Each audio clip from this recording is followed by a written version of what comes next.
Good morning, good morning, good morning, amazing Lawnerd. I feel like I've just continued saying, I can't believe it's February, and alas, here we are. I can't believe it's March. I can't. It is Monday, it's March 2nd. We're on trial day 6.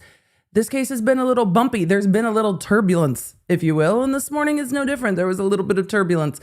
But we've got plenty of Zoom room. We're going to take a look at what happened in court before they took a pretty extended break and then got back on the record with witnesses. So we're going to take a look. Look, last week we saw some of the critical witnesses for the state. But because I watched all of the pretrial in this case, I also know what tech evidence is still coming to bolster that. So if you are watching this case being like, I don't know if anything's been proved yet, fair. You come into this case with the presumption of innocence. The defendant carries that through the case. The prosecution has to prove that by the end of the case. So if you're like, this doesn't all make sense yet, right, we're supposed to be in trial through March 26th. That's completely fair. And if those of you that are like me, that are like, I kind of know what's coming, it's a little harder to suspend the I know what's coming. However, there is still a lot of work I think that the state needs to do in their evidence, but we saw a lot of that in the preliminary hearing. And I think the way we're going to see this case play out is putting some of those percipient witnesses like Carmen, like Robbie Crozier, putting them first, then getting to the tech, then getting to what Kouri Richins said at the end, and leaving off the trip. The trip? Oh, I was looking at common sense in the chat. I have a 5-hour trip to DC. This is very exciting, by the way. Congratulations. But this is what caught my eye in the chat. So leaving it off with Kouri Richins' own words, so that as the jury gets into the defense case, they are left with the things that we saw at the end of the prosecution's opening statement. I think that's the order they're going in, because it will bolster CL's testimony after the fact instead of that being left before the fact. But I still have some questions about O'Driscoll. Believe you me, I'm very curious to see how that plays out. And I'm very curious to see how the tech evidence comes in. And if it doesn't come in the way we saw in prior hearings, then, well, I might change my mind, and we'll see. So we've got lots of trial left to go. We are going to hit the intro. Let me know where you're coming in from, what you're drinking. I am going to actually circle back to the witness we did not see last week before we jump into court today. For all of you that were behind the scenes on the recording of the podcast this week, very late, it was good to see you. And you know that EDB had a very early morning just for chat's knowledge. So when somebody else comes in and is like, you seem cranky. First of all of the things. Second of all, my kiddo's off to science camp, and we had to depart our home at 3 a.m. to meet his drop-off time. So if Emily midday looks just like she has not slept nearly enough contiguously, it is correct. It's accurate. But look, such is life. We all have our things. It's a gross hour of the day, but you know what? We're here. We've got coffee. We might need another one. It's going to be fine. Now we're started and we've got all the time in the world to just go to court. So law nerds, I'm going to drink my body weight in coffee today, which is probably ill-advised. We're going to go to court and hope that the turbulence smooths out a little bit. Do we still hope at this point? I feel like we should. Let's go to court. Hey there, I'm lawyer and legal analyst Emily D. Baker, and this is your go-to destination for live court coverage. I break down the law, the strategy, and the evidence in real time, so you know what's happening. No law degree required. So join the law nerds in the chat. They're here for the facts, not and let's get to court. My coffee is so good this morning. You know, some days you just need it, and on a Monday when the coffee is coffeeing, today's going to be that day. All right, first we need to talk about the witness that like none shall see that happened on Friday. What happened Friday? There was a witness who was working as an undercover. Once they've been shown on TV, face name, it's going to be really difficult. Even though Court TV took down the stream, Is this a stream fault? Court TV is operating the pool cameras. Baker Media is part of the media pool, along with many other entities. But Court TV is operating the pool cameras. I don't blame them because it does not seem that they were advised. That is on coordination between the party calling the witnesses, the prosecution, and the court staff. Everyone has to be given a heads up, and then they can just like focus on the seal and let the audio of that witness come in. But it seems that they weren't given a heads up. I really don't think that was on the pool camera based on what we saw. But what did that witness come in to testify about? Well, without seeing the testimony, I saw reports out of court, which are always filtered through how people see it. But generally, that is someone who works undercover in the world of narcotics to talk about the fact that on the street, blues referenced fentanyl at that time, and it was known that blues were fentanyl. I don't know how much that point is going to be needed with the jury, because I also think there's room in this case, based on everything, to look at, okay, well, even if she was asking for painkillers, I think Robert Crozier's testimony that was most really helpful to understanding this case is that he said, well, blues, at that time, I thought they meant this, but also they were stamping fentanyl to look exactly like 30s, and I was charging the same price per pill. I mean, okay, so if you don't see it come from a pharmacy, do you know that it's not a street narcotic or that it's not tainted or mixed with fentanyl? I don't know if you know that. So the witness was there for the languaging of what blues meant, etc. And Robbie Crozier might have thought that that meant Roxy's to him, but at the time, there was illicit street fent being stamped to look exactly the same way. Okay, I guess we'll see. Because again, you don't want the feds to go up the chain and go after the person distributing something that can kill people.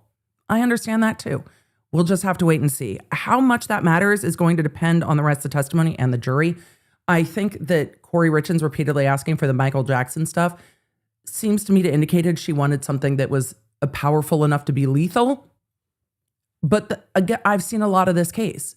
Not everybody's going to interpret it that way. Fair enough.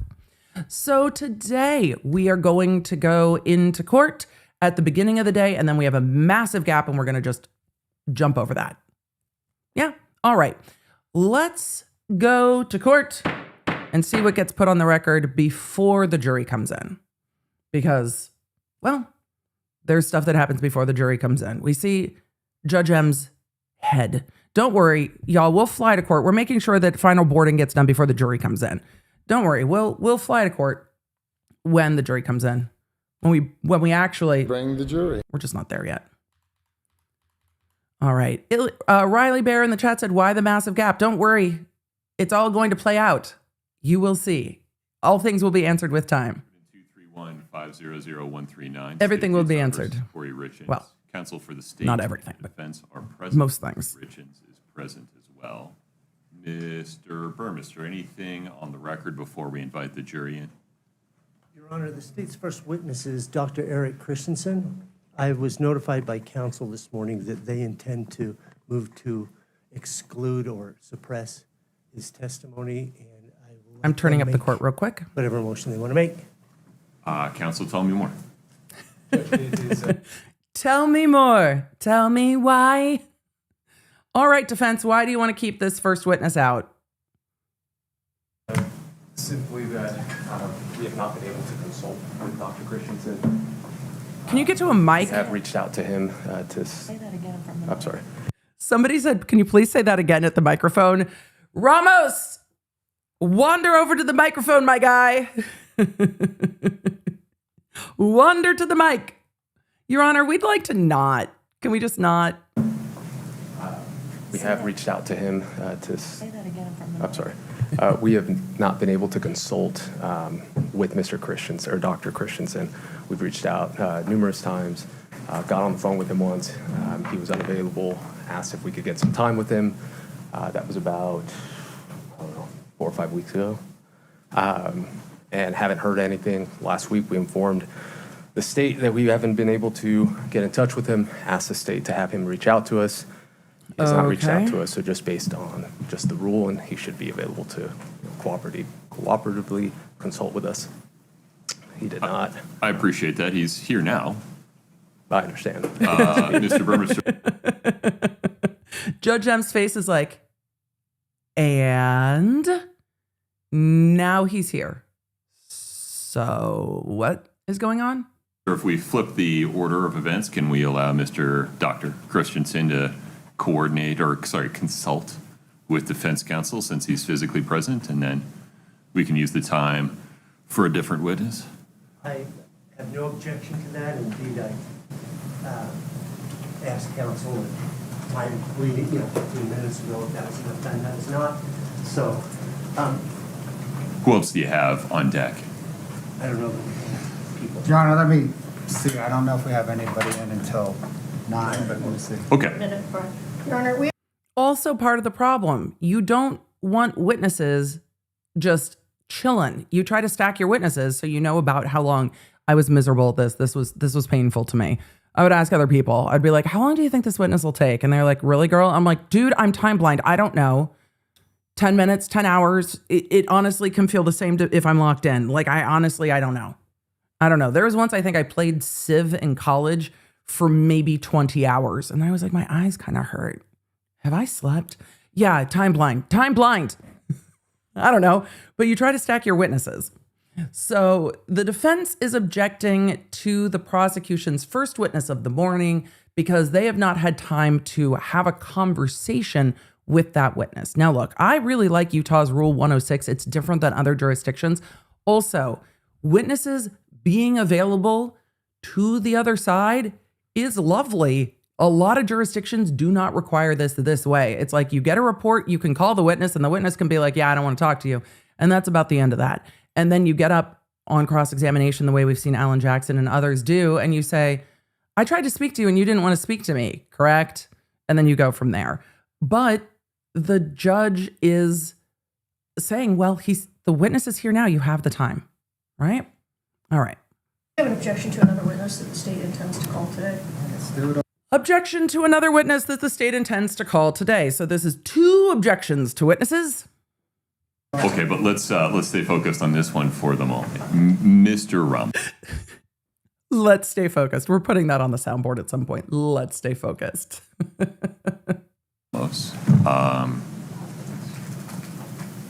Make a record for me. If I change the order of witnesses and just order Dr. Christensen to consult with you since he's physically present, anything further on that? Just assuming that we can take that break. I'm not sure who's next and whether it's my witness or not. Understood. Okay. Absent that, I will make Ramos. do. Obviously, I didn't want to do that.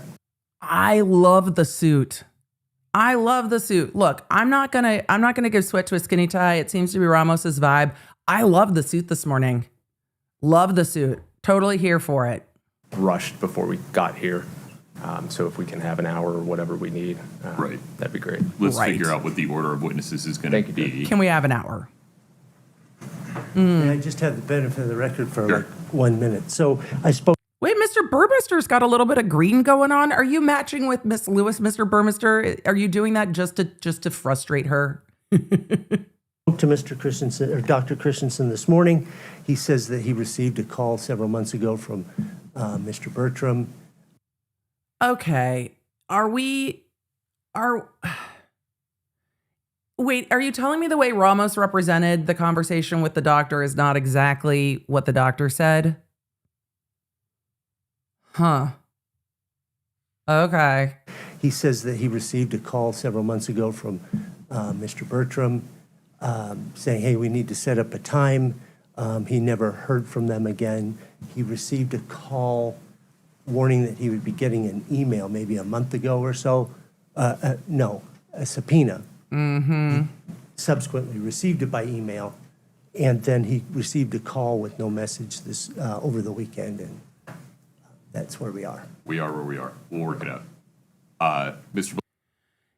And this is why the judge is like, hey, no, we're not excluding the witness because you didn't have a chance to talk to them. You can talk to them now.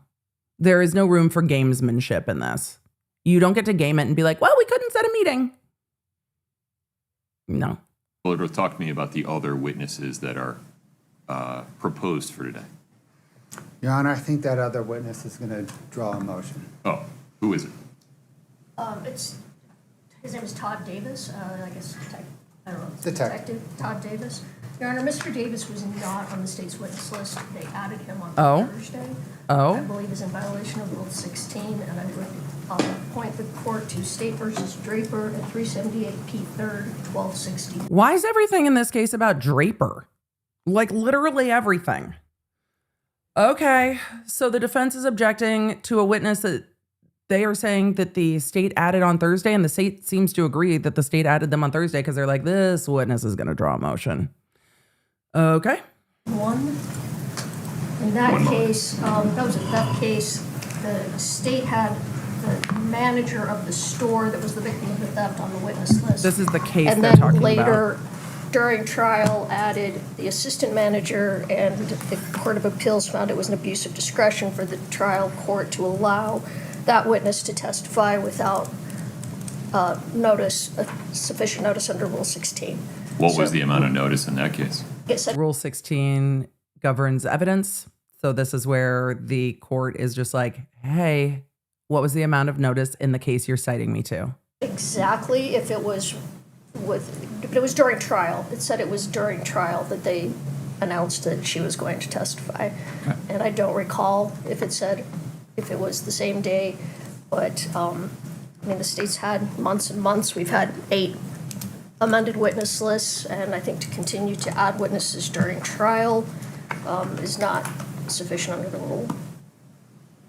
Okay. Help me out, Mr. Bloodearth. What is is it Detective Davis?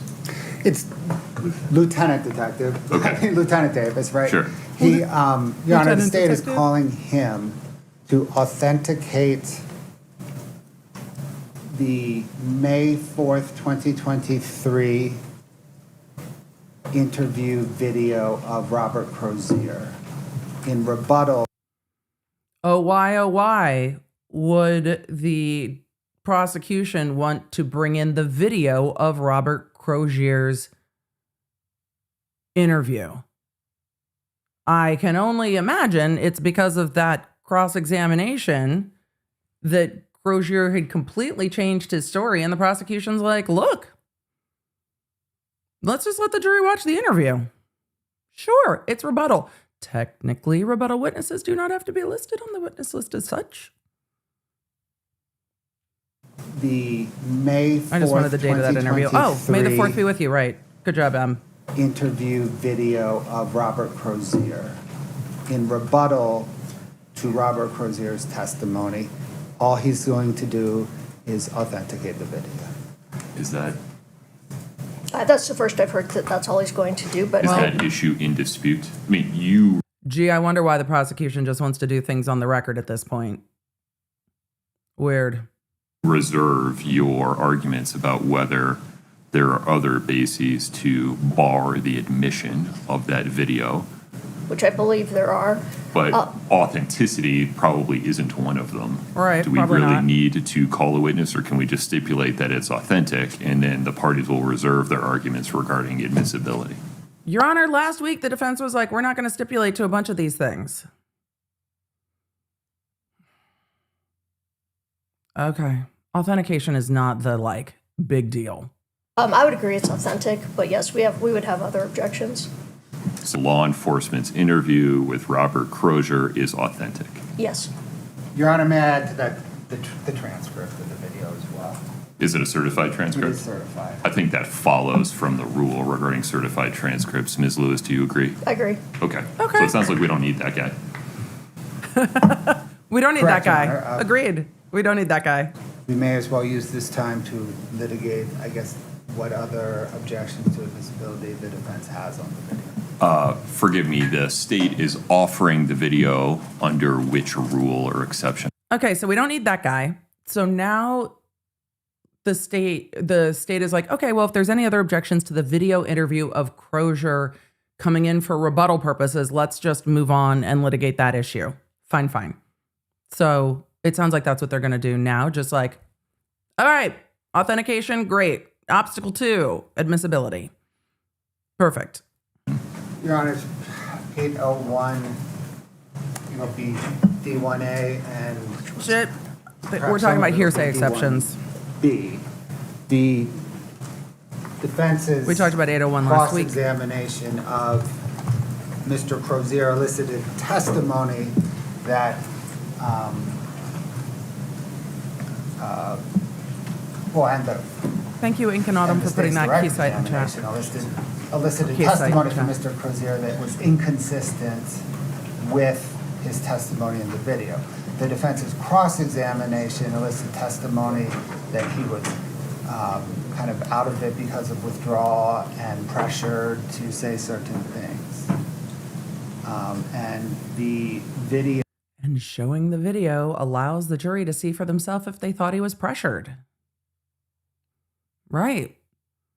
I was stunned when we saw the video of that little snippet of Carmen's testimony, and the cops are like, look, you need to give us what we need to ensure that Kouri Richins get convicted. I'm like, what are you doing?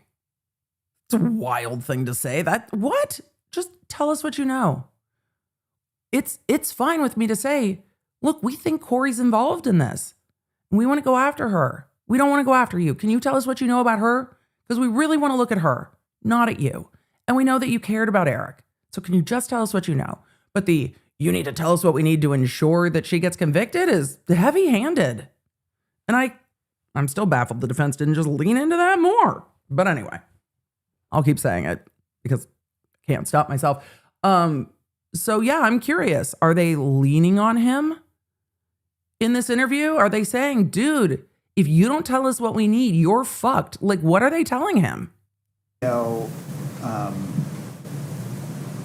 Rebuts that testimony. The video itself is, I think, 13 minutes long.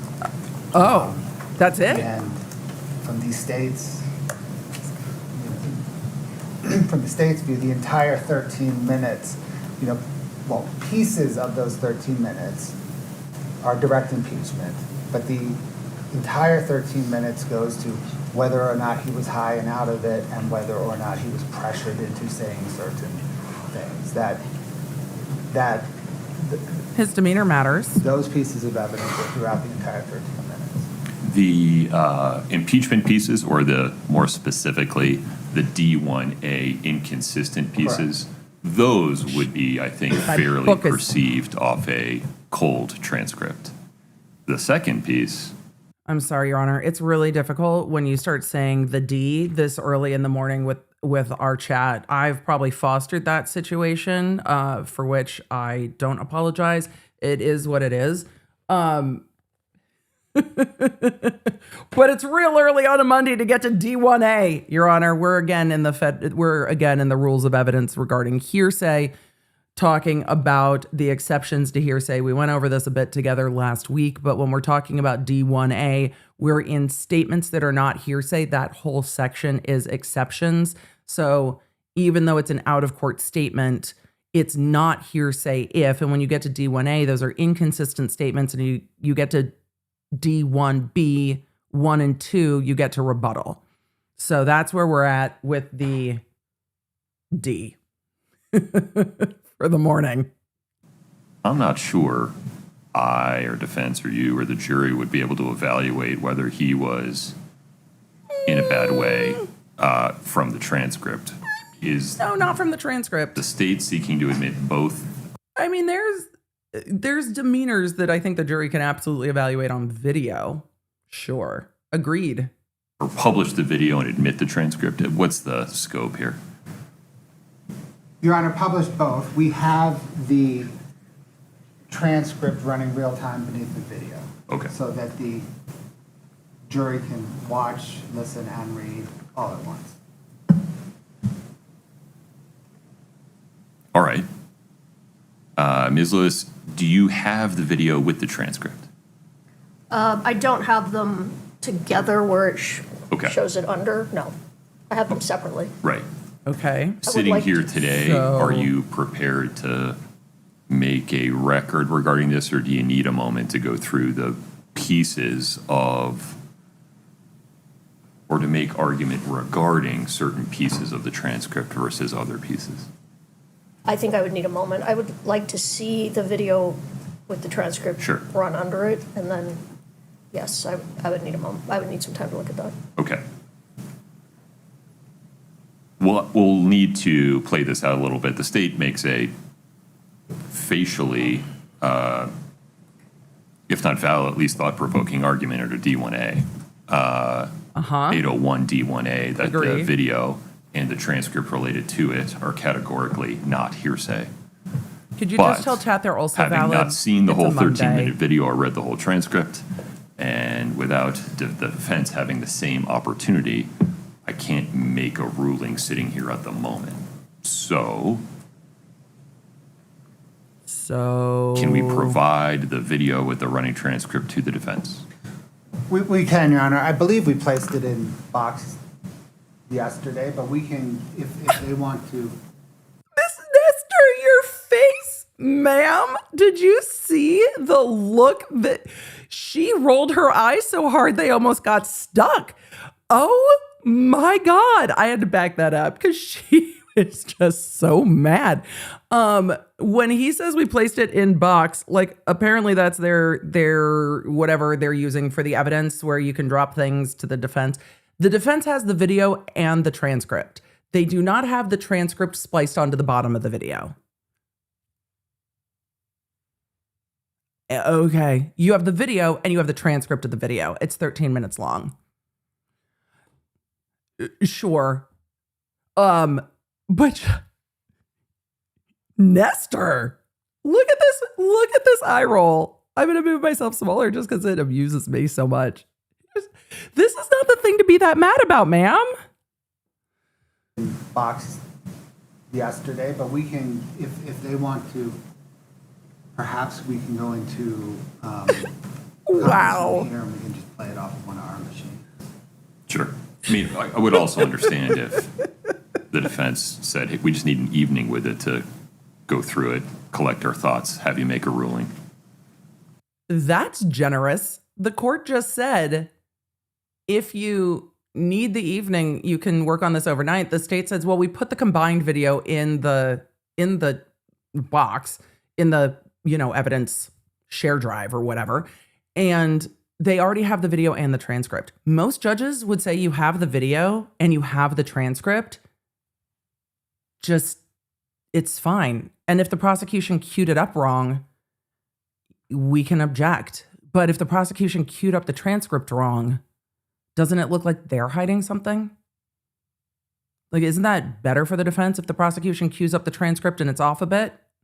But if they have the transcript, I guess you want to look and make sure it's the actual transcript that's in the video. But I don't think the prosecution's done anything that would warrant that level of grave concern, but maybe it's something we haven't seen. Ms. Lewis, what's your request?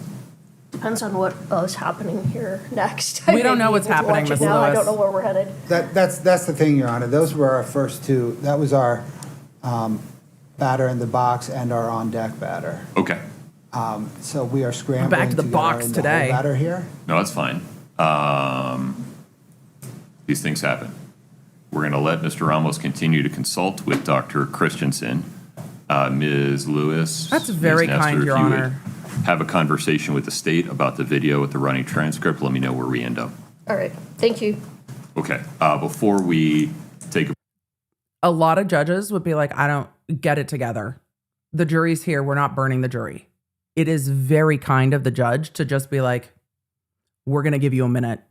He has been incredibly patient. break for that, Mr. Bloodworth, anything else on the record? No, Your Honor, thank you. Ms. Lewis? No, Your Honor. All right, let me know when you're ready for me. Thank you. Court will be in recess.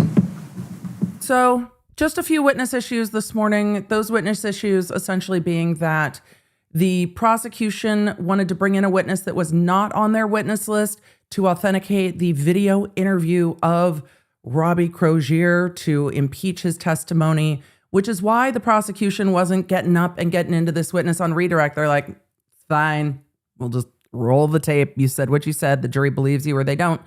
Where the defense, I think, I mean, there's a couple areas where the defense and I don't see eye to eye in this trial clearly, but one of the things that's confusing to me is that there are times where I think the defense really wanted you to believe that Robbie Crozier's most recent remembrances or memory of what went down is the accurate one. But then they kind of attacked his credibility also, like, believe him now, don't believe him then, but also he's a liar. And either he's credible and he wasn't sober then and he is sober now, and he was like, I don't even know what I was saying, honestly. But why then also attack him? Because if they don't believe him, they don't believe him. It's odd to me to be like, believe this part, don't believe this part, and still attack him. It's a strange strategy to me. So this morning, we yeeted one witness because we don't need that guy. And the defense agreed to the authentication of the video that they want to play. And then the court gave the defense time to speak with the witness who they say they were trying to schedule with. And it sounded like the defense was implying that that witness was just completely not answering their calls. And the prosecution's like, yeah, they called and said they would set something up, and then they never called back. And then they sent a subpoena, and then they called this weekend and left no message. Those aren't the same thing. And the court's like, well, you can talk to them now. We'll give you a break. So the court is now on break. There is one question that I have seen more than all else in the chat. I'm not going to pull all of them up. Ashley Elizabeth, get in the car, Elizabeth, said, question, does him not being consistent affect his immunity deal potentially? It's not him being consistent or inconsistent that potentially affects Robert Crozier's deal. Him not being forthcoming and truthful can affect his deal. However, and this is my speculation based on my experiences and my work as a trial attorney, it seemed to me that the witness was advised that saying, I don't know, or saying, I don't remember that, and backing away from your statements, but saying, yeah, I don't really remember, is not the same as flipping up your story. And it seemed that he thought I don't remember was a safe zone. We've seen a lot of witnesses who think I don't remember is their safe zone. Normally we see it on cross, not on direct, but that's not surprising to me when a witness is not super friendly to law enforcement or the prosecution, because why would he be, right? This makes perfect sense. Carmen has a direct connection to this case where she might not normally be a super friendly witness to law enforcement. They might be like, we've got a question. And she's like, I'm not saying anything. I know how all this goes. I'm not saying shit.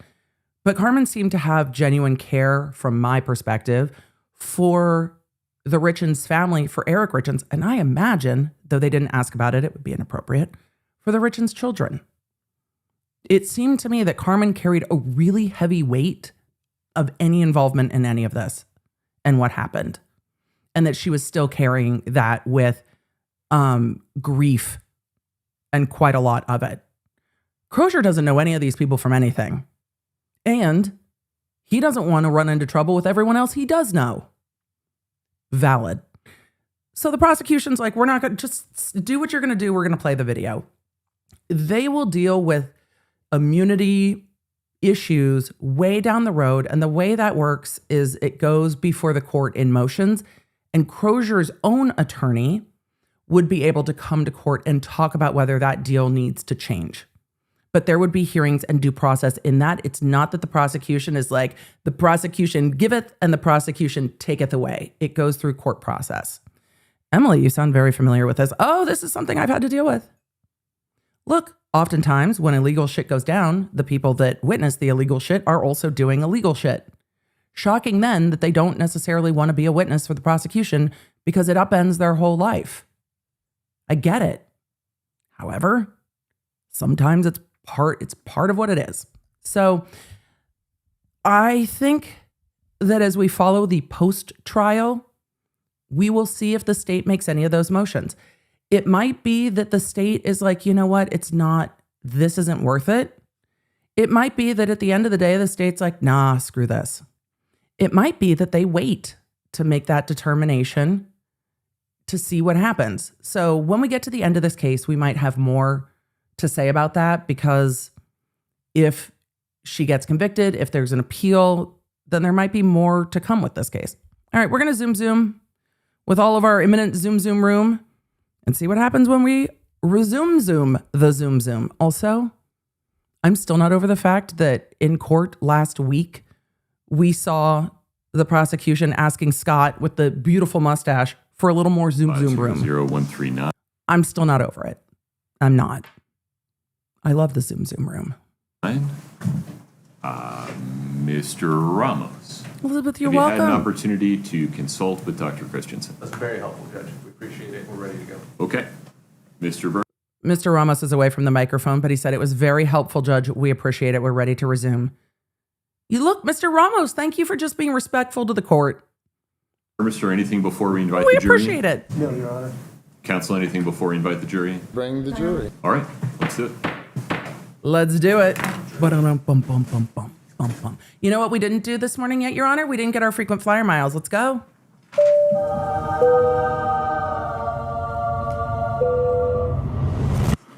I must stay put mostly. All right, the jury's coming in. We got Mr. Burmester up on the podium for the prosecution. Dr. Christensen's our first witness. All rise for the jury. Good morning. Thank you for your patience. We'll now proceed with additional witnesses in the state's case. I'm going to keep noting that the courtroom gets more full as the days go on. We notice this in almost every trial we've watched. Chief. Mr. Burmester, the state's next witness, please. Dr. Eric Christensen. So I think this is witness 20 something Invite Dr. something. Christensen in.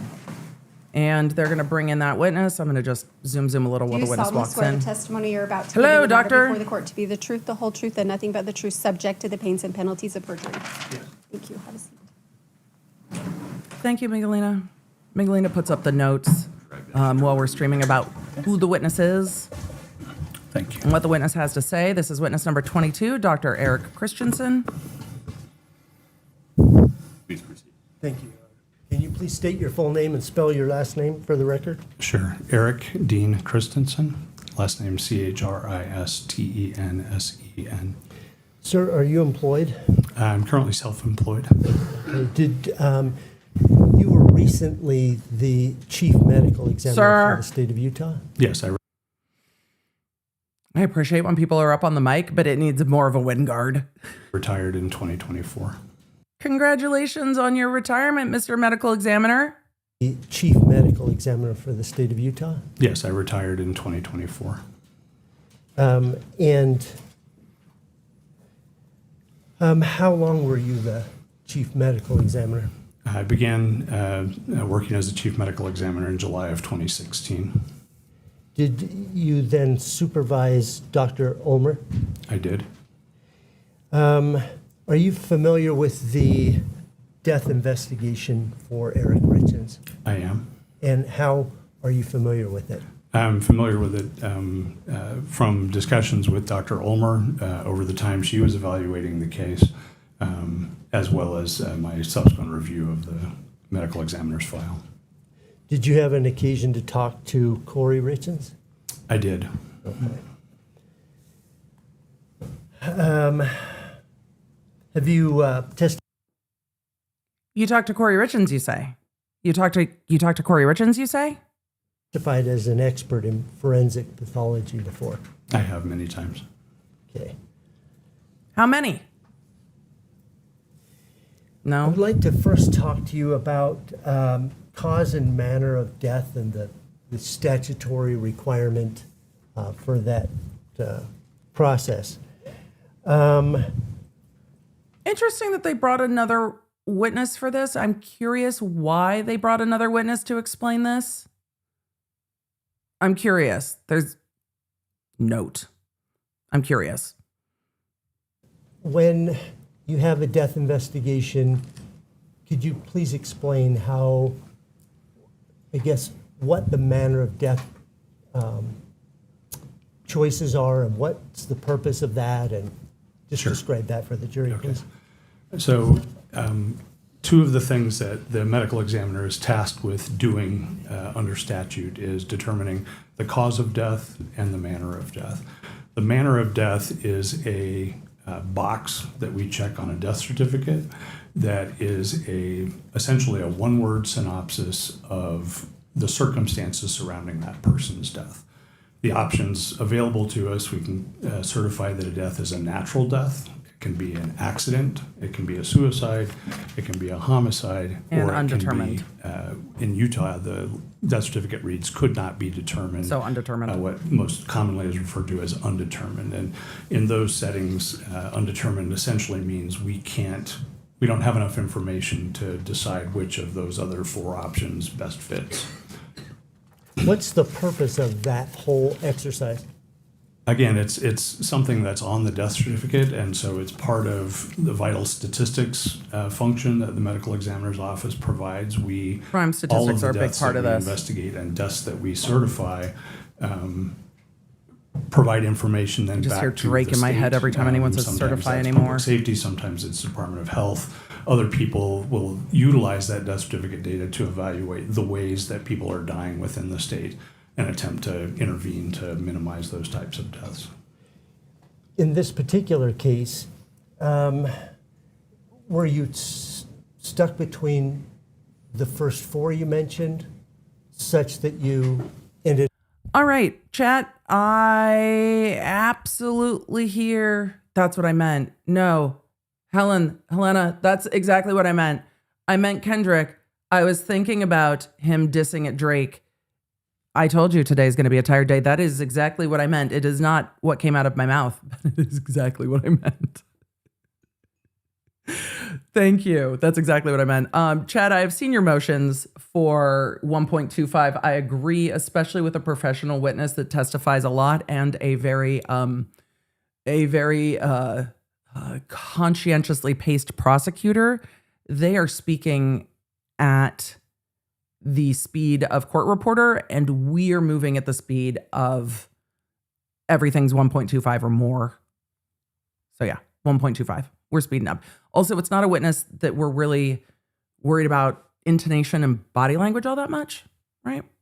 Up picking undetermined or cannot be determined? Yes, again, and just to be clear, I didn't sign the death certificate, Dr. Ulmer did, but certainly was involved in discussions around that. And the determination, making a determination of undetermined means that we generally can't decide between two. In this case, I would say actually generally, most cases where we certify a death as undetermined, it's because, in overdose deaths that we certify as undetermined, it's because I don't know enough about the person's own intent. We see it frequently in the setting, for example. This makes perfect sense, right? With ODs, it can be accidental. It can be self-inflicted. It can be homicide. So you got three things. And yeah, it is hard to tell. Of people that may have depression or other mood disorders, and maybe even prior suicide attempts, as well as they may have substance use history that they use to self-medicate their depression and things. And so if someone overdoses on a drug that they're known to abuse, but they also have depression, if they don't leave a note or something else, then I don't really have a means of, telling this an just from accident or looking not? at that, did they mean to do this or is it accidental, Right. incident to their normal drug use? That's the most common scenario in which we certify a death as undetermined. In this case in Makes specific, we did not really have any concerns about suicide in this case, but there had been concerns related to our office that perhaps someone That's why they called this witness. had done something to provide this to him, and that he didn't just take it himself, but we didn't know. We had no idea how he got the stuff into his system, and so with that, we were left with undetermined. So the choice there would have. And that's really what the defense wants to focus on, right? We have no idea how he got this into his system, so we don't know. However, isn't it interesting to hear the ME say, based on everything we saw, we ruled out self-harm? I don't think that's on the table here at all, which is fair, but it's, did someone ingest this on their own, or did someone provide this to him? I think the other things that are in combination are going to be instructive there, and then how Kouri behaves afterwards will also be strongly considered in that determination. We're just not there yet, but it's street drugs are terrifying. I could rant. I will not. We will continue. But as opposed to accident and suicide, it was accident and homicide. Correct. Okay. Could you describe for the jury? First Rayo says the this way also in creates doubt, which is fair. Yes, it the does. body processes They have doubt. substances. In particular, It I'm looking does. at opiates and the different ways they can be ingested. It is up to the prosecution to there's a lot in that close question. those doors. Opiates can be consumed in a lot of ways. Even things, for example, like pills that you might get from your doctor for hydrocodone or oxycodone, opioid-related medications, those can be just taken by mouth as they're usually prescribed, but it's not uncommon for us to see people take those pills, crush them up, dissolve them in liquid, draw them up into a syringe and inject them. It's also not uncommon for us to see those pills crushed and then heated, and people inhale the vapors from that, primarily as a means of getting the drug into the It is not appropriate, Emily. But whenever anyone says vapors, my brain just goes to the vape. It just goes immediately. The vape. The vape is not the vape. It does. It just does. It just does. But again, I know there are many law nerds in recovery. When we get to Cross, we will 100% let you know in the Law Nerd app when we get to Cross. If this is testimony that you want to nope out of, don't worry. We summarize it in the case briefs. It's totally fair to just be like, yeah, I'll get the summary in the case brief about what they say. The biggest takeaway, I think, is going to be that they couldn't know if Erik ingested this on his own or it was provided to him. Fair. But yeah, law nerds in recovery, I got you. If this is much, it's fair. their system more quickly. And there's lots of other reported ways that people use things, but those are probably the most three common ways that we see pills abused. People may directly inject just about any drug that's available in a liquid form. Fentanyl certainly is. Fentanyl is also available in patches and lozenges and other forms. And so it can get into the system in a lot of different ways. In terms of what your body does with it, fentanyl in specific is metabolized primarily by your liver. There's what they call a CYP enzyme that is primarily responsible for the metabolism of fentanyl in your liver. That metabolism is felt to be mostly determined by how much blood is flowing through your liver. So the more blood flow you have to the liver, the more rapidly it will be metabolized. There are other ways that sometimes people. And for those of you catching up on this case, when they did the autopsy, the victim's liver indicated that his liver was perfectly healthy. His liver was not showing the signs of abuse of anything, really. No signs of over alcohol use, drug use, prescription medication use. So no notes about that, which is interesting in this case. Will metabolize it more slowly, but based on what specific genes they have for metabolism, for that metabolizing enzyme.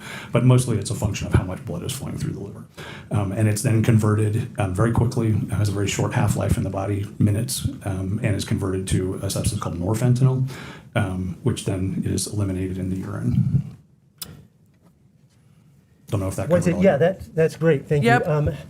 Thank you. Once it gets into the blood, then what's the intoxicating effect? I mean, how does that function? Sure. So Because these are some of the findings, I'm going to slow this down, and then mostly because I am very interested in some of the discussions of how things metabolized, because I find the way that things were metabolized in the victim system to be somewhat telling. So I'm curious to see how far they go with breaking that down with this witness. So fentanyl in the blood distributes throughout the body. It's absorbed either through the mucosa, the lining of the mouth, or directly into veins, whatever. It gets into the bloodstream. And then from there, it gets into the brain, it gets into other organs, where it exerts its primary effects on the brain and the central nervous system, where it causes respiratory depression and or cessation. Can also cause central nervous system depression, meaning it alters the way you think, can make you groggy or less than normally responsive and things, but its primary lethal effects are related to Respiratory. its effects on your breathing. Right, And so respiratory depression. it is dose dependent, so a higher dose will do this more readily than a lower dose, but it will either slow or stop your breathing, and sometimes that has lethal consequences. Right. The lethal consequences then are from stopping breathing? Yes. Okay. And when you stop breathing, death ensues. Does that metabolizing process continue to happen, or does that stop as well? Generally, it will stop. There are, once your circulation stops and blood is no longer flowing through the liver, Right, you're not you can't going to have metabolize that, continued metabolism through the liver. But there are a number of changes, large number of changes that are described in the way fentanyl is present in the body after death, that are related to changes in the pH of the body as you start to decompose, and other Interesting. things that will influence what those levels look like. When a person, I'm going to give you a They hypothetical. still haven't gotten So back to how high his blood sugar you- was, though. we have a which I'm decedent, also And in the blood, Curious you about. determine, you and the lab personnel determine that there is quetiapine below the threshold of their tools. There peen. is fentanyl The at peen. 15 nanograms per milliliter. And then in the gastric fluid, there is quetiapine at about 16,000 nanograms per milliliter, and fentanyl at 20,000 nanograms per milliliter. My question then is, based on that hypothetical, is there sufficient information for you to determine whether those two drugs were taken simultaneously or sequentially, and if sequentially, which one came first? I can't tell you that. There's just Right. not enough information? No, you can't derive that information from those values. Okay.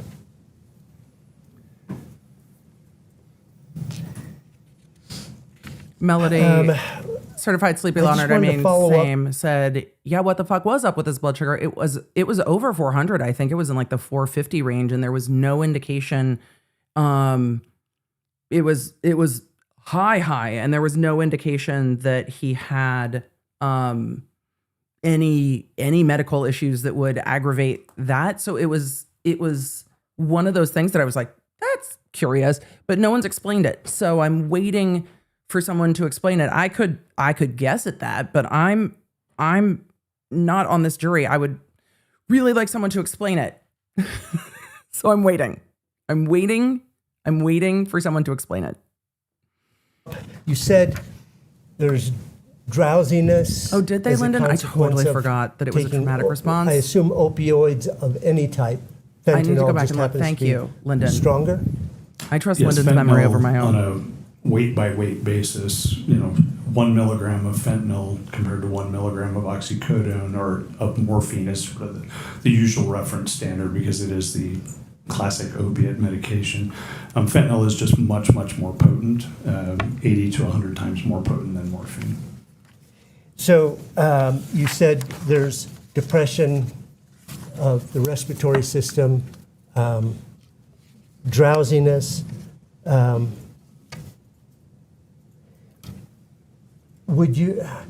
How quickly might one start was to waiting for the question. metabolize, given the fact that they take some fentanyl and it causes their death? Would they be able to metabolize at least some of it? You would expect so, yes. Okay. I mean, there are a number of overdose deaths reported in the literature where the death occurs so quickly, and these are primarily in the setting of intravenous drug use, that no metabolism is able to be recorded because they just die too quickly. But generally speaking, we see some level of metabolism. Let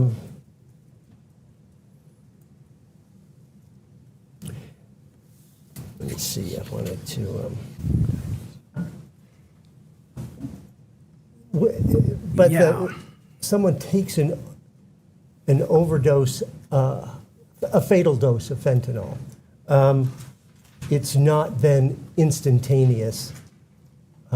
death? It depends partly, I mean, generally speaking, no. It's a function of the dose and the route of administration. So it's going to get into the system more quickly as an IV, or smoking will generally get it there pretty quickly as well. But, ingestion would delay that somewhat, but however it gets into the body is going to determine how quickly that happens. In this case, we have the two things, I think. One is there's some fentanyl in the stomach, the 20,000 nanograms, Yes. and also a measurement of, I know I'm saying it incorrectly, acetyl We love the self-awareness. fentanyl. Acetyl Acetyl fentanyl. fentanyl, yes. Is it that's not acetyl? That's what did you just say? Have I been pronouncing this wrong the whole time? Maybe I have. Okay. And also thank you, chat. We are not a medical program. We are a law and laughs program. So I appreciate your focus. Have I been saying acetyl wrong? Maybe I have been. Measurement of, I know I'm saying it incorrectly, Did he say acetyl? acetyl. Acetyl's better. We're going acetyl. We're going acetyl with the Quetiapine. Yes. Fentanyl. Add it to Acetyl nefarious. Does that information help you determine how it was ingested in this case? It's suggestive that it's an oral ingestion. That's why this witness is here. That's why this Of witness is here. For everyone who just went, wait, shit, I missed it. What? This is why this witness is here. I'm going to back it up.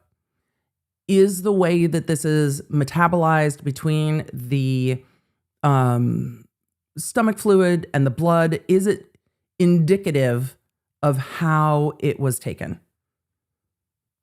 That's why this witness is here. Does that information help you determine how it was ingested in this case? It's suggestive that it's an oral ingestion. The presence of a large amount of fentanyl in the stomach, sort of the rough equivalent of, several milligrams by volume is, suggests that it was taken by that route, but there's not any way to definitely know that. There is some literature that suggests that the stomach will concentrate it, regardless of where it's from, but it is suggestive of that. And the presence of acetyl fentanyl in the stomach is also consistent with, is more consistent with this being illicit fentanyl than otherwise. Acetyl fentanyl is a variant of fentanyl that is, in our office, certainly we've only seen it in the setting of illicitly manufactured fentanyl. When a body comes in for autopsy, in this case, So the presence in the stomach fluid plus the way it's starting to break down indicates to this witness that it was orally ingested. There's nothing to indicate that it wasn't, that it was ingested in a different way, because if it was ingested in a different way, and he talked about the vapors, he talked about snorting, he talked about injecting, he talked about transdermal patches. So he talked about a lot of other options and said that this is most indicative of it being ingested, well, through the mouth. Mr. Richins' body comes in. Is it routine to check for injection sites? Yes. And In this case in particular, there was, visible pulmonary edema described at the scene, foam coming out of the mouth, and that is most commonly in somebody who didn't drown or have a history of heart failure is concerning for an opiate overdose, and so we would, in that case, do a thorough check for those. oh, for the For injections. Injections. Because And of the none pulmonary found. edema. Again, I did not do the exam. None are described and none were discussed by Dr. Ulmer. Okay. And I didn't see any in the photographs. When, If there had been, it would have come up with the autopsying doctor wouldn't have. Wouldn't have it. Wouldn't it have? Yes, it would have come up with the autopsying doc if there was any indication of injection. when you, in cases where you've seen an overdose death, particularly an accidental overdose death where you suspected inhalation, what's the sort of evidence that you would expect to see Which is fair. It can I'm be not legal. sure. I mean, inhalation of the substance. of fentanyl or opioids? Yeah, I mean, they all kind of look the same from that regard. You may see evidence that they've been smoking. Sometimes you'll see little burns on their fingers or other things from heating it up to smoke it, because they're not actually smoking it in the same way that you smoke a cigarette where you light it on fire and then you're inhaling the smoke. What actually is happening is that drug is being heated up and vaporized and you're inhaling the vapors. So, in those cases, do you tend to see evidence of that heating up? That is, tinfoil or torches or Certainly, yes, those things can be present at the scene. Okay. Commonly are seen at the scene. Okay. Commonly are seen next to the person, because if they are heating it up Now, and then pass, they're not getting up and moving stuff around. is it common for the Oh, people hold on. who are left behind to Something call just the froze. MA's office to find out what's happening in Apologies, the chat. case of their? My well, the tech is teching. Though the sound continued, my other monitor just decided to like restart itself. So give me 1 sec to fix that. But we heard the witness, so that's helpful. Deceased person? I wouldn't say it's common, but it's not uncommon. I mean, I spend a lot of time, most days I was in the office speaking with family members. Typically, that would be whoever did the autopsy would be talking to the person who's calling? Yes. Okay. Dr. Ulmer retired when did in you? January 2023. Yeah, technically, her last day of work. Was it because of her retirement that you also ended up talking to Kouri? That makes sense. To the person who's calling? Yes. Okay. Dr. Ulmer retired in January 2023. Yeah, technically, her last day of work was the end of December of 22. Okay. And did you receive a call from Kouri Richins then? I did, subsequent to her retirement. And did you Oh, return the closed her call? captioning disappeared. I believe. I don't know why that did that. Give me 1 second. Thank you, chat, for pointing it out. Thank you. Thank you, Shadia, for pointing it out. I appreciate it. That, yes, agreed. We always want closed captioning. I just, as I was taking notes, did not see where it went. So there we go. It yeeted itself to a different screen. Because streaming is dynamic. I didn't return her call. I believe she was just put on hold and then connected with me. Okay.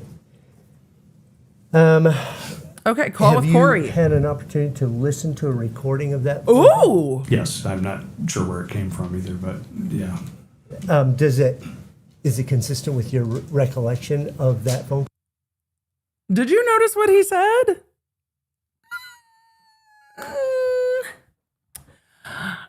He said that he doesn't know where the recording came from. Kouri. I'm sorry, Sarah Boone. I'm sorry, Kouri. Were you recording the call? That's interesting. I love that we have a call. Call? I did not have any independent recollection of it until I heard it, but yes, it's me on the phone call. Okay.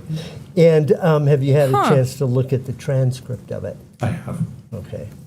And is that accurate to your, Yes. when you listen to them?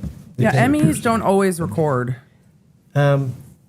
calls. State would And the state wouldn't offer have, no, State's the Exhibit state, 2-60 and 2- we're talking about the very beginning of 2023. I do not think that they were at all. She wasn't arrested until May 2023.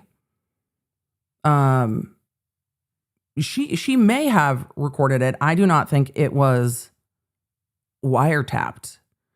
I have thoughts about that, about her recording things, but we'll get to that.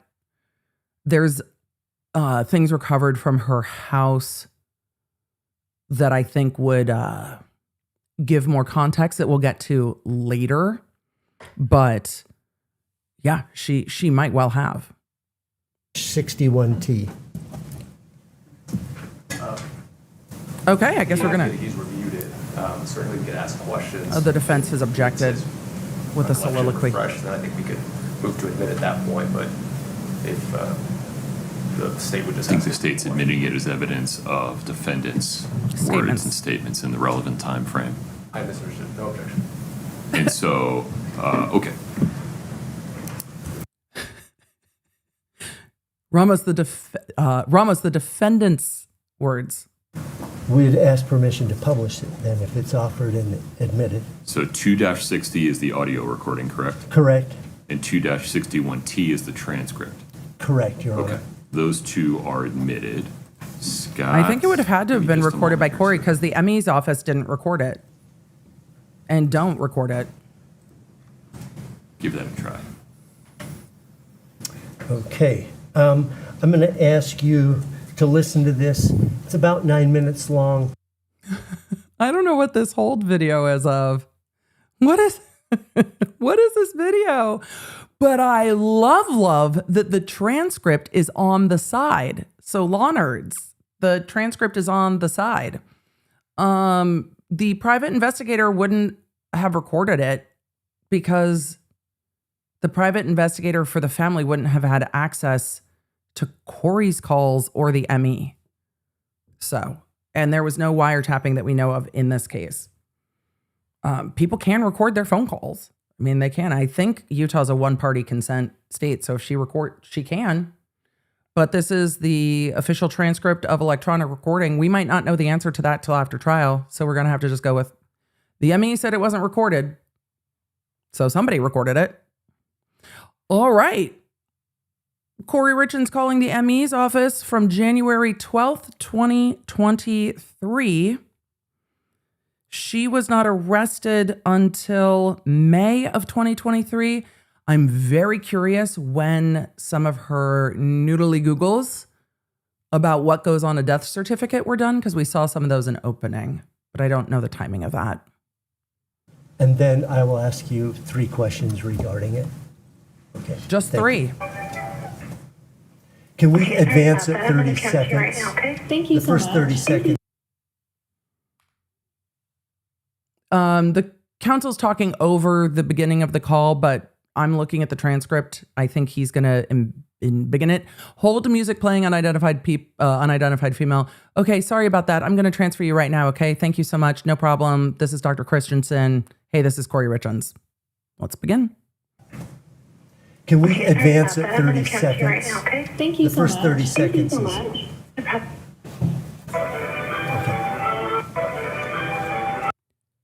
Don't zoom past the hold music. Damn it. Okay, sorry about that. I'm going to transfer you right now, okay? Thank you so much. Thank you so much. No problem. Oh, there's a bit of an echo as this is playing. That's in court. They're going to have to resolve it, not on us. I love the way they embiggened the transcript. Love. Did we lose it, Scott? I think so. All right, no problem. Scott, unplug it, plug it back in. Let's start over. We're getting quicker at this. I'm going to turn down the volume in anticipation of the feedback that we get every single time.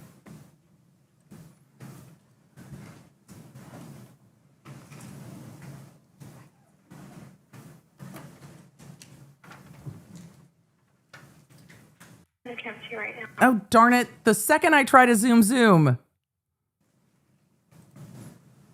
All right. I'm going to transfer you right now, okay? Thank you so much. Thank you so much. No problem.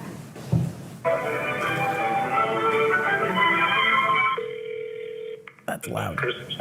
Hey, this is Kouri Richins. Hey, I just have some. Oh, that is crisp and clear. That is crispy audio. All right, now we're finally into the call. Is that Christensen? Hey, this is Kouri Richins. Hey, I just have some quick questions for you. I'm just trying to understand the toxicology report, and I promise I won't take up a ton of your time. Oh, you're fine. You're fine. Can you just kind of explain to me, I guess, she was saying that this kind of supplemental report, I guess, was left out of the first autopsy, and so nothing has really changed. Do you have it in front of you? I do. Yeah, I got the file here.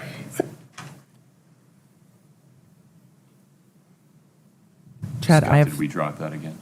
I have thoughts about why she might have recorded this call, but we're going to wait because I do not want to. Spoilers. I do not want to spoilers for those who haven't watched the trial. I'm going to let it unfold. We'll get back to it.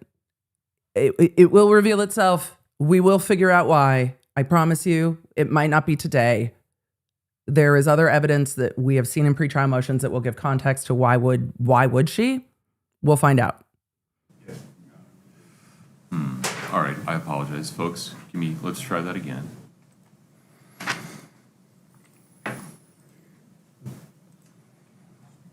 Scott, if you would They're hitting turbulence in court. from the system. Put your tray tables up. Hold on to your Then drinks. reconnect, Hold on please. to your butts.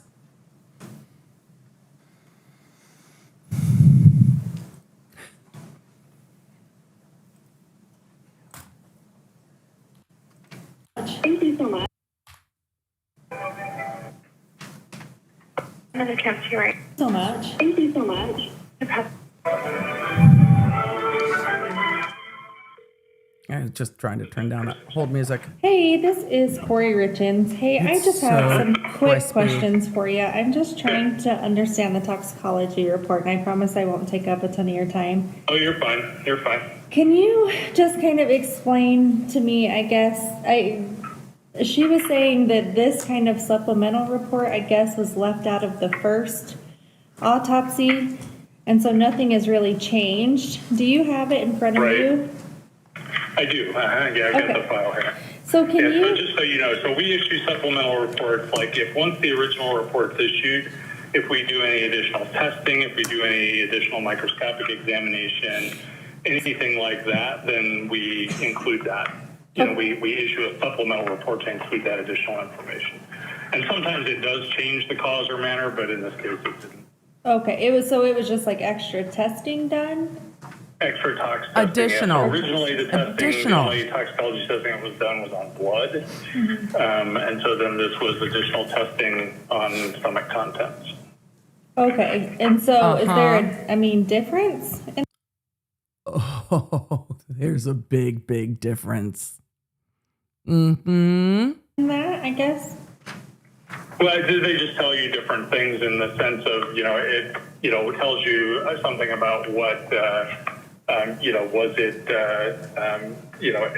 is it been there a long time? Is this something the person's been using for a long time? Is Okay. it something they ate? Is it something they, injected? Is it, whatever? And there's different things you can learn by looking at different substances. I mean, we fully expected to find it in the stomach. It's just a question of what was there. So does this tell you, like, if it was, like, injected, if he ate it, If he ate it? If he ate it? Huh. Well, what does this tell you? if it was, like, injected, if he ate it, is that what this, can you tell from this report? Not definitively. I mean, it seems like, with what the amount that's there, that it probably was ingested. Probably taken by mouth. Okay, and so so the 15 ng, like, is that like a substantial amount? Is that like a trace? That's a lot. That's a lot of fentanyl in the blood. Yeah, I mean, that's people die with half that amount or less in their system. Okay, so that's quite a bit. Uh-huh. Yeah. So what's the next one down, the norfentanyl? What It's is? just it's a metabolite of fentanyl. It's what your body changes fentanyl into after you take it. Oh, I gotcha. Okay. And then, sorry, just the third one, the acetyl. I don't know how you say that. Acetyl fentanyl. Acetyl, apparently. I say acetyl. They say acetyl. Potato, tomato, acetyl, acetyl, whatevs. No, Oh. yeah, that's just it's a form of, it's a variant of fentanyl that is usually only present in the setting of illicitly manufactured fentanyl. Illicit manufactured, like a pharmacy? No. Ma'am. Illicit like a pharmacy? Don't play with us. Of illicitly manufactured fentanyl. Illicit manufactured, like a pharmacy?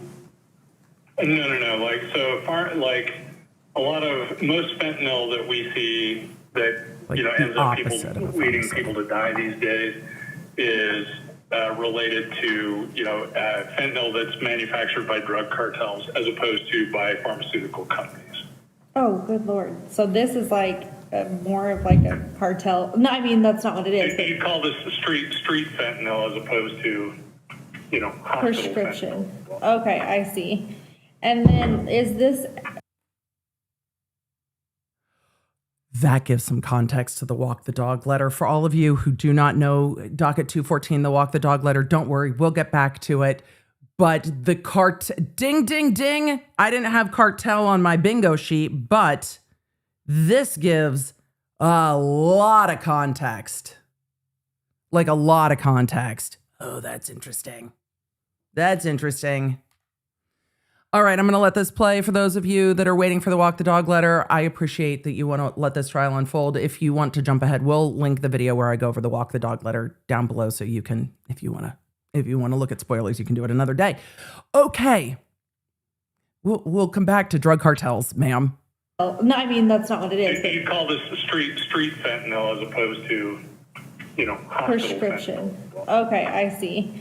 And then is this, so is the ethanol, is that alcohol?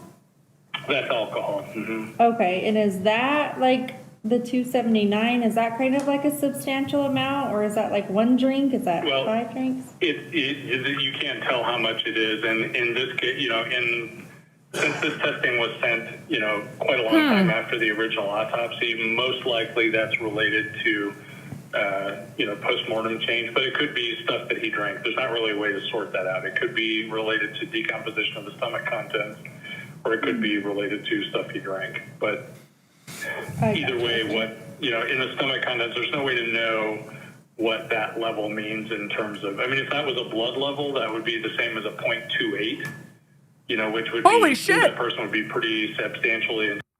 Yeah, 0.28 is going to fuck you up. 0.28 is going to fuck you up unless you are drinking heavily daily. 0.28 is going to absolutely fuck you up.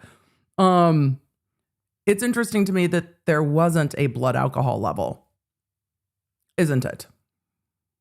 Intoxicated, but because it's gastric contents, I mean, you know, you could in theory pull something out and it would be, you know, 100% ethanol, if, you know, depending on if they just drank a stomach full of, if they just drank a bunch of Everclear or something else. So it doesn't really tell you much Don't about do that. how much they drank or what they drank or anything like that. I When it's gotcha. in the stomach, and Yeah, no, just drinking pure Everclear. Don't do that. it's not present in his blood, so. I gotcha. Okay. So it's not present in the blood, just the gastric or whatever. Right. Okay. Yeah. And then just the last one. What is quetiapine? Quetiapine? What is Quetiapine? What is the Quetiapine? Okay. Yeah. And then just the last one. What is quetiapine? Quetiapine? Quetiapine is an antipsychotic medication. It's called Seroquel. Okay. I gotcha. It's a prescription mental health medication that's prescribed for different things. I got you, okay. And it has like 16,000? 16,000 nanograms per milliliter. Mm-hmm. Okay, and is that, I mean, quite a bit, like, can that, Yeah, I mean, that's a big number, but it doesn't really mean that much. You know, so a nanogram is a millionth of a gram, and a gram is not very big. So even 16,000 of them is not a huge amount. okay. Is there like, could those have been mixed, or is that not kind of a? What's that? Could what be mixed? Quetiapine and like the fentanyl? Or is that like drug? Ma'am, we've already seen your prescription for quetiapine. I'm sure you're aware of what it is. And I don't know if she's prescribed this off-label for sleep or for something else. We don't know yet. We may know later. We do not know. So I'm not going to speculate on that because we will, well, we might learn later, we might not. But can those be mixed? Like what? Did the pills have the quetiapine in them? Yeah, no. A normal, I guess. Did the cartel fentanyl have quetiapine in it? Is that the question? Okay. What's that? Could what be mixed? Quetiapine and like the fentanyl? Or is that like drug, a normal, I guess, drug thing? I don't know. Is that a normal drug It's thing? not, I mean, you know, most of the time if we see those together, it's because somebody was taking quetiapine as a prescribed medication and they were abusing fentanyl. But, you know, there's, you know, do you have any indication he was abusing fentanyl? No, that's why all of this is just like, what the heck is this and going on? So I guess that's why I'm confused just about all of this. That was a big old honestly. no. So I don't know. So, I mean, I know it doesn't mean anything now, but just kind of something for me to, you know, try and figure out, I guess. It doesn't mean anything now? What do you mean it doesn't mean anything now? What do you mean it doesn't mean anything now? Because genuinely, when families have questions, they are looking for anything that will give them an answer. You have an undetermined cause of death. It doesn't mean anything now. It might. Does it sound like she is investigating an answer to what happened or to how much information they have? You let me know what you think. All of this, honestly. So I don't know. So, I mean, I know it doesn't mean anything now, but just kind of something for me to, you know, try and figure out, I guess. Yeah. Trying to figure out. And then I'm assuming the acetopin, is that like a aspirin or something? Acetaminophen, that's just Oh. Tylenol. Yeah. Oh, that's fentanyl too? No, that's Tylenol. Oh, Tylenol. It's like, holy shit, okay. Yeah. So just like Tylenol, caffeine, and then the naloxone, I'm assuming is just something that they gave him while he was here? Probably would be my guess. It'd be, you know, somebody that's unresponsive. It's a very common thing for EMS to give people. Okay. Don't you have 3 young kids? Do we not really know what acetaminophen is? Okay, no, that works. I was just trying to figure out, That you know, works. if this is anything different, if we found out anything new with this stuff. Oh, come on. Pause there. Okay, she says that works. Just trying to figure out if we found out anything new. And then the prosecutor said, oh, come on. Because it seems like the call maybe hit some turbulence. Oh, come on. Oh, wait. I wonder if... Oh, Emily, dumb girl. No, bad. You saw the video on the left-hand side of the screen move a little bit. I wonder if that's the recording device is actually just recording a, you know, plant or whatever it's in. And that's what recorded it. Oh, right, because there were multiple phones.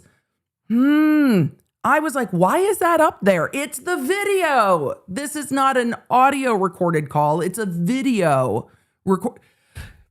I told you I didn't sleep enough. When it wiggled, I was like, ah. Monster in the chat said there's a plant in the plant. Yes. Okay. Figure Perfect. out, if this is anything different, if we found out anything new with this up. If we found out anything new. Oh, come on. Pause there. It's okay. We can fix it. Scott, don't change anything. It seems like The court's like, we can fix it. Thank you, Your Honor, for just taking charge. We appreciate it. Just if I do this, you tell us what to do. You do that. We're just going to wait patiently. press play. Yeah, like she said, it doesn't change anything in the cause Huzzah! Well done, Your Honor. Well done, Scott. Well done, y'all. or manner of death. It's still That video does move, though. If you watch, for those of you listening in the background, you can see wherever the recording device is. I'm assuming it's a phone, but you can see the video move around a little bit. Yeah, like she said, it doesn't change anything in the cause or manner of death. It's still, definitely, death from fentanyl intoxication, and we still don't know how he got it into him. Yeah, and I mean, is that anything you could ever find out if it was? I mean, do people? Back it up, back it up, back it up, back it up. What now? Death from fentanyl intoxication, and we still don't know how he got it into him. Yeah, and I mean, is that anything you could ever find out if it was? I mean, do people normally eat that? Like, take it, swap? Like, is that something you like shoot? It's not usually something people eat. Well, that's not even true anymore. So with illicitly manufactured substances. Why does she keep saying eat? Why does she keep saying eat? Sometimes people take pills that have that. So yeah, these days you can't really tell. Yeah. All right. Well, I appreciate your time. I do. Thank you very much. And Yep. And if you have other questions, don't hesitate to give me a call. okay, awesome. What was your name? Dr. Christensen. Oh, Christensen. Okay, perfect. Thank you so much. I appreciate it. Okay. Okay, Yep, bye-bye. You're welcome. Yep. I'd like to follow up on a couple things there. Huh. That phone call's interesting, isn't it? I don't think I've ever heard a recorded call asking the medical examiner for information in a case ever. Interesting call. Continuing on. A number of you popped in during that call. Hi, Law Nerds. We do not know exactly who recorded it. However, the ME didn't record it, and they recovered multiple phones from Kouri Richins, and it looked like a phone was recording. So the only other place it's coming from is her. She was not wiretapped. The ME's office didn't record it. It was clearly a video recording. I guess that could have been not just a phone. It could have been a video recording, like standalone device. But it was very clear on her end. He sounded like he was speaking through speakerphone. So it sounds to me like she recorded it. All right, chat is asking for spoilers. Chat, how many are in chat? Go like the video. We're at almost 30,000. One spoiler. Emily, you're breaking your own rules. I know, the hypocrisy. One spoiler. They might have mentioned this a little bit in opening. We know it from other pretrial motions.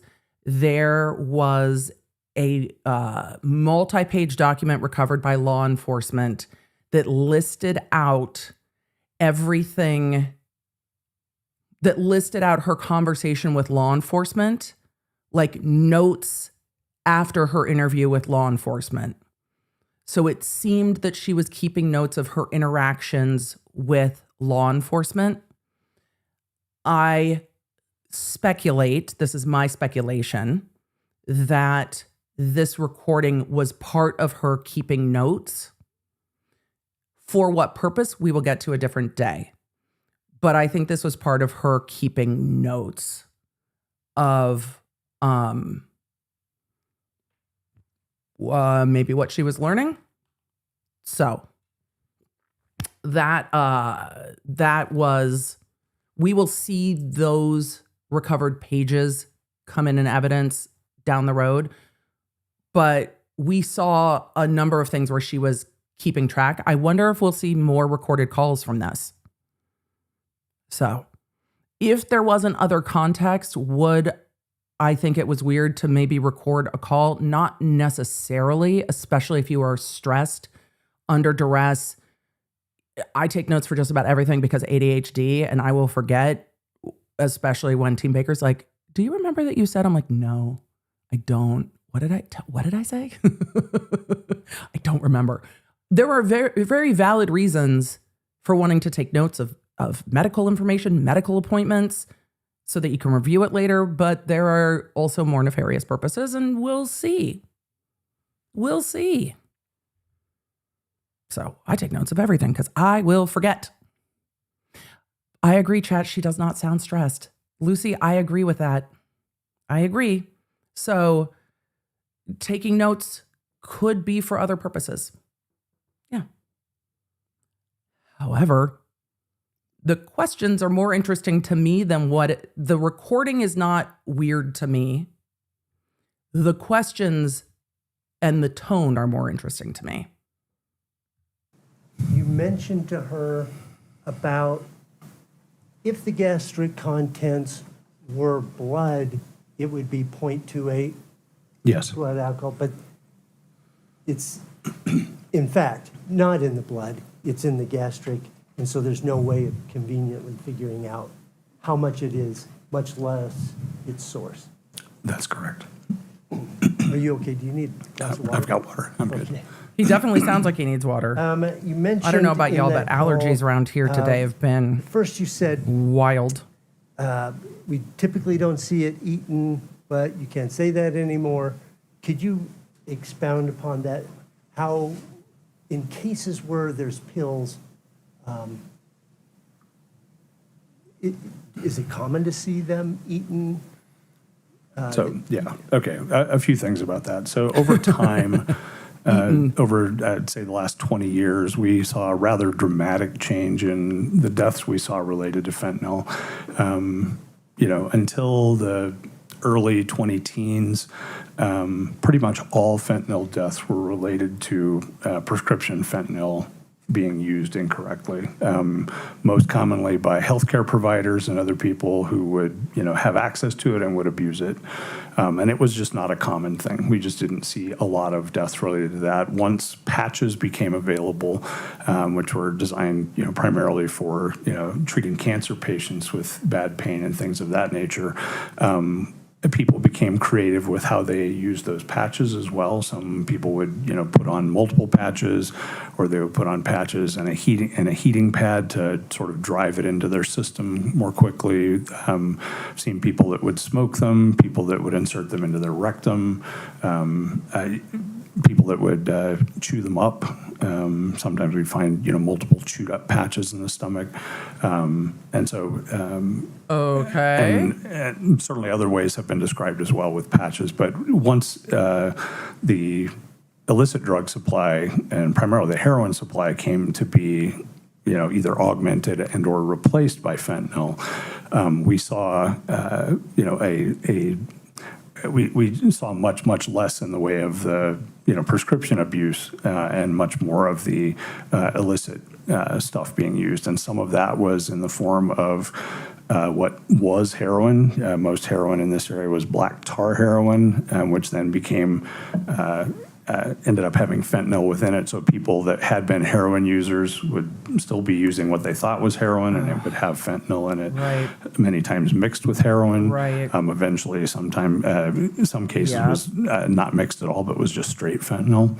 And that is not what you think you're getting. Fentanyl pills. I started seeing a lot of shift from opioid, like legitimate prescription, the pipeline between legitimate prescription opiate use and heroin use was so incredibly noticeable.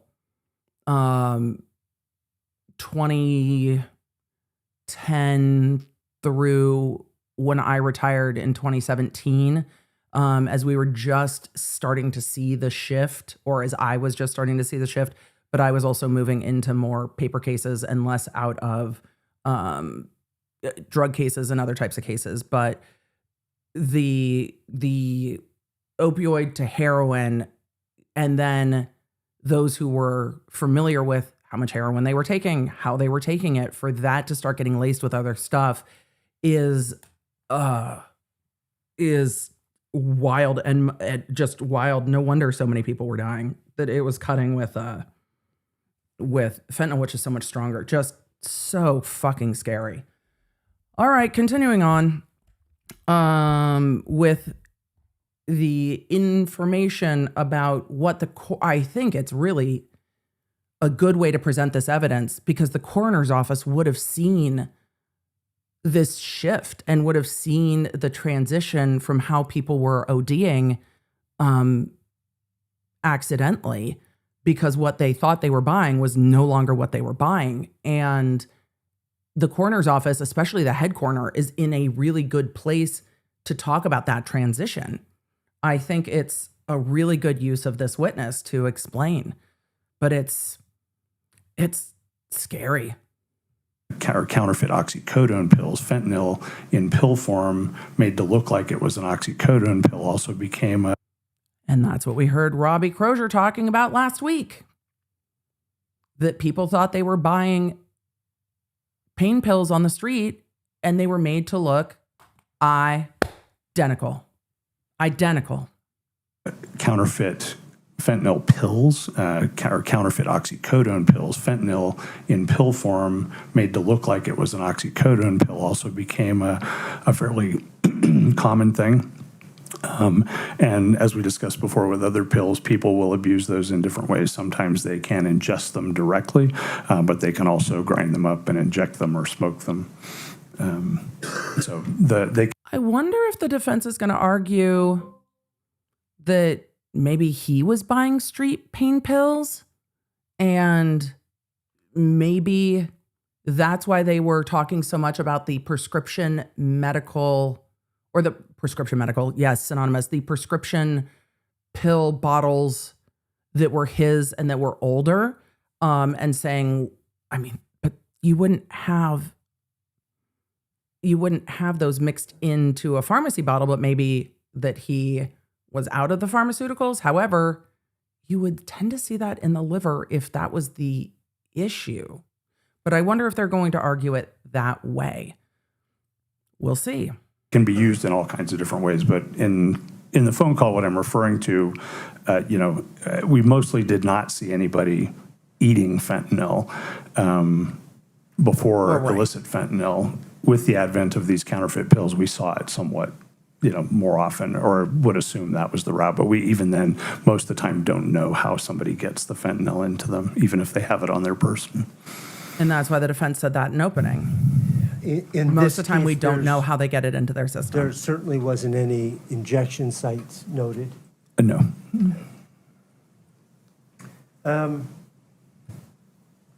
Are there tests for... Also, I would think when the coroner is saying we don't know how they get it into their system, I think he's saying we don't know if they intended to take fentanyl, intended to take something else and it was laced with fentanyl, intended to take that much, was given it by somebody else, it was mixed into something else. I think all of that's fair. Forensic tools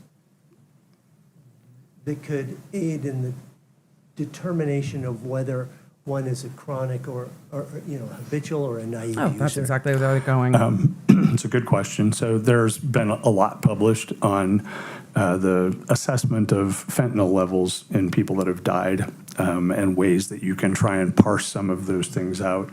The bottom line for all of them is you can't look at a number in isolation and make a determination based on, this is a lethal level, so this level has to be the cause of their death. There are certainly people who become tolerant. Most opioids, people will develop tolerance over time, and so they can have very, very high levels and not have the same effect as someone who doesn't take it all the time.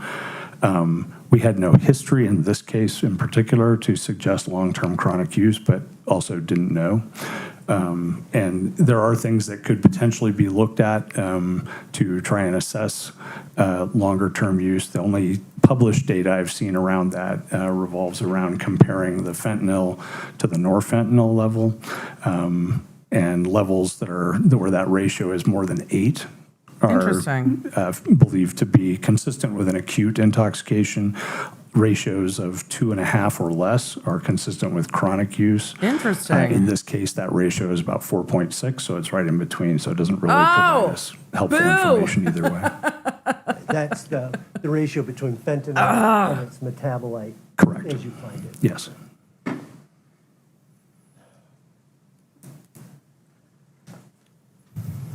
Have you ever heard of pseudo-allergic reaction to opioids? Yes. Could you tell the jury a little bit about that? Oh. I imagine some of what we are going to hear from Dr. Christensen is going to go to the state's argument about the attempted murder. Most allergic reactions are because the body has developed an immune response to some specific protein substance, whether it's nuts or grasses or whatever, pollens of different types, and your body reacts to that and triggers a reaction through your immune system that elicits what we typically think of as allergy symptoms that can range everywhere from, a stuffy head all the way up to anaphylaxis and death.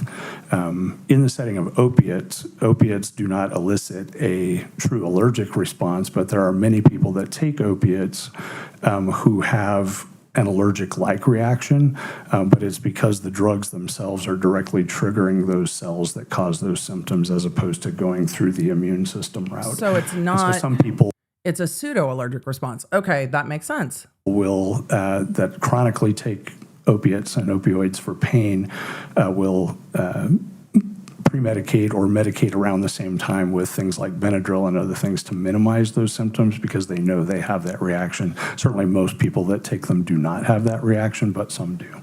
And that's, If one didn't, So if you took a prescription that you had a response to and you knew that, I love that he's like, most people know that and then take something to kind of mitigate. That makes sense. But this is, for those of you new to this case or new to following this case, there is an attempted murder that is alleged from Valentine's Day, February 14th, 2022, before Eric Richins passed. I think tomorrow is the anniversary of his death, March 3rd, 2022.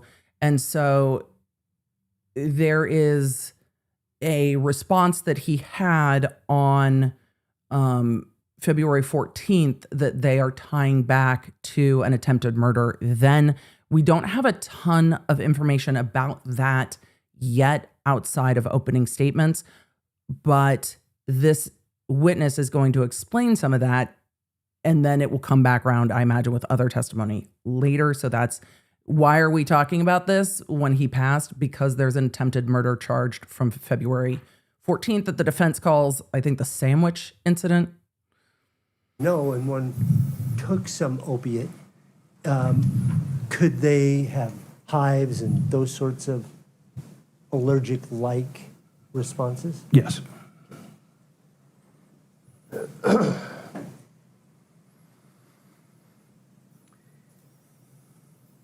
Given all the symptoms that you've talked about, the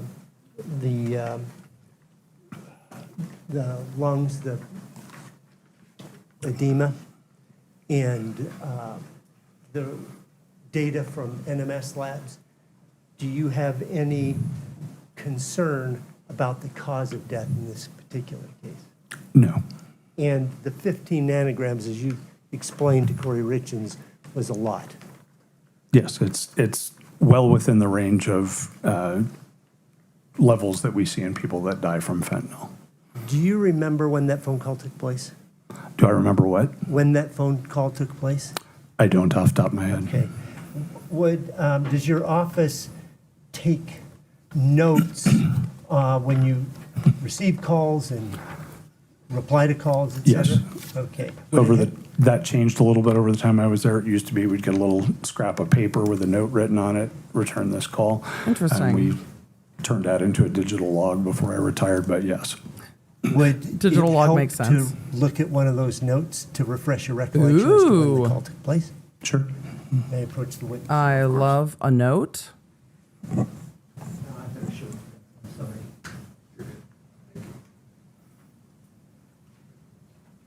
Do you recognize that, sir?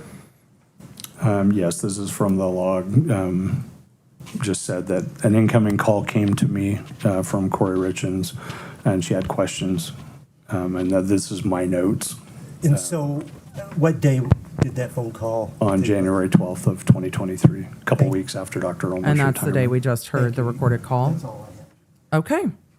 And we're moving to cross-examination. Michelina, will you let the app know? Could I get some more water? Since we told the law nerds that they could bounce and come back for cross. So we're getting to cross-examination with Ramos. Let's see what cross brings us of the doctor. Hopefully it is just a non-dramatic. Thank you. Cross-examination. I'm going to zoom till we start cross. Good morning. Good morning. We've spoken before. I'm going to ask you some follow-up questions to Mr. Burmister's. Sure. Yeah, I'll that's start how off cross works. with that final thing that Mr. Burmister showed you. You indicated that you would take calls from different individuals, correct? That's correct. And did you receive other calls in this case from law enforcement? I believe I did, yes. Mhm. Okay. Would it refresh your recollection, or do you recall a call around the same time in this case? I don't recall the timing of it. Okay. I'm going to approach you with the same case notes. Okay. And it's that first one. Yes, uh-huh. And did you in fact receive a call before Ms. Richins? Yes, the day before. And was that law enforcement?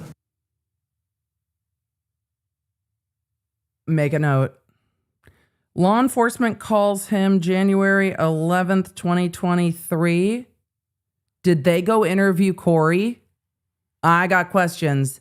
What contact did Kouri have with law enforcement on January 11th? Because that's really going to be interesting and illuminating information. Did law enforcement talk to Kouri the day before? Or did she just call on the 12th out of the blue? Asterisk. Asterisk. It was. And was that also regarding the supplemental report? Yes. Okay. And either your recollection or what's in your notes, do you recall if most of the questions were the same that Ms. Richins asked you on the 12th? I What? don't have any specific recollection, but my, general recollection was that we discussed the supplemental tox findings. Perfect. I'll take that back. Oh, it will be very noted if Kouri's asking the coroner the same questions that law enforcement's asking the coroner. It will make it more likely in my mind that she did have interaction with law enforcement prior to making that call to the ME. Curious. Now, the questions that we just heard Ms. Yeah, don't be Richins suspicious. ask you, very similar to what we're asking today, correct? Yes. I dig the suit, Ramos. I'd like to talk to you about the blues- allergen the suits have been discussion good. you just had. You indicated that perhaps an individual could. Oh, Kouri having questions is not suspicious. Law enforcement speaking to Kouri about something and then Kouri calling and probing the ME to follow up on the questions after speaking to law enforcement is. To me, it is. But we'll have to wait and see. Have a reaction like hives. Yes. If someone is allergic, in this case to an opioid, as you indicated, does that allergy disappear? Huh? I'm not sure what you mean. Does Does it go away over time? Over time or within a certain amount of time? Or I mean, allergies certainly are things that can fluctuate. People can receive treatment and their responses to different things will go away.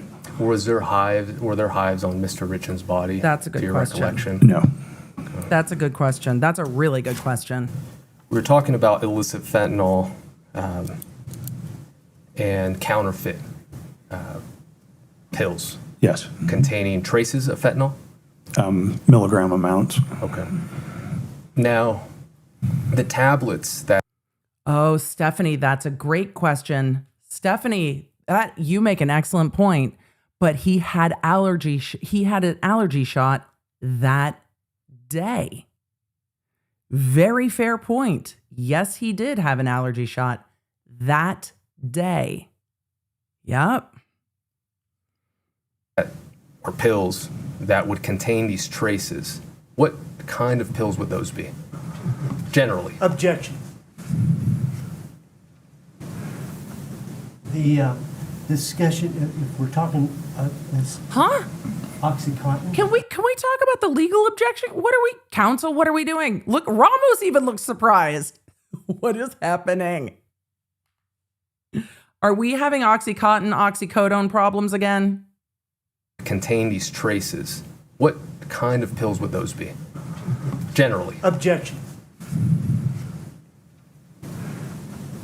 The discussion, if we're talking this OxyContin, is that what you're saying? I've not said it. What are I just they- said pills. What are they doing? Why are we having a kiki up at the podium? I'm so confused. Objection. Mr. Burmester, just make your legal objection. Why are you all having a chat? I would be so off put if somebody walked up to me in trial and was like, well, what is your question? I would be like, why the fuck are you talking to me? Out of my face. Everyone who is on the BTS knows exactly why I feel that way. Okay. Why are you talking to me? Look, Ramos's face is my face. Ramos's face is my face. Why are we chatting? This isn't curling. We're not standing around the house talking about the curling. What? Okay, well, there's no pills. It's a they hypo. have. What, Burmester, what are you doing? Would you provide a little more foundation for your question so we know what we're talking about? Absolutely. Just like, what are we doing? Your Burmester, testimony what are we just now doing? Was that in your experience, That was you odd. started to see that fentanyl overdoses were coming in through your office, correct? Correct. And in those overdoses, you gathered information, and because you would see that there was a presence of acetyl, I say that right? Acetyl fentanyl? Acetyl fentanyl. Acetyl.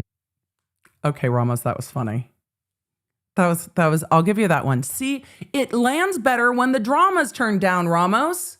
And your co-counsels have been wilding out. If you bring it down, it's going to be so much better. And then your jokes can land.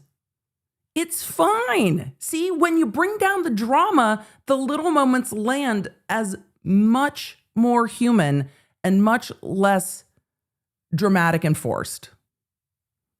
Love it. Love it. Okay. Also, I think he's right. I agree with his pronunciation. He didn't want to say acetyl. Acetyl? No. Ramos was like, no. Presence of acetyl, I say that right? Acetyl fentanyl? Acetyl fentanyl. Acetyl is also fine. Okay, acetyl fentanyl. that was more likely We're team acetyl over a here, result Ramos. of illicit fentanyl, correct? So it is a form of fentanyl that in some cases there were a variety over time of different fentanyl variants that were developed primarily in response to controlled substance legislation. If fentanyl is outlawed, then we'll add an acetyl group to that molecule, and then it's no longer controlled. And so we can distribute that as a non-controlled substance. And then that one gets controlled. And so then, there were dozens of variants of fentanyl that were developed over time. Acetyl fentanyl was one of the more common ones that we saw early in this wave of progressions, but was one that we saw not infrequently. Now, with that, what was the acetyl fentanyl contained in usually? Ramos, we're with you on the pronunciation. That is the way that's the only way I've ever heard it pronounced. So I'm with you. I'm with you. I'm with you on acetyl. That's where I'm at.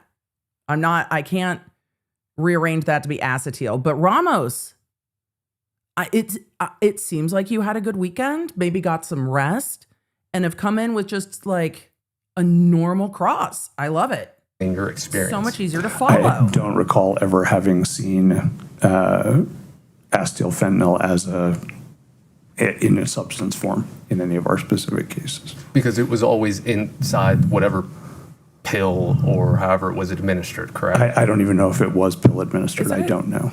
The Or breakdown? injection. Or I don't know how we would see it in people, but I don't recall ever seeing that correlate with a specific pill that we had tested that was shown to contain that. I know generally the crime lab identified acetyl fentanyl in some pills, but I don't recall a specific instance in my casework where those two were correlated. Describe counterfeit pills. Counterfeit pills are essentially illicitly manufactured pills and sometimes very sophisticatedly. I think this is a good line of questioning for the defense. Because if they can move this case from she's trying to get shit to kill someone, and we know that fentanyl is dangerous, but if she's just asking for pain pills and she thinks she's getting pain pills, she's intending to, help him with his back pain, maybe? There's a different argument there if it's nobody knew these were fentanyl. Robbie Crozier didn't know they were fentanyl. Carmen's asking for blues or pain pills. If nobody knows they're fentanyl, it moves the argument that she didn't know. She wasn't trying to kill him. We'll see how that goes with some of the other stuff, but it's a good argument versus some of the spaghetti at the wall arguments that are harder to follow. Where people will buy the same kind of a pill press that a drug manufacturer uses, and they put their stuff into it and press pills that look very, very similar to legitimate prescription pills. The most common counterfeit pills that we've seen have been fake 30 milligram oxycodone pills. Blues. That when tested. Right. The most common counterfeit we've seen are fake 30 milligram oxycodone pills. Blues. Right. Contained only fentanyl. And there are also some benzodiazepine pills, things like Valium and Xanax and other things where those, what look like Xanax pills have also contained fentanyl. And you just indicated two different things, that in some instances, it was purely fentanyl. Those pills contained only fentanyl, correct? Correct. And then there were other times where perhaps they were still traces, or there were still the other benzos, for example? Those would be different pills. I don't know. Sure. I'm not aware of any where it was both fentanyl and benzos are made to look like benzos that didn't have. We've seen counterfeit benzodiazepine pills and counterfeit oxycodone pills, both of which contained only fentanyl. Correct. Now, in this case, you were provided, or your office rather, was provided with a hydrocodone bottle, correct? Correct. Now, that bottle you keep in your office, correct? We do until the case is done. Eventually, it's Good discarded. questions. But yes. This is one of the defense's better crosses for me. Look, there's a long way to go. You talked about But I'm going to point out the good questions for both sides in this as we watch it. These are good lines of questions. Fair to say that fentanyl, right now you discussed how you would find acetyl fentanyl, and that was one part of it, and then you had to make sure that legislation got that specific one into the books so that it would then become a controlled substance, correct? Yes. And so I imagine that was really fastly evolving. Yes. I mean, I was a member of the state's Controlled Substances Advisory Committee that would provide recommendations to the legislature to include in the Controlled Substances Act. And every year for this time from the late teens to the early 20s, it seemed like every year we were adding things. They did eventually make some changes where relatedness became, if it wasn't changed enough, it was still covered. Right. But Fair. it was an evolving process. And what we would see in the deaths that we saw related to fentanyl and fentanyl analogs also changed. And with that, also peer review literature as to the effects of fentanyl, correct? I really wonder if the evolving legislation also plays into Mr. Crozier's determination to distance. But this all makes sense. Assume so. That would make. You kind of hesitate. I would assume so. Well, I mean, the peer-reviewed literature is evolving all the time, and That's so what I it don't does. know if there's a specific thing you're referencing. I don't know, but certainly, initially there was not a lot of. As the fentanyl supply changed from primarily pharmaceutical to primarily illicit, So I'm just going to make a note for all of you watching on the screen. That's my computer that has a notification. My apologies. I apparently did not have notifications adequately turned off enough on my own feed. So that's me. Apologies if it's distracting. Here we're going to move. There we go. For just a little bit, we're going to move the closed captions. early stages of that, there was not a lot That's of. me. Told you I'm new at this. New We're new at literature to, look at the postmortem levels in people that have died of this, illicitly manufactured fentanyl as compared to the different ways that people used to take it as a diverted pharmaceutical before. And that's exactly where I was going, the postmortem. These levels that we've been discussing. Mr. Burmester asked you about the postmortem levels, and you received from NMS reference comments, correct? Yeah, that's part of their report. Correct. And do you recall what those numbers were in terms of the femoral blood as it relates to accidental drug overdoses? I don't recall specifically what the numbers were, but Chat, your generally comments are the speaking, best. the levels that we see in accidental overdose deaths from fentanyl, overlap the levels that are seen as described with, prescription usage. And part of the reason for that is going back to the literature is that there is no, I'm trying to find the right words for it.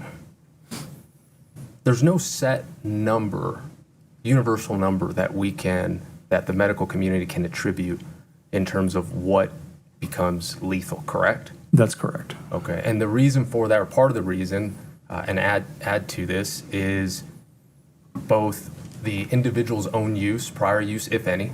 Yes. These are good questions. Perhaps the Much better toxicity cross. or the amount of fentanyl in it, correct? The dose. In the that they dose? take. Yes. Mhm. The potency of that dose, correct?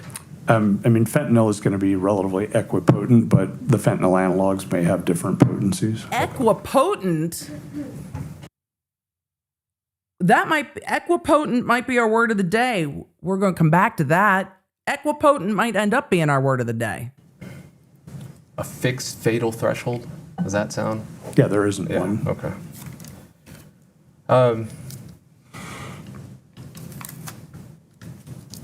It's a good one, too. You were discussing the ratio of fentanyl with norfentanyl with Mr. Burmester. Do you recall that? Yes. I got lost, to be frank. Not surprising. I'm not always good as explaining as I'd like No, to I think it was just going.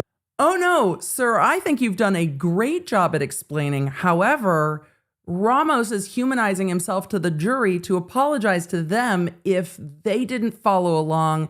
He's going to try to bring it down a notch without seeming like he's talking down to them. This is a much better version of Ramos than day one, which was so over the top dramatic. It's just a much, much better cross. And it gives the jury a note of like, hey, just if you didn't understand, it's not that the jury might have not understood. He's taking that on to himself. I wasn't following, which doesn't speak down to the jury, which his co-counsel have done a few times. It brings them along with him. Just a much, much better cross. Over my head. But tying it together with the post-mortem literature out there and this ever-evolving world that unfortunately we're dealing with now with fentanyl, is there any literature on how that ratio can be affected that you're aware of? I'm not aware of any specific literature that looks at the ratio of fentanyl to norfentanyl in determining, is it a cause of death? Is it a recent, a one-time use or multiple time use? I'm not aware of any literature that discusses that. There certainly has been some literature added over the years to discuss comparing, for example, the amount of fentanyl seen in the heart to that seen in a peripheral site. We call it like something like from the femoral vein, to try and assess, things, or looking at other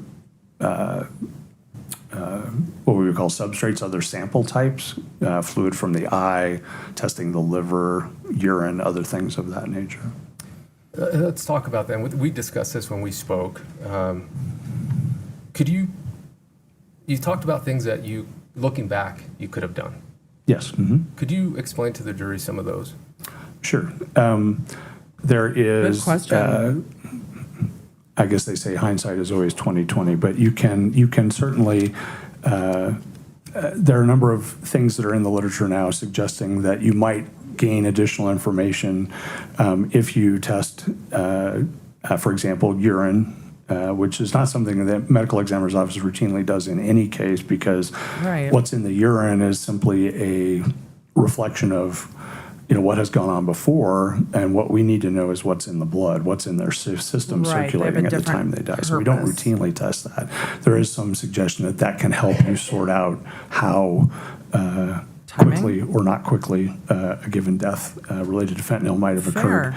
And then there's been other evaluation of other substances like fluid from the eye, what we call vitreous fluid. You guys did that. As well as liver, and looking at both of those as a means of, perhaps augmenting the understanding of what's going on in the blood as well. They did vitreous fluid. When you take something, for example, by mouth, it goes through, down into your stomach, gets absorbed, and then anything that gets absorbed goes through your liver before it goes anywhere else.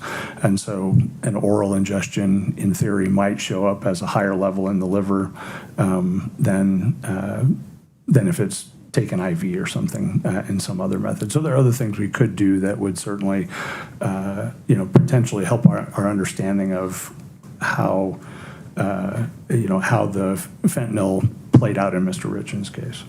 And you had also mentioned in our discussion, the brain, the heart, and maybe you mentioned blood. Are those also helpful? Looking back again, hindsight. Yeah, so the brain, there's good literature that suggests the brain takes up fentanyl, and that is the cause of both the central nervous system and the respiratory depression. It's interacting with opioid receptors in the brain. There's not any published literature that I'm aware of that talks about what a given level in the brain would mean. Same with other solid organs. There's starting to be some literature discussing what a liver level might mean, but I'm not aware of any other specific organ sampling sites that might add light to that. What about Good questions. Hair follicles? Like, what else could have been done? Hair testing.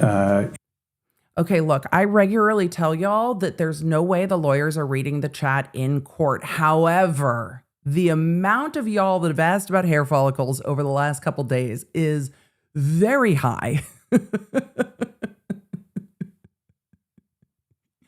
People have asked about hair testing for days and days and days. So it's interesting to see it come up in court. Law nerds, y'all wanted to know. Ramos is asking the questions that the law nerds want to know about the hair follicle testing. Okay. In the setting of drug use is primarily used as a means of evaluating drug use over time. Drugs do get taken up into the hair. However, you said one of the difficult things in determining manner of death is not knowing a particular individual's drug use history. Wouldn't then the hair use or the hair follicle testing give you more context? He Gives Beauty for Ashes said, could they have someone sitting there reading the chats? Somebody on the lawyers team could. I don't know if they'd want to. I think you should go in with a purpose to cross and not, go chasing down other directions. But there's nothing wrong with the lawyers doing that. And when we collect samples to send for hair testing, which pretty much we only do when we're requested to, but you tie off a bundle of hair. They want usually about a centimeter, so a little under half an inch bundle of hair. And we tie it off at the roots, cut it off, and then that gets sent to the lab, and they Could that be take done sections here? of it, starting at the root, going back to see, based on how fast hair grows, how long has this person been exposed to this substance. And you indicated unless you're requested, I imagine, for example, law enforcement. Yes, Okay. That wasn't done in this case. that was not done in this case. Okay. Now, as we heard, Ms. Richins, she indicated that That answers that question. that Erik was not using fentanyl, correct? Correct. And I think some of the information from Kouri probably informed that decision, because Kouri told law enforcement that he doesn't take anything other than some weed gummies. So I don't think the defense is going to say, look, we could have known. But when we get to Kouri's statements to law enforcement and what was known, I think we can understand how we got there. I also don't know how long Erik's hair was at the time he passed. The jury would know that, though, because they would have seen some of those photos. We won't. So we'll see. there was, going back to the initial conversation or the initial testimony regarding the different categories, when you're trying to really determine what to put down on the death certificate, one of the unanswered question was, well, was he using, correct? Yeah, that was part of it, certainly. And in our prior Right. discussions, you've indicated that, at times individuals didn't tell family, correct? But that would be not uncommon, yes. Harder with And your spouse, certainly in but this still can case, happen. A hair follicle test, if it had been requested of your office, you would have sent it out. We would. I don't know, and I think as I told you, I don't know what the literature says about hair follicle testing for fentanyl specifically, whether that's a useful endeavor or not. I don't know. Fair enough. Certainly it wasn't asked of you, and certainly you didn't get the results back. No. Now, had that been done, had you gotten Look, the goal of the defense is to raise doubt. I think yelling at, confusing, and embarrassing Carmen doesn't really go a long way to raise doubt.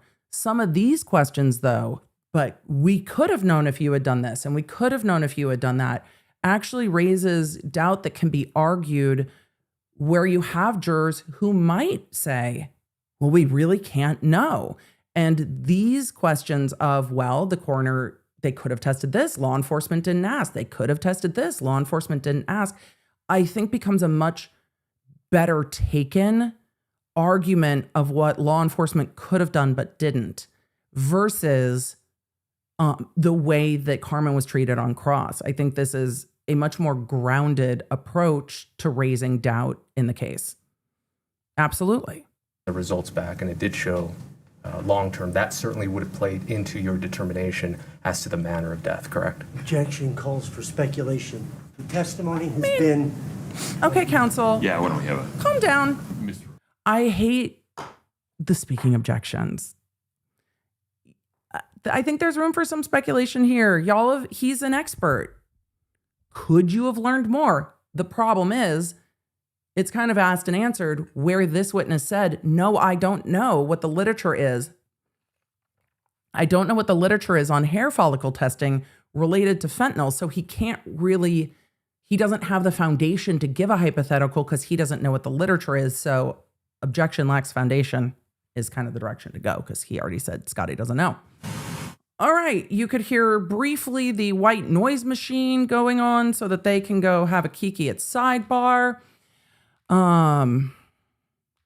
We see that EDB finally realized that there was a notification on the feed and turned it off.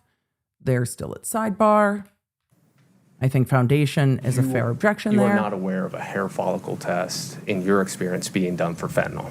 I am not. Okay, you don't know if it can be done. I do not know. Had a hair Fair. follicle test just for any drug, including fentanyl, any just hair follicle test to be sent out to see if there's Ramos is laying more foundation. Ramos is laying more foundation. Right. Because you need more foundation. any type of drug use whatsoever, your office would have done that, correct? Objection? Overruled. If you had been asked to send it out, would you have sent it out? Only if there's enough hair. Test to be sent out to see if there's any type of drug use whatsoever, your office would have done that, correct? Objection? Overruled. If we were requested to, that's certainly not something we would ever routinely do. Absolutely no, and I'm not implying that. Yes. And to be fair, the reason you wouldn't He's do that is implying law because your enforcement didn't office ask. is tasked Fair with implication. what's at hand, which is what do you have in front of you to determine the manner and cause of death, correct? Correct. Why is this person dead right now? Correct. As opposed to some other time? And in terms of your checklist, the hair follicle just doesn't come in terms of what you do, correct? I mean, it can, or it could in theory, but yeah, mostly no. But if it were to be requested of you, you would or could do it. We could. Objection, I think the answer was for this particular drug. What's the objection, Mr. Burmester? Asked and answered. Ask now. Yeah, Mr. Burmester, can we not just, we're wandering through the wilderness on our objections, counsel. We're starting to sound like Ms. Lewis. Objection, Your Honor, I just don't like vibes. The question's just, it's mid, Your Honor. That question is cap.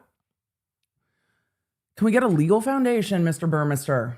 Particular drug. What's the objection, Mr. Burmester? Asked and answered. Asked and answered, and calls for speculation. Sustained. I'll ask you a different question. So I'm going to go back with all that in mind. There we go. Had you sent out if you send out a hair follicle test, is your practice generally when you receive the results of said hair follicle test to use those said results in your determination of whether or not to change a manner of death? That's like four levels of hypothetical. If you had sent it out and if you had gotten results and if those results had had information that was helpful, then would you have used it? I mean, yeah. Would be part of, all the information that we look at to come up with our final cause and manner of death. Perfect. Yes. Thank you for that. There.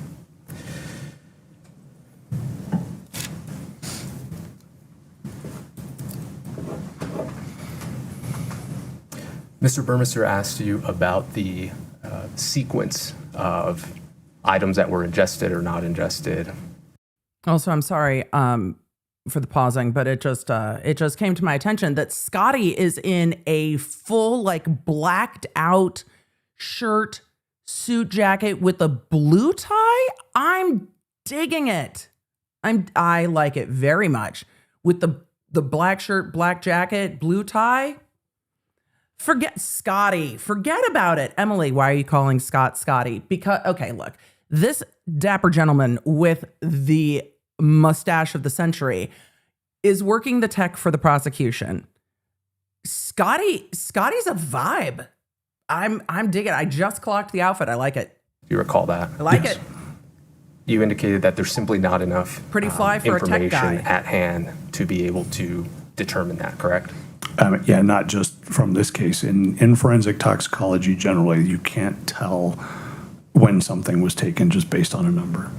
And that's what I wanted to make clear, whether it was just in this case or just generally. Generally, you can do that. And that means that there are no tests or nothing else that you can go back and do to make that determination, correct? Correct.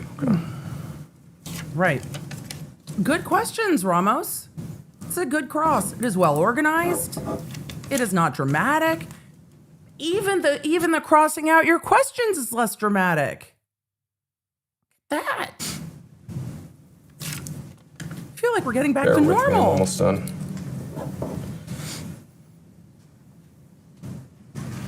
You know. Dina True Crime said, agreed, Kalmos is my preference for the defense team. Kalmos brought it In your today. Involvement in Much this better than case, Dramos. something unusual did occur in this case in terms of the investigation, correct? In terms You'd of have to be more I'm sorry, yes, I will. Yeah. what In are terms you of talking about? I'm going to rephrase. We're it. about to find out. Burmester, calm down. The witness was like, excuse me, vague. And Burmester's like, yeah, what are you even talking about? Burmester, sit down. Shh, we're good. Sorry, yes, I will. Yeah. what In were terto you me- talking about? I'm going to rephrase. We're it. about to find out. I think Burmester said, yeah, what are you talking about? Sir, you and Nestor should just stick to each other's witnesses. You and Nestor are giving the same energy right now, Mr. Burmester. Yeah, what are you even? Shush. Yeah, I apologize for poor question. I'll start all over. We saw your case notes. Yes. And there you spoke with one law enforcement officer, correct? Yes. Now, you also received other communications from other law enforcement officers, correct? I believe so, yes. And do you recall being invited to a meeting to have a discussion about this case? Yes. And do you recall if the DA was involved in that case? Somebody I came into believe the so. courtroom. And other prosecutors, correct? I believe so, yes. As I say that because everybody's heads just kind of turned looking towards the aisle in court, and the bailiff got up, and I got distracted. well as other law enforcement agencies, correct? I don't know. Okay. And that was unusual in your It practice? is? It's not common. It happens, but not commonly. Okay. Really? No further questions, Judge. Thank you so much, Doctor. It's unusual that they all sit down with the prosecution? Huh. I guess, well, I mean, prior to charges, in significant cases, that doesn't strike me as odd. But he's like, it's not common. Okay. Mr. Burmester, within the scope of cross, please. Oh, My apologies, maybe not yet. hold on. Apologies. Some order, sir. Dramos is getting called over for Post-it notes. Yes. I do. Kalmos Okay, very good. is getting called over for Post-its. That's true. Steph said prosecution and feds would be unusual. That's fair. Prosecution and the feds would be unusual.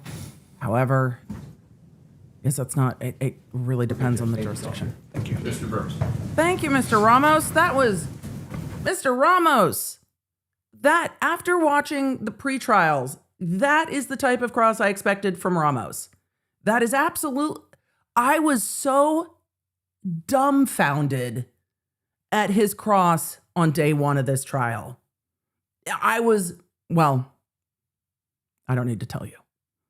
I was just crashing out at the ridiculousness of that first cross. This was a great cross. Easy to follow, good questions that raise issues that the defense can capitalize on down the road. He is kind of gathering the seeds that they want to plant or sow into arguments related to doubt. Fantastic cross from Mr. Ramos.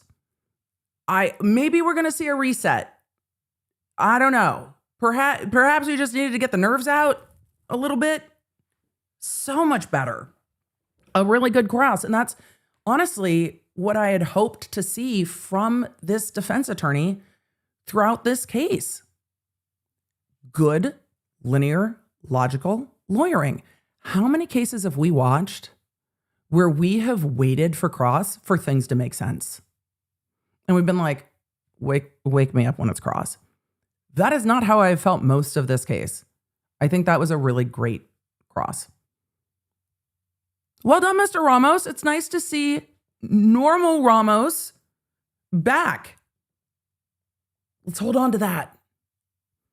We stand competence. We don't need the drama. You haven't earned it with these witnesses. Just trying to figure out this meeting you said. Is it the one you had testified earlier when you And got we're a on call redirect. from law enforcement? I believe so. From my notes that were in the log that I looked at, I was invited to a meeting. It was my recollection, it was some sort of virtual meeting. I don't know if it was WebEx or Zoom or whatever.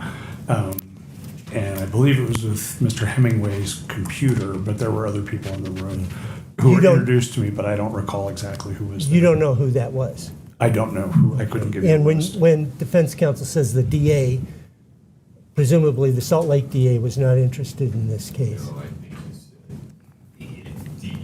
DEA. I don't think he Yeah, I said don't DA. recall. I misunderstood that. I thought I was asked DA as well. Oh, So my apologies. I want to make sure I don't get involved in any confusion here. Would you please? the judge is interjecting because it seems to be some confusion between the DA and the DEA. Fair enough. And I did see the question in the chat. Would I have been nervous if one of my cases was televised? I think I would be a bit self-conscious. I don't know if I would have been nervous differently than any trial, because every trial has a little bit of nerves. It's like before any kind of significant, I don't know, event. It felt like the nerves before a swim meet or a water polo game. It was like nerve-sighted. But I think I would have been more self-conscious, for sure. I definitely would not have been looking at what people were saying online. Yeah, no. Clarify what his testimony. Then again, that would have been more unusual. I think Then you than it is said now. you received notice to attend a virtual meeting and law enforcement was there. Yes. And you don't know who specifically in law enforcement was there. Besides Mr. Hemingway, no. And this was the day before Kouri Richins called? That's what the log says. Yeah, I don't have any recollection of that specifically. I'm interested in that. Hydrocodone doesn't look like this M30 you talked about, Good follow-up. imprint of M30. No, I've not seen any counterfeit pills made to look like hydrocodone pills. Good question. In this case, there were no traces.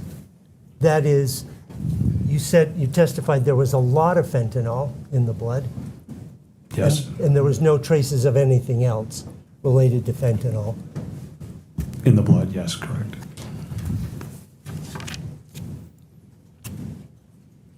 Good follow-up. That's a good redirect. Emily, don't compliment it too much. You're gonna get out ahead of your skis, girl. And we're gonna crash These and other burn. things you talked about, urine, vitreous, liver, brain, heart, blood, none of those, based on your understanding of the literature, et cetera, would give you a definitive forensic proof of long-term use or not long-term use. Definitively, no.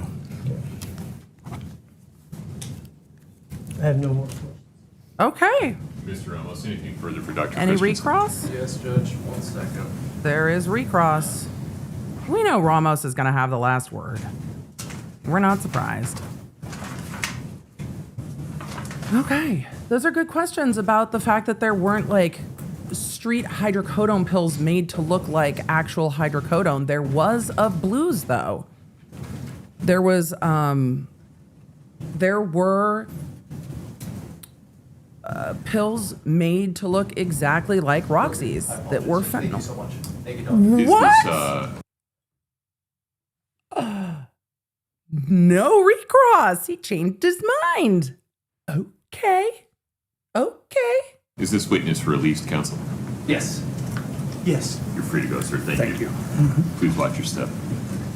Okay, now I'm convinced Ramos is reading the chat. Emily, that's absolutely ridiculous. We're not even operating in real time. We're back in time, so we have Zoom room. Yes, time travel's real.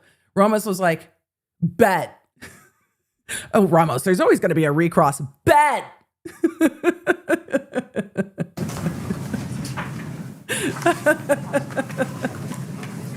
I'm here for it.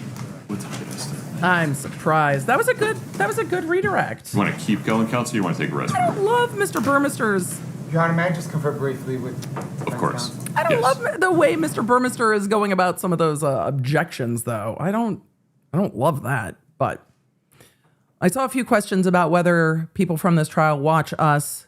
Well, we did have the moment during pretrial motions when this prosecutor did say this during court. Docket 214, but every law nerd on the internet calls it the walk the dog letter. So yes, the judge has referenced the exact subscriber count of this channel in court. And last week, the prosecutor did reference Zoom room. So yes, or Zoom specifically. So yes, I am aware that we are also being observed. Yeah. Your Honor, this might be a good time for a break. Okay, folks, let's take a restroom break. Please rise for the jury. I think the better question is, does that change what we do here? No. It was Bloodworth that mentioned the law nerds on the internet. But does it change how I handle this case? No. I always assume that people connected to the parties are watching, because so often after cases, people connected to the parties, witnesses after they've testified, family members of the victims have reached out to tell us that our chat is the only chat not Please have a being seat. awful, which I appreciate. So, no, I know the people Mr. watch. Your Honor, It's part of why our rules are our rules, but also the lawyers are the only ones generally in all of this that agreed that this is where they wanted to be. So when it comes to the lawyers and the judge, they're going to catch more from me than the parties. Most of the parties don't ever want to be there. They don't want to be there. Something happened. They saw something. They're a witness for some reason. They don't want to be there. The lawyers, this is their venue. We can comment on them. All right, continuing on. back to the video of the May 4th, 2023 The jury is out? interview. I think, I don't want to speak for him, defense has had a chance to review it, but we'll still have an objection. Ms. Lewis, please. Yes. This is regarding Your Honor, we Crozier's still interview. object on two grounds. One is still hearsay. There's not only just the statements of Mr. Crozier and Detective Davis and Detective, I think Hamilton maybe was the other one there. It was Ben Carino. That's okay, that's fine. I'm certain it was Ben Carino. So you can think all you want. It was Ben Carino. Miss Lewis. Oh, Miss Lewis, I do like the green, but you have gotten under Bloodworth's skin. He's like, you can think all you want, but it doesn't gonna change who's on that tape. Oh my God. I'm just backing that up because we talked about this first thing in the morning. So for all of you that just coming in, don't forget to like the video. I always forget to ask, but don't forget to do those things. But where are we at? Let's just back up and just reset real quick. At the very beginning of the morning, there was discussion over the video interview of Robbie Crozier, who had sold pills of a type to Carmen Lauber, who sold them to Kouri Richins, or who got them on behalf of Kouri Richins. There was argument this morning that this was going to come in because of the hearsay exceptions. The prosecution wanted to bring in the entire 13-minute interview. The defense did not object to foundation. The defense wanted time to review it because the prosecution has taken the official transcript and the video and then put the transcript below it so you can watch both at the same time, which I love. You can't use closed captioning. Closed captioning gets things wrong. Not all attorneys do this. Some attorneys will give a jury the transcript and let them read along while watching the video. But reading on a paper and trying to watch a video on a screen is very difficult. The prosecution spliced those, which I very much appreciate. The defense hadn't had a time to review it. The prosecution said they put it in the shared drive over the weekend. Miss Nestor's face had thoughts about it. So now we are back to, have you had time to review that 13-minute video? Is the video coming in? Foundation's been established. The transcript is fine. The transcript connected to the video is fine. Now Lewis is getting to the other legal objections. We've gotten to foundation. Now we get to the other admissibility. And as she's talking about that, she's mentioning who's in the video. And Bloworth is like, it's this officer. And she's like, no, it's not. He's like, it is. And that's where they start a little bit of a back and forth. But the jury is out of the room taking a restroom break. So I rewound it because I was amused. And Detective Davis and Detective, I think Hamilton maybe was the other one there. It was Ben Carino. That's okay. He said, no, it's Carino. And she goes, it's Hamilton. We can't make fetch happen with Hamilton just because we want to be in the room where it happened, ma'am. That's fine. I'm certain it was Ben Carino. You can think all you want. It was Ben Carino. All right. We have law enforcement side, and then we have the Mr. Crozier side. Right. The court's like, I don't care We also have who it was. Law enforcement making statements to Mr. Crozier, statements from Nicole Cummings and Carmen Lauber. So there's those.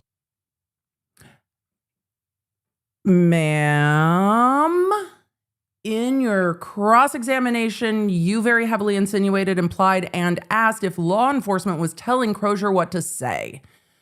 So law enforcement statements are going to come in as not hearsay under the exception that they have the effect on the listener because it goes to rebut what you have said, and the effect on the listener is incredibly significant when you have suggested that the effect on the listener is that it has basically planted what he is supposed to say. Okay. Hearsay statements in there also.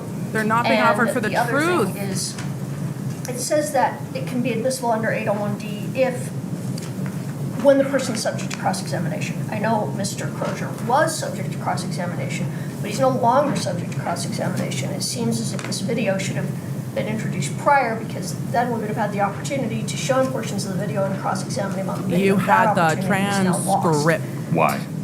Well, he's been released from his subpoena. We don't know if he's been out talking about the case. I suppose Well, you could ask him about that, but he's not unavailable. Well, that's correct. We could subpoena him and bring him back in.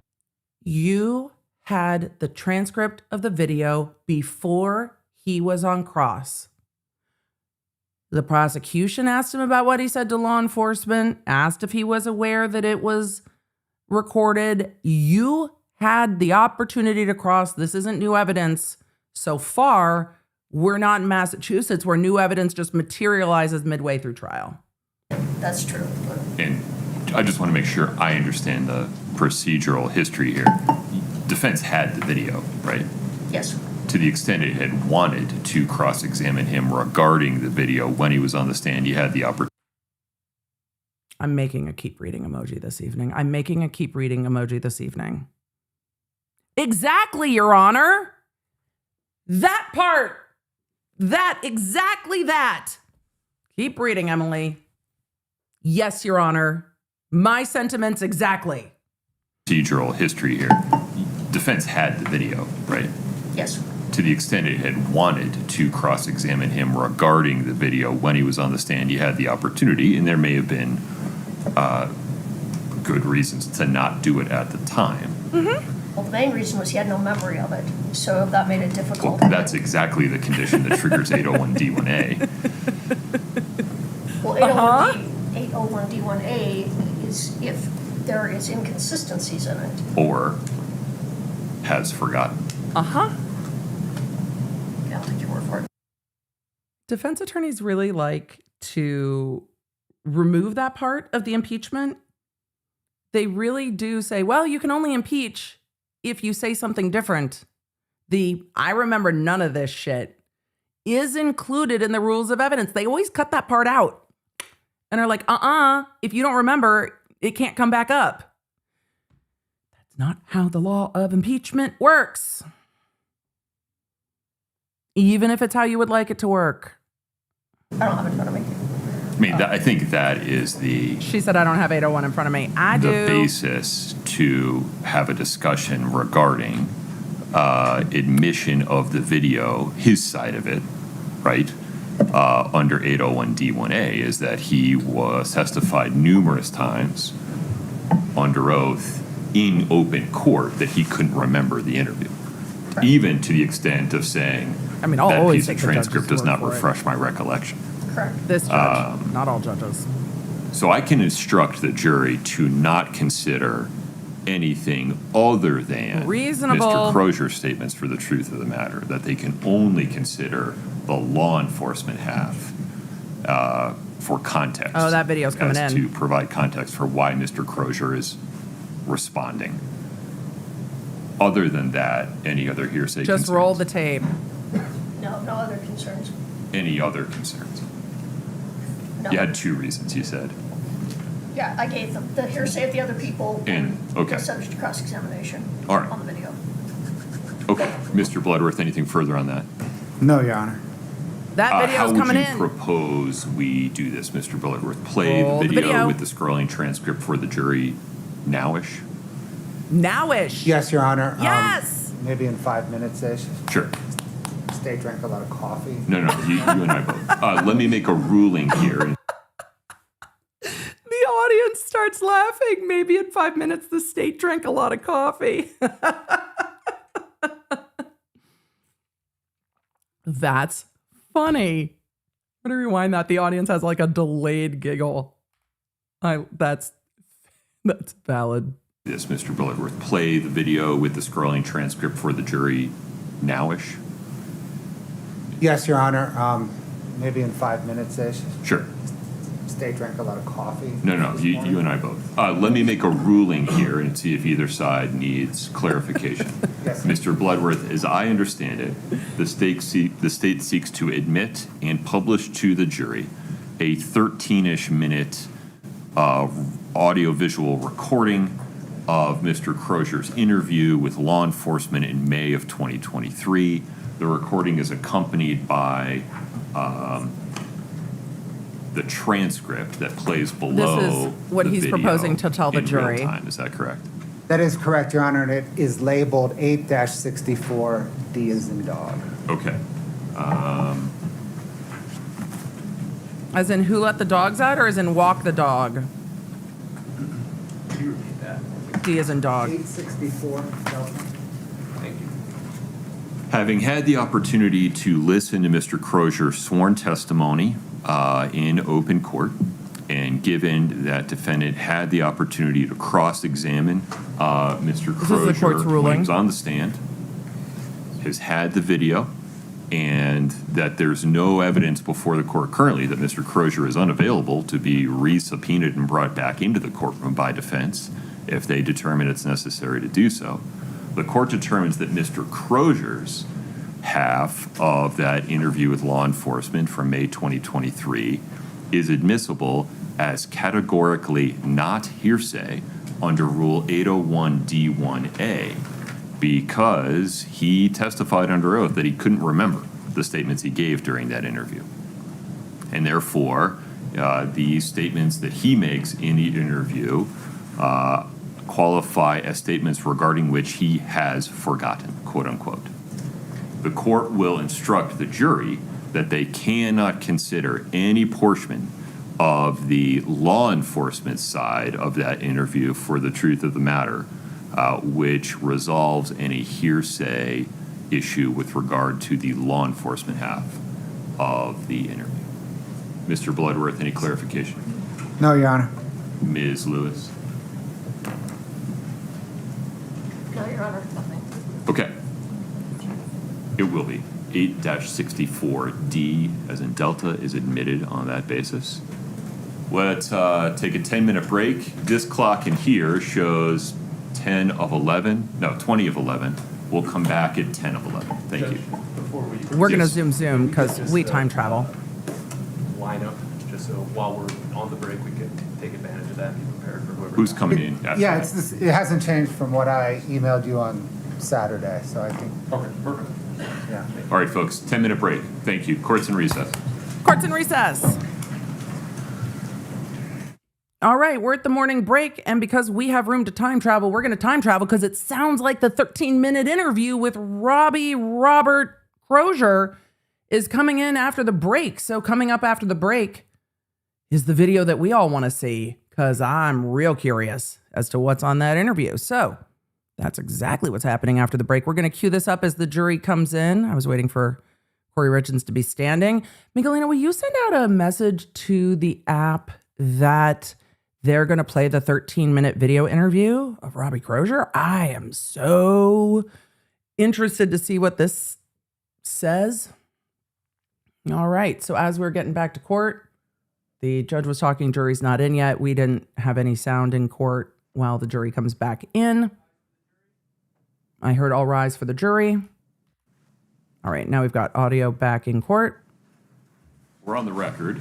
Jury's Mr. back in. Woodruff, I understand, will be admitting State's Exhibit 8-64D, a recording of a May 2023 interview with Robert Crozier. Is that correct? That is correct, Your Honor. The state moves to admit and publish 8-64D. Ms. Lewis, any other objection other than the one I've already ruled on? No, nothing further. Okay. State's 8- So when the court gives a limiting instruction, he's letting the jury know what they can consider this for. They can't consider what law enforcement is saying to Crozier for the truth. So if law enforcement says, other person said XYZ, the jury can't take that to mean that A, other person said XYZ for fact, and B, XYZ is true. So it's telling them that they can take what is said by law enforcement in context of what the witness says. So what is Crozier saying? What is he talking about? That can be taken as fact. The other stuff is not being offered to prove that it's true or prove that it's not true. 64D is admitted. We'll get that queued up now. I'm cold in my office, so I'm going to move my heater. And we're going to keep zooming. Please proceed. Robert? Okay, I'm going to move my, now that I see where the transcript is, I'm going to move myself a little bit out of the way so that I'm not blocking the transcript that the state has provided. That happened really fast. That law enforcement came in and was like, Robert, hello. I was like, shit, hi, okay, we're starting. Please proceed. Abruptly. Robert? How are you? Confused. I imagine you are. They said, how are you? We'll He get to said, why we're here. confused. Just a minute real quick. Let me Why see won't what basic this, information. why can't I move Okay. me? How about an address for you? 216 East, 350 South. There we go. South. What city? Your Honor, I'm so sorry, but you were going to give an instruction? That is true. I appreciate that. Thank you for the reminder. And now the court's going to give his limiting instruction while I am just going to float in space. I'm not moving back. Ladies and gentlemen, Mr. Crozier's side of this interview, this conversation, you may consider that for the truth, give it as much weight or as any as you determine it deserves. There are other speakers during this conversation. So the other side of the conversation, there may be 2 or 3 other people on the other side of the conversation. You cannot consider any of what they say for the truth. The only thing you can consider them for is to explain why Mr. Crozier is responding or to provide context for his responses. But the non-Robert Crozier side of this conversation is hearsay that cannot be considered for the truth. I have not Anything seen further, this Ms. interview at all. We have not seen this Okay. in pretrial motions. We have heard allusions about this. We have seen, or I saw in pretrial motions, and those of you that followed this case with me pretrial, we saw that in the differing affidavits, but this is totally new. So this is the dealer's interview with law enforcement in May 2023. Kouri Richins was arrested in May 2023. Remember, CL was in custody in April 2023, and this all seemed to catch up together pretty quickly. So CL's in custody in April, Crozier's in custody in May. Richins is in custody in May. This interview with Crozier is law enforcement and Crozier in custody. When he testified, he said he doesn't remember any of this interview, that he was not sober, and that he doesn't remember a thing about this interview. All right. Back into this video. Please proceed. And we saw his testimony. Was it just Friday? That's all right. I'll fix it.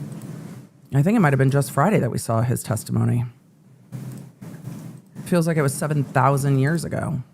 I feel like I've lived 125 years since then. Scott, please give it a try. Go, Scotty, go. And a phone number for you. Summit County. Yeah. We'll get to it. I'm about to say, I've been in Summit. All right, we're looking at Axon body cam footage, May the 4th be with you, 2023. Crozier is in custody clothes. I know you haven't, but you've had involvements with people in Summit County that we're looking at. That's what we're going to talk to you about. What? Phone number for you, Robert. 385. I couldn't even tell you. I'm so confused right now. Okay. I really can't. My phone's new anyways. Okay. Don't know your phone number then? No. Okay. So we'll get to why we're here to talk to you in just a minute. But before I do that, I'm going to advise you of your rights because you're obviously in custody here in jail, okay? So you have the right to remain silent. Anything you say could be used against you in court. You have the right to talk to an attorney, have him with you during questioning if you wish. If you can't afford to hire an attorney, one will be appointed for you before questioning. And if you decide to answer questions now without having a lawyer here, you can stop questioning anytime until you've spoken to a lawyer. You understand those rights I've explained to you? Sure. Having those rights in mind, you want to talk to us today? That beeping is the body cam. The rights are being read. He's in custody on something unrelated. I mean, related in that it's narcotic related, but unrelated to this case. And that's why he's like, hey,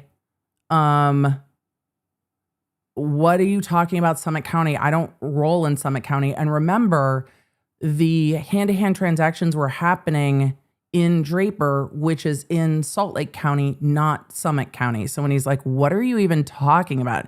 They're like, oh, you had dealings with people in Summit County. He's like, the fuck I did. Because Carmen was driving down from Summit County to the Maverick and Draper, which is in Salt Lake County. All right. Okay. So we're here to talk to you about a transaction that you made a little over a year ago with a female named Carmen Lauber that Nicole put you in touch with. You met her at a Maverick and Draper on 2 separate occasions in February of last year, so a little over a year ago. Okay. It's not Ringing a bell at all? Not ringing any specific bell, no. Okay. Well, let me give you a little more information then. So we've talked to Carmen, we've talked to Nicole. We talked to Nicole yesterday, got her phone and downloaded everything we needed off of her phone. You sold Carmen blues on 2 separate occasions there at the Draper Maverick. As a result, somebody died from that transaction. So we're not interested in jamming you up or anything like that. We're simply here for information. But we know that you sold those, and we can prove that through cell phone records and that kind of stuff. But right now, your information for us is more valuable than you being charged. Yeah, we don't want to jam you up. We want to know what you know. Interesting that they are saying twice. This was at 2 occasions, 3 occasions is very interesting. And those transactions, this is May 4th, 2023, those transactions would have taken place in February and, as Carmen testified, early March 2022. Federally was selling fentanyl that results in the death. Now you're hearing in on some drug stuff. Do you know anything about the federal rules with fentanyl and M30s? And I don't know anything. I know I've got a distribution of, I got a cop of 30 of them in December. And the M30s? Yeah. Okay. So tell us what you know. Like I said, right now, you're in. He said, I caught a distribution related to the M30s. He didn't say related to the M30s. I think he said 4 M30s, but I caught a distribution for the M30s, which is also consistent with what he said, that he was selling M30s. He also said that the M30s looked exactly like the fake M30s that were fentanyl. Information is more valuable, but at this point, we can prove, we know that you met with Carmen at that Draper Maverick on 2 separate occasions, sold her fentanyl. That fentanyl was then used in a death case, basically, so we've tracked it back to this point. But we're not interested in jamming you up. We're here to try and corroborate information. Corroborate. Validate. I know what Carmen and Nicole have both already told us. So you're in the position right now of either telling us what you know about it and basically not hurting anybody because Carmen and Nicole have both already talked to us and tracked it here, and you're verifying information that we have. Okay. Or if you don't want to talk to us, that's fine. We will pursue it federally because we know that you sold them the fentanyl that resulted in the death. You can talk to us, or we can talk to the feds. I mean, you could talk to us, or you could talk to the feds. They already told us everything we need to know. We just want you to corroborate with us, but we've already got all the phone dumps. So, I mean, it's up to you. Talk to us. We'll talk to the feds. You choose. Dealer's choice. So that's kind of where we're at. And I'm not trying to bullshit you. I'm just kind of laying it out exactly how it is right now. So, I know who Nicole is. Okay. About a year ago. February 5th and 25th is when Carmen messaged Nicole. Nicole gave her your information. Okay. Then you guys set up 2 transactions at the Maverick and Draper. Okay. Of last year? Yes.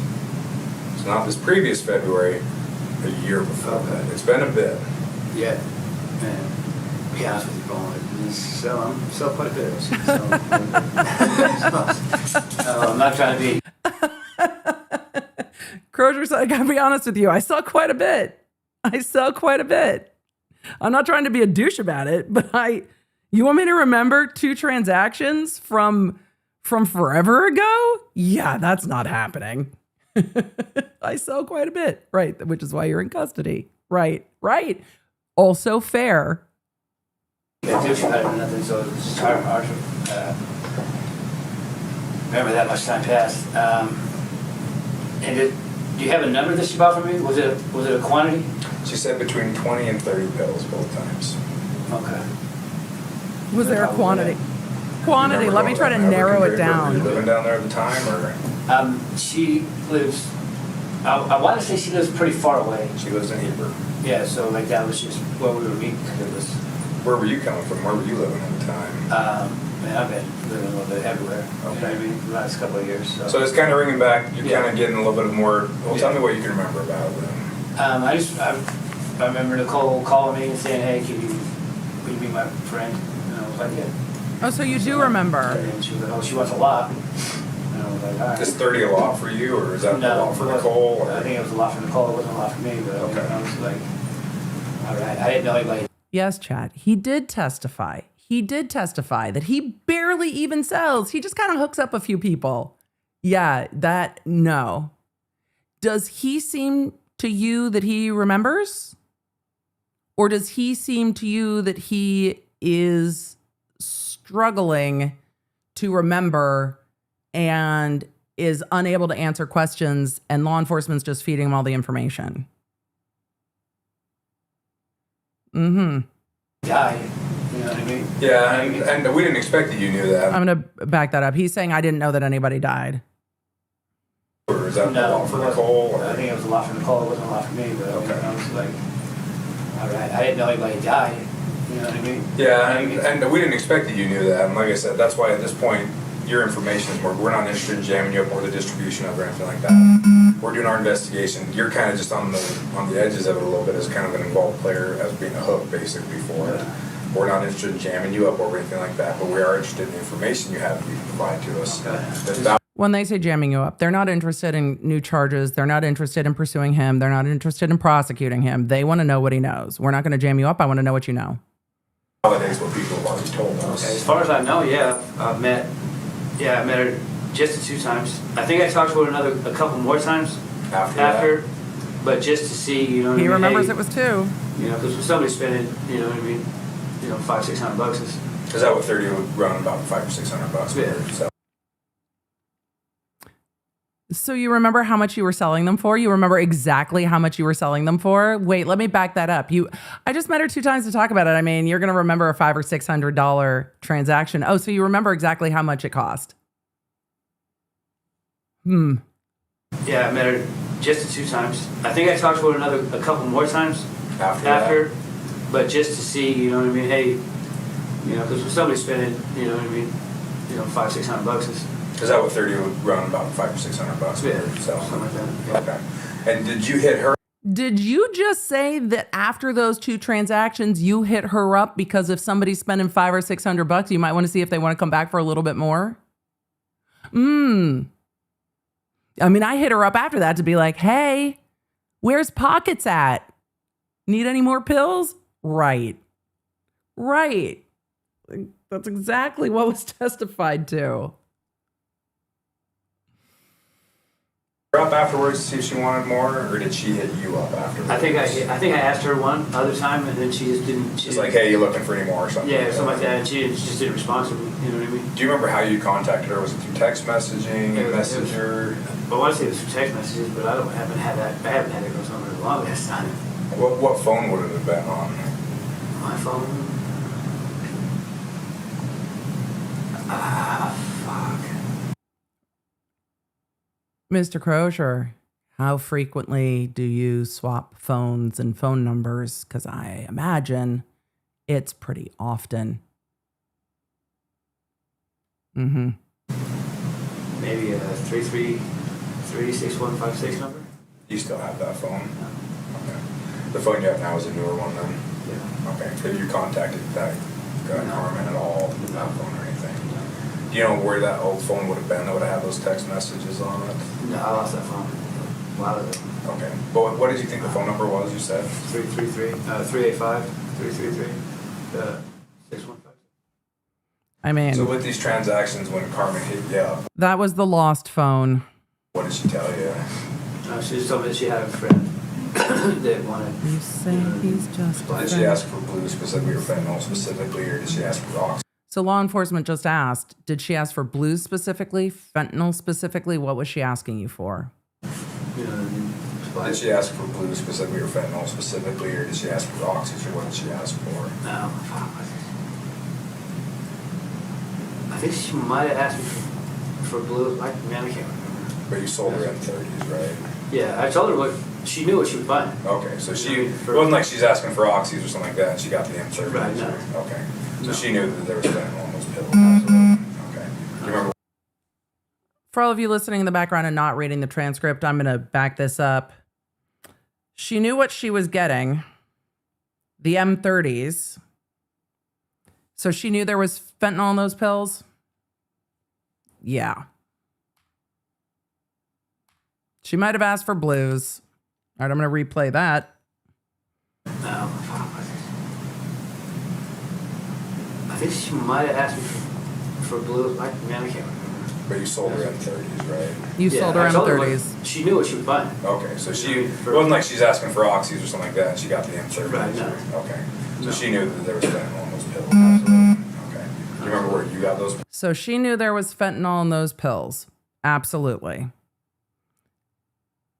This is adjacent to what Crozier testified to. He said, I'm not selling Fent at that time. I wasn't messing with it. He also said the M30 fentanyl pills looked, I'm paraphrasing, dead ass like the M30 Roxy's, and that he sold them for the same price. Right. So at the time, blues meant M30s, but at the time on the street M30s could have been Roxy's, could have been fentanyl, could have been a combination of the two. Interesting. Do you remember where you got those pills from is the question we're on now. Pills from? I don't specifically. Okay. What else can you tell us about that? That's all we're here to talk to you about was that transaction, those 2 transactions, I guess, a little over a year ago. We don't care about anything He else. remembered on the stand where he got those pills from. When he testified, he was like, I absolutely got those pills from a guy who has a prescription. I got them from a guy with a script. I 100% got them from a guy that had a prescription. Well, we can see why everybody was fighting about this video coming in. What else can you remember about those? She was with the older guy. Do you remember what kind of car they showed up in? No. Well, I said one time it was like a truck. Like a white truck or something. Okay. So he remembers When the you car. say she was with an older guy, do you remember about ballpark how old he would have been? I don't know, 50s probably. 50s, 60s You is what thought I maybe said. one time in the truck, but you couldn't remember the other one? No, 'cause they were in a car the other time. I don't remember what car. Okay. Like the first time she was in the truck though, for sure. So there was a When truck you and guys a car. would show up at the Maverick, where would you go? Would you go around back the Maverick or just right there at Just like right in pumps? front. Yeah. Just a quick hand to hand. Yeah, it's, hey, how you doing? You know what I mean? And you just said about $600 or so is what you charge for those. Something like that. Okay. Do you remember, so I think she would have ordered more the second time. Do you remember the quantity on I the two?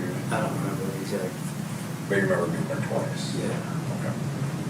I really remember meeting her twice because you guys told me that twice. I would have said once. Really. But do you remember now that it kind of Yeah. jogged your memory? Yeah. Okay. Can you think of anything else about those meetings with her or anything? No, like those are the only 2 times I talked to her. Okay. How do you know Nicole? There's a dude named Cam. I was staying with him, Roy, for a while. And she stayed there for a little while, and then she took off, and then Cam took fucking right over, and we all ended up taking up one by her. So, Okay. So Nicole just hit you up and said, hey, would you be willing to meet with my friend? yeah. You're like, yeah, that's So cool. you remember Cam? Or are we talking about somebody else? Not Carmen? Cam? Is Cam the person that you knew through Nicole through? I think that's right. Carmen, did she call you or text you? Do you remember? I believe she called me. All the time or just that one time? Or I think she would she would take me like, hey, what's up? And then one of us would call the other one. like, hey, I'm Nicole's friend or whatever? Yeah. Okay. All right. How long was your Like, hey, I'm Nicole's friend or whatever? Yeah. Okay. All right. how long was your I think she would she would take me like, hey, what's up? And then one of us would call the other one. Would you press pause? We'll fix that. Yeah. My apologies. The video in court is glitching. The court's fixing it because he's got us covered.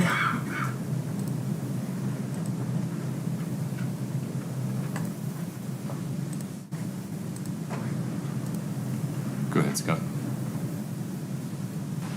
Out there, or drug court or some shit. All right, so now they're talking about Carmen, talking about the fact that she was on some drug court probation or some shit.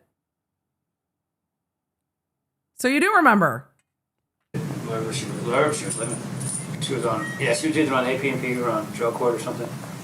I don't remember, and she had to hurry. Unless he's talking about She was always in a Nicole. hurry, she was like, okay, well, I'm leaving here now, so I can meet you. Oh no, he's talking about Carmen. He's talking about all of Carmen's text messages, and that makes sense, especially if they were checking Carmen's location, that she was like, I am in a hurry. We need to meet and we need to get the fuck out because I am on drug court and I am not supposed to be down here. Yeah, he's definitely talking about Carmen. And that was, she said, I was always texting him like, hey, we need to get there. Hey, this is taking too long. Hey, where are you? He doesn't seem confused about Carmen to me. Yeah, she was either on AP&P or on drug court or something. I don't remember, and she had to hurry. It was always in a hurry, she was like, okay, well, I'm leaving here now, so I can meet you halfway. Can you meet me halfway? Oh, yeah, I can do that. And halfway was that Maverick there? Yeah. Draper? Yeah. Okay. You said the one time she came with an older guy. Do you remember if that was the first time or the second time? I believe it was the second time. First time, do you remember? That's what she said. I don't. Okay, I think those are all the questions we had for you.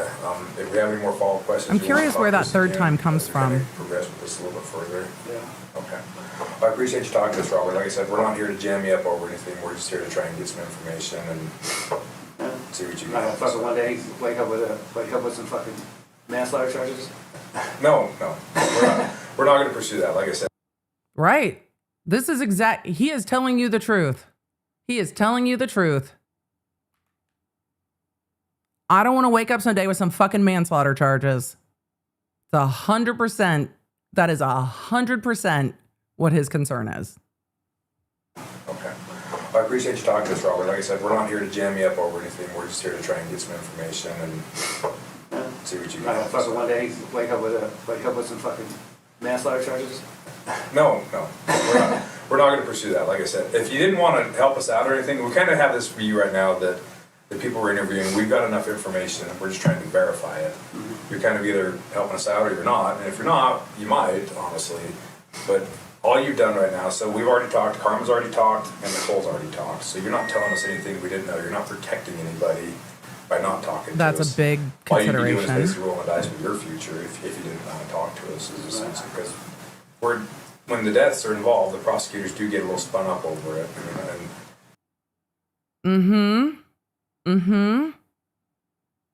Yeah, when deaths are involved, people are catching charges. Prosecutors do tend to get a little prickly about that. Accurate. Yeah, accurate. With fentanyl in the federal system, if you don't know this, if you get caught dealing fentanyl that results in a death, This you is could true. potentially face federal charges. It doesn't matter if you intended to cause the death or anything else like that. They're cracking down on it. So I don't know how long you're in for with. I know you're on possession with intent stuff. Can we see why Crozier is like, I was not fucking with Fent at this time? Can you see why he went back and was like, I specifically remember, no, it was not fentanyl. No. Right. However, you have grants of immunity that include federal immunity. So why, if this is the interview, why?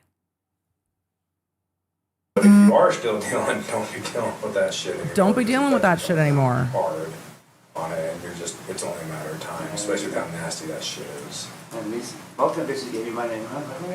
Right. Did you hear what he said? The cop, Davis, is like, stop messing with this shit. It is only a matter of time before you're going to catch charges for this. Stop messing with this shit.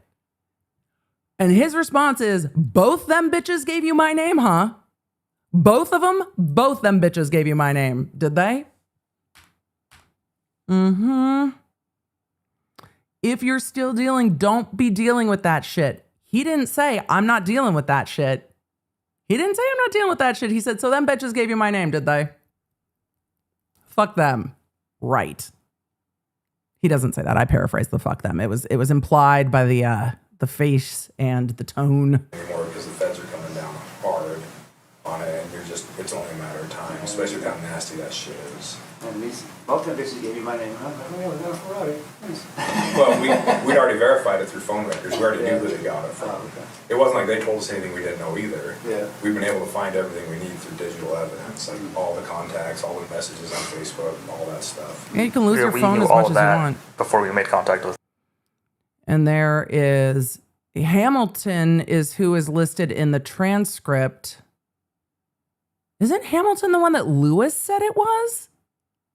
Not the one that Bloodworth said it was?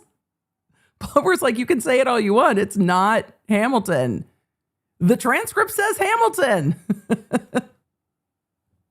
Damn it, don't make us say Lewis was right. It doesn't feel right. Okay, this one, that point goes to point to Lewis. Point to Lewis. That's what the transcript said. So if the transcript's wrong, that's not on Lewis. Point to Lewis. 5 points from Bloodworth. 5 points to Lewis. All right. So Detective Doug Hamilton is the one speaking now. All the messages on Facebook, all that stuff. Yeah, we knew all of that before we made contact with anybody. Yeah. He said they had the digital evidence first. Yeah, but I don't think me and Carmen even were friends on Facebook. We actually were the ones that brought up your name to Nicole because we already knew that Nicole had put you in touch with Carmen, and we already knew all of that information. Oh, okay. So we're just trying to verify stories is all we're trying to do at this point. Okay. So, do you have any questions for us or anything like that? Other than this isn't going to backdoor me here? No. All right. They're telling him that they had all of the digital evidence already before they started talking to them. And that I wanted to see what he said about y'all aren't trying to essentially railroad me, right? All we're trying to do at this point. So, do you have any questions for us or anything like that? Other than this isn't going to backdoor me here? Right. No. You're not going to fuck me over. I'm not here to jam you up or anything like that. I'm talking to you. You're not going to flip around and use what I just said against him because he has no grant of immunity right now. He's choosing to talk. He's been Mirandized. He could say, grab my lawyer and then I'll tell you everything I know. He could choose to do that. He was pretty forthcoming and he's like, you're not going to fuck me on that, right? Like I talked to you. Don't turn around and fuck me. Yeah. We don't give a shit about what's going on down here or anything like that. Okay. I was just going to ask you, do any of your people ever tell you what they're going to use it for themselves, if they're going to try to sell it to anybody else? What their intents are? Everybody that I deal with does it themselves. You know what I mean? Like I do it myself, they do it themselves. You know what I mean? Okay. So it's. Did Carmen ever mention anything about hooking it up for somebody else or anything like that? No, like I said, like she was just. Like I met her twice, bro. You know what I mean? Yeah, and I figured it was a long shot twice. You met her a year ago. I knew it was going to be a bit of a stretch for you to remember, but. Okay. He seemed to remember. Anything else you remember? No. He remembered roughly how many pills, how much money, and that he asked her afterwards, essentially, y'all want any more? Like, y'all got any more of that cash? Money? He remembers. Okay. As you think about it, if you do think of something, let one of the COs know or one of the investigators here at the jail know. Okay. They'll reach back out to us if you think of anything else you want to talk to us about or anything like that, okay? Any other questions or anything like that for us? That's it. Okay. Thanks. Anyway, then. All right. We'll go grab the CO and let them know you're ready. And then we'll go grab the CO, meaning we'll make sure you get back to where you need to be. All right, well, what'd y'all think of the interview of Mr. Crozier? A little bit different vibe than his court testimony, with the way he talked about, I can't remember shit, I don't know shit, I was detoxing, I was not in my right mind, I don't even know what I said in that interview. Well, that's not the vibe of the interview. Oh, the $500, $600. Yeah, she came the first time in a car. She came the second time in a truck with a dude. We met at the Maverick and Draper. We did a hand-to-hand. I hit her up afterwards and asked if she needed anything else. She knew exactly what she was getting. Blues. So she knew there was Fent in there. Yeah. Okay. Mr. Bloodworth, the state's next witness, please. Your Honor, the state calls Molly Crosswhit. The jury is in there. They just watched that video too. The state is moving on to their next witness. And we'll figure out we heard the name, but we'll figure out why they are the next witness. I'm going to zoom till the next witness comes in. Please raise your right hand. Do you solemnly swear the testimony you're about to give in the matter before the court to be the truth, the whole truth, and nothing but the truth? I think this is witness number 23. Thank you. Please have a seat.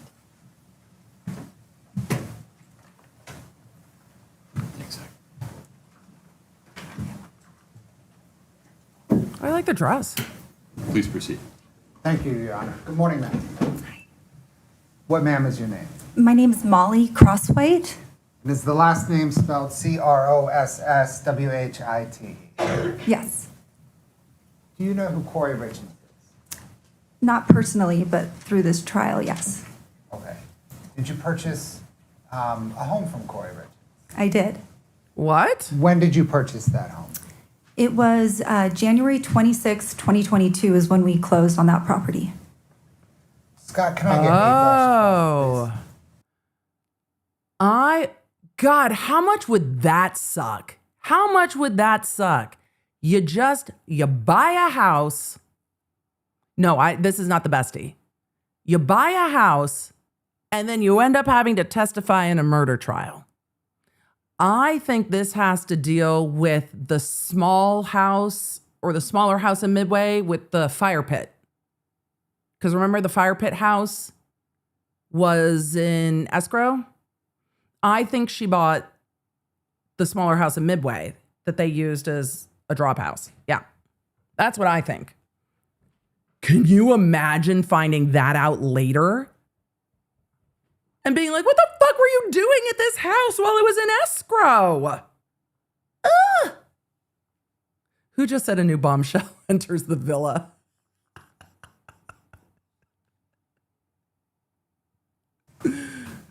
not the Your Honor, best day. permission to She publish. didn't This know has been Kouri. admitted already. She just bought a house from her. Kouri was a realtor. She didn't know. No objection.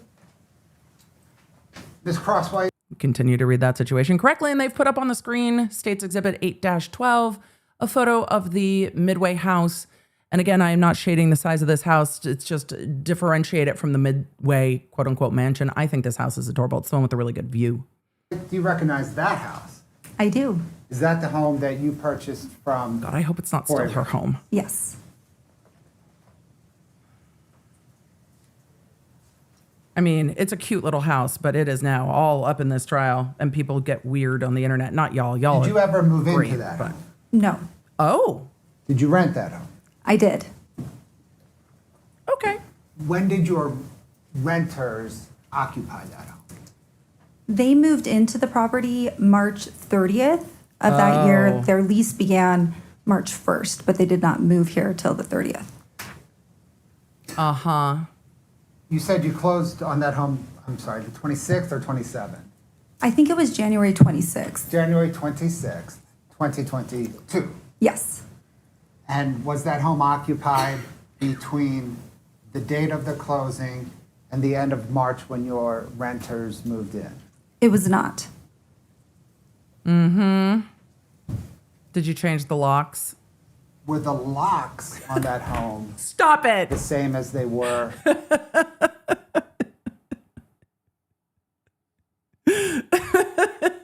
Keep reading, Emily.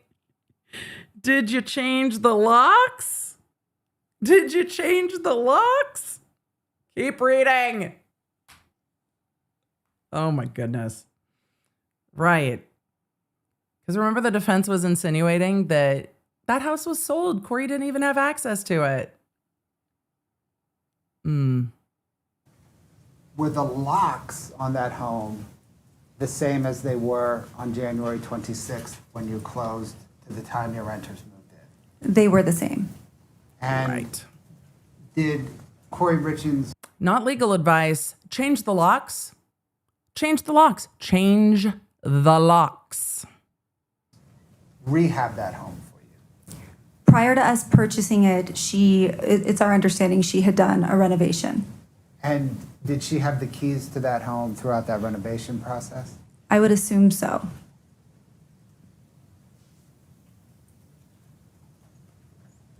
Am I right then, as far as you know, Awkward that home to was be at trial. unoccupied between January the 26th, 2022, and the end of March 2022? That's correct.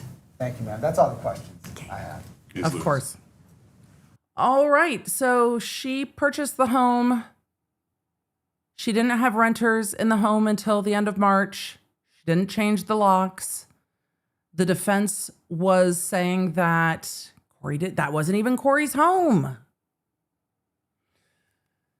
Yeah, well.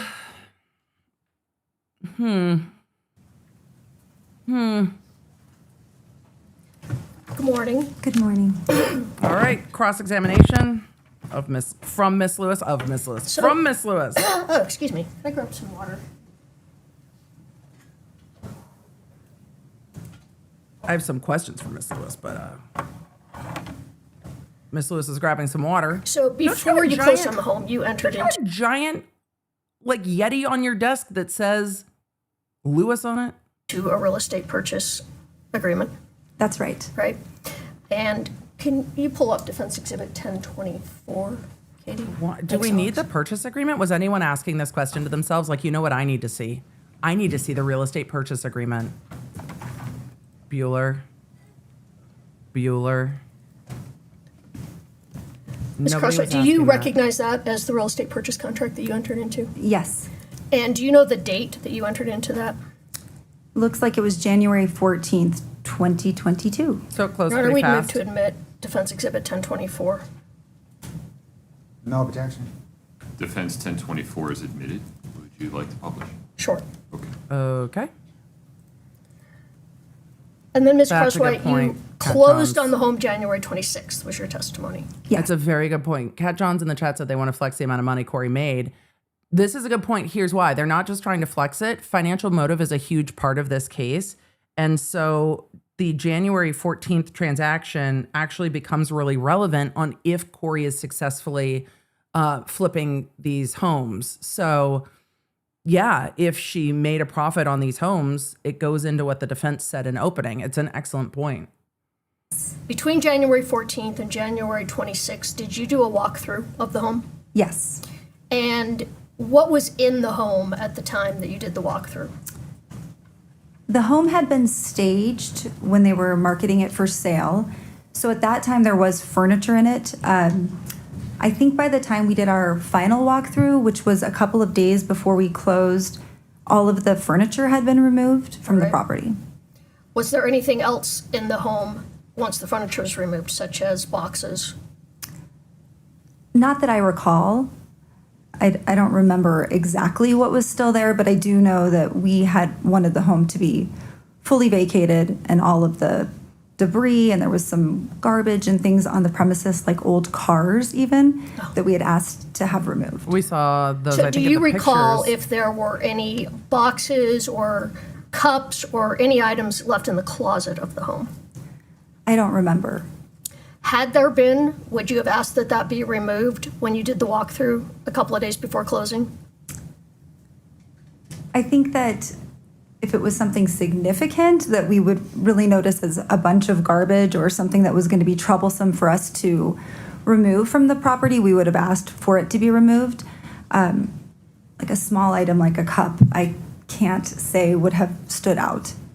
All right, that's fair. Now, you said the renters, their lease began March 1st. They didn't move in until the end of March. But was there work being done on the home during the time you closed and the time the renters moved in? There was. And Okay, so there was still work being done. particularly, was there work? It's a good question, Miss Lewis. Look, did we all fix our attitudes over the weekend? Maybe we did. It's a good question, Miss Lewis. Did other people have access to the house? Were other people around? Being done throughout February of 2022? Yes, I think I provided a list of dates that was on record with our contractor. I think there was maybe 7 different days in February when there were contractors working on the property. Okay, would some of those dates have been February 10th, 11th, Yes, that sounds familiar. 12th, 13th, and 14th? Good Does that questions. sound familiar? Yes. All right, and you think there were additional dates other than those 5? I think there was 2 more dates the following week, maybe the 19th and 20th, if that's, I'd have to look back at the records, but according to my contractor's records, there was 2 more dates in addition to those 5 that you named. Okay. And when they were working on the house, do you know if they were there all day, most of the day? I don't know how long they were there. We were having things like insulation added into the attic and mortar added to the pot rock because there was animals coming into the home Oh, and no. things like that. We needed to get it ready for the tenants. Okay. Fair. When you closed on the home, did you take possession of the keys? I think that the key that was provided for us to access the home when we toured the property and made our offer remained at the property. I can't remember if it was hidden underneath, like somewhere at the front door. And we left Right. that same key there for our contractors to use. Right. Right. Because they probably live, if this is the rental, probably live maybe not super close to the rental and left a key there to get everybody fixing up the house. Right. While they were working on the property. All right. Did they keep the home locked? One I would don't hope. know. Did you ask that they kept the home locked? I would expect for them to. I mean, that's the point of a key. Right. And the key wasn't in a visible spot, true? No.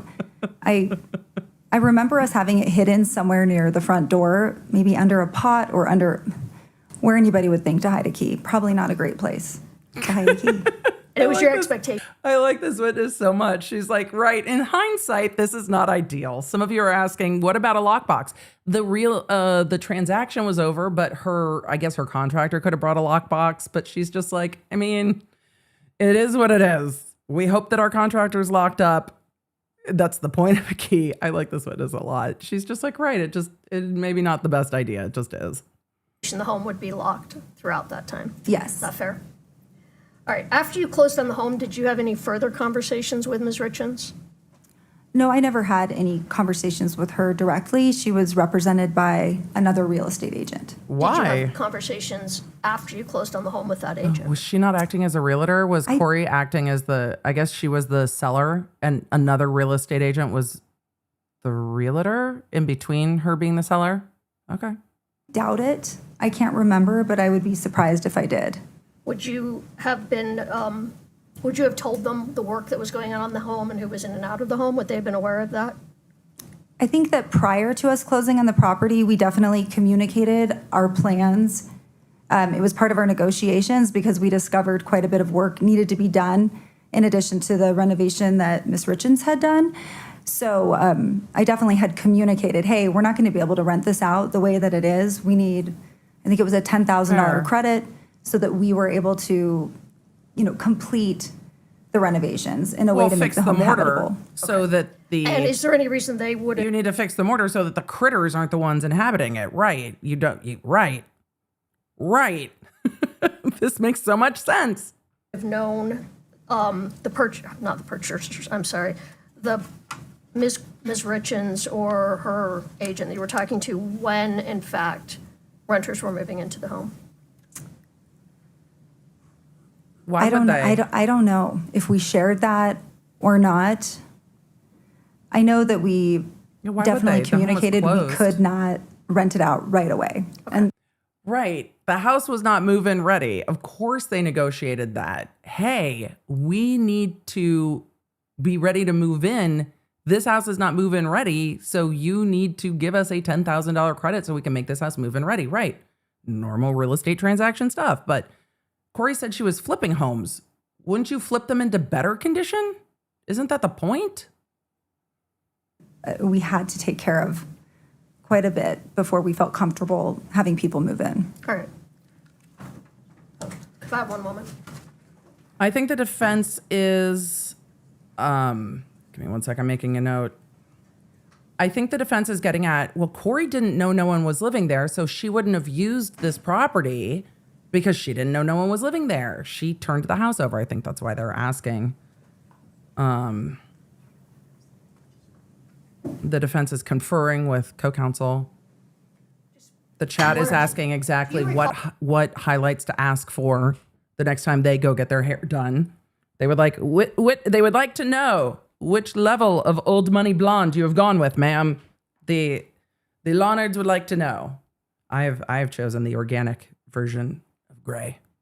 Ms. Crosswhit being interviewed by Mr. Bertram, in this case, the defense investigator. Yes. And do you recall telling him that when you took possession of the house, there was nothing in the house at that time? Yes. All right. And do you recall telling him at that time that you actually turned the key over to the contractors? I don't remember. I mean, I never met the contractors on site, so I'm sure I did communicate to them where the key could be found on the property. All right. Nothing further. No, Your Honor. so when she said there was nothing left in the house and she said there might have been some boxes and stuff that our contractors took care of, that's what she meant? Okay. Bergie said no more purple hair. There's a little purple in it. I have not gone back and gotten it refreshed. That has been on me. I've just been busy. So we're letting the gray highlight. There's some purple at the end. I think you can see them in the podcast today. But it's leave-in conditioner. Is this witness released, counsel? All right. No redirect. Yes. Okay, you're free to go. Thank you. That was a helpful witness Mr. Bloodworth. in closing some of those loops. I shouldn't make assumptions. I apologize. I mean, Mr. Bloodworth is, lead counsel, so what witness is next? But I think that witness helps close some insinuations that were there. Was someone at the house? Kouri had sold the house. She's not using it. Well, no one's actually living there. And she was given a key, not keys. And also, the key was kind of left under a pot. So there was work going on there. Is it weird that Kouri would have used the house? I guess we're going to have to wait and see where the tech evidence puts the phones and when. Right? A good witness. Likeable witness, makes a lot of sense. Miss Lewis's cross wasn't off the chain today, so new week, new everybody, maybe? Allison Wright, Your Honor. I'll be optimistic. We're getting on to the prosecution's next witness, witness number 24. This case has had so many bumps, I can't believe we've gotten through this many witnesses, but alas, here we are. Zoom that a little bit. This is also part of why it would have been so Miss, hard if you step in front for the prosecution to just scramble their witnesses this morning, because you're bringing in a bunch of civilian witnesses. It's kind of hard when you tell somebody, hey, be at court at this time, and you're like, hey, can you be 2 hours early? In what fucking world? No. Oh, no, I can't just be 2 hours early. Nope. Brittany will get you sworn in right here, please. I like this outfit too. But that makes sense why scrambling witnesses was harder this Do morning. you solemnly swear the testimony you're about to give in the matter before the court to be the truth, the whole truth, and nothing but the truth, subject to the pains and penalties of perjury? Good. Thank you. Please have a seat. It's on the first page. It's 840.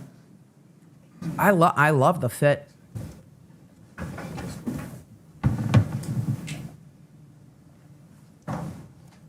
Good morning. Good morning. If you could please state your name and spell your last name. Allison Wright, W-R-I-G-H-T. Ma'am, where do you work? C&E Stonemasonry. How long have you worked there? Since established in 2010. Oh, C&E is Eric's business. Well, Eric and his business partner's business. C&E is Eric's business. Oh. Oh, boy.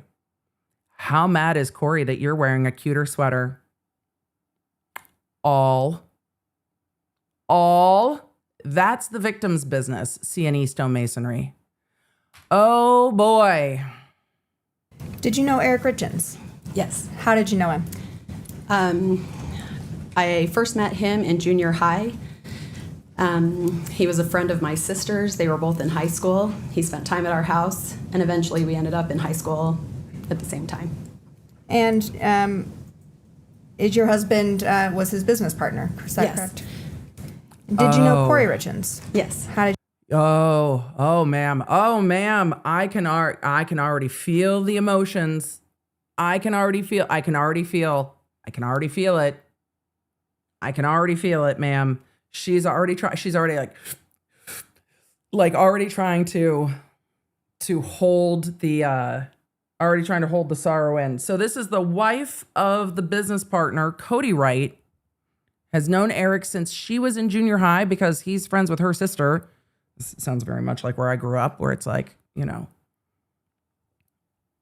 all of that, where you know everybody, and then your kids' teachers or somebody you went to high school with, yes. But okay, this is going to be an interesting witness. But I can already feel for her. Okay. I first met him in junior high. I backed up just a little bit. He was a friend of my sister's. They were both in high school. He spent time at our house, and eventually we ended up in high school at the same time. And is your husband was his business partner? Is that correct? Did you know Kouri Richins? Yes. How did you know Kouri Richins? When I met her when she was dating Erik. Right, because they all knew each other longer. I want to talk with you about a couple of handwriting items before I ask. At some point, we're going to see Kouri arguing that she was the outsider. Kouri was the outsider. They all knew each other. I'm telling you, we're going to see it. This defense team watched the Karen Reed case very closely, and it is clear from some of their motions and some of their arguments. All right. Ask you a few other questions. That's State's Exhibit 8-49 for the record.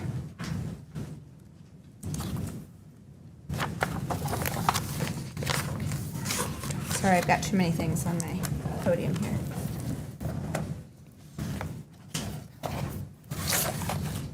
All right. So I'm going to hand you this booklet. Okay. Oh, there's a binder from the prosecution. All right. We've got binders. Turn to tab 4 for me. Do you recognize those items in tab 4? Yes. Is it, and if it's multiple pages, you can look through all the pages? Is it just the one page? There's multiple pages. Okay, and the first page is the one that you recognize, is that right? Correct. And go ahead and turn to tab 12 for me. Okay.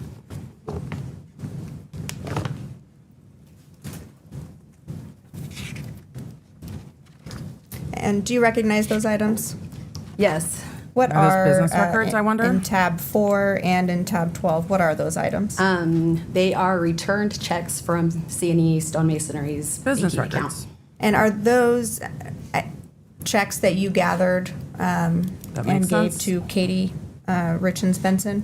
Correct.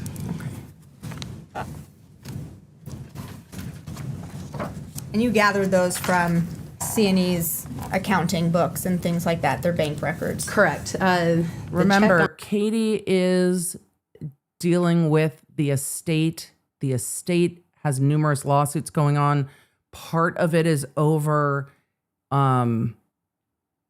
Eric's interest in the business, etc. So it makes sense that in the course of that litigation, that these things would have been gathered from the business. On tab 4 Makes perfect sense to me. was collected on an online banking, and the other ones were printed checks from our files. What do you do for C&E? Admin and bookkeeping. Okay. That makes sense. So I want to switch gears. I want to turn your attention to February of 2019.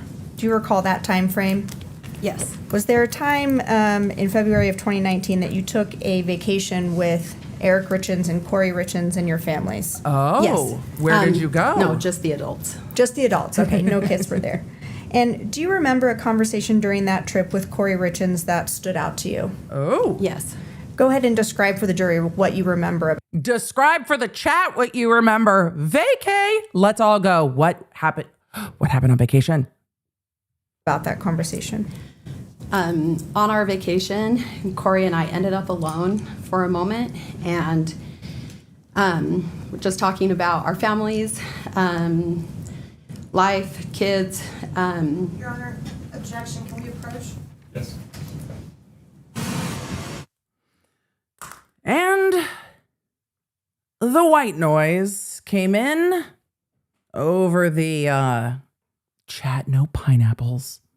The Aruba is allowed. Overruled as to pineapples. Aruba is allowed. But we heard the white noise. We heard the white noise kind of take over as this paused, and somehow my feed just froze. That's been happening too much. All right, they are at sidebar. We're going to fast forward. It looks like are coming back from sidebar. You stand up and stretch your legs. We'll invite you out of the courtroom. Oh! Please rise for the jury. And the judge is inviting the jury out of the courtroom. There could be a voir dire about this. Okay, let's see what happens. Jury's invited out. We get to, I love being able to time travel. I'm not patient enough to wait. Shocking. We're still on the record. Ms. Sherbanek, They if might, you would just ask me next several questions. they're going to voir dire the witness. That's fair. So they're going to voir dire the witness. The defense objected to whatever conversation this witness remembers with Kouri Richins. They're going to voir dire the witness, which means they're going to ask the witness these questions outside the presence of the jury to establish them more fully, see what, if any, objections there may be. So we get the tea. This is tea. Pause, chat. This is tea that might not come in, that the jury may or may not see. So this is tea in parentheses. All right, let's see what she's going to say. We'll see where this goes. Certainly. And so now that we're outside the presence of the jury, we're just going to get a preview of how you would answer the question that I just asked you. So describing what The defense might not have spoken to this witness. That might have been a strategic choice. So we're doing a voir dire outside the presence of the witness, or outside the presence of the jury. Sorry, Your Honor, I didn't mean to cover your face. That is unacceptable.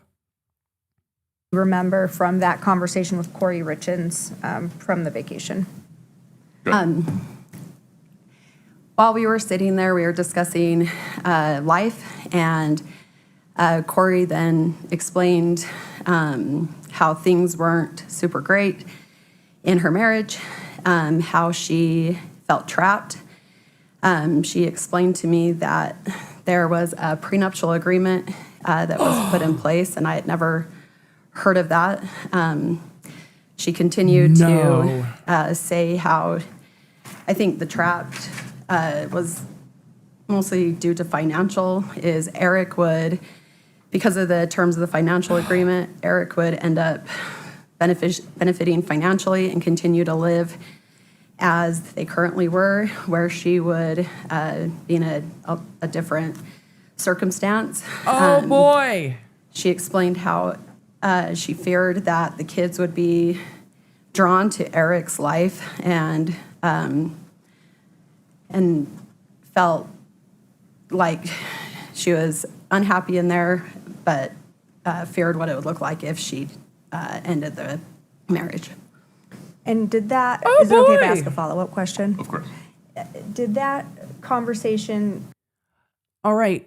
Many of you are asking, Emily, hearsay? No, this is the statement of a party opponent. This is not hearsay as offered. It is offered for the truth. It is an out-of-court statement, but it's not hearsay because it is a statement of a party opponent, Kouri Richins. So it falls within hearsay exceptions, and it is not, in fact, hearsay. kind of give you context or inform you about Kouri, kind of what she was doing with her business at that time? Things started to make sense. Like, I was impressed that she went and got a master's degree. Kouri's motivated, hardworking. I always admired that. And she was very motivated, it felt like, to become financially independent. That makes sense. That makes a lot of sense. Your Honor, this conversation, can we get a... Oh, boy. foundation of exactly when in 2019 this conversation took place? Sometime in that year? February, but Mid-February. Okay. I think the trip started on the 17th. Okay. And I'm not sure what day. Do you want to have this discussion with the witness I present? do, outside that, if she could step down and step out. Do you want any more for record? If you want to ask the witness more, you want to argue to keep it out without her present. Yeah, I understand why you want to keep it out.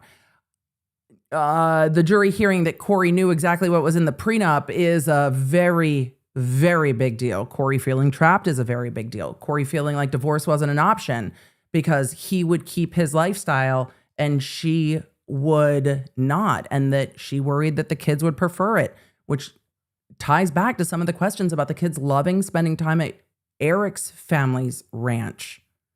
That tracks. Collection before we have the conversation. No. Okay. Do you mind just waiting out in the lobby for us for a minute? And the Thank witness is off the stand.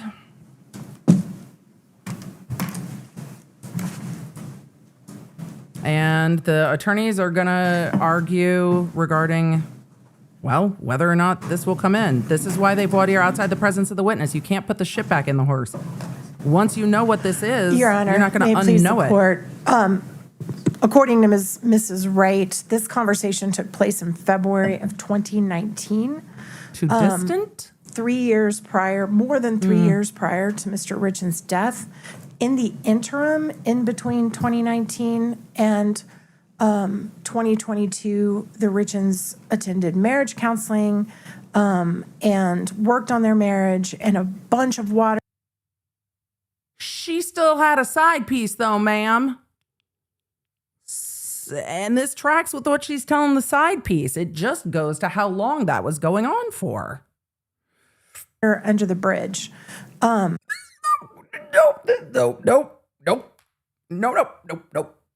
2022, the Richins attended marriage counseling and worked on their marriage and a bunch of water under the bridge.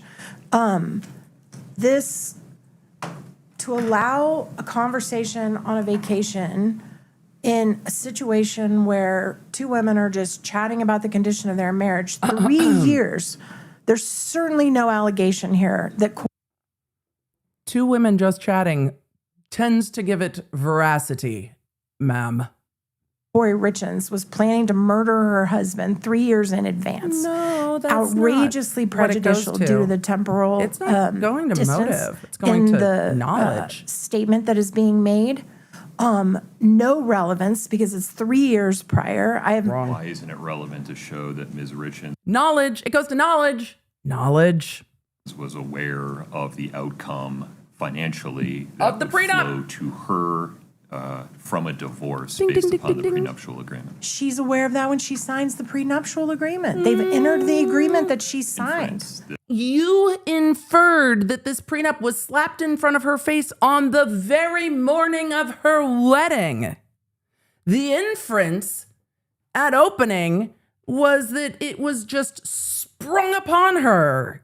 Who has time to read those pesky prenups? It was thrust upon her the morning of her wedding. Sign or do not walk down the aisle. The inference is there that she was just caught unawares and that the Richins family was kind of bulldozing her.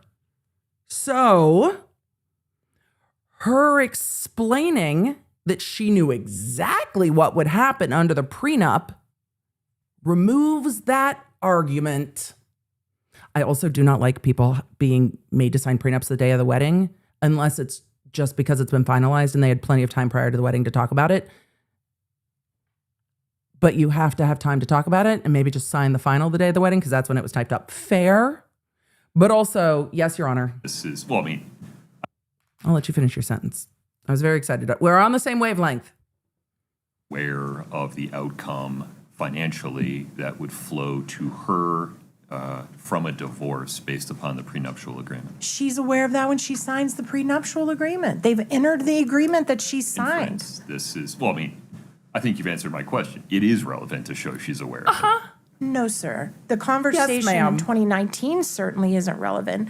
They have introduced a prenuptial agreement that she signed. This It's is not clear lit. that she knew. I apologize for interrupting you. It's Nope. not clear because it doesn't, I have no evidence that she read it. I don't have any evidence that she understood it. Here, I have a witness saying she understood it, was aware Ding, of it, ding, was ding, ding, fearful of it, ding. was taking steps to mitigate. Was planning. If that's going to come in over my objection, certainly It's proper evidence. respect your ruling. We've made our record, but I would ask that all the rest of that conversation.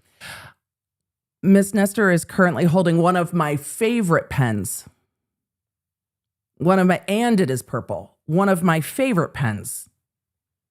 I appreciate that, Your Honor, I agree with your ruling. I'm going to make more of a record. I appreciate it because you're not still arguing unless you start arguing again. But I appreciate that we've clearly lost because the law is pretty clear.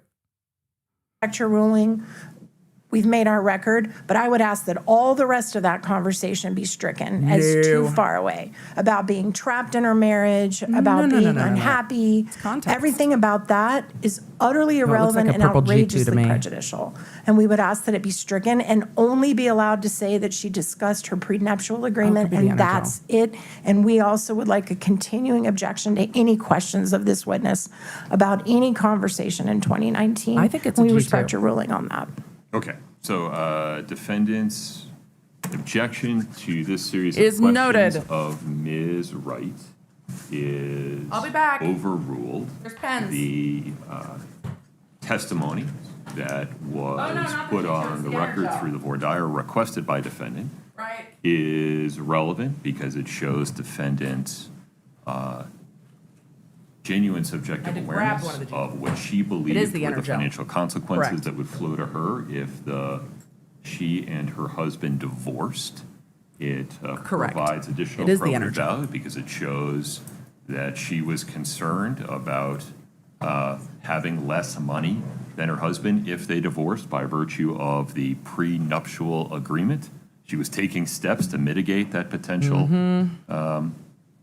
those potential financial effects. She was concerned about how her children might associate more with her husband by virtue of the lifestyle that he would be able to maintain in a post-divorce financial environment. That is all probative to the issues in this case, and it is not substantially outweighed by the danger of unfair prejudice. Your Honor, can I also get a ruling just to avoid having to take another break when the jury comes back? obviously I have a right to go into her credibility and bias at this point, no matter what's being asked on direct, correct? That's a very broad statement. You can certainly go into potential sources of bias. Thank you, that's all I need. Okay. Okay. Folks, let's take a 10-minute break. We'll come back at 10 I should just go get my Energized. Thank you. Yes. No one Like a is allowed G6. to speak to Ms. Wright during this break. Please give her some space. Thank you. Court's in recess. Yeah, my Energizer are in my pen pouch in the other room with my calendar. All right. I've never been so excited to time travel in my life. For those of you just coming in, the victim's business partner's wife is on the stand. They just did a quick voir dire outside the presence of the jury. Why? Because some things cannot be unheard. And this witness's testimony is 100% one of the things that cannot be unheard.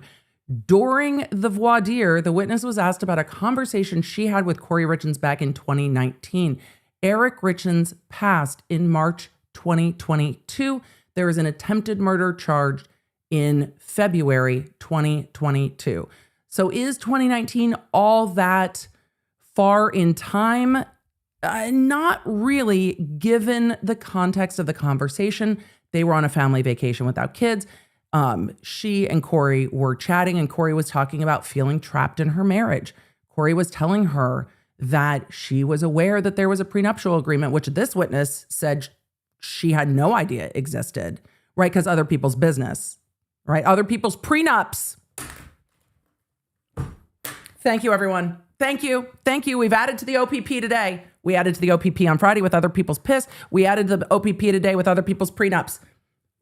It's OPP. Thank you, everyone. Thank you. I'll be here all week. Don't forget to like the video and tip the mods. Other people's prenups. Right. Why would you know what your husband's business partner's prenup is? Who was friends with your sister when y'all were in high school. Right. But Kouri was telling her about the prenup and that if they got divorced, Erik would be fine. Life would go on as normal, but things would change significantly for her. So she went to go get her master's. She was building her business, which ties into the financial motive here more significantly than we've seen. She is trying to build her business quickly. God, that's really going to tie into the financial crimes case that is trailing this one too. She's trying to build her business, which I think the defense can argue Kouri's not planning on murdering Erik. Kouri's planning on building her business enough. I mean, maybe she stole some money from his business and the house, but she's trying to build up her business enough that she can leave. She's using the time staying in the marriage, which is why she's staying in the marriage, maybe why she's having an affair. She's using her time in the marriage to build her business so she can leave. That's, I imagine, where the defense will argue this. But on the prosecution side of it is she knew that if she divorced Erik, her life was going to change. And this is going to be interesting for me. And she's worried that the kids would prefer their life with their dad. That the kids still would want to go to the family ranch and ride horses and four-wheelers. That the kids would want to spend time with their cousins and with Erik's sisters and their, nieces or Erik's sisters' children and their families. That they would want that family closeness and that she would be on the outside. And we know that the defense is going to try to argue at some point that Kouri was the outsider, that they all knew each other. The family was trying to box her out.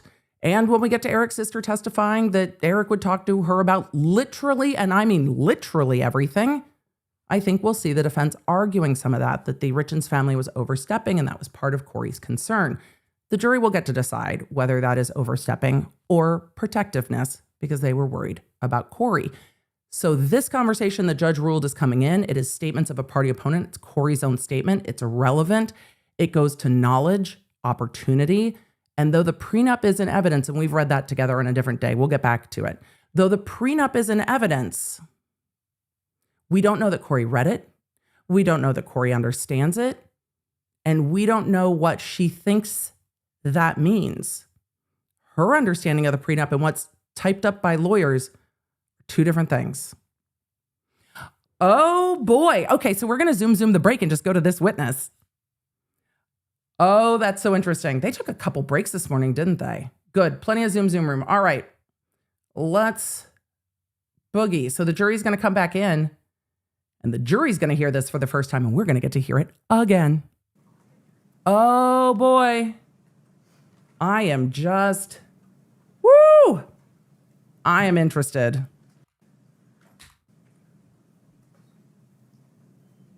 I want to know everything. All right, jury's coming in. I'm zooming while the jury comes in. All right, witness is back on the Ms. stand. Sherman, please proceed. So, Ms. Wright, before we Jury's took our back. break, I had asked you about a conversation you had Bring with the Kouri jury. Richins on a vacation you took. When did that vacation take place? February of 2019. And what was that conversation? Describe for the jury what happened during that conversation. Kouri and I were finally in a position where our husbands were no longer with us. We were just discussing life. We both have kids, our marriages, and Kouri opened up and shared that things were difficult at home. A word I remember is that she felt trapped. At this time, I learned that their marriage had a prenuptial agreement, and she explained that she felt like she was frustrated in the relationship, but also it would be difficult to leave. Eric would end up financially secure, and her the opposite. She feared what would happen in divorce. She mentioned that maybe the kids would prefer him with the lifestyle that they had, four-wheelers and toys and opportunities, where she would have less. She feared how she would be represented by him in the community. Yeah, she did. I felt for her. It was a hard conversation. I knew that things had been hard since their youngest child was born, and I was tender towards her current circumstance. Thank you. Right. And did that conversation give you any context to what was happening in terms of Kouri's business at that time? Yeah, Kouri is super ambitious. She went back to school and got a master's degree. I was impressed. I had young kids. I wasn't sure I could do that. She then went and got a real estate license and was trying to build that business. That conversation kept playing in my mind as I think this is a way to become financially independent and secure. Right. Thank you. Those are all my questions for you. The defense may have some. Thanks. Thank you. Yeah. May it please the court. Good morning. Good morning. This conversation you're talking about happened Oh, in Hawaii, boy. didn't it? No, Where was it? Costa Rica. I'm sorry, Costa Rica. Well, at least it's not Aruba. We're on cross-examination. I think this is got to be difficult for this witness. Chat. I read this as having a lot of emotion. Can you imagine? She's known Eric Richins since junior high. They all went to high school together. Her husband and he are business partners. They would vacation together as couples. And now, after his murder, you're sitting there going, oh, fuck. And now you're testifying in a murder trial. I feel for her the same way I do for Miss Kolakithis. They were just people in our lives. It's hard. And I'm sure the death of Erik is still hard. But coming in hot on cross is not a great strategy. Okay. And the reason you all were talking about her marriage, There was a reason she was upset in her marriage at that time, wasn't there? Oh. Not that I... Are you going to start asking if Kouri knew that Eric was cheating? I feel like that's where this is going. No. Think hard. Crazy she was upset.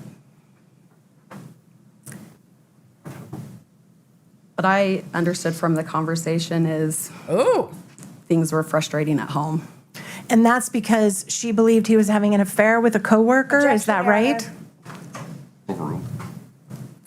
Is that right? She and I never discussed her thinking about an affair. Is that the context of the conversation? Kouri does not believe you at all. Look at Kouri's face. Kouri is like, ma'am. The think hard, though, does not read well. And the jury will also probably be looking at Kouri to see what her response is.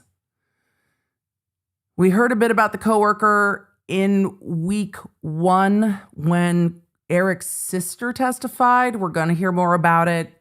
I'm going to let this cross play out. You were having that day that she believed he was having an affair with a coworker, and that's why she was upset with her marriage and talking about divorce. I don't recall that. I bet you would have.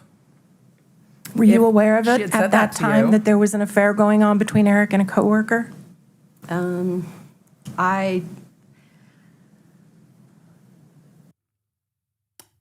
don't think we're going to see evidence of that in this case. I don't think we're going to see evidence that that's actually true. I don't recall that conversation versus when I found out. When did you find out? Or wait, I'm sorry, will you repeat that question? When did you find out that Eric was having an affair with a woman that worked with him? These are facts, not in evidence. As soon as facts, not Oh, in no. evidence. Oh, no, it's all, we're mentioning it on now. Your Honor, these are facts, not in evidence. They're coming in now. We're in full. Mention it all. Mention it all. She wants to bring them into evidence. She wants to bring them into evidence. Foundation. You got to lay foundation for this. We do need foundation that this witness knows. We need foundation for that. This witness said she didn't know. Like Scotty doesn't know. Oh boy. Out that Eric was having an affair with a woman that worked with him. These are facts, not in evidence. As soon as facts, not in evidence. There we Foundation. go. Foundation's better. You got to lay foundation for this. I'm not sure this witness knows anything about it. Why don't you ask? You just testified that when you found out, you weren't sure if it was during this conversation. So when did you No. find out? That's not accurate. You have to ask it. Okay.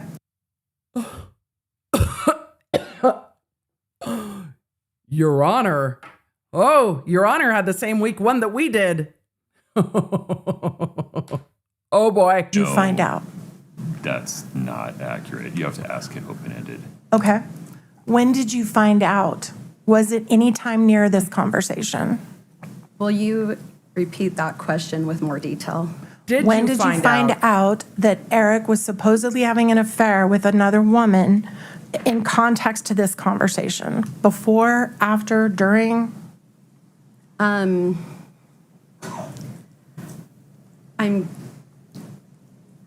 having a difficult time understanding because help me understand affair. Because, like... No, just answer it. Think they're... Clock her on it. Was Eric having an affair with a coworker? Because that would be a problem for your husband too. He's a co-owner of the business. So if he's having an affair with one of his employees, that's something that's a problem that you and your husband would want to know about because HR would like a conversation. But if you think all of this is bullshit, then you get to respond that this is bullshit.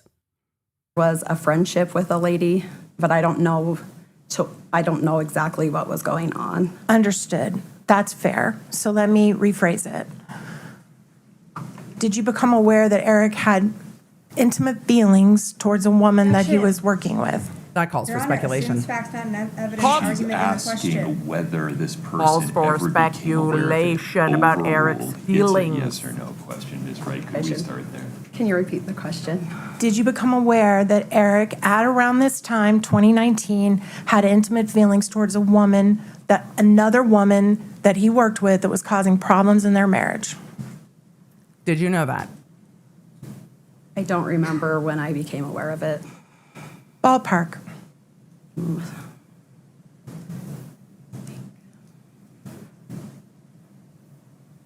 I'm sorry. Oh, I'm going to need a lot more detail. I think I'd heard of it like twice, and I don't remember. I'm sorry, I don't remember. When you were having this conversation with Kouri, did you know at that time? I don't believe I did. All right, these vacations, you had vacations with Eric and Kouri on more than one occasion, didn't you guys? Yes. And then at some point, Oh, I'm those very totally curious about stopped, that. didn't they? Yes. And what happened that made you guys stop going on vacations together? COVID was the next year. Besides COVID. Oh. Our family life was busy. In fact, didn't Cody and Eric have a big falling out? Your husband is Cody, right? Correct? My husband is Cody. And how does Cody Wright know Eric? We were friends in high school. They went on to work together, broke off and started a business together, and maintained their friendship. So for they were business partners. Correct. And they both owned C&E stonemasonry together, right? Correct. And at some point, your families quit hanging out. Personally. We continued to go to birthday parties and like that kind of an event. No longer vacations. I think Why? we had a vacation planned in 2020 that got canceled due to COVID is the one that I recall. In fact, didn't Eric and Cody have a falling out over Cody calling the police on Eric? What? Cody didn't call the police on Eric. Oh, Kouri, what have you been telling your lawyers?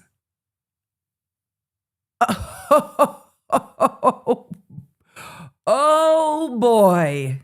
Cody provide testimony against Eric with relation to an investigation against Eric for violating hunting laws. Lack of foundation.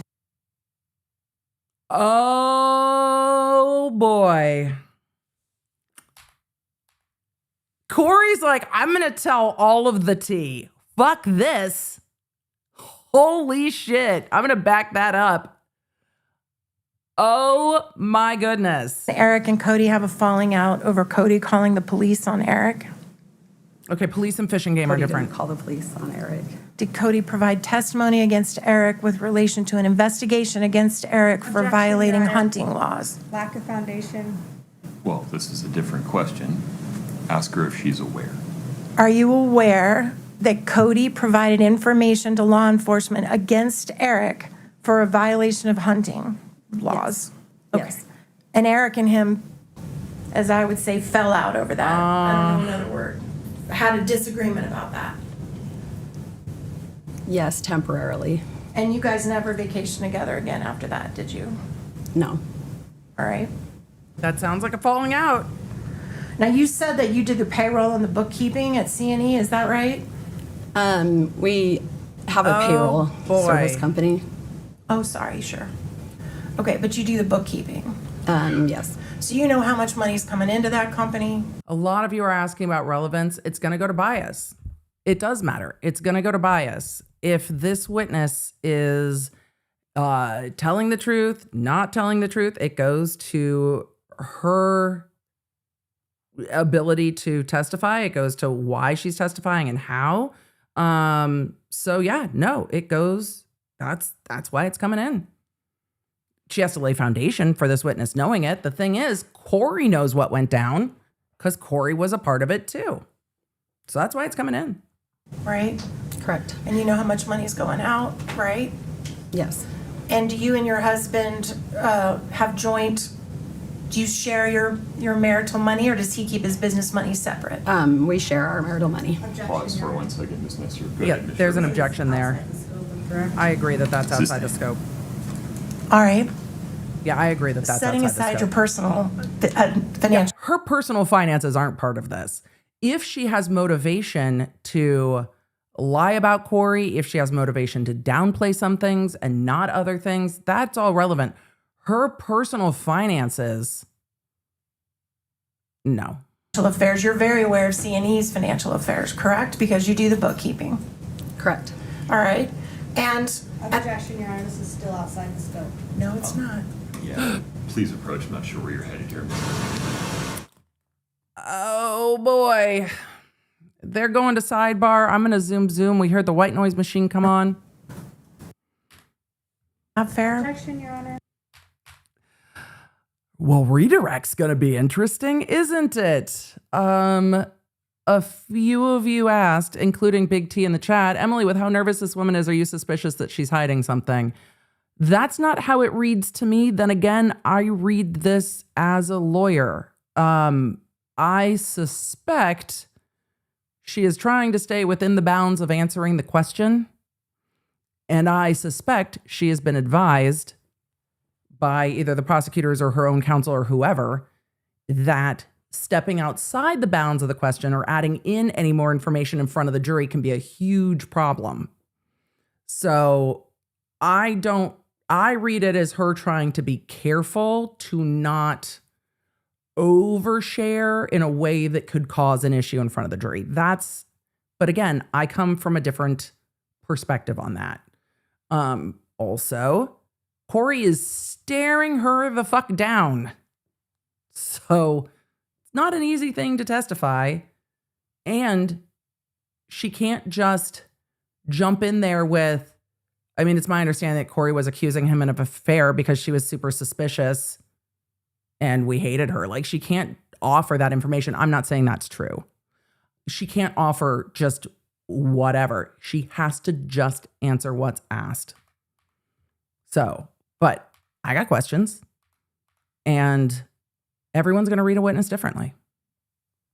Right? Oh, they're still at sidebar. Emily, keep playing, not pausing. So, I mean, that's how I read it. But again, other people are going to read it differently. Your next question, please, Ms. Nestor.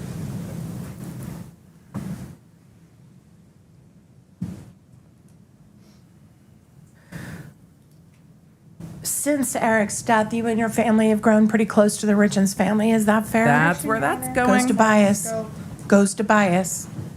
Nestor, say it again. Overruled. You just want if to. you would please restate the question. Since Eric's death, you and Cody have become very close to the Richins family. Is that fair? I would say the relationship didn't change. Didn't they So you all were go to very high close school to them together? before. Yes. Right. And it's true that since Eric's death, your husband has even accompanied them to court hearings and sat beside them. Is that right? Yes. Right. Have you? Yes. There's nothing wrong with that, ma'am. And I mean, Nestor's going to try to make you feel like there's something wrong with that. But there's nothing wrong with that. Y'all went to high school together. Your sister went to high school with them. I'm shocked that they're all friends. And to state the obvious, they probably all also go to church together. Right. I'm not shocked by any of this. They also lost a friend.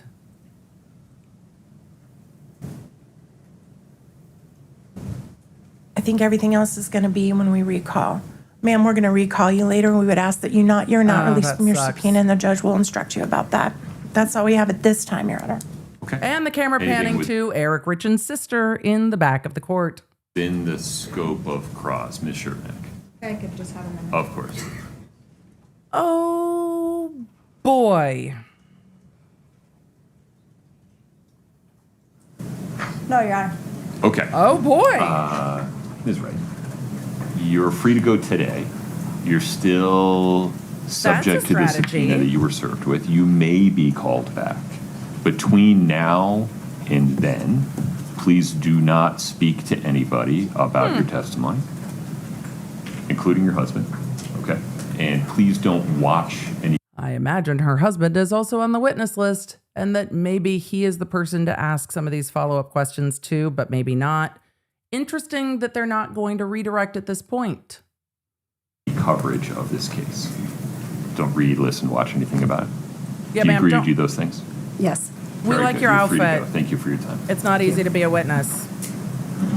It's not easy to be a witness at all. Good time for a lunch break, counsel? Or do we have another Oh, short witness you want to get boy. on and off? Your Honor, we can break. I understand there's some legal issues to address too, so. Understood. Okay. There's what? There's what? Any objection to a lunch break, No, sir. counsel? All right, No, sir. please rise I'm never for the objecting jury. to lunch. All Folks, right, jury's going out. Quick reminder, you know what I'm going to say. I Please wanna don't hear discuss what the, case. Don't read, watch, or listen to anything about it. I want to hear what the legal is. Please don't do any research. Pedal Enjoy your Gum Nana lunch. said, EDB, did you ever react to an objection with no, it's not, 12:40, no, it's counsel? not? Is that reasonable? Not in front of a jury, I didn't.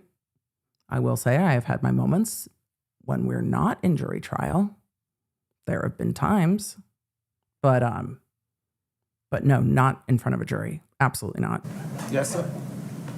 Yes, sir. Okay, 12:40. Thank you. Okay, jury's going out. I'm very interested to see what the recall is. Oh boy. That was very dramatic today. We're on the record. Mr. Blake. Your Honor, we're going to quickly next call Detective O'Driscoll just for a phone download. He'll have perhaps more time later. Ooh, phones. But then it's Mr. Kotrodimos, and I understand the defense has some objections related to Mr. Kotrodimos. Mr. Ramos, tell me more. Thank you, Judge.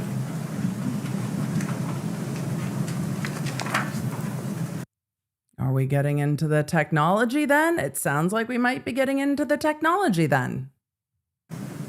I figured we'd do this just outside, that way we can speed things along. We've been Appreciate provided with some exhibits that appear to rely, and correct me if I'm wrong, on some CDR data, call detail records, from Verizon and T-Mobile, I believe, and AT&T. Those items, we were not provided notice of their use under 901.11. And so we would just make an objection under that. Forgive me. Why?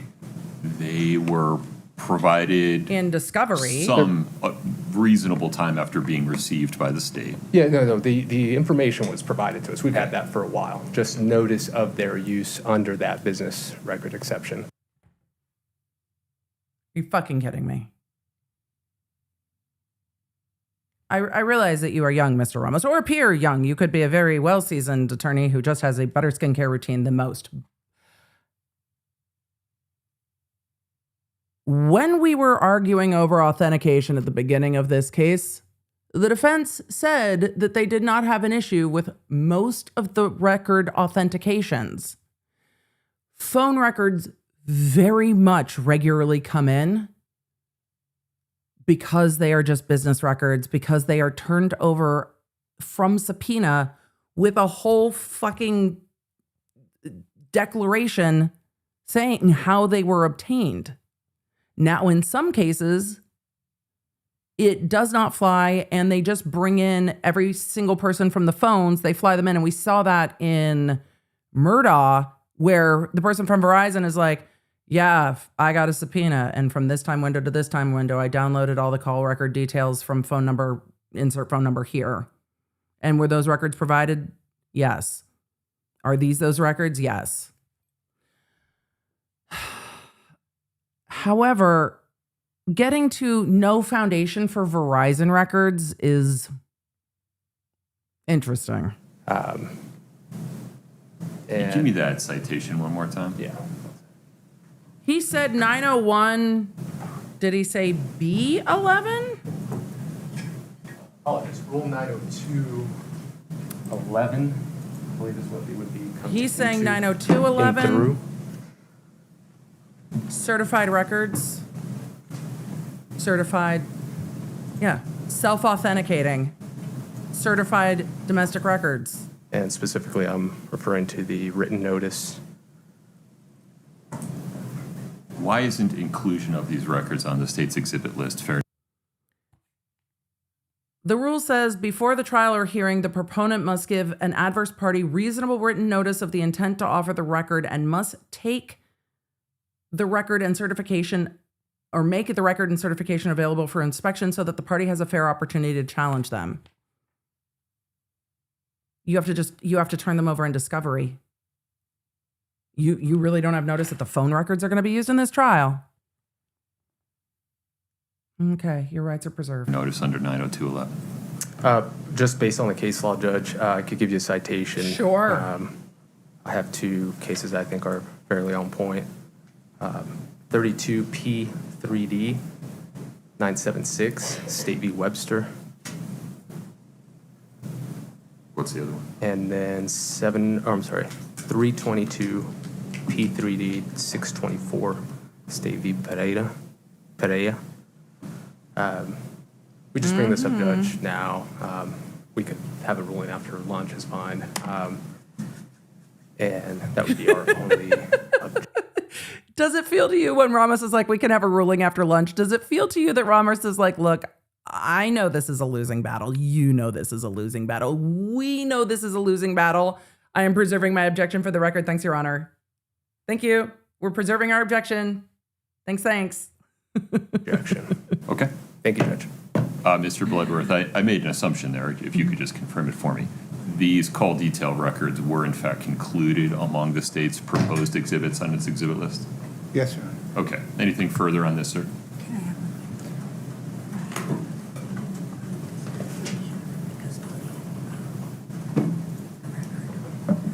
Anything else? Yeah, right, Your Honor. Just to clarify that, they had been disclosed, and the disclosure included the certification from the whoever returned the subpoena. Right. The declaration. I understand your point to be slightly different than the self-authenticating piece. Got it? Correct. Okay. Pause there for a minute. I'll take a look at those two cases, Mr. Ramos. We can pick this up at 12:40. After Ms. Crosswhit testified, and after we took that break, one of the jurors passed out the following note. Oh, no. Not another note. The jurors have passed out a note. Oh boy. I feel like we're watching Harvey Levin on TMZ. No, I like this judge. And his Emily, leave it alone. I feel like it's like, we have received another communication. We have received another note. Okay. I'll read it. Yes. I don't think this is an issue, but just letting you know. Quote, Judge, I have met witness Molly Crosswhit professionally. She has done one transaction for a home where I work. Any concern? So when they read the jury, the witness list, did the jury not remember the name? And once they saw, this would be me, by the way. You can read me a bunch of names and I'm like, okay. And then I see the person and go, oh, wait a second. I know you. Didn't recognize the name, recognize the person. Thank you. Stray in the chat said, Monsieur, I have a note. Yes, thank you for calling it back to Phantom of the Opera. Break. One of the jurors passed out the following note. I'll read it. I don't think this is an issue, but just letting you know. Quote, Judge, I have met witness Molly Crosswhit professionally. She has done one transaction for a home where I work. Any concerns, Mr. Bloodworth? No, Your Honor. He's going to do that at sidebar. They asked which juror. They're going to do that at sidebar. Sometimes when stuff like this comes up, you have to bring the juror in on voir dire and ask the juror, is this a problem for you? I think that's the juror being transparent. I don't necessarily think that's an issue, but the defense has the right to evaluate it, to know which juror it's from, and They asked the jurors if they know any of the witnesses. Does which juror matter? Yeah, the defense wants to be able to evaluate what they want to do next. And they get to make that choice because the prosecution's like, yeah, we're not bothered. But the defense gets to choose. There are 4 alternates in this case. So yeah, it matters for the defense. To-do list. Sure. Either following lunch or at the end of the day, may we they need to make a record on that address motion to dismiss. the motion for mistrial that you made at sidebar following the mention of jail calls by Ms. Gibson. I Yes, I'm prepared knew whenever it. you are. All right. Ha ha! I knew it. I knew it. Correct. When we talked about the fact that they needed to make a further record on the motion for mistrial, I said it's probably not from today when we talked about this on Friday.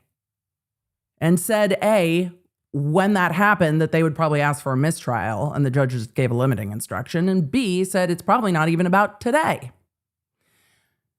So, after the witness said, oh, you mean the jail calls? The defense made a motion for mistrial at sidebar. The judge denied it. And then the judge gave a limiting instruction to the jury. And so the judge said, I would like to make that more thoroughly on the record at some point today. Let me know. Let's do that after lunch as well. Okay. Fair. We will be in recess until 12:40. Thank you.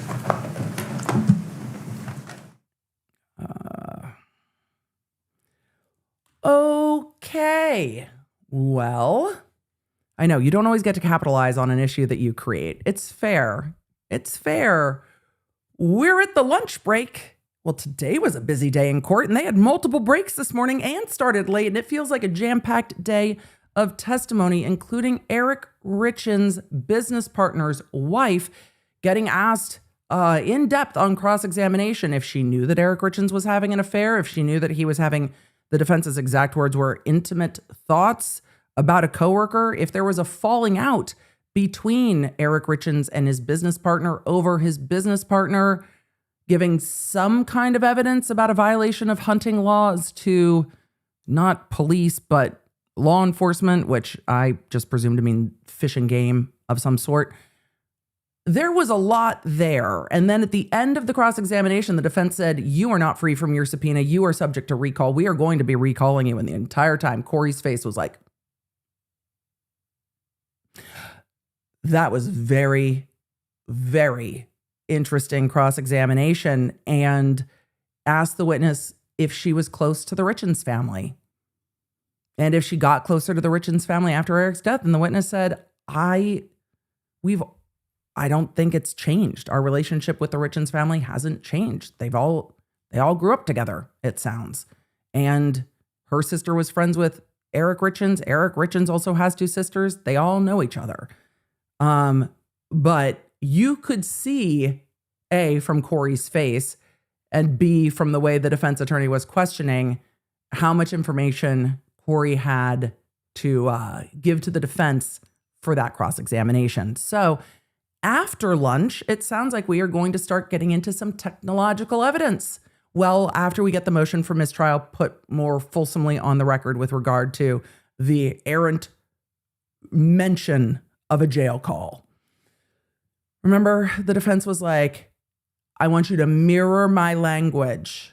Did you download recorded calls? And the witness was all like, I'm going to need you to be more specific. Did you download recorded calls about once a week during time to time period when Kouri was having conversations with her family? Oh, you mean the jail calls? Your Honor. We're moved to strike. We have to approach the... Yeah, that. I don't even remember what day of trial that was anymore. Somewhere between day 1 and 5. We are at the lunch break. I'm going to get some food, run to the restroom. I suggest you do the same. I am going to zoom as fast as I can because I want to get back to the evidence because I am sat today. Are we getting to tech? Are we getting to the phones? Are we getting to the phones? Because if we're getting to the phones, literally mention it all. I'm ready. And I want to hear them put that motion to dismiss, motion for mistrial on the record more, because the judge was like, yeah, no. He was so unfazed by it. Ladies and gentlemen, don't speculate. It's fine. It's fine. All right. If you do not have the Lawnerd app, it is free on iOS and Android. It is in your app store. We made it for you. You can head to Lawnerd app at lawnerd.com. The Lawnerd app will let you know when we are back from lunch. The Lawnerd app's been busy today. We'll keep you posted when stuff pops off in court, when we get into new witnesses. We also have a new podcast for you, but we made some new hold music for you. If you just want to hang out here, you can podcast later. Go get something to eat. Go get something to drink. Hydration is important, especially you never know who the witnesses are. I can't believe the interview with Crozier was just this morning. So much has happened today. Today's been Ramos slipped back into the realm of being a lawyer and like has lawyered in court. Kouri is like, hey, everybody, I know what's in my prenup and that shit doesn't fly for me. I'm fucked if I get divorced. That's my summary. Real interesting stuff. And it seemed that Kouri was pretty pleased. There's times that Kouri is making the same face as Sarah Boone would make, but there are times that Kouri seems pretty pleased when her hard work, dedication, and determinedness is mentioned in court. And this witness did say, I was impressed that she went and got a master's degree and was building her business. I had little kids at the same time too. I don't think I could have done it. That was the only time during that testimony Kouri seemed pleased. Yep. And it seems to me that maybe Kouri didn't remember exactly when that vacation was because she said Hawaii to her attorneys, not Costa Rica. Or maybe the attorneys were just strategy and trying to throw off the witness. We'll see. But what we're going to do right now is go to lunch. Today has been interesting. I really wonder what's going to happen next. All right. Chat, go get some lunch. I'll see you back here. I'm going to be as quick as I can. I'm going to try to do 10 minutes. Ready, go. I'll see you soon.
Oh, I was Emily, your mic. I was muted.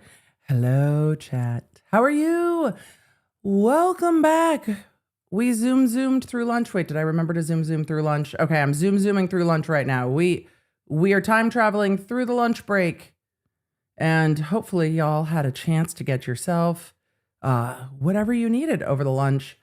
I got to finish eating a little bit of my breakfast and grab some crackers. Remember, when we come back from lunch, we have some legal arguments before witnesses resume. So we are going to see those first because the attorneys are going to have some legal arguments. My hair is just like, what are we doing today? I don't know. It's raining outside. It's all the things. So we're going to have some legal arguments before we have the jury back. And then maybe we'll do an afternoon flight for those of us who missed our flight this morning, which is perfectly fine. Morning flights are difficult. I didn't want to be up early this morning to drop my kiddo off for science camp. It's early morning is tough. It was very early. So maybe we'll have to do an afternoon flight too. All right, let's go back to court. And let's see. I think I zoomed mostly adequately, but we'll speed up just a little bit. There we go. We don't want to miss a minute of Judge M. And let's see. My monitor is just mad today. All right. Case, it certainly talks about. Hold on, Your Honor. I zoomed too far. I zoomed. There we go. It's very hard because when they're coming back on the record, all you see is this little bit of Judge M's head. So finding the exact right spot is tough. Okay. We don't want to miss a minute. On the record, 231-500-139. Mr. Ramos, may we talk about the defendant's objection regarding the call detail records? Let's talk about the that I understand foundation Mr. and Kotrodimos is going authentication to testify objections. regarding. Is that correct, Mr. Bledrick? Ms. Shervnek? Oh, so we are going to get to some tech. I love the tech evidence. I love the tech evidence. Love. That's my understanding. Kotrodimos is the gentleman that they'll come in through. I'm not going to be seeking to admit the call detail records. But he relied on them. I'm confused. They were relied on, weren't they? They were used for some of their demonstrative exhibits. He relied on call detail records to create some of our exhibits. Got it.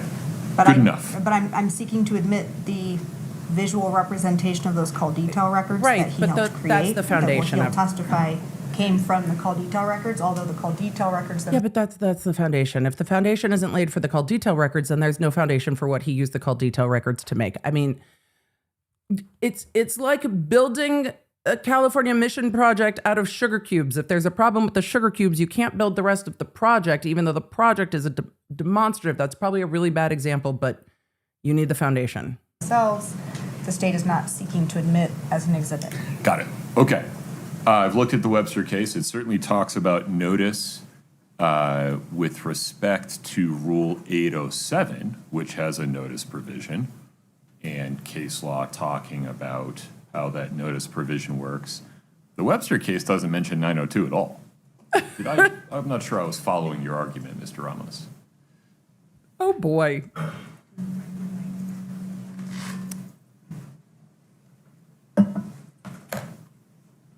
It's fair for the judge to be like, I'm not sure if I'm following. Can you help? Judge, the 902, 803. You said 902, not 803. And those identified in the residual exception in Webster, they reference the same language, which is the notice language. That's what we were focusing on. Different rules, though. 902 and 803 are not the same rule.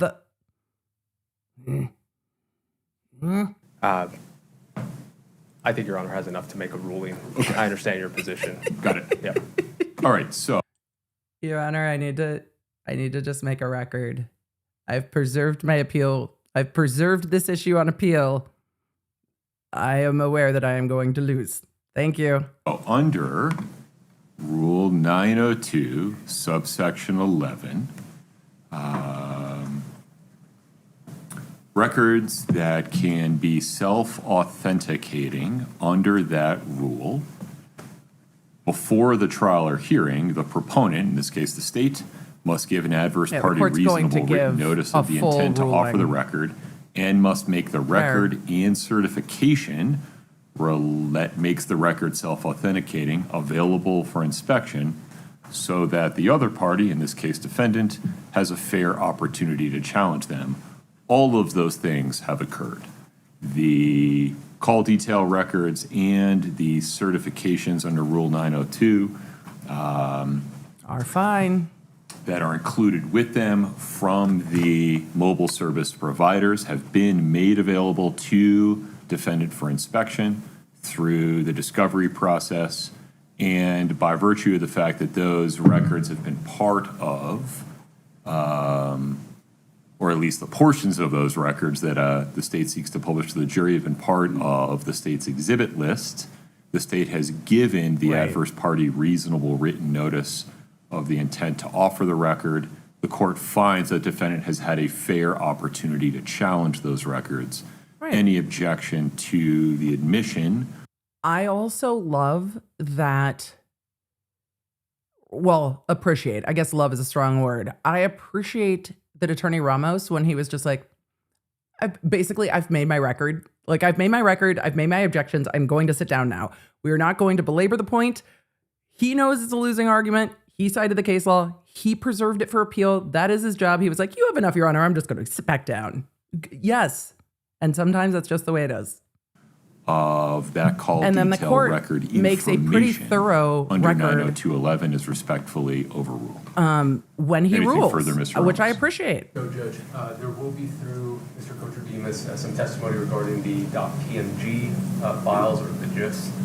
I would, at that point, probably ask to voir dire the witness, assuming they're going to be asked to be introduced to evidence. So I just let the court know now, and it's sure for now. What do we need to voir dire the witness on? Their records from Verizon. Which file type was that? They're like GIFs. They're those GIFs that were presented during the Oh, the pathways that link to those. Correct. Got it. Okay. So he's got questions about how the exhibits were made. That part's fair. Can I ask just a general question, just to avoid, because I think it's going to come up. So it's my understanding that the extractions have now been put into evidence. I thought we were one horse, one rider on all of this. That's correct? Not the physical documents, But of the- the extraction, but the testimony about who extracted or downloaded the phones, yes. And we've put the phones in, but we have not put in the actual, This is a fair We've not question put if it's in going the- where I think it's going. the report, the data that's been fed into the Celebrate software platform. Is that in? The raw data is not readable. I know. The raw data is in through the phone, but is the Celebrate data that has been extracted by This is a fair Incal, is question. that put in? Not yet. Okay, so Right. if that's not in, how do we have from Kotrodimos, how can he put in the demonstratives that are based on that? Because it's just basically it just makes it into a picture, but it's the data from what's not in yet. So you have witnesses talking about the physical device containing electronically stored information was secured. Correct. You have testimony creating a chain of custody. This is a foundation argument. The defense is arguing that the Celebrate reports in their entirety are not in evidence. It would take me some time and energy that I definitely do not have at the moment to figure out a case where we have seen the entire Celebrate dump come in. I don't think we have seen the entire, like parts of Celebrate extractions come in. It might have been the Reed case at some point, but it's rare that the entire Celebrate report comes in. Normally pieces of the report come in. Those can be made into, they're not demonstrative exhibits, they're summary exhibits, because you can summarize voluminous data. And the court's getting to what the foundation is, but you can summarize voluminous data the way we saw in the Walsh case. We saw them take all of that data and like map point it on different maps and things. So it's really a summary exhibit, not a demonstrative. Demonstratives aren't evidence, summaries are. Anyway, foundation is the issue here, which is why they're talking through what are we going to do if we don't have the entire Celebrite report? And I think the judge is like, well, don't we have the data though? Custody to the people that downloaded it through a two-step process. Right. The gray key, right, forensically mirrors that phone. And then Cellbrite is how, among other people, I imagine Mr. Kotrodimos would say, I was able to read and process and parse out, quote unquote, that information. Not everything on that phone is relevant, so not all of it goes in. We're going to see what parts the state believes are relevant through Mr. Kotrodimos. He hasn't testified yet.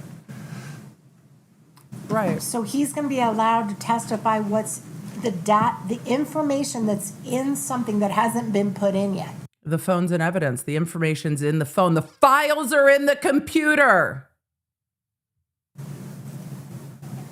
Because without putting in the extraction, There is it's no not basis readable. to admit the extraction.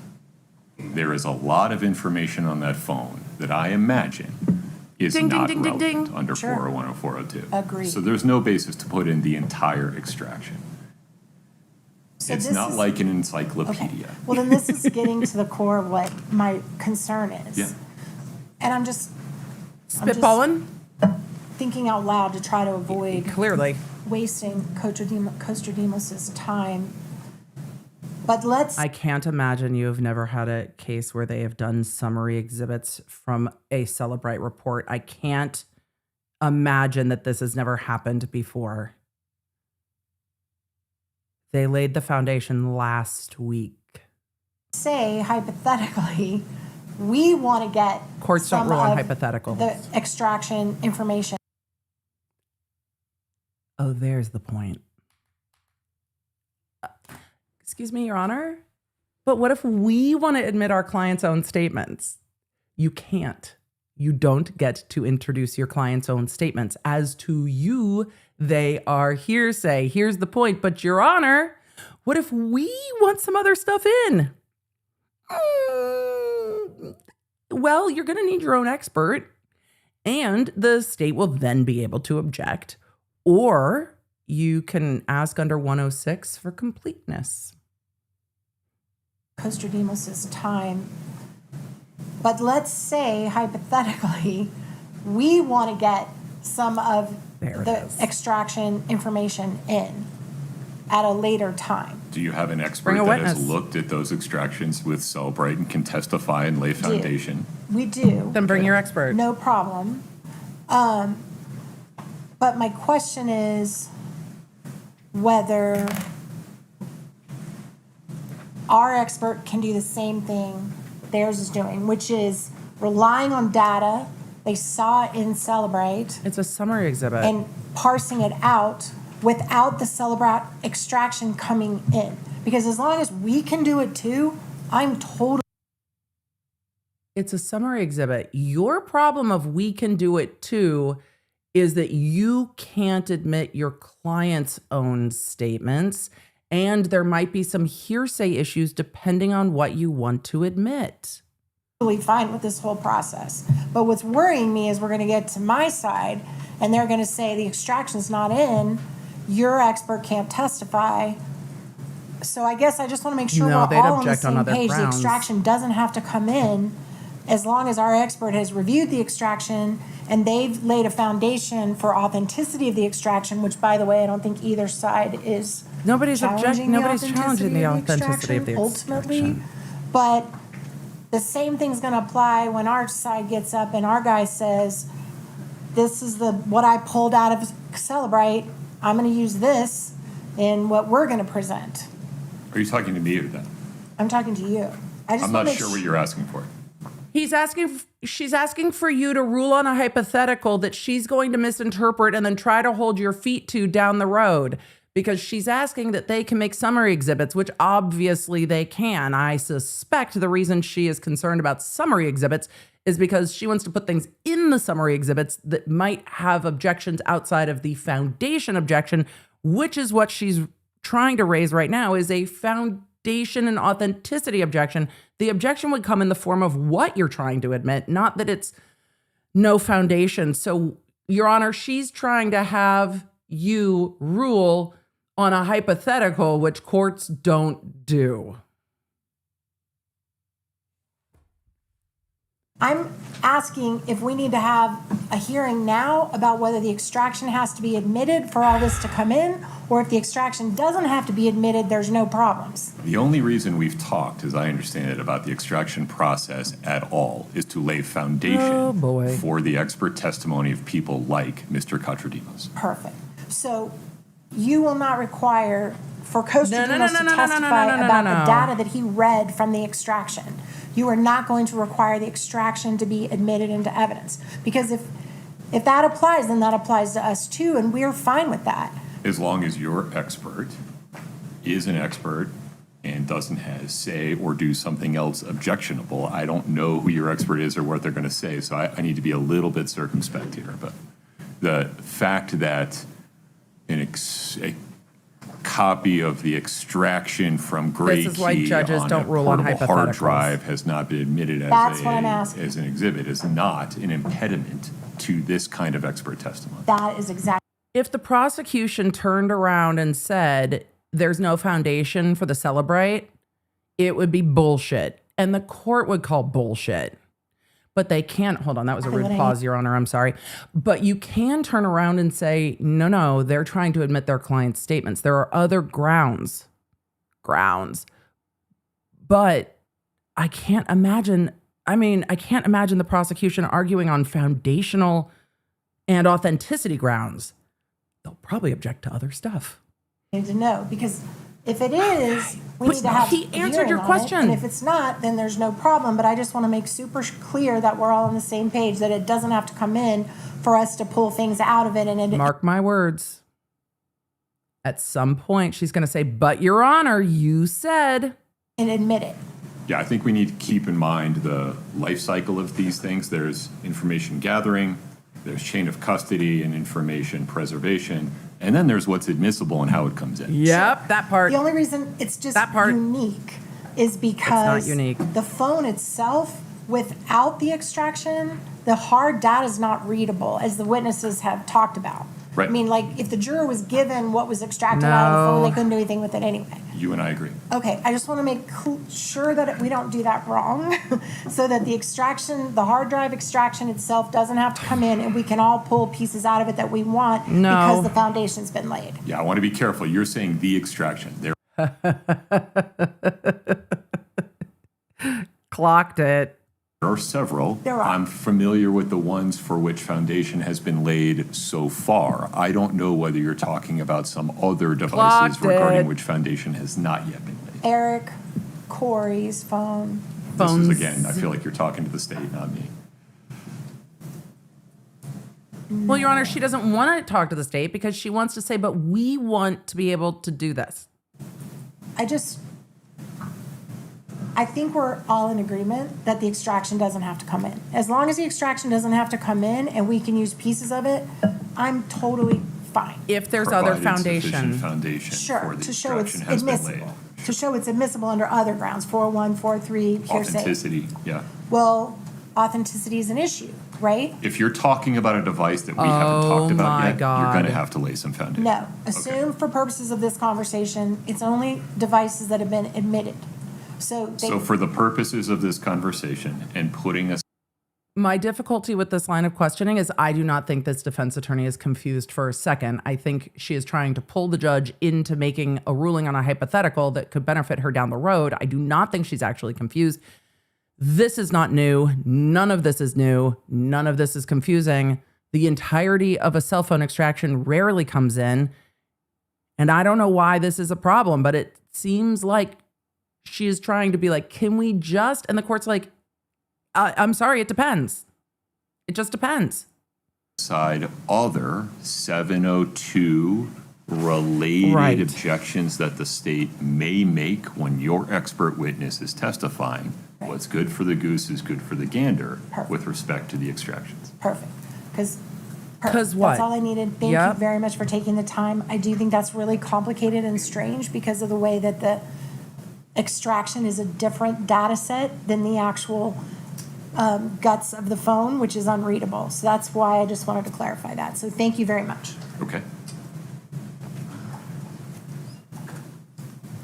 I forgot how that began. Oh, the juror issue. We gotta talk about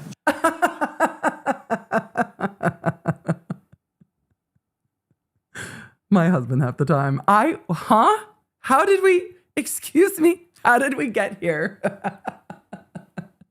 Right. We can switch to that. Anything else regarding How did we get here? Mr. Kotrodimos before he takes his stand? Ms. Sherman? Sorry, anything else? Nothing from the state, Judge. Mr. Ramos? I might need to clip that. Okay. The juror note. Go ahead, Ms. Lewis. Your Honor, we do have some concerns about the note that came out from the juror. First off, I believe that had we had this information. That was not in a shady way. That was in a, I am not surprised that the defense is going to make a record on this. I think they should make a record on this. I imagine the defense is probably going to ask to yeet. And that's why they wanted to know exactly which juror it was. Is this a juror they very much like? Is this a juror maybe they don't like? Is this a juror that they would have kicked but they ran out of peremptories? It matters. It matters a lot. During jury selection, this juror would have been weeded out in the process because Right. They might kick the juror. Came out from the juror. First off, I believe that had we had this information during jury selection, this juror would have been weeded out in the process because they had a business transaction with the witness.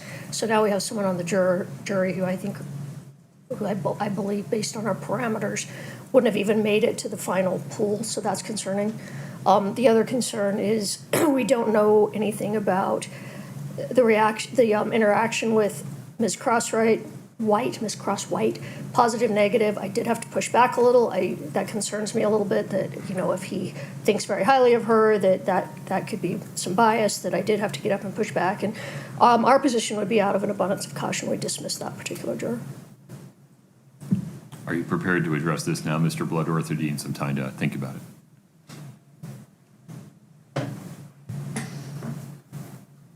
Your Honor, we can address this now. I think they would have voir dired on it. I want to be transparent. That's fair. I'm not going to rule in this moment. I will need to just take a look. Yeah, I think they would have voir dired on it. What legal standards, if any, there are regarding this. But if there's anything you want to put on the record now.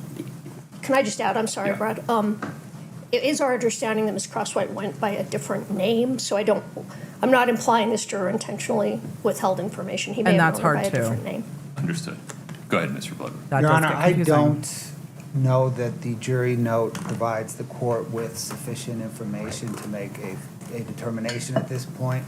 It seems to the state that a little bit of voir dire would probably benefit the court, but based on what the information the note contains, I don't see cause to strike or dismiss this. And they can voir dire the juror.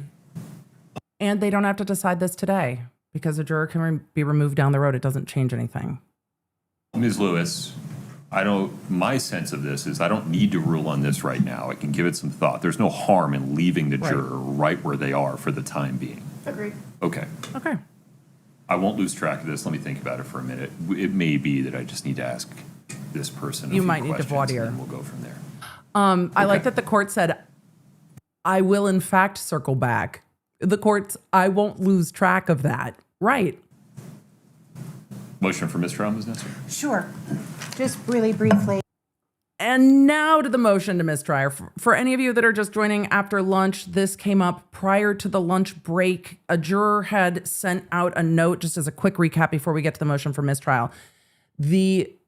A juror had sent out a note that they recognized the witness, Crosswhit, who had purchased as a rental property the house in Midway and then fixed it up.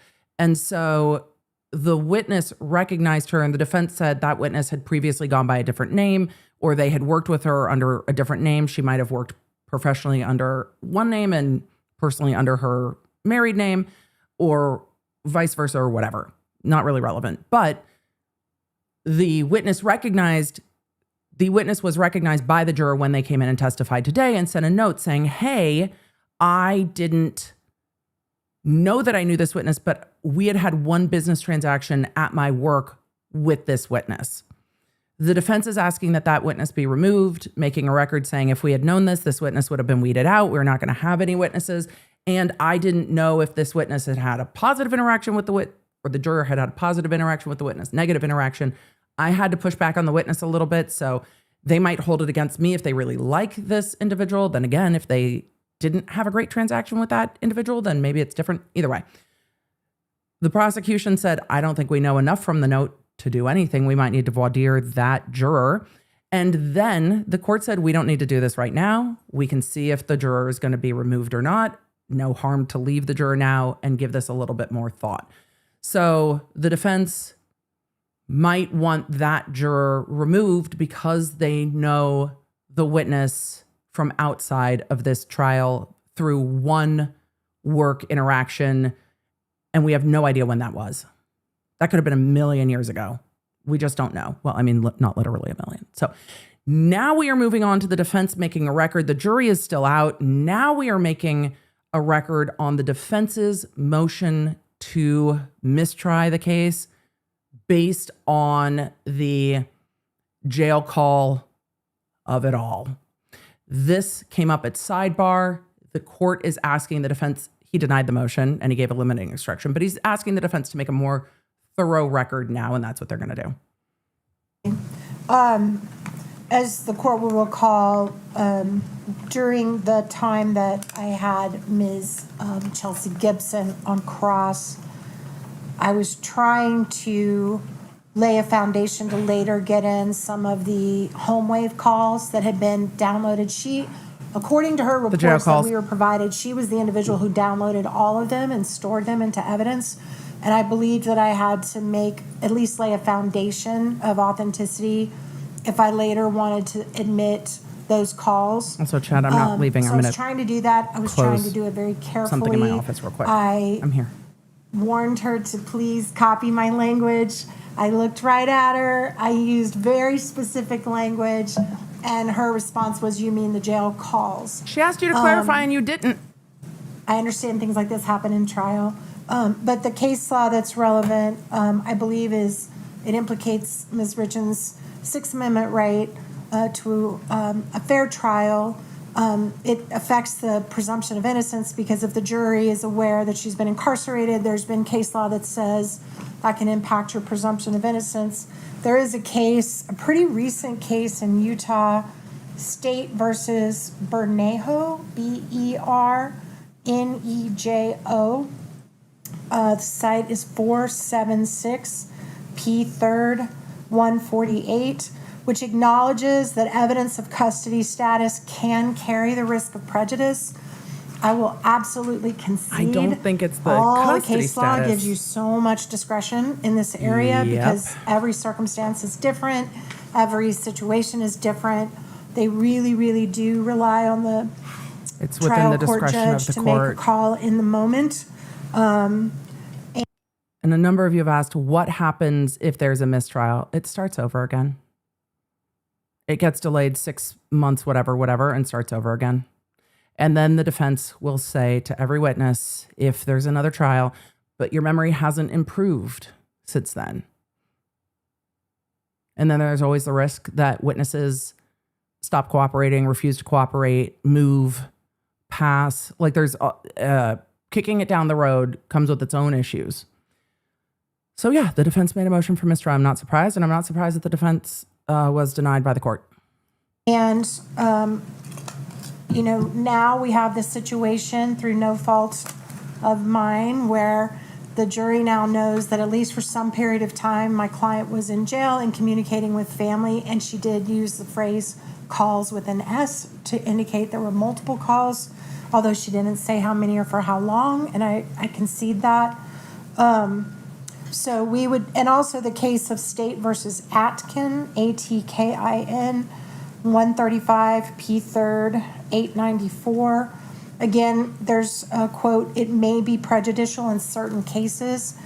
Full disclosure, both of these cases, the court did not find sufficient. She's like, I know this is a losing argument. The judge already denied this. He gave the defense an opportunity to make a more thorough record than at sidebar, which is this is a very mindful, fair, and patient judge. And he's like, if you want to make more of a record, we'll just make more of a record. It's fine, but it's denied and we'll make more of a record. So he's going to deny it again. Yeah, he's going to deny it again. But no fault of your own is okay. Also, I think in some cases it can be more prejudicial than others. I think most jurors would assume that someone charged with aggravated murder would have been arrested at some time. I don't think it's going to be shocking to the jurors that she was arrested and in custody for a period of time. But she knows she's making a record to make a record and preserving her rights on appeal, that it's not going to change his mind. Prejudice. She knows that. She's just making a record to keep the record clean. That's fair. Moment. I think actually Bernejo may have been not that they weren't. They were challenging whether the lawyer was ineffective, I think, for failing to make a mistrial objection. If I'm not mistaken, Hi, I Fred, think that you was scared Bernejo. So I'm not even sure the judge made a call on that case, but I do believe on Atkin they did. I did not pets. So based on the authority, the recognition that it can bring prejudice, based on the fact that this case did happen so long ago, so the jury would put 2 and 2 together and realize my client's been in jail the whole time, possibly some inference that could be made. We did move for mistrial. I will state for the record, the court did provide a special Curative instruction, limiting instruction, warning the jury not to consider that. That's one of those, where are you going? Difficulties, because it does then again highlight that comment was made, but we were trying to do in the moment the least amount of damage going forward. I did agree to that instruction being made. I did not object to it. Right. Because at that point I felt like something needed to be addressed. That's fair. But that was the basis of the motion, and that's all the record we need to make. Okay. Anything further, Mr. Bloodworth? I think I have this firmly in hand. Yes, Your Honor, the state rests on the Your record Honor. that we made. The court has this firmly in hand, chat. We are ready. No more meat is needed on that bone today. At the sidebar. Okay, very good. The issue before the court is a motion for mistrial made by defendant following Ms. Gibson's reference to jail calls, quote unquote, during her cross-examination. The court finds that statement, while improper, was not intentionally elicited by either party. It was inadvertent. It was made in passing. It was a short, quick reference.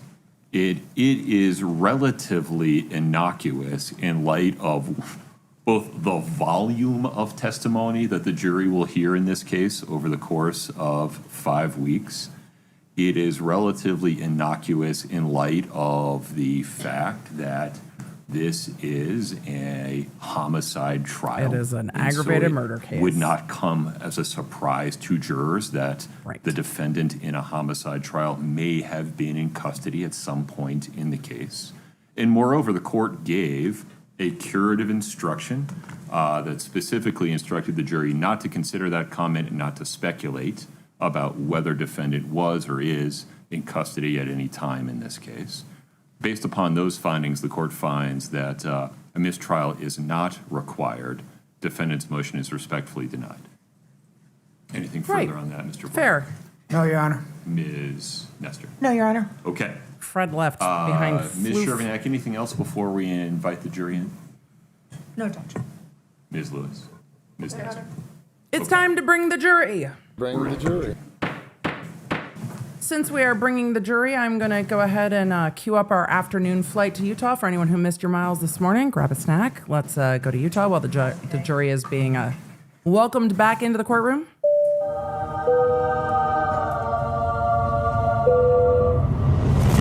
All right, they are standing for the jury to come into the courtroom. I'm going to zoom just a little bit.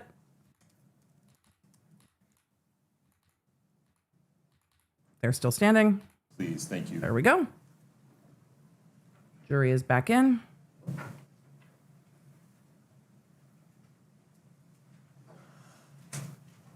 And it sounds like this afternoon we're starting to have a get seat. into the tech evidence with a real quick foundation Ms. witness Shervanack, the with state's next Detective witness, please. O'Driscoll. Detective Briefly. Jeff O'Driscoll, please. Yep. Detective, Who is let's the get you sworn. the pen twirler in court, the pen, Do you all solemnly the swear the pen testimony penning. you're about to give in the matter before That the is court to be the O'Driscoll. truth, the whole truth, and nothing but the truth, subject to the pains and penalties of perjury?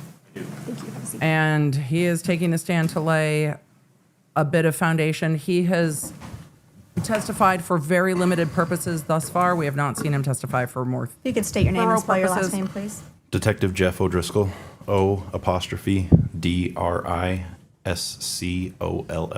Where do you So work? he's the IO. Summit County Sheriff's Office. How long have you worked there? 10 years.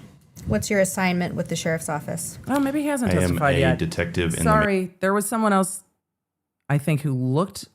Didn't we have another witness that just came in for foundation? I can't even remember. Either way, he is the investigating officer. He'll be back to testify more thoroughly at another point in time. He's just here for a little bit of foundation. Major Crimes Investigation Unit. During your investigation of this case, did you seize a cell phone belonging to Miss Carmen Lauber? Yes, I did. Was that in April of 2023? Yes, it was. Was that a black Samsung phone? Yes. Was the phone number on that phone ending Oh, 6127? good. At least we did just the ending. I believe so, yes. Did you book that phone into evidence at the Summit County Sheriff's Office? I think it was collected by crime scene technicians on the scene, and they booked it into evidence. So you got Did it you from later Carmen. You gave it to retrieve CSI. that phone from evidence? They put it in evidence. And with the help of Miss Chelsea Gibson, download that phone? Yes. Was that done using the Celebrate software? Yes, it was. Those are all my questions for you. I mean, wouldn't you download it with Gray Key and then use Celebrate?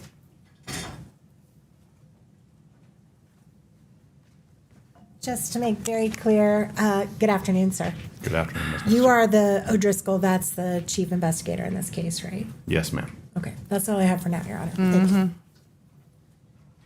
Right. Ms. Witness, step down, Ms. Shervanack. Those were your for now, texts, right, O'Driscoll? Very good. Those were your texts that the other witness read? The state's next witness, please. Great. Chris Kotrodimos? Tech evidence. Tech evidence. Tech evidence. All right, we're moving on to the state's witness number 26. And it Sir, if sounds you like we step have in some front of Brittany, summary we'll get you exhibits, sworn which in. I'm real excited about. Bring the tech. Tech. Do you solemnly swear the testimony you're about to give in the matter before the court to be the truth, the whole truth, and nothing but the truth, subject to the pains and penalties of perjury? Everybody, text. Just keep going. Location data. I am ready for some maps. I am ready for some cell phone location data. Sir, if you I could am state ready your for name. some text messages. I want to know who's at the Maverick and Draper and when. I want to know who's going to that house in I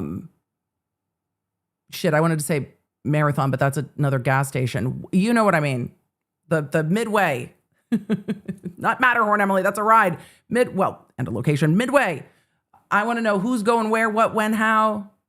Bring the tech. And spell your last name, please. Sure, it's Chris Kotrodimos, Kotrodimos.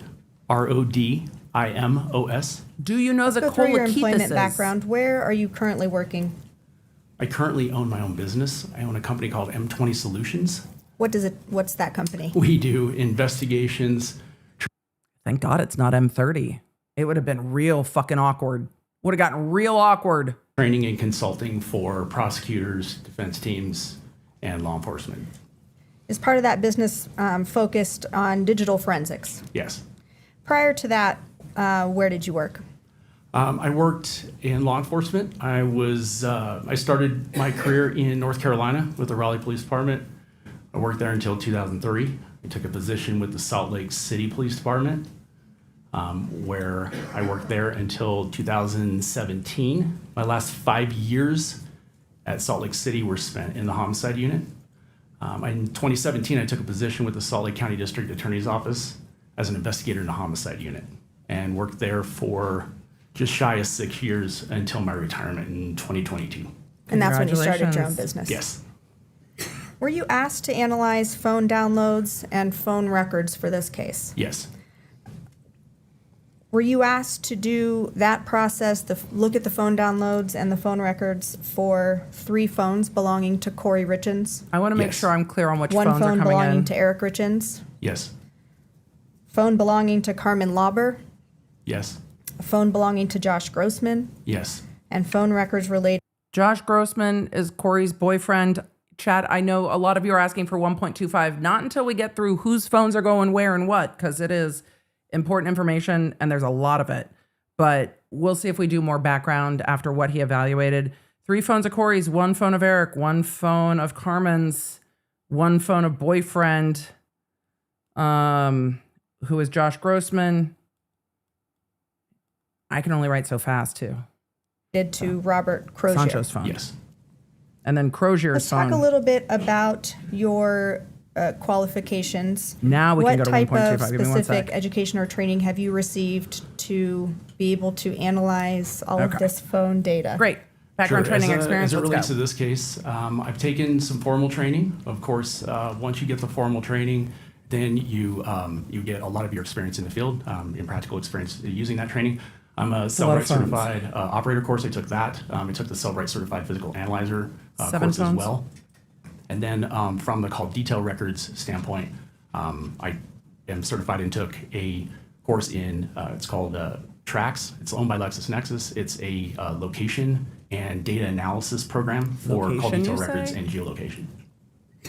I like. Have you testified before as an expert in digital forensics? I like very much that the prosecutor laid the groundwork of why are you here, what are you talking about, and then got into the background training and experience. It keeps jurors much more engaged than them trying to go like, why are you here? We know why he's here now. Forensics. Yes. How many times? At least a dozen times in major cases. And have you testified for prosecution and defense in those cases? Yes. How many phones have you done analysis for in your time doing this work? Phones, hundreds, and I'm call detail records. I'm probably over 1,000. Have you done downloads yourself? I have. For other cases? I have. So let's start, we'll treat it like a funnel. We'll start big picture. Let's talk about digital forensics. What is digital forensics? And now we will The best funnel and easiest down. way to I'm describe going to start pulling up is some chats while we the do this. analysis of electronic devices. Chat would like to know how's long for you to talk to us about Google searches. As it relates to this case, and my specialty is mostly phones and some computers. So let's talk about specialties within digital forensics. What is, you mentioned that you're certified Cellbrite Thank you analyzer to everyone who gifted user membership or today. certified in Welcome that new program. members. What is Cellbrite? Enjoy no slow-mo. Cellbrite, The they have Lawnards several know. products, but generally what they do is they provide extraction tools to extract data from devices. that's right, and they then do have an also provide extraction analysis tools in addition so that to you the- can that's right. analyze then those readable files. Tired. You mentioned call detail records. Is there an acronym we refer to those in shorthand? Yes, CDR. What is a CDR? A call detail So record. a call detail record or a CDR is exactly what it sounds like pretty much, okay? The It's details. It's a record from your carrier, from your cell carrier like Verizon or AT&T. And what it is it is a record of all your call details. So your incoming and outgoing calls, texts, data sessions, things of that nature. You mentioned location analysis. How do you perform something like location analysis using cell phone data or CDR data? Yeah, so you can map both, but prevalence is call detail records. So law enforcement can obtain call detail records that include location data. Your phone with them. just tells on you. And location data is essentially, the carrier reports and maintains a record during their normal course of business, which towers you're using, where that tower is located, and what antenna or sector of the tower that you're utilizing for that communication. At what side of the tower? When you're analyzing phone data, what are the two main sources of She that said information? phone data. At one point, I was like, faux data? I'm like, faux sounds good. Maybe I should have faux for dinner. It's gonna be that kind of afternoon chat. Oh, so like for phone data, like in general? Yeah, when you analyzed phones for this case, what were the two main sources of the data? So the phones themselves, which is the content of the device, and then the call detail records, which are the communication records associated with those devices. So when we're talking about call detail records, I think most people understand the phone contents that comes from the actual device, correct? Correct. And the call detail records, you said they were stored by the carrier, is that correct? Correct. And the call detail records, would those be located on anyone's device, or are those solely maintained by AT&T, Verizon, T-Mobile? That's a good Yeah, question. the records themselves are maintained by the carrier. And what is contained in a call detail record? There's a lot of information in there. There is typically a timestamp, so there's a date and a time that the communication occurred, amongst whom the communication took place, or between which carrier or which numbers the communication took place. So, which phone numbers, whether it's incoming or outgoing, the duration if it's a phone call, and then of course the tower information, the tower location. I am so curious. Would a CDR record contain, for example? I am so curious if there's stuff in the CDR records that are not on the phones. It is so interesting what might have been yeeted off a phone that still lives on the carrier. You can delete a call log off your phone, Alec Murdaugh, but your carrier record's still going to tell on you. It would say a text is incoming or outgoing. Would any of the content of those messages be in the call detail record? No, not in a call detail record. Do we have deleted How text? do you start, or how do you analyze the contents of a phone? What do you use to do that? So in this case, I used Wright Physical Analyzer.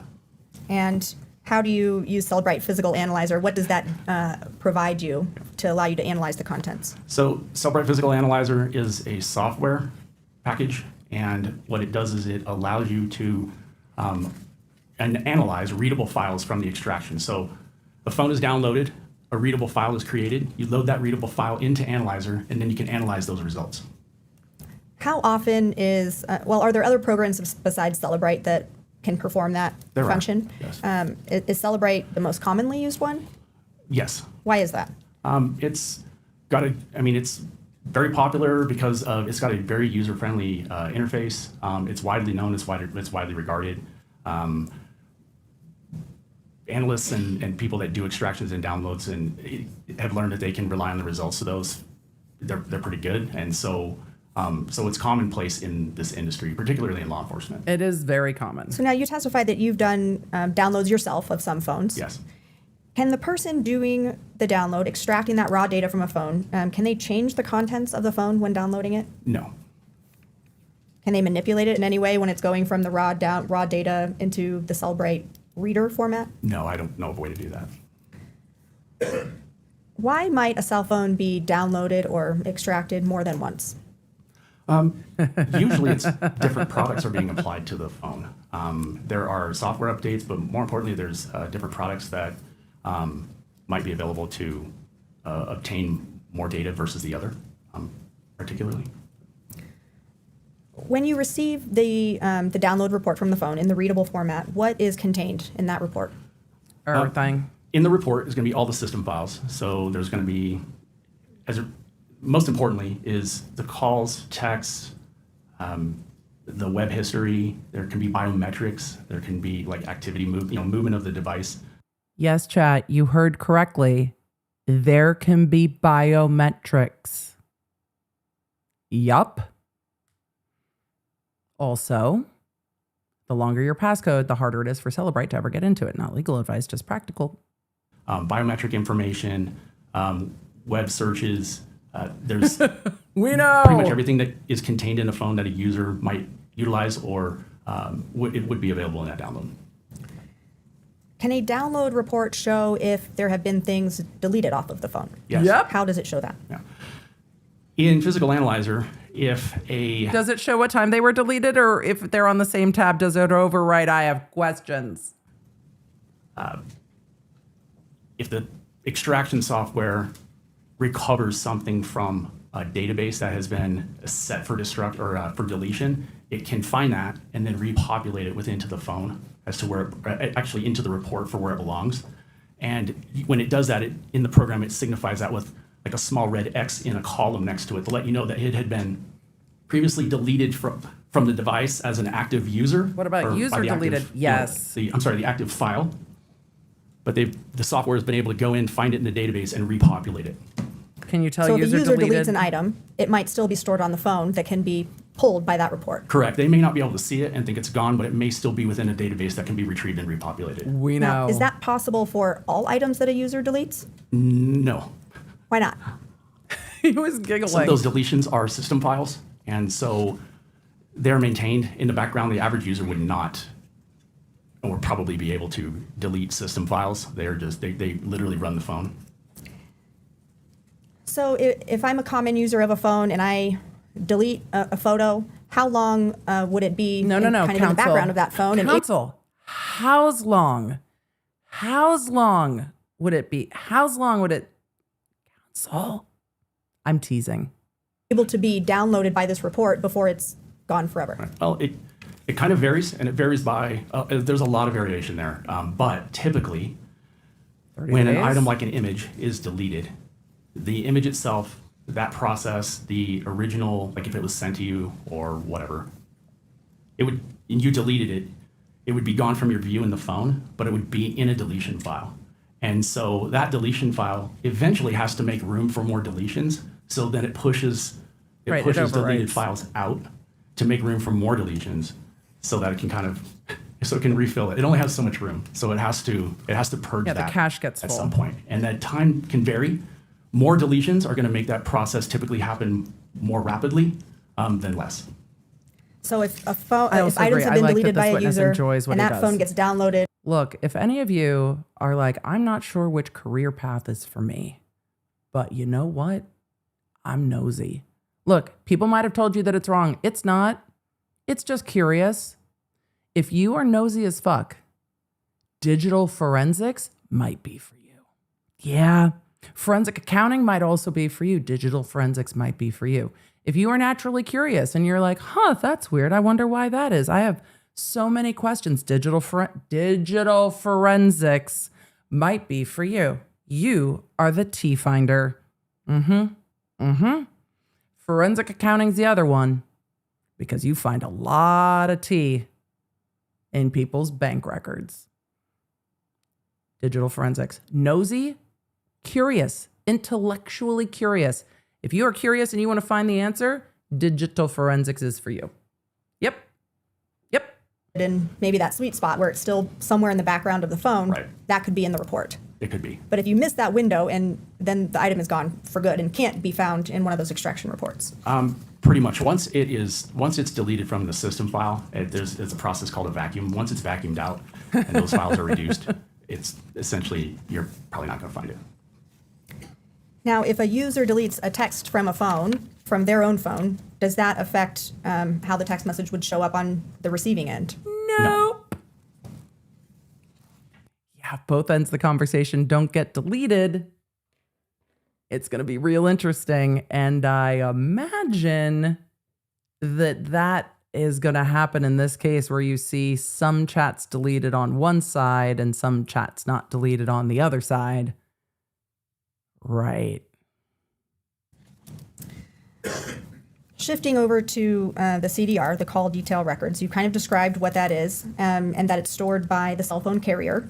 How long is that data stored by the different major cell phone carriers? They're all different, so they maintain their records for varying amounts of time. Verizon typically will keep call detail records for 18 months to 24 months, but they will only keep the associated location data for about a year. And we know that from whereas other cases. AT&T and T-Mobile will keep that information for a much longer time. Now, because this data is maintained. All right, do with that information what you will. Verizon tends to purge their location data after a year, which we've seen in other cases when they need to go to Verizon or other places to ask for that information to be held, because you can ask for essentially a hold, like freeze this, don't accidentally delete it, don't overwrite it.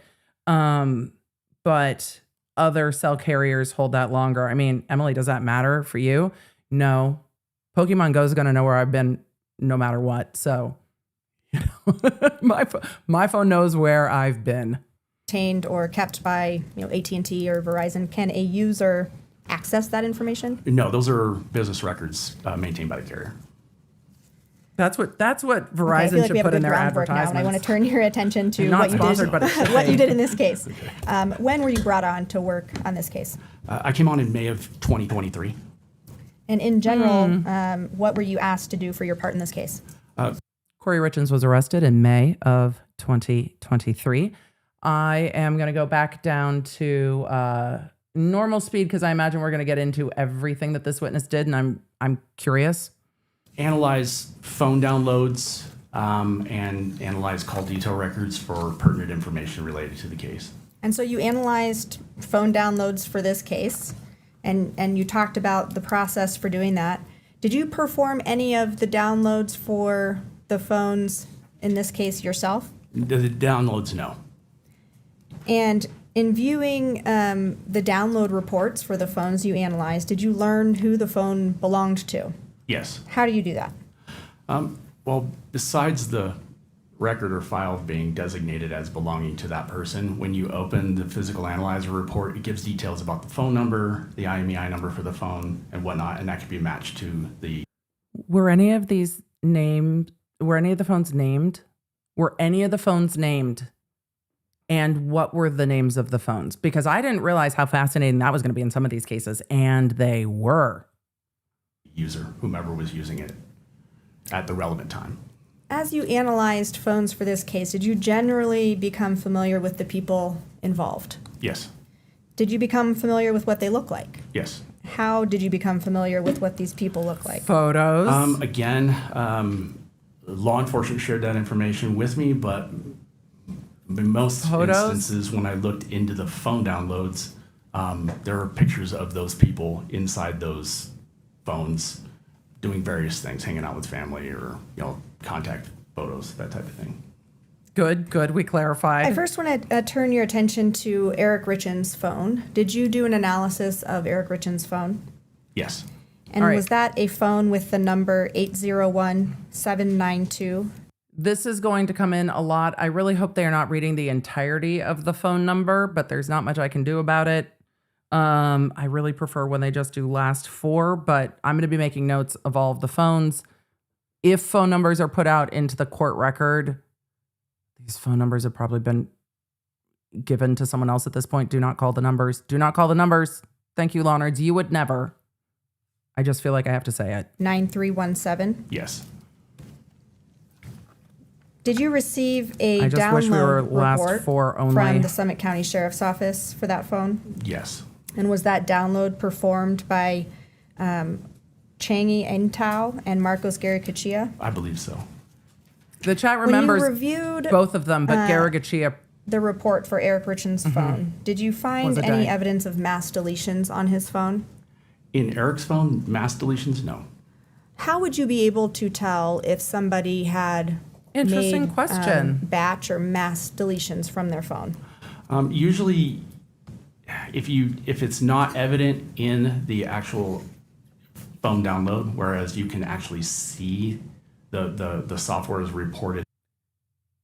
I wonder if Kouri had his passcode or not. That those items were found as deleted and recovered. Outside of that, you would compare it to other types of evidence, such as like the call detail records. So how would you be able to tell if there were deletions when comparing the phone to the call detail records? It's basic. You just take the call detail record. You just look for and you look for the and hole. see who that person was communicating with through their call detail record, and then you would you be mind able the to gap, verify literally. if those communications were maintained in the call logs on the phone themselves. So, if I called you 5 times today, it would show in my call detail record. But if you downloaded my phone, it would also show in my call log that I called you 5 times today and what time of day and how long our phone calls were. Right. Did you review text message conversations from Eric Richins' phone? Yes. And in addition, did you review device activity data? Yes. You mentioned biometric data. What type of biometric data can you recover from a phone or or review? I mean, it's kind of hand in hand Steps with is the one. activity report that you just mentioned.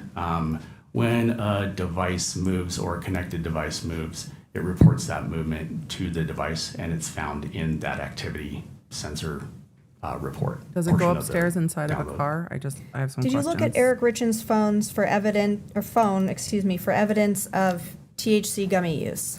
Yes. Oh. And did you find text messages between Eric Richins and Kouri Richins as it related to THC gummy use? Oh. Yes. Hold Was on. that 3 conversations? Get the gummies. It was. I have them. I've brought the gummies. Okay. Was that? They're not THC gummies. They are, in fact, low sugar sour gummies, but I feel like the point remains the same. Not sponsored, but also I get these through one of our show sponsors, but these are fantastic. These are fantastic. I love them. With the Gummygate trial, I needed some gummies. It's been like 2 days since we've talked about a gummy. I'm ready. Bring the gummies. One conversation in November of 2021 Yes. and 2 conversations in January of 2022. Yes.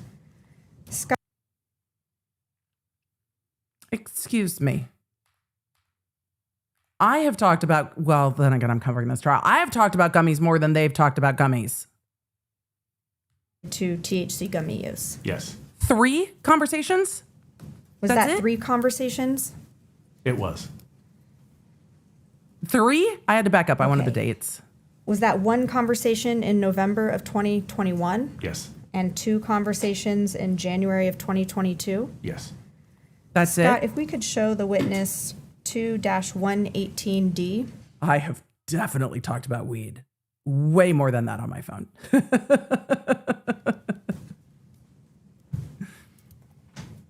Are we going to see the conversations now? Maybe. Is it on your screen? It's not. I've got Okay. desktop. I know for all the conversation of freaking weed gummies, don't you think you would have seen, and for the amount of weed gummies in the house, don't you think there would be more conversations? Like I vibe with there would be more conversations than that. Is this the conversation you referenced from November? Like at least, oh, what are you picking up? How much are you picking up? What or like, why did you put that in my suitcase? Nothing. Okay. Of 2021. You may need Scott to zoom in. It's pretty small. You It may is. need readers. There we go. Oh, he said I'm wearing my contacts. Yes, this is the Fair, this sir. is a November of 2021 conversation. That's And so that's fair. between Kouri Richins and Eric Richins. Yes. That's Scott, so if real. you could show the witness 2-119D, please. Kombucha in the chat asked, this is the other witness's husband? No, it's not the other witness's husband. This is the tech expert. Is this a conversation between This Eric is Richins the- and Kouri Richins in January? This is the tea master. This is the tea barista? What would a tea barista be? This is our tea sommelier. This is the bringer of the text messages. January of 2022. It is. Thank you. And Scott, if you could show This the is from witness January 2022. Oh, we get to see the 2-124D. combos. The combos about the gummies. And is this Fantastic. another conversation from January of 2022 from Eric Richins to Kouri Richins? It is. Did you also analyze Eric Richins' phone for information about illicit drug use? Okay, you laid the foundation. Can't we see them now? No! I want it now! Bring the texts! I'm gonna start stamping my foot. Yes. Did you find anything in Eric Richins' phone about illicit drug use? No, outside THC, I didn't find anything. Any communications on Eric Richins' phone about buying drugs? No. Now I want to talk about Kouri Richins' phones. Did you analyze 3 phones that belonged to Kouri Richins I for did. this case? I did, yes. We're just gonna have to Scott, wait if a you little could bit put up longer. 3-37D, please. Bring me the texts. I appreciate that Do they're you laying the recognize foundation, this? and they've been I do. very What is methodical it? and appropriate in doing This it. is an exhibit It's been so much better than others. That represents the 3 phones that you just mentioned that were being used by Miss Richins that are relevant to this case. I mean, Did you help create? Juxtapose this. I'm sorry, sir. It's just it's not a dirty freeze. It's just a funny freeze. Blue steel. But juxtapose this to the digital forensics that we were going through in the Walsh case, and the fact that I was ready to just, actually I did. I skipped over quite a lot of it. I was like, fuck that. We're just, nope. It is so much smoother. It is just very, very well laid foundation. Now, if the witness just goes like, it would be hilarious. All right. They are laying the foundation properly. This exhibit? I did. I'm going to move to admit 337D. Okay. States 3-37D is admitted. And publish, please. Oh, yay.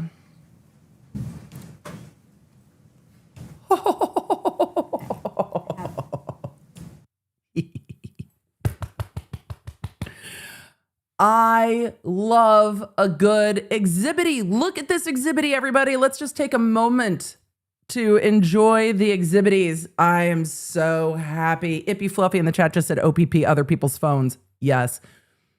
Not only do they have the proper iPhones correlated with the last 4 digits of the number, first of all, chef's kiss, on the white iPhone ending in 1987, the blue iPhone ending in 9592, and then a white iPhone with 2 different numbers.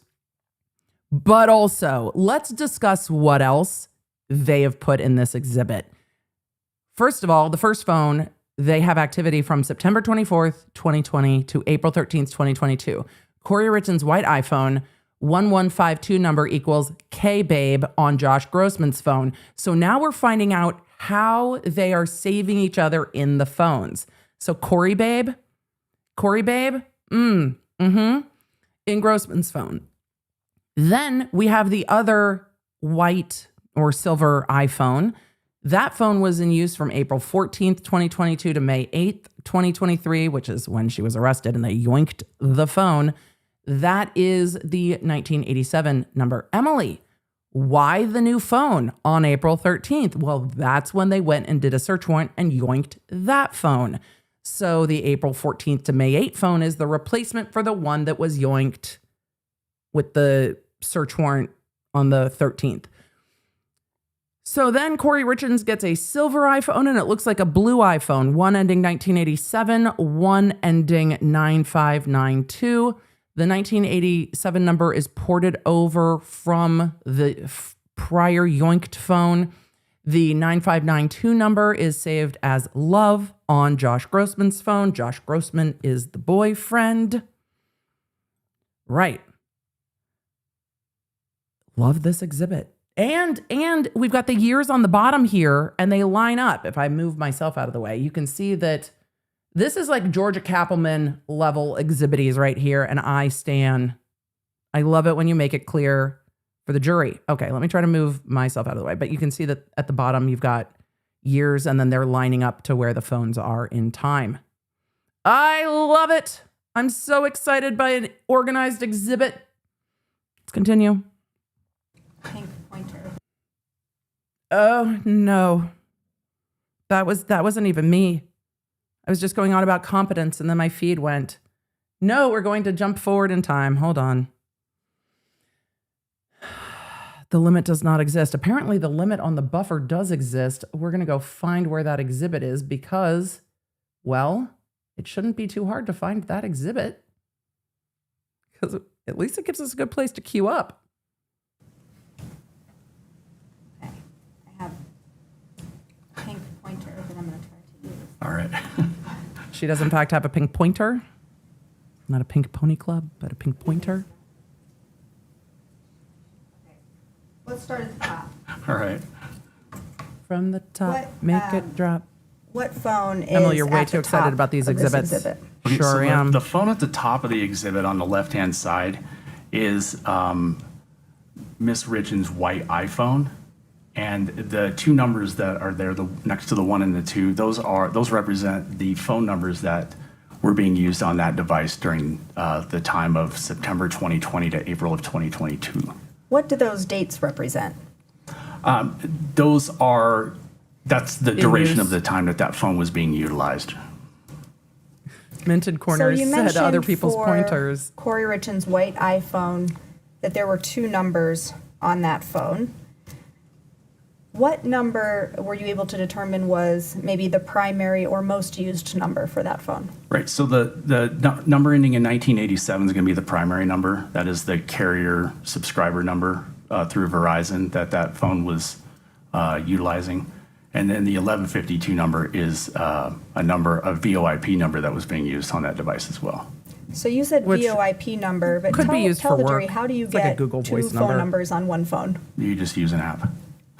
There's other ways to do it, but yes. How is, you can have dual SIM in cards. this I mean, case, the number for real, but- 1152, how is that different than what you called the subscriber number, the 1987? How is it different?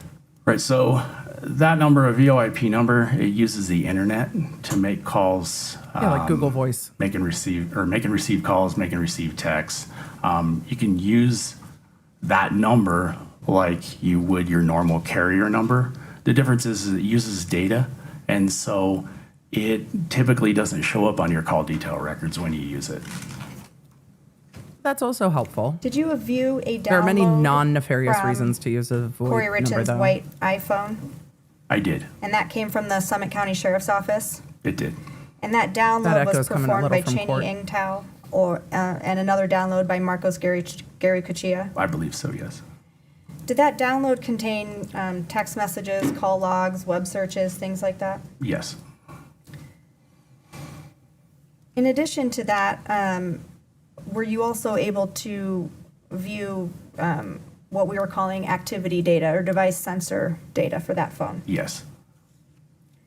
When you did the analysis for that white iPhone, was there evidence of deletions? Yes. Was there evidence of text message deletions? Yes. Tell me Evidence of more. Call log deletions. Yes. Describe what time frame you were able to recognize those deletions happening. I've got a guess. Let's see if it's around Valentine's Day and early March. Let's see. The time frame essentially for that device is mid-March. So specifically as it relates to some of the other items I looked at related to this case, we're looking basically January 1st through middle of March 2022. Wait, What so was missing from that? was everything from January to mid-March yeeted? Okay. Phone for January 2022, February 2022, and March 2022. Hundreds of text messages at least. They were also missing most of the web history artifacts in that device. Call histories as well. Call logs, etc. Oh boy. So turning your attention to the middle phone here. If accident, why delete? Your phone can help exonerate you or it can help sink you.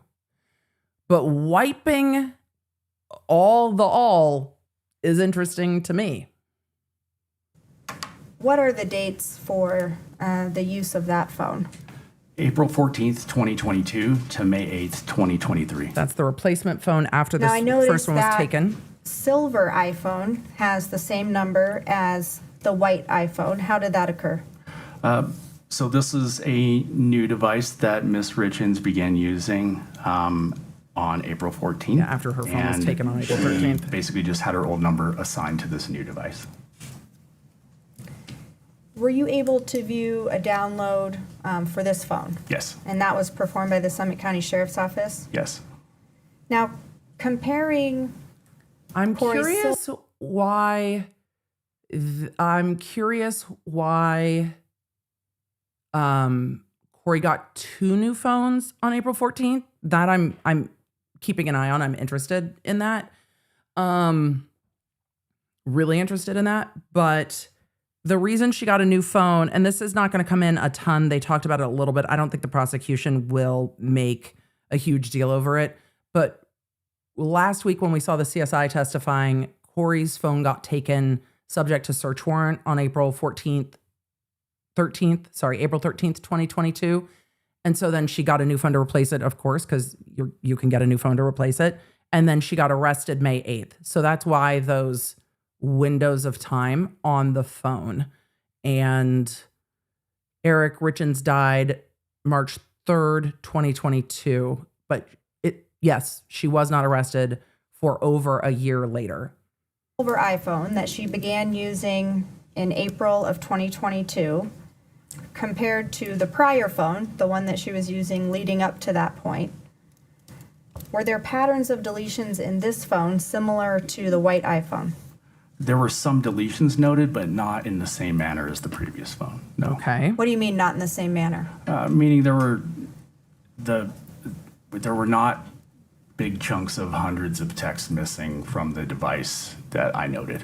Hundreds Compared of texts to the missing. new phone did not have that type of deletion in it. Oh boy. So now let's talk about the third phone on this Yeah, well, exhibit. after April 14th, I It says mean, Kouri Richins' blue iPhone. it's different. Did you also view an extraction for this phone? I did. Or I guess extraction and download. I'm using them Download. interchangeably. Is that So okay? do I. That's fine. They're the same thing. Yeah. We're using them And synonymously. that download came from the Summit County Sheriff's Office? Yes. Now, similar questions about the blue iPhone. It seems that the date ranges for that are the same as the silver iPhone. Is that correct? Correct. So, based on your analysis, Kouri Richins was using the blue iPhone and the silver iPhone at the same time. She was using them synonymously. Same question for the blue iPhone. Were there mass deletions on the blue iPhone when comparing it to what you looked at for the white iPhone? No.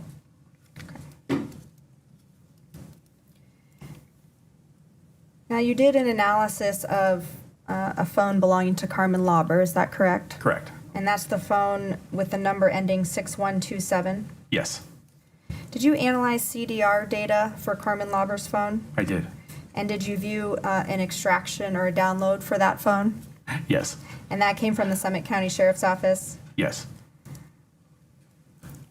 On Carmen Lauber's phone, were you able to tell if there were deletions on that phone? Yes. What were you able to note about items being deleted? Essentially in the same manner as with Miss Richins' original phone. When comparing Miss Lauber's call detail records, there were hundreds of texts and dozens of calls contained in those call detail records for that period of time, but they were no longer contained inside the device. Like there was pretty much all of it was gone. I'm curious. Did you also look at... I'm curious if more is deleted from Lauber's phone or if the stuff deleted on Lauber's phone is all centered around Kouri, Crozier, and the go-betweens. I'm curious if it's around just them or if it's like everything. She said she deleted a bunch of stuff because she didn't want to get in trouble at drug court, but I'm curious if the deletions are specific on the call history logs. Call detail records for Robert Crozier's phone. Yes. And was that for a phone with a number ending 0540? Yes. All right, on to Crozier's All right, phone. turning your attention to we're Robert moving on? Josh Grossman. This is the Did Sancho's you phone. analyze a download Boyfriend's for phone. a phone belonging to that person? Yes. And that download was given to you by the Summit County Sheriff's Office. Yes. One download that was performed by Marcos Garicachia. Is Yes. that correct? Yes. And that phone had two different numbers associated with it, 1260 and then 0904. Correct.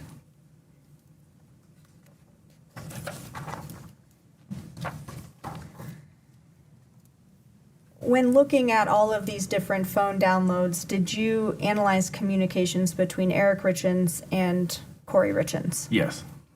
Scott, if you could show Mr. Kotrodimos Exhibit 2-3D, please. Okay. Just zoom in a little bit so he can recognize it. I'm curious to Is see what this the a message combos are. between Kouri Richins and Eric Richins from December of 2020? Yes, it is. Scott, if you could show the witness Exhibit 2-5D.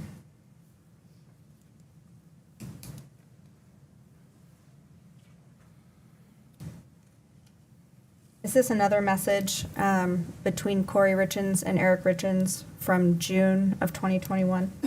Yes. Scott, if you could show the witness Exhibit 2-17D. All right, if they're going through foundation, I'm going to put this at 1.25. Is this a text message between Eric Richins Until and we Kouri get to Richins seeing in the January of messages. 2022? Yes. Yes, it is. So they are laying Okay, before we jump foundation into for the communications between exhibits. some of these other parties, I want to see if you I want to jump into communications. have analyzed these messages as well. Scott, if you could show the witness Exhibit 2-121. We're zooming some of this foundation because he's looking at all the communications Do you and laying the recognize this foundation. message as a text message thread that you analyzed from Kouri Richins' phone from December of 2022? Yes. Scott, if you could show the witness 2-112. We'll get to Similar showing all question. of Do you this. recognize this They're as a laying text message foundation from Kouri for Richins' all of phone, it first. that you analyzed from February of 2023? Yes. And Exhibit 2-113. So you need readers for Do you when you have your recognize this message contacts as a text thread with Kouri Richins Because he was like, I have my contacts from in. March We of need, 2023? we need a pair Yes. for when you have the And contacts. Scott, That's fair. 2-14, please.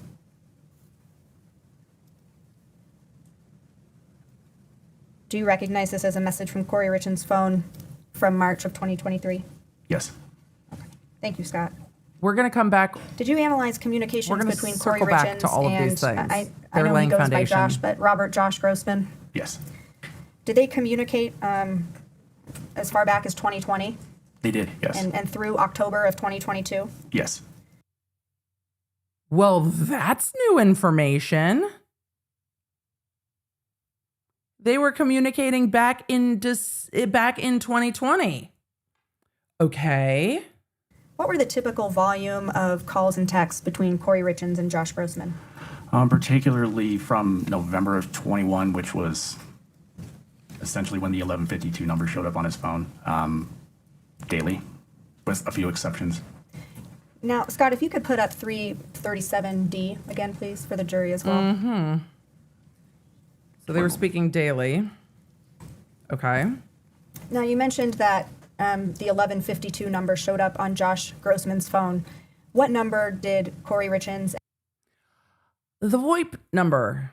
So I was going with, well, it's reasonable if you're working in real estate that you might not want everyone to have your real number. You might just want to give out a Google Voice number. You might just want a VoIP number. No, wrong, Emily, wrong. No, that's who. That's what she was talking to her side piece on. Right. And Josh Grossmann from Kouri Richins' side, what number did she use to communicate with Josh Grossmann? By text, 1152. Were you able to tell if she communicated with other people using that phone number, or was it mostly Mr. Grossmann? Mr. Grossmann. Uh-huh. Well. Did you find information on Kouri Richins' phone about these communications, or was that mostly from Mr. Grossmann's phone? I found none on Miss Richins, and everything I found was on Mr. Grossmann's. All of it. She yeeted all of it. Oh boy. In analyzing Kouri Richins' communications with Josh Grossmann, did you locate documents that pertain to this case? Yes. Scott, if you could show the witness Exhibit 3-1. And then if you could, I believe there's a second page, if you could show the subsequent pages. Do you recognize this? I do. What is it? This is Generally speaking, is it a generally speaking, document you found? Yeah, it's a vacation reservation made or that was located inside Ms. We Richins' saw that device. in opening. We're We going to saw move to that in admit opening. 3-1. Can you zoom out for a second, Scott? This is the Next page one for me. vacation planning for the two-page document, all-inclusive I don't know if there's a third page. There's a third page that's the trip. 4 pages. Mr. Roman. I don't know why the camera pointing towards Kouri is just blurry. It's not you. It's not your readers. It's not your device. It's not your internet. Apparently the check shirt behind Kouri has pulled too much focus from the camera, and it is just not focused on her. Talk to me about authenticity. Why don't you folks approach for a second? Okay, the court said talk to me about authenticity, and they're going to approach. We saw the vacation. The witness is like, can I get some more water? We saw this in opening. This was new information to me that a vacation was being planned. So he said, talk to me about authenticity. So now they're going to be talking about foundation and authenticity of that reservation that came off of Kouri's phone. Again, we saw that in opening statement that indicated that Kouri was planning a vacation for her and Grossmann. His initials were on the reservation, and they were going to be taking that vacation, to the best of my memory, in April of 2022. Eric Richins died in March 2022, and it was being planned in November, December 2021. All right, I'm going to zoom. They're at sidebar for quite a while. Would the witness be able to hear at sidebar? Sometimes yes, sometimes no. There is a white noise machine. Let's pause for a moment. Hold on. Let's see. You can see that document, right? Yes, sir. Would you ask the foundational question one more time? That was certainly. Mr. Kotrodimos, in analyzing Kouri Richins' phone, did you find documents that were pertinent to this case? Yes. And you located those on Kouri Richins' device? Yes. And looking at Exhibit 3-1 in front of you, is this one of those documents that you located on her phone? Yes. Move to admit 3-1. Mr. Ellis, any other objection? Okay. So the record is clear. The objection asserted at sidebar is overruled. Scott, forgive me, you got to go back to page 1. 3-1, a 4-page document is admitted. You want to publish? Yes, please. They are one horse, one rider for arguing at sidebar, but the court said, of course, Scott, other zoom in attorneys can on- come up and listen at sidebar. So this is what we saw in opening. I'm going to just move the closed captioning a little bit. This is through Vacation Express. This is reservations for the selected hotel secrets, St. Martin Resorts and Spa. It's not Aruba, but I will say that the Virgin Islands are lovely. So Secrets, St. Martin Resort and Spa. Emily, were you at Secrets? No, Disney Cruise. Chat, Disney Cruise.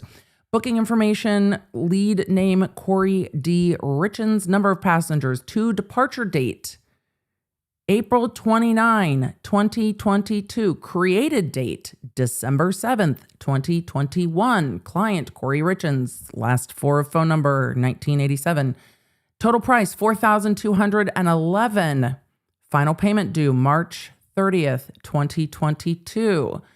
And then they have 2 DOBs, one for Kouri and one for RG. The reason they're bringing in Grossmann's full name is because the initials are RG, not JG, and now we know why. 5-night accommodations, 2 adults, 1 room, preferred club marina swim out, king suite, all inclusive, includes early booking special, $200 resort coupons, $200 resort coupons, and then it broke down the coupons, $60 towards romantic dining experience, coupons towards bottles of wine, and discounted rates. Oh, and spa treatments. Okay, continuing on. Thank you, Scott. They did Did you not analyze go on the trip, is communications my between Kouri Richins understanding. and Carmen Lauber? Yes. Did they begin communicating around December of 2021? They communicated prior to 2021, but in relation to this case and in relation to the cell phone, the CDR records, in relation to that extraction or her phone download, yes, 2021, December. From January of 2022 to, say, March 15th of 2022, what was the volume or approximate volume of text messages between Kouri Richins and Carmen Lauber for that 3-month period? Between the two of them, about 800 What? text messages. Girl, what did you just say? 800 text message? 800 text messages. 800 text messages in 3 months? That's a lot of texts. It's a lot of text. Doing some quick math, that's about 11 per day. Yes, about 10 or 11 a day on average. So from March 16th, 2022 to the end of that year, so March, April, May, June, July, August, September, October, November, December, approximately how many text messages between Kouri Richins and Carmen Lauber for that 9-month time frame? About 600, 650. That's still a Okay, lot. we're going to do some quick math. Is that about 3 per day? It's about 3 per day. Now, to be clear, I'm not asking you if they communicated 3 times a day. The volume of text changing is significant. Right? Just doing the average, that's about what it would come out to. Right, it's about a 70% decrease if my math is right. I trust your math over the lawyers. Where does that data come from? The call detail records between Kouri Richins and Carmen Lauber. And because it's a call detail record, we don't have the content of any of those messages. Correct. They've been deleted from Kouri Richins' phone. Yes. They've been deleted from Carmen Lauber's phone. Yes. We don't know what they said. Correct. Mm-hmm. I want to turn your attention to February 11th, 2022. But why delete then? Did you analyze CDR records for Kouri Richins from that time frame? Yes. If you could look at Exhibit 3-6, please. 800 Do you recognize texts. this? I do. Is this a call detail record for Kouri Richins' phone? Yes. Is this one of those documents that you reviewed in your analysis for this case? Yes. Remove to admit 3-6. States 3-6 is admitted. If we could please publish that document. Okay, we've been talking about call detail records. Is this a call detail record? Yes, this is the billing version of it, but yes, this is the call detail. So this is I'm going to make myself small, but this is the phone call detail. I appreciate that they redacted out the numbers. They left the last 4, which is all you need. And then they have the incoming, outgoing, the rates charged, because your phone company is going to know how much money they want to charge you, and the dates. Record. Why does it say Eric Richins at the top? He's the subscriber, the Verizon subscriber, so it has his name on it.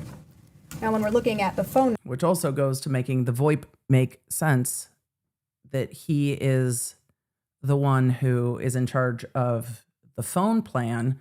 Adding a second phone number or another phone, he would know, and would probably have to do it unless she just set up her own plan separate from the family plan. number at the top. This clicker is not liking me, but I wanted to point it out. It says 1987, and that's the number that belonged to Kouri Richins, correct? Yes. So when we're looking at each of these individual calls on this particular document, how do you know if it's an incoming or outgoing call? On destination, so there's, what is that, about 7 columns over where it says destination. There is it denotes that in there. So it'll say incoming. If it's got a switch location on there, like Salt Lake, Utah, that typically is an outgoing. I mean, hopefully they were on unlimited Does this call detail record texting. show the duration of a call? It does. Where is that on the So document? just to the right where it was highlighted, where it says minutes, MIN, right, the abbreviation, that is the minute, or that is the amount per minute of the call. Or, sorry, it's in seconds sometimes, so yeah. Is this duration in This is in minutes, yes. I apologize. Did Kouri Richins make phone calls on February 11th, 2022 at 11:27, 12:36, and 12:39? Yes, I think it was 12:27, but yes. I might have said the wrong minute. It's okay, yeah. Did you determine who these calls were made to? I did. How did you do that? I Googled the numbers. Okay, and who do those numbers come back to? Those are IRS numbers. So on those 3 occasions, Kouri Richins was calling the IRS. Correct. Still talking about, thank you, Scott, for that. Okay. Still talking about February 11th of 2022.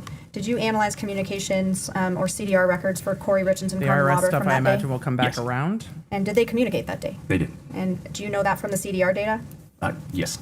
For those of you new to this case, there are some financial parts to this case that we haven't really gotten to yet. So hold on to that nugget. We'll get back there. For February 11th, 2022, do you have location data related to Carmen Lauber's cell tower use on that day? Yes, from her device, yes. And did that come from the call detail records? Yes. Scott, if you could show the witness exhibit 38D.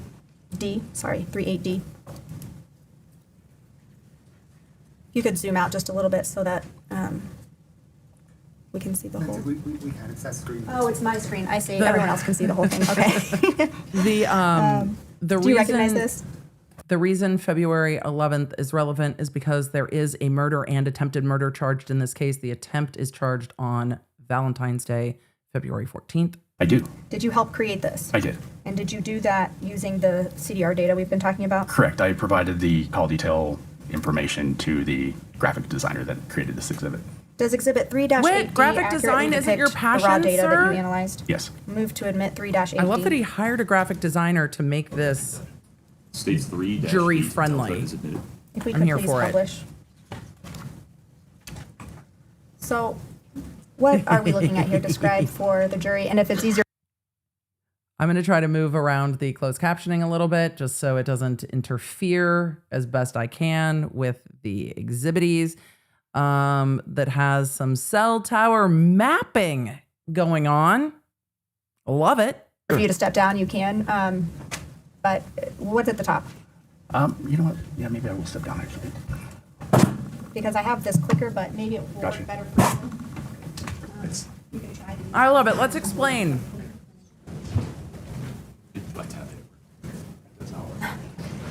Thought it was in Mr. display. Kotrodimos, would you tap that mic, see if it's working? Yeah, okay. Thank you, sir.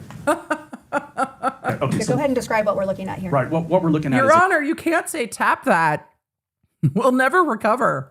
is a representation of the call detail records that Ms. Shervinick mentioned. What you have on the right-hand side is going to be the text communications between Ms. Richins and Ms. Lauber for February 11th, 2022. There's just a photo so you know whose device we're referring to. A photo of Ms. Richins, a photo of Ms. Lauber. The blue bubble with the 3 dots indicates that this is a text message, and then the arrow is going to depict which direction that call. So, for instance, the very first one at 3:22:44 is an outgoing message from Ms. Richins to Ms. Lauber at that time. And so these are on the right-hand side. These are going to come up so that you can see when the two communicated, the volume of the communication, and then also the direction. Okay. On the left-hand side is a representation of essentially the Davis County and Salt Lake County Valley areas, and you're going to see locations pop up on these. I love on this map demonstrative as we so move much. through the record chronologically. I love this. I love everything about it. Make the tech easy. What those, for instance, there you go. Thanks, Scott. So this is a tower location. It's pointing to the location of Who's talking and where are they? I love this. the tower. That's important, not the device, but the tower of that Ms. Lauber's device is utilizing at 4:11 p.m. And they all have different background colors. Mr. Crozier's record was also populated into this as well. Love. And at the same time, at 4:11 p.m., Mr. Crozier is pointing towards a tower location in the Davis County area. So you know which tower their devices are using. On the left-hand side, these are going to move. And what that depicts is the movement of the device as they reacquire different towers. Okay? And then on the right-hand side, as we go through the slides, it's going to start populating. So Scott, you can start populating. So at 4:11, this represents a phone or a communication between Ms. Lauber and Mr. Crozier, and this is their respective locations. You can see on the right-hand side through the 4 o'clock and the 5 o'clock hour. Oh my God. And then for those of you listening in the background, and then they popped up the picture that has the metadata for the same time of Carmen in the car with the pupper. Fantastic. Fantastic. Or beginning in the. However, it looks to me like this is still a selfie and the writing on her, her beanie is still backwards because it looks like a selfie, but we will get to there another day. That's how it looks to me. But Pupper's in the back. We learned that Pupper's name is Hemi on a different trial day. 5 o'clock hour, Had to answer that Ms. for the Richins Lawners. and Ms. Lauber continue to communicate via text. At 5:05, Ms. Lauber is still in the Heber Valley area. And that picture that you just saw was a photo from that time frame that was recovered from Ms. Lauber's cell phone device. All right, so you can see at 5:05, Ms. Lauber is now, her device is now hitting on a tower in the Provo Canyon area out near the reservoir. And Mr. Crozier's device is using a tower at 5:20 p.m. up in the Davis County area. And on the right-hand side, you're going to see Ms. Richins and Ms. Lauber continue to communicate with one another. And Ms. Lauber's device is traveling down Provo Canyon and into the Utah County area. That device is now heading into roughly the Utah County area. It's utilizing towers in those locations. And eventually it's going to move north. And you can see Mr. Crozier's device has now jumped significantly. I want to explain this to you, the jury, because this is important. Mr. Crozier's carrier is T-Mobile. Okay, so his carrier does not provide location data for these records for text. It's only calls. So the only time Mr. Crozier's location is going to appear to change is when his device is utilizing a tower for a call. That's a good clarification. Ms. Lauber's was more detailed. This isn't all of every single pinpoint of every single tower, because every single text she made utilized a tower. But for the sake of not cluttering this up with a bunch of repeats on top of each other, you can assume that from the previous point to the next point, she was utilizing the tower before it. So she was utilizing the tower near the reservoir for several texts, and then now she's using this one in the Utah County area. Easy to follow. All right, Scott. Yep, so Mr. Crozier's device is now moved a little bit farther south and utilizing a tower there. In the 6 o'clock hour, Ms. Lauber and Ms. Richins are communicating via text, and Ms. Lauber is now arriving on a tower at or near the area of, it's in Draper, Utah, near the area of a Maverick store that's there. Mr. Crozier is heading in. It's like we're getting towards the Maverick in Draper. I didn't know if texts were going to go on this side of the screen, so I'm just moving it. There we go. We've got the different towers. You can see the tip of the little arrow there where the towers are. And now we are near the Maverick gas station in Draper on February 11th, 2022, around 6:50 p.m. In the same general direction, utilizing a tower in the same area. You can see on the right-hand side, Ms. Richins and Ms. Lauber are continuing to communicate via text. And then at 7:21, we have Mr. Crozier and Ms. Lauber utilizing the same tower. They're not talking to each other, but they are utilizing the same tower near that Draper location.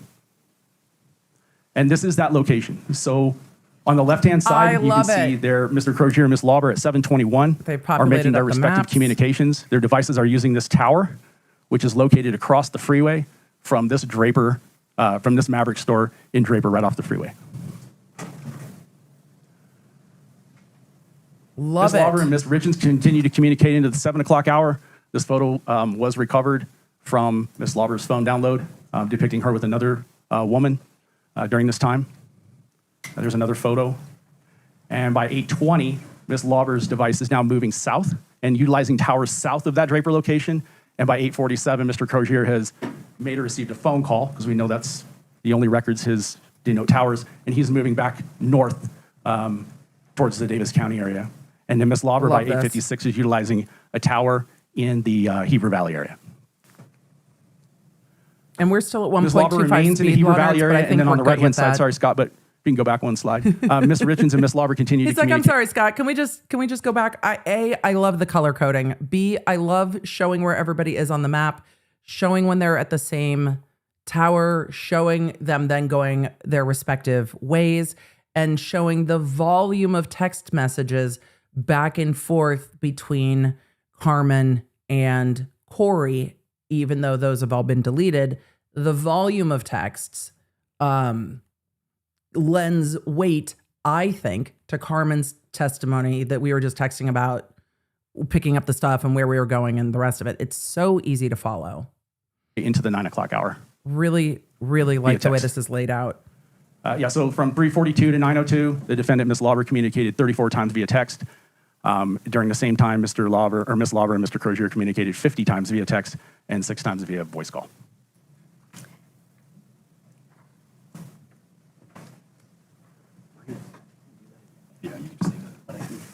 Just a great breakdown of exhibits. Did you also look at communications? We have seen some great breakdowns of exhibits. This one is up there for me, like with the Adelson case, and we've seen some that are real difficult to parse. This is fantastic. From February Love it. 11th, 2022, between Carmen Lauber and Robert Crozier. Yes. Did they communicate on that day? Yes. And is that information from the call detail records? Yes.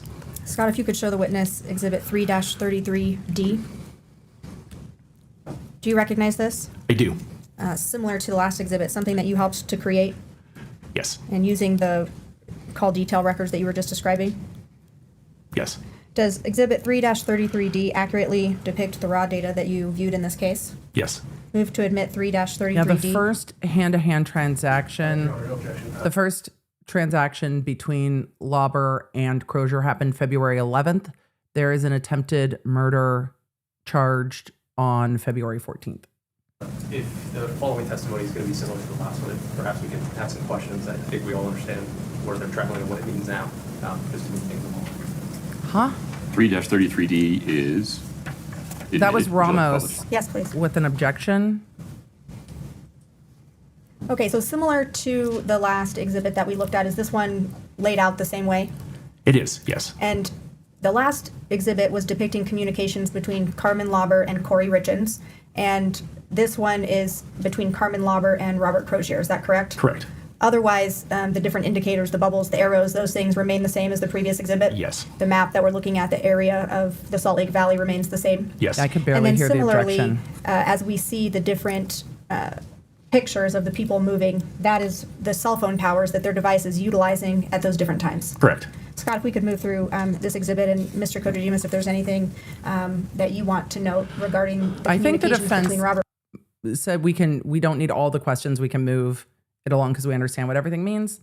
Crozier and But- Carmen Lauber. Right. I think if we just, for the sake of time, like Mr. Ramos just said, we can just slow through those slowly click through those, Scott. And I can just describe to the jury what they're Fast, saying. It's slow. Fast, slow. Miss Lauber and Mr. Crozier are communicating at 11 p.m., almost noon, and then into the 5 o'clock hour. And then again, you see Miss Lauber's device move out of the Heber Valley area into the Utah County area, where it will ultimately end up in the south end of the Salt Lake County area. And I believe utilize a tower at or near the Draper once again. And Mr. Crozier's device is moving south out of the Davis County area once more. They're located in at or near the exact same location. I appreciate that the calls have the little phone icon, the texts have the little text bubble icon. You can see who's calling who's texting who. This is so much better than just trying to go through the phone logs. For a period of time, and then they return. Mr. Crozier returns back to the Davis County area, and Miss Lauber returns back to the Heber Valley area. Yeah, there's another. That's that representation of that 721 phone call.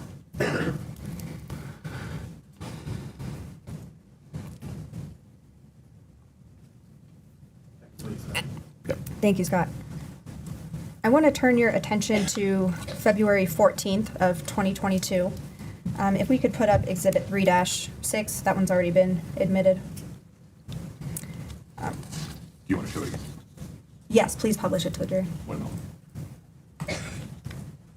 And Scott, if we could expand on the phone call at 8:53 a.m.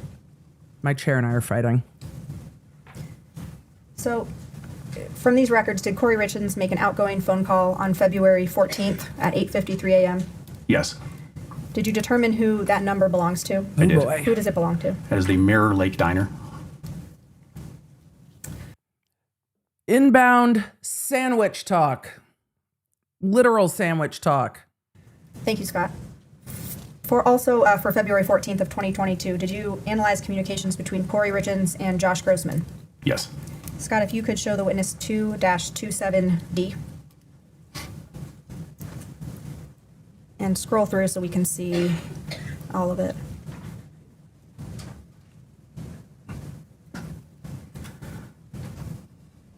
Do you recognize this? I do.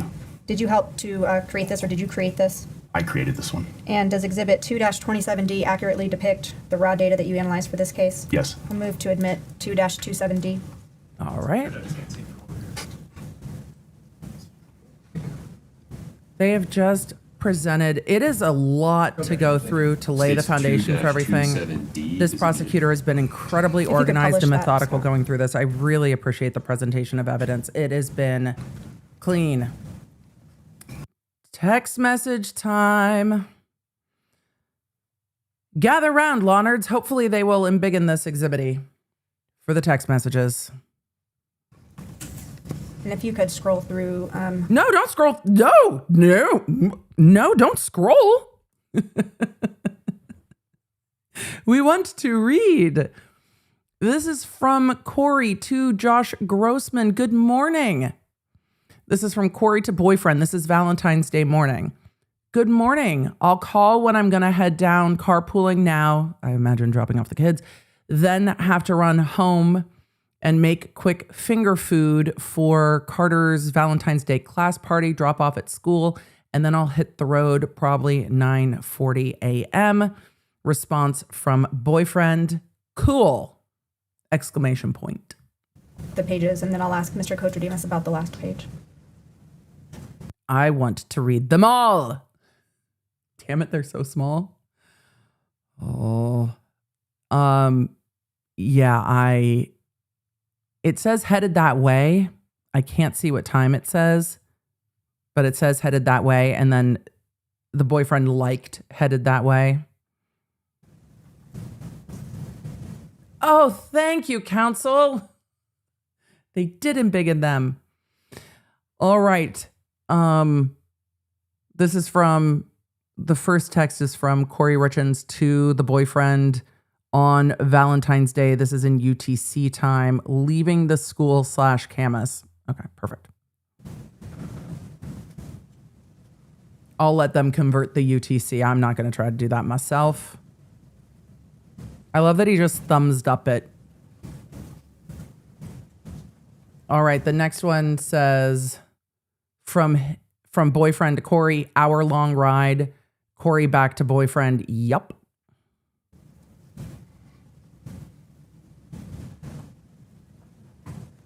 And then from Kouri, who's saved as K-Babe. And remember, these all came from Grossmann's phone because Kouri yeeted all of these texts. So these came from Grossmann's phone, which is why it says owner near his name. This is from Kouri to Grossmann. It looks like route or map thumbnail. And then from Kouri to Grossmann, she saved in his phone as K-Babe. I love you. I'm sorry, chat. That was rude of me. I'm sorry. I am so sorry. Baby, I love you. Baby, it's Valentine's Day. Baby, I'm coming to you, baby. Baby, I love you. That was on me. I'm so sorry. I'm so sorry. I will film a 45-minute apology video about that later tonight. I am just so sorry. I know, chat. I know your disappointment is well placed. Yeah, my bad. It took me a minute. Baby, I love you. Yeah. I will. I'll go find the ukulele before I record that. Don't worry. Okay, February 14th. Baby, I love you. Baby, I love you. How are we in another murder case with Baby, I love you? They have UTC time. She texts him after this. I love you. Want to be one of my Valentines? No. Nobody wants to just be one of your Valentines. No. Unless you're talking about your children. No. Want to be one of my Valentines? Sure, babe. We'll take what we can get. Oof. Ma'am. Okay. I will just assume she was talking about her kids. And then another Baby, I love you from K-Babe. Like shortly after the other one. I love you. He's not responding at all to these so far. What's the next page? Okay. Here's the next page. Okay. This is from Grossmann to K-Babe. This is Valentine's Day. This is a little bit later UTC time, almost I think like an hour later UTC time. Oh God, I'm the one reading the cringy texts. Shit. I'm the one. Fantastic. My heart is smiling when those 3 words come from you. It's very unique. Oh God. Different than any time I've heard them before. Those feelings, when coming from you, bring up different feelings in me. Your love reminds me of how much God loves me. Sir, she's married. Sir, is your wife single? Okay. Reminds me that I, parentheses, my mom's son, am secretly the luckiest man on the face of the earth. Gives me immense amounts of appreciation, gratitude, and honor. I wouldn't trade your love in for a million of, you name it, whatever's next best. Darlin', you better believe that I'll be one of your Valentines. Will you be my Valentine tonight? I was writing this on the way to Salt Lake. I know you feel the need to apologize, but just so you know, I like to see you on phone calls. I like to watch you text and to hear you read aloud. I see beauty, intelligence, quick wit, cuteness, and authenticity.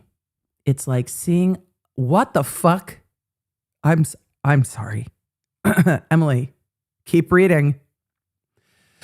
It's like seeing a white tiger in a tropical forest. I imagine, is that even the proper habitat? Instead of remembering one at the zoo. What in the Siegfried and Roy is fucking happening? I love it. Exclamation point. Oh boy. Okay. How did we get to Tiger King in all of this? So this is the response text. Wonderful. Wonderful. Thank you, counsel, for blowing these up so the chat could read them. Chat appreciates you, prosecution team. Thank you so much. I know they're just letting the jury read them instead of dramatically reading them out loud. Don't worry, chat, I've got you. I know a lot of you have your hands full. You're listening in the background. You need the texts. They're letting the jury read this one. I do appreciate that they're not having them read out loud in court. They're just letting the jury read them. So that, I mean, that's different. But that's a whole different level of baby, I love you, like white tigers in the jungle. Okay. Yeah, we might need to add Eye of the Tiger to the playlist. You're correct, Chad. Oh, we've got another one. Hold on. It's like seeing a white tiger in the tropical rainforest. Okay, after that message, the next one is, baby, I love you the most. I added a little in there. It just says, I love you the most. Mm-hmm. You know what? Thank fucking God Grossmann didn't yeet his phone. I'm real glad for it. Thanks, Grossmann. I appreciate it. These were things that are probably not delightful to have read aloud into the world. And you were cheating on someone, were cheating with someone you knew to be married. However, you didn't eat all the texts. And so for that, we are appreciative. This is the, What are we it looks looking like, at? that looks like the screenshot of the drive. that's depicted here on the last page of this exhibit? This is an image that was contained within that text thread that was sent by Ms. Richins to Mr. Grossmann. Your kitty kitty is a whole nother type of OPP. And it was sent Lulac in the chat said Tiger Man. approximately an hour before that arrival time. Is that correct? Correct. This follows the text in which Mr. Grossmann asked Ms. Richins about an hour. And I mean, she to sent be this fair, flirting on my phone these days is like, hey, I'm at Target, you need anything? Then again, been married for 20 plus years. So there's that. Thank you, Scott. Did you also analyze communications between Kouri Richins and Eric Richins on Valentine's Day 2022? Yes. If you could show Mr. Kotrodimos 2-28D. For those of you new to this case, welcome. There is an attempted murder that is alleged to have occurred on Valentine's Day via breakfast sandwich. So the texts between Kouri and Erik and the texts between Kouri and Paramore are really relevant to that. And scroll through it so he can see the whole exhibit, please. Do you recognize this? I do. Is this an exhibit that you created?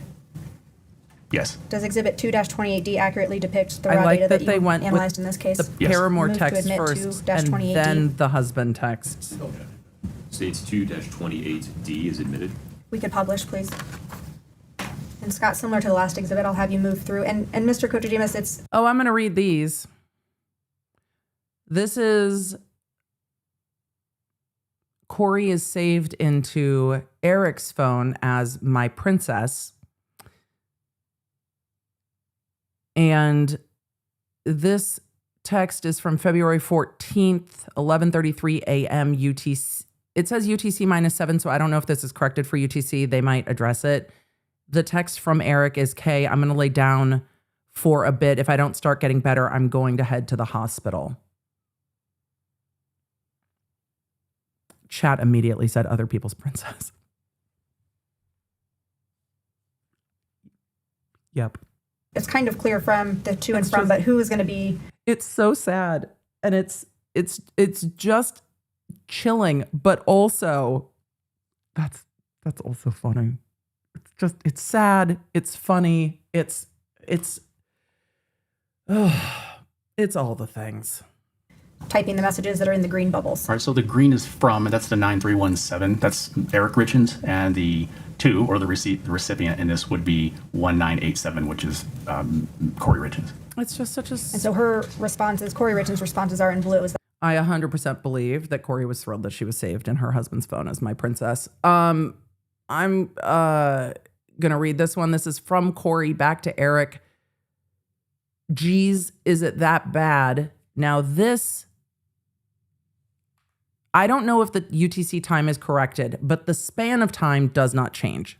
So this might be the corrected time, but the text from Erik saying, I'm going to lay down for a bit. If I don't start getting better, I'm going to head into the hospital is 2:14:22, 11:33 a.m. And it says UTC -7. So I think this is local time. Look at the time gap. That's 11:33:02 a.m. Kouri Richins. And so her responses, Kouri Richins' responses are in blue. Kouri Richins' response is, geez, it's that bad. Need me to come home. Go take a nap and call me when you're up. 2:14:22, 1:41:10 p.m. UTC 7. Was that correct? Correct. That's Kouri's response. If I may, perhaps for purposes of these messages, Cody, if you're on, could give the instructions that you've done in the past as to the hearsay. The defense is objecting as to the hearsay with regard to the statements from Eric Richins. It's not unexpected. As to Mr. Richins, maybe we just do it once. We all know that it applies to all of them. So, fair reminder. The statements by Ms. Richins on her side of that conversation, you may consider those for any purpose. You may give them the weight you deem appropriate. Your Honor, may we approach? Sure. They are approaching. There are some hearsay exceptions that can allow for Eric Richins' text to come in. I imagine that's what they are going to discuss at sidebar. I'm going to zoom while they go through sidebar. Break. If everybody would please rise. Oh, we're taking a break? This is a good time to take a restroom break. If everybody would please rise for the jury. Jury out. Sounds to me like that's more than committee rest at sidebar.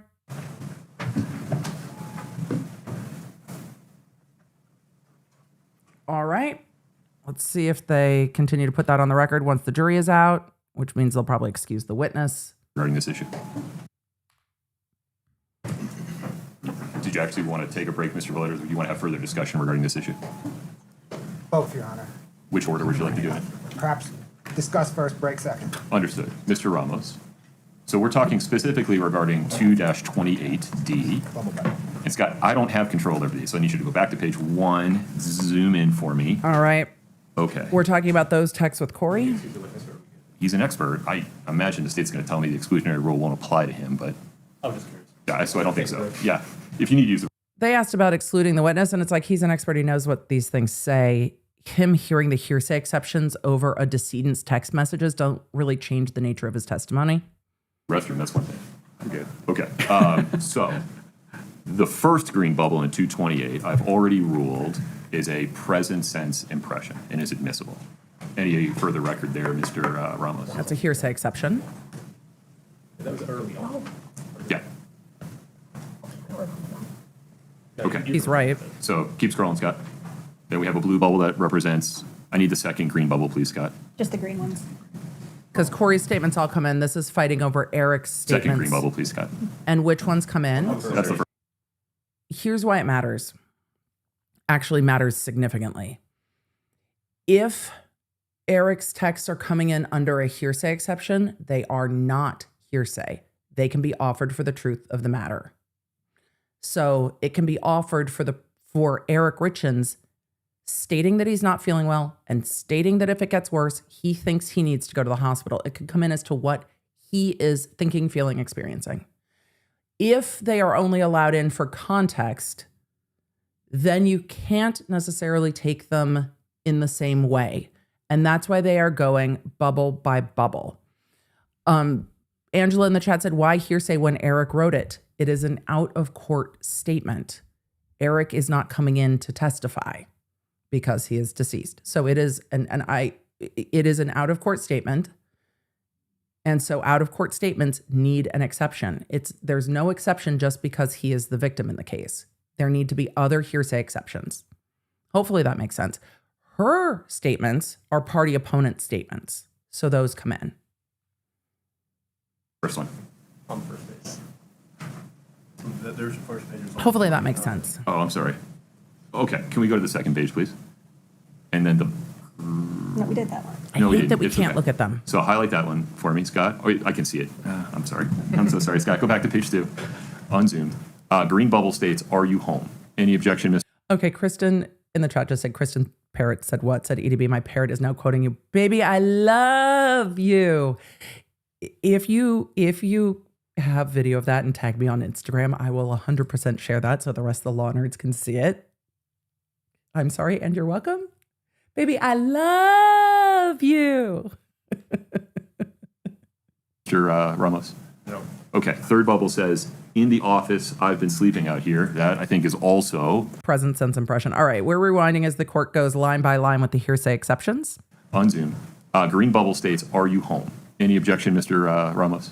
No. Okay, third bubble says, in the office, I've been sleeping out here. That, I think, is also present sense impression that I previously ruled on. Okay, go to page 3, Scott, if there's one. Green bubble, no, it's quiet out here. I think it's the same. And then, Mr. Ramos, I'm going to pause if I just, okay. And then get to the end of this 228D, Scott. Lady Jane in the chat said other people's parrots? Oh, I'm 10 sorry. out of One 10. page at a time. I just need to analyze each green bubble. This is the next set of green bubbles here. This one's good. You can go to the next one. No, we're not seeing the same thing Scott is. Hold on a second. Oh, we're not seeing what you're seeing. That's why. My apologies. So we are going bubble by Scott, bubble. if you'd unplug and plug back in for me, I'd appreciate it. Text by text. Ooh, baby. Text by text. To see what hearsay exceptions apply, because the right to confront and cross-examine witnesses is a constitutional right. Witness statements from Before you out read of it. court Just blue. Understood. is something our legal system at its founding felt very strongly about. That people can't just say shit.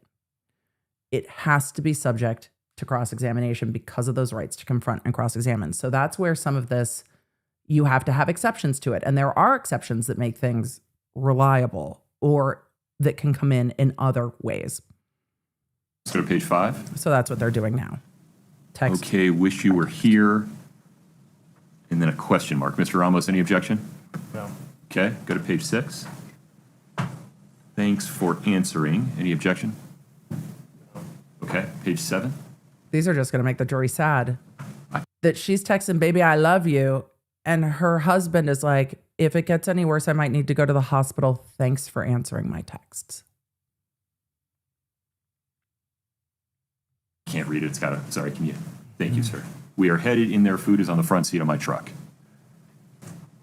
Interesting. Any objection, Mr. Ramos? No. Okay, so with respect to 228D, there are no hearsay issues. We've already admitted certain exhibits. Ms. Shervanek makes a fair point at sidebar. We'll need to be a little bit precise about these going forward. So we can just slow down. If there comes a time when you need to make a specific objection regarding a specific part of a conversation, just say objection, may we approach. If we can go slow through them, and then I'll just,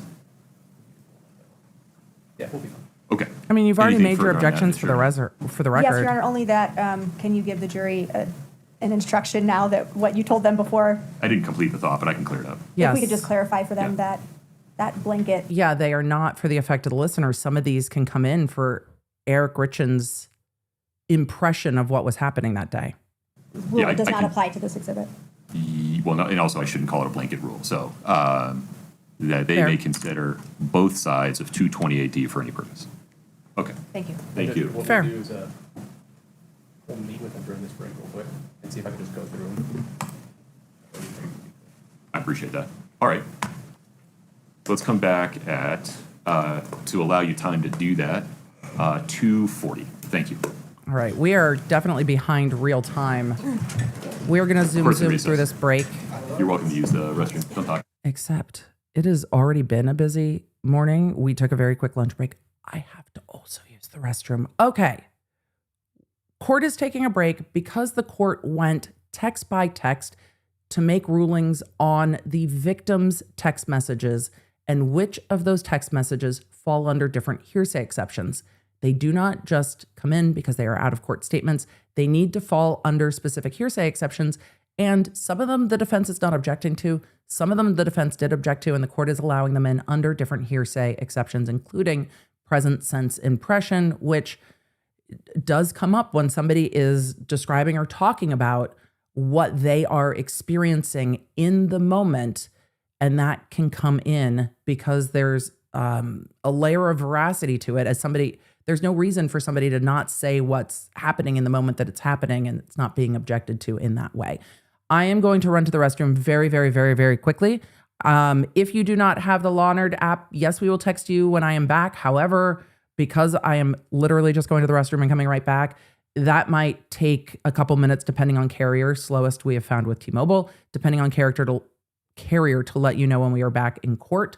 But I am taking the briefest of restroom break. It is just what it is today. Some days all of the court, some days not. And it is a long court day today for sure. So make sure you have the Lawnerd app. I'm going to put on our break music real quick, and I'm going to run to the bathroom. I will see you in just a moment. Thank you, chat. Don't forget, you'll hear this as we are coming back to court. It is going to just be a busy day.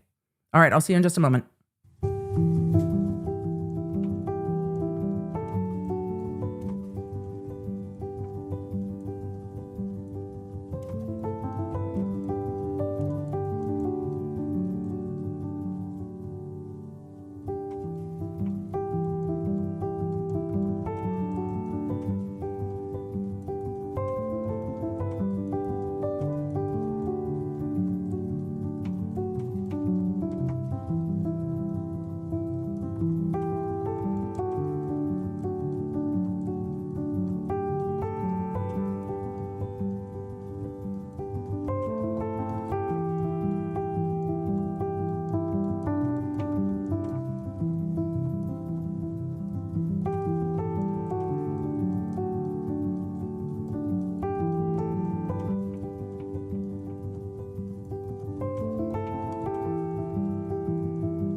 All right, Chad, are we ready?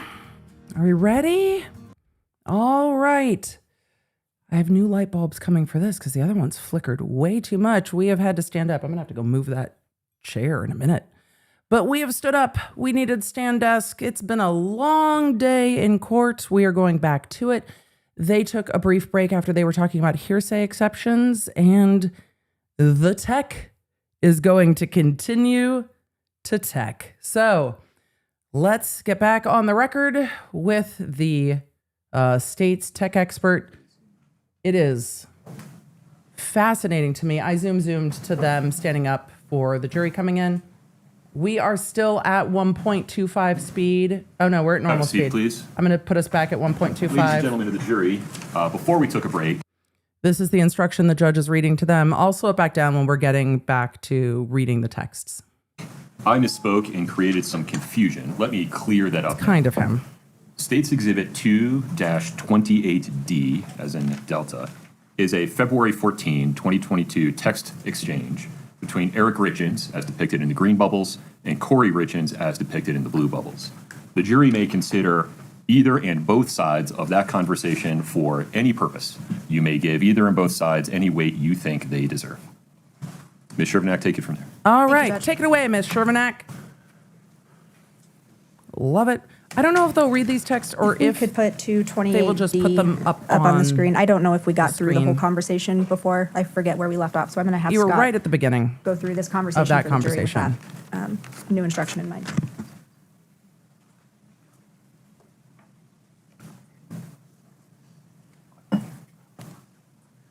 All right, so we're back to Kouri texting at 1:41:10. Geez, is it that bad? Need me to come home, go take a nap, and call me when you're up. Yes, it's the wrong "your," but you know, we're gonna leave it. The next message was, "Are you home?" That was Erik to Kouri, "Are you home?" Kouri responded, "No," in Provo, "Waiting for my cabinet installer guy." "Are you home?" This is at 1:45:27. For those of you who joined me in the pretrial motions, you will know what I thought about the cabinet installation of it all. Other people's cabinets? Yeah, getting your cabinets installed is a new one for me too, but it is what it is. Eric said, hold on. Eric said, "In the office, I've been sleeping out here." Remember that office that we saw in the 3D tours last week? "In the office, I've been sleeping out here." This is at 1:46 p.m.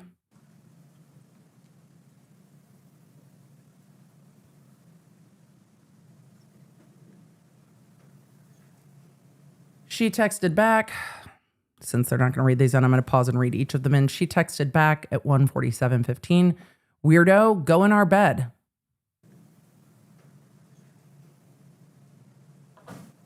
Next text is at 1:48. "No, it's quiet out here."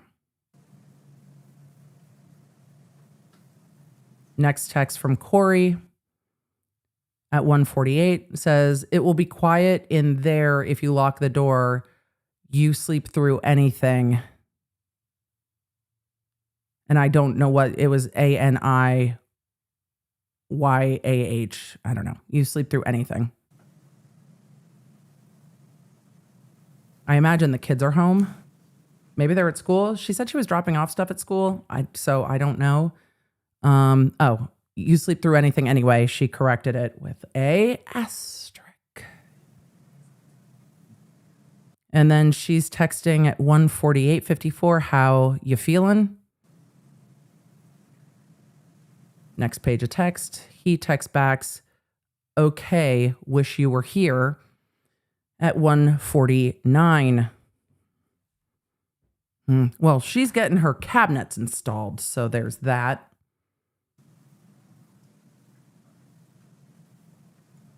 She texts back, "I would cuddle ya. Heading back in 20. He just got here." This is at 1:49 p.m.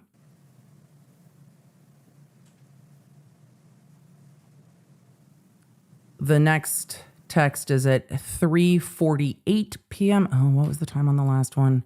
1:49 p.m. So 2 hours later, Erik texts Kouri a question mark.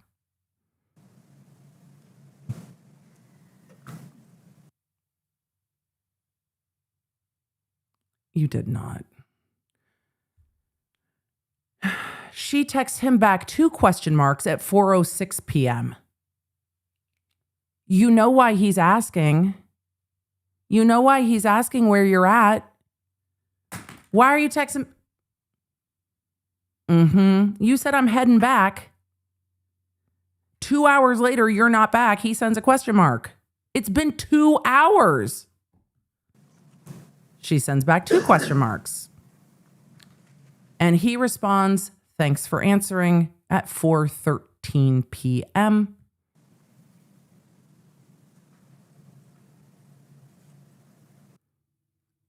And then she texts, this is at 6:14. No, that's when it was read. It was read at 6:14. This looks like it was at 4:27. Did you call? You didn't call. That's from Kouri to Erik. He says, we are headed in there. Food is on the front seat of my truck. I imagine that the defense is going to argue that the food on the front seat of the truck is the breakfast sandwich she left and that he never ate it. This looks like it is from, it says delivered at 6:35:04 from Erik to Kouri. Yeah. In addition to these text messages, did you also analyze Eric Richins' device data, sensor data, I guess, for February 14th of 2022? Yes. If we could show Exhibit 314D, please. Not 214, 314. Do you recognize this? I do. Is this an exhibit you helped create? Yes. Does Exhibit 3-14D accurately depict the raw data that you analyzed from Eric Richins' phone? Yes. So I wonder if we're going to get some location data. Move to admit 3-14D. States 3-14D is admitted. If we could publish, please. When you analyzed the movement. So we are looking at, and this is headered as Eric Richins, February 14th, 2022 physical activity. I'm just going to leave the closed captioning over that header, but that's what that header says. It is looking at the flights climbed, distance traveled, steps, and then the gap in activity. And this goes to corroborate that he, why don't you lay down and sleep, Earl? This is corroborating the why don't you take a nap of it all. So that's where we're at. Data from Eric Richins' phone on Valentine's Day 2022. We're looking at a graph here. What does this graph depict? It's The great graph way that depicts, it's depicted. Travel, so in distance in blue, and in energy exertion basically in green, and the in frequency hour to hour on February 14th, 2022. Was there a gap in Eric Richins' movement and the other data that you just referenced during the middle of that day? Yes. Is that denoted here in the blown up portion? What do we see? It is. There's a data set on the left-hand side for flights climbed, distance traveled, and steps depicted. So this is a portion, well, actually, this is the 12 o'clock hour. And then on the right-hand side, there is device activity for depicting steps and distance traveled at 1:32. And so from this data, we can tell that from approximately 12:05 to 1:32, there was no movement data recorded on Eric Richins' phone. Correct. Did you analyze his phone for similar types of movement on other days? Yes. And did you compare the data from Valentine's Day to those other days? I did. Was it unusual for Eric Richins to have an 87-minute gap in his activity in the middle of? Yeah, that wouldn't be unusual for me while I'm streaming. That would understandably be an unusual gap in time for Erik because he has a much more active job. Makes perfect sense that his pattern of life data is really relevant. Because a lot of people, we might have that much time with little activity on our phones when we're on a Zoom meeting. Of a workday? Unfortunately. It wasn't typical, no. So that Thank you, break in Scott. activity was not I want to typical turn your attention of to his February workday. 26th of 2022. Did you analyze communications between Kouri Richins and Carmen Lauber on that day? Yes. Scott, if we could show Mr. Kotrodimos 3-16D. Do you recognize this? I do. Did you help create this? I did. Is this using the CDR data that you analyzed for this date? Yes, this is essentially the same type of exhibit that was created for February 11th. Does Exhibit 3-16D accurately depict the raw data that That's you foundation. viewed for February 26th? It does. Move to admit 3-16D, please, States 3-16D is admitted. and publish to the jury, please. So we saw an exhibit like this before for Yes. February 11th. Yes, we did. Are we looking We are now looking at February 26th. Chatty Cathy in the call. Chatty 911 Cathy said, why couldn't they recover the deleted messages? The cache had cleared based on the volume of messages that were deleted based on the prior testimony.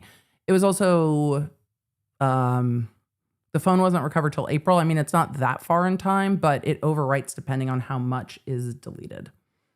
So that's part of it. So February 26, 2022, activity between Kouri and Carmen. information now pertaining to February 26th? We are on this. This exhibit is text communication between Ms. Richins and Ms. Lauber on that day. And similar map of the same area? Yes. Arrows denoting who sent the message? Yes. The times they were sent and received and direction, yes. Now, these pictures are kind of small, but similar to the last exhibit from February 11th, Ms. Richins is denoted with the red background, is that correct? Correct. She's on the left side there. And Ms. Lauber is denoted with the green background? Correct. And then we also color see coding is Robert so Crozier great. on these exhibits, and he's in the yellow background, is that correct? Yes, he will come up. There he is. He'll come up on the map there on the He'll left-hand just side. pop up And there again, at 4:01 Scott, if p.m. we could move through this exhibit, and Mr. Kotrodimos, if you could describe what we're seeing as we go through this Sure. process for February 26th. Sure. On the right-hand side, similar to the other day, there was text communications between Ms. Richins and Ms. Lauber through the 2 o'clock hour. It picked back up in the 5 p.m. hour.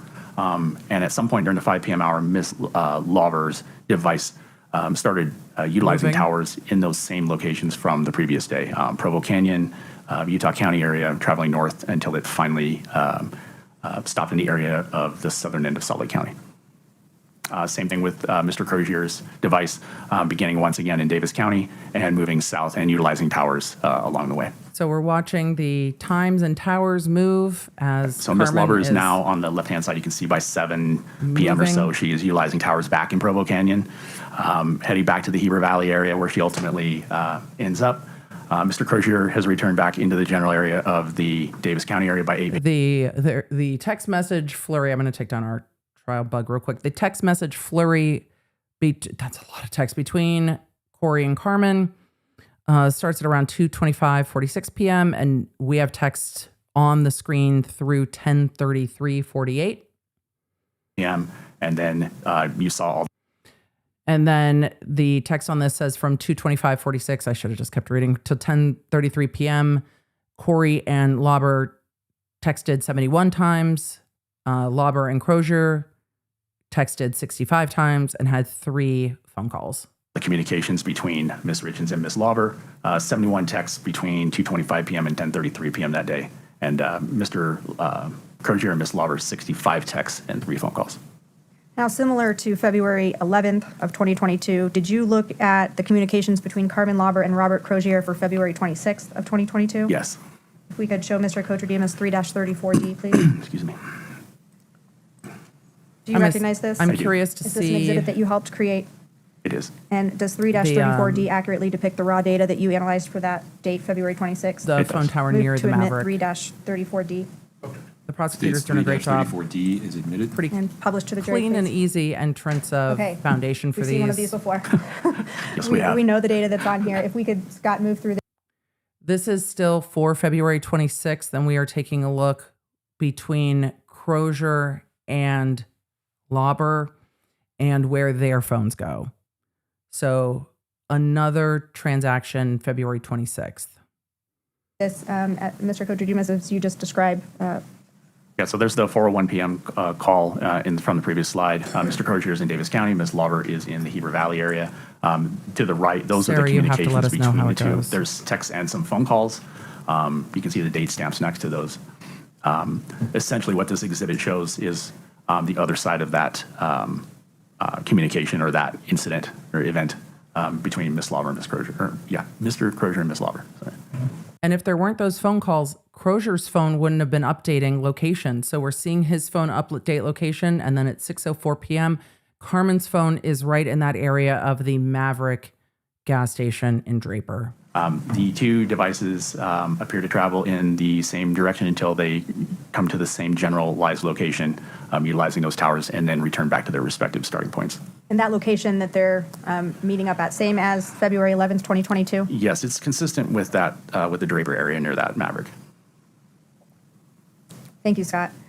Did you analyze, moving now, to March 2nd of 2022, did you analyze CDR data for Kouri Richins' device from March 2nd, 2022? Yes. Scott, if we could show Mr. Kotrodimos 3-17, please. What I really want to know, so now we are getting to the day that Erik died.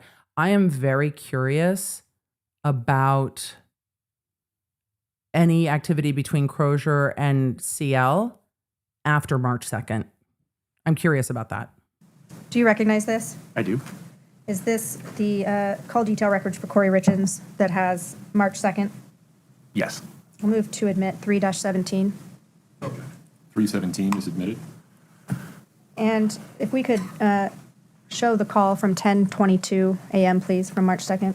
All right, these are the call detail logs from March 2nd. 10:27 a.m. Is that the same number that we see from the call at 10:22 and the call at 10:27? It is the same number, yes. Are And those- again, 1040. And Are those outgoing phone calls from Ms. Kouri Richins?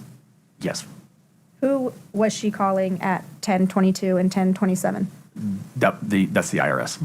What What? is the duration of the call made at 10:20? Wait, what the fuck? What? Wait, what?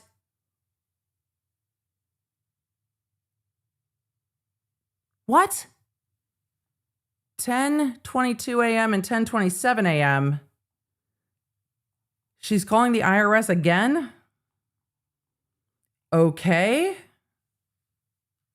7. The first call is 3 minutes, and the second call at 10:27 is 101 minutes. She was calling chat. She was calling Brendan Banfield to ask him about the size of his cookies. I'm teasing. Oh, it's going to be very interesting what she was doing this day leading up to the overnight death of Eric Richins. And yes, I also think it's funny that the IRS number ends in 1040.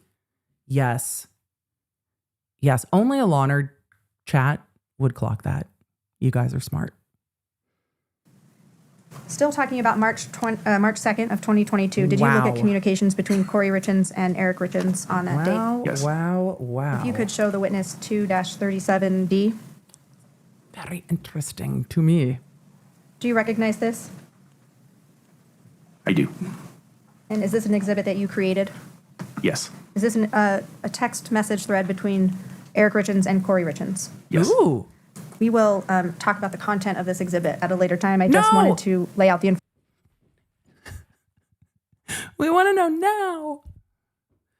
Remember, Eric Richins died in the overnight from March 2nd to March 3rd. That you're aware of what it is and where it came from. Yes, we need T. Patrick. We need T. Now I want to Patrick turn for your the attention T on to the March IRS. 9th of 2022. Same questions as February 11th and February 26th. Did you look at communications between Kouri Richins and Carmen Lauber for March 9th of 2022? Yes. Oh, We could show international Mr. law Kotrodimos nerds. 3-35D. 1040 is a very common tax form. International apologies, international law nerds. Yes, it's a very common tax form. Do you recognize this? His anniversary, This is an exhibit that you helped create. I think he probably passed after midnight, but yes, we are on the cusp of that. The charge is for March 3rd, but it was second into the 3rd, if I'm remembering correctly, not 3rd into 4th. It could be 3rd into 4th. I might be misremembering. I'll pull that up. I think the anniversary is tomorrow. It is. Using the CDR data that you just talked about. Correct. Does 3-35D accurately depict the raw data contained in that CDR information? Yes. Move to admit 3-35D States 3-35D is admitted. and So publish I to the think jury, the please. 4th was Okay, so we've seen these before. We have. Friday. We're looking at the same area of the Salt Lake I'll pull Valley, up and the- again, communications It has been a long day. I will pull up the information on that. for March 9th, 2022. We are now moving to between March Kouri 9th. Richins and Carmen Lauber, is that correct? That's correct. Scott, if we could move through this exhibit, please. So we're moving to March This is 9th. just the same representation of those records. It shows essentially the same travel. And there's it Crozier. depicts the conversations, text conversations or communications between Ms. Richins and Ms. Lauber's devices. Remember, Carmen in We her got 10 testimony o'clock. said that she got the check that was dated March 6th, but that she picked up that check on the 9th and took it to her bank on the 9th. Hour, 11 o'clock hour. Ms. Lauber's moving. She moves a little north in this. If you want to stop it right there, Scott, just for the 12:11, 12:13. She moves north out of the Heber Valley for this particular event. That tower at 12:11 p.m. is located very close to the Richins residence. Other than that, the travel is going to be depicted in a similar manner. Ms. Lauber is going to travel same route through Provo Canyon into the south end of the Salt Lake County area, in an area consistent with being at or near the Draper, the Maverick and Draper. And Mr. Crozier is going to do the same thing. He's going to travel south, and his device is going to utilize towers. At what time? In that direction as well. On the right-hand side, you're just seeing more communication So that would be the 3rd. between Ms. Lauber and Ms. Richins from that day.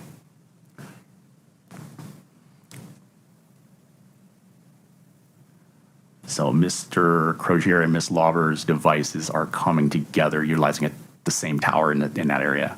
Again, that's the tower across. And that's at 2:59 p.m. near that Maverick, the tower near the Maverick and Draper. Across the freeway from the Maverick and Draper. Then the two will depart, or presumably depart, and their devices are utilizing different towers until they return to their respective starting points. Did you look at communications between Carmen Lauber and Robert Crozier from March 9th, 2022? Yes. We could show the witness 3-36D. Do you recognize this? I do. This is an exhibit that you helped create? It is? Is it using the raw data from March 9th, CDR data from March 9th, 2022? Yes, Does 3-36D accurately depict the raw data you just described? it does.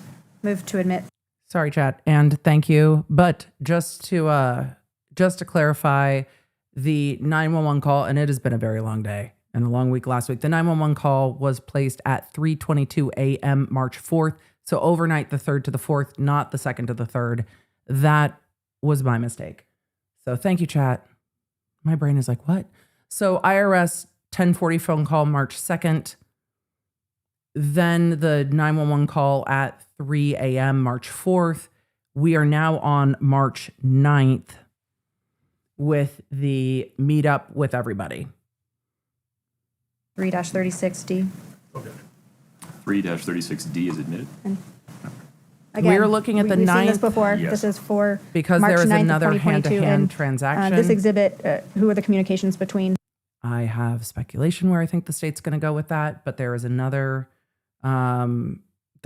transaction after he passed. So that's the check that we saw written. In this exhibit. This is communications between Mr. Crozier and Ms. Lauber for that day, March 9th. And Scott, if we could move through this exhibit, please. And you've essentially seen the map before on the previous slide between Ms. Crozier and Ms. Lauber. The thing that's different on this is the texts and calls. The communications are just between Mr. Crozier and Ms. Lauber, or Mr. Crozier and Ms. Lauber. And remember, Crozier's phone only updates when there's Again, a phone 11 o'clock call. hour, 12 o'clock hour, they're communicating. It doesn't have to be a The phone call with devices him and essentially come Carmen, but together when there's a phone call, it does not. Into the same general location utilizing a tower there. It does not update tower data for texts. Oh, look. Again, that The two dots met up at the same tower. Look at that. At like 2:55-ish. And he's got that updated phone call at 2:51. And then we've got both of their phones at that cell tower at the Maverick Draper. Again, that depicts the tower and across the freeway from the. So there are the phones. Lauber's phone is showing 3:18 p.m. Crozier's phone is showing 2:55 p.m. It shows a phone call with Crozier where Crozier calls Lauber at 2:51 p.m. Draper Maverick.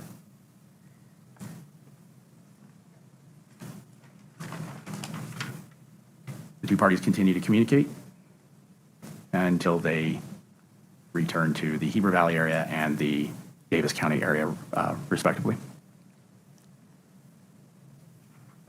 And then everybody goes their separate ways.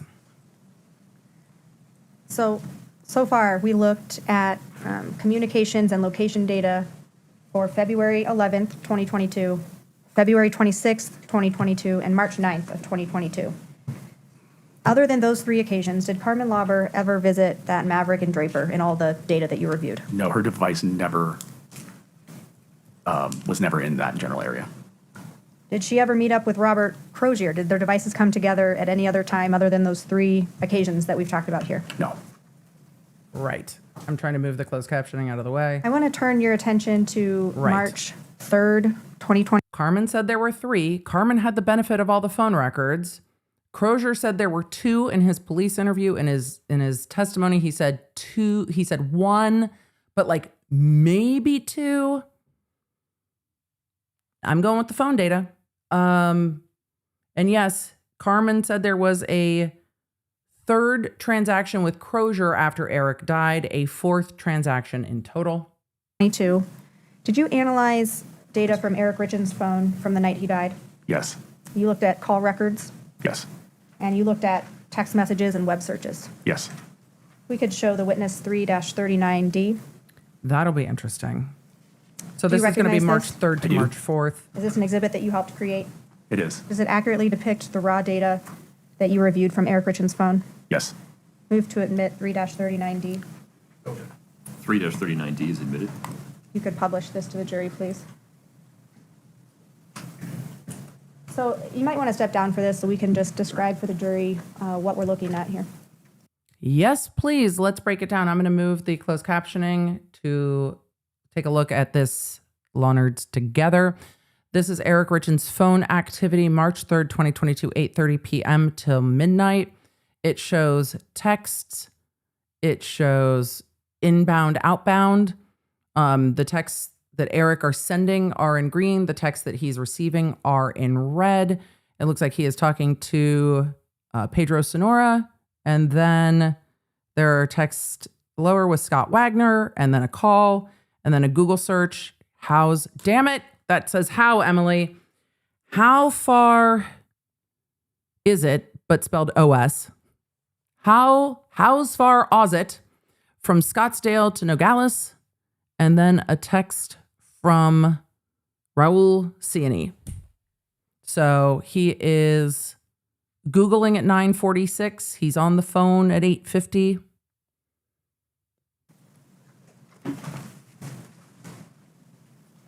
Sure. So this is at the top. It's headed. The heading is Eric Richins' phone activity, March 3rd, 2022.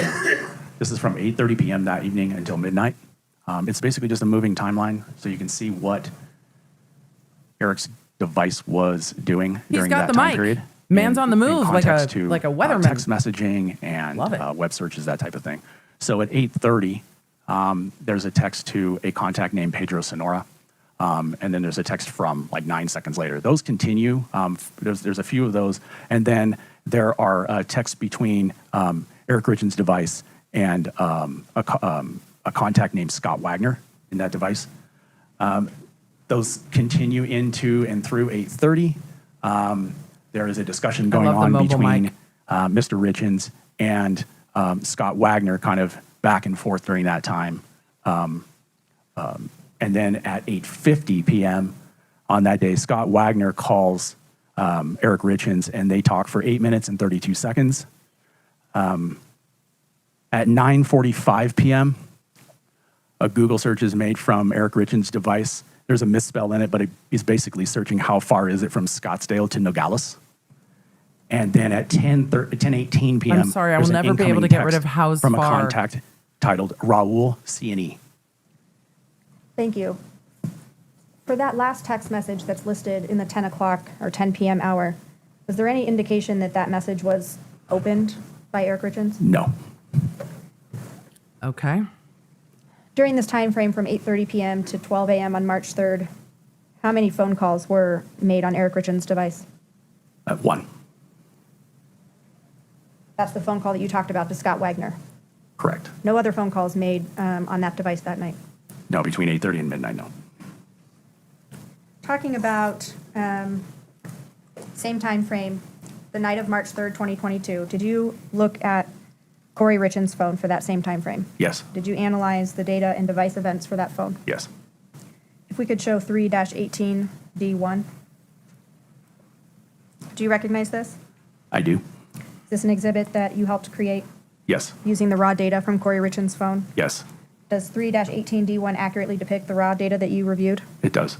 I'll move to admit 3-18D1. 318D1 is admitted. We could publish this, please. Similar to Eric Richins' device, I guess not showing communications, but what are we? All right, so we are looking at Kouri's phone. I know she just said it, but we are looking at Kouri's phone activity, March 3rd, 8:30 p.m. to midnight. We see her motion data from the activity report, and that's outlined in red, and then device events are in gray. I imagine there's not much more because everything else got yeeted. So it shows the locks and unlocks of the phone and the distance traveled. Are we looking at here for this device I data? love that they color-coded it. There's an activity sensor and device events for that device. When you say device events, what do you mean? So there are certain events that are captured in a device in the system files that detect various things. One of those things is locks and unlocks, meaning when you locked or unlocked your phone. My back is just pissing me off. The activity sensor is device movement. So there are accelerometers and gyroscopes and whatnot inside your device. And when it moves and it detects movements, it reports that to the system files and it retains that.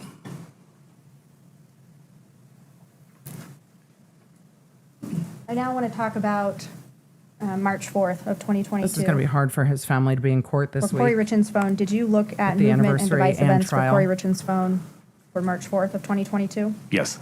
If we could show Exhibit 3-18D. All right, we're going to look at Kouri's phone for March. Do you recognize 4th. this? I do. Did you help create it? Yes. Does it fairly and accurately depict the raw data that you reviewed from Kouri Richins' phone? Yes. Move to admit 3-18D. Okay. 3-18D is admitted. So walk us through. All right. We're looking at phone unlocks. And again, remember, there isn't more from Kouri's phone because yeet. 3:06:50 a.m. We're going to have another case here where we've got some questions about like a 15-minute gap of calling 911. So Kouri's phone unlocks at 3:06:50 a.m. It's unlocked for 26 seconds. At 3:07:04 a.m., there is speaker activation. He will describe more. I imagine. There is movement. I like that everything's coded by like emoji. There is movement at 3:08:10 a.m. of about 243 feet. And then at 3:10:37 a.m., the phone is unlocked for 1 minute and 40 seconds. At 3:15:59 a.m., the phone is unlocked for 37 seconds. At 3:19 a.m., the phone is unlocked for 27 seconds. At 3:19 a.m., the phone is unlocked again for 3 seconds. At 3:21 a.m., 911 is called. The phone travels 135 feet. And at 3:22:12, there is receiver activation.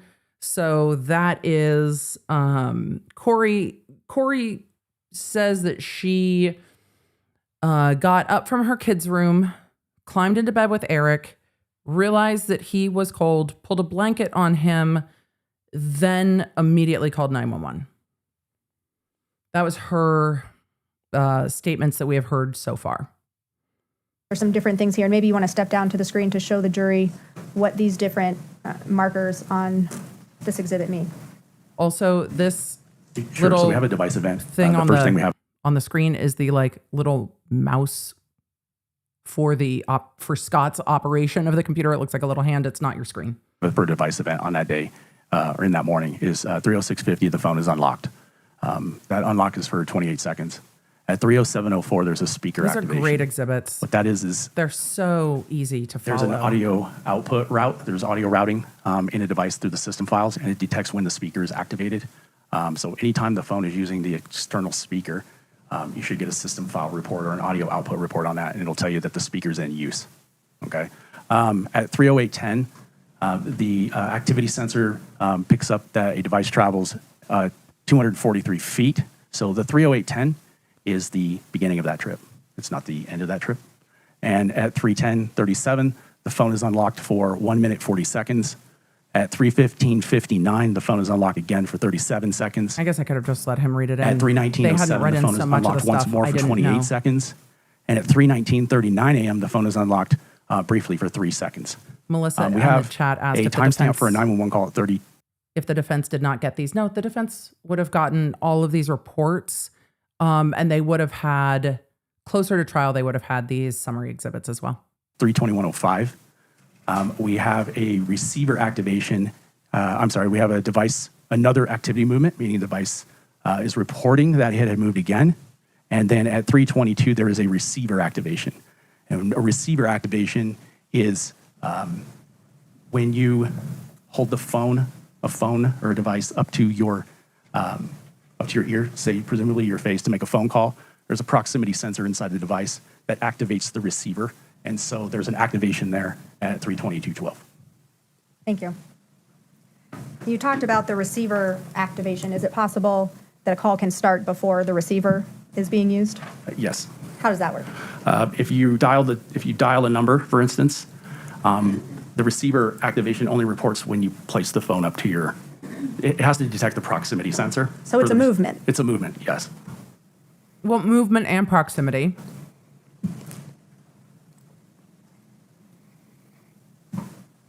Did you also pull or look at data from Kouri Richins' phone from the morning of March 4th, 2022? Yes. We could show the witness exhibit 3-19. Do you recognize this? I do. What is it? These are 3 thumbnails, PNG files recovered from Ms. Richins' device. Does 319? Emily, your mic. To anyone who might have missed opening statements, now's the time. Come on back. Come on back. Come on back. If the PNG files are what I think the PNG files are, you're going to want to come back. You're going to want to come back right now. Show the witness exhibit 3-19. Do you recognize this? I do. What is it? These are 3 thumbnails, PNG files recovered from Ms. Richins' device. Does 319 accurately depict the raw data that you analyzed from Ms. Richins' phone? What time? Yes. Move to admit 3-19. What time? Ramos! Ramos wants to approach. Of course Ramos wants to. Your Honor, these are bad. Your Honor, they're bad. The law nerds are waiting to see the memes again. I'm going to zoom past this sidebar. You can see that they're up on the podium. We saw them in opening. That's the only way we know what they are. They're at sidebar. We're going to zoom past the sidebar the best we can. Please proceed. All right. As we get to the end of the sidebar. Sherman, please proceed. Looking at exhibit 3-19, A number of you asked if they already came in opening. Well, opening's not evidence. So even though they were shown at opening, the defense is renewing their objection. I think that is appropriate to preserve it for the record. I am ready to see them, but it's appropriate to preserve that objection for the record. A different objection to them coming in opening than the objection to them coming in as evidence. So 2 different objections. It's appropriate. Yeah, it's appropriate to object. It's not going to win, but it's you appropriate. testified these to were located on or in the analysis of Kouri Richins' phone. Where specifically in that data were these images located? They were in the image folder. They were in the image files. What does describe what the image file is. Is that a camera roll or just more description about what an image file is? So as it relates to these are PNG files. They're located in the image portion of, so if you open the extraction and you're analyzing it and you look under images, these are actually found in the timeline as well. Like, you can just see them in there. But when you click into those, there's information that's presented to you. Were they saved so they could be texted? Because that would be my guess, that they were saved so they could be texted. That's my guess as to why they were saved. And Ariana, I've got to pull this up. Ariana, 10 out of 10. OPP, other people's PNGs.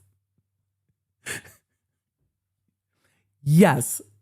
It will tell you the file path of where these belong. I mean, or technically where they're they hers, were last but seen yes, by the I device. allow it. I'm allowing And so it. In the image file, there's a pathway. And so these images were last seen in a SMS, so a text, like an iMessage, photo search. These images were last seen in iMessage. Device. And so in the image file, there's a pathway. And so these images were last seen in a SMS, so a text, like an iMessage, photo search section is the pathway for those, meaning it was related to the messaging system inside the device.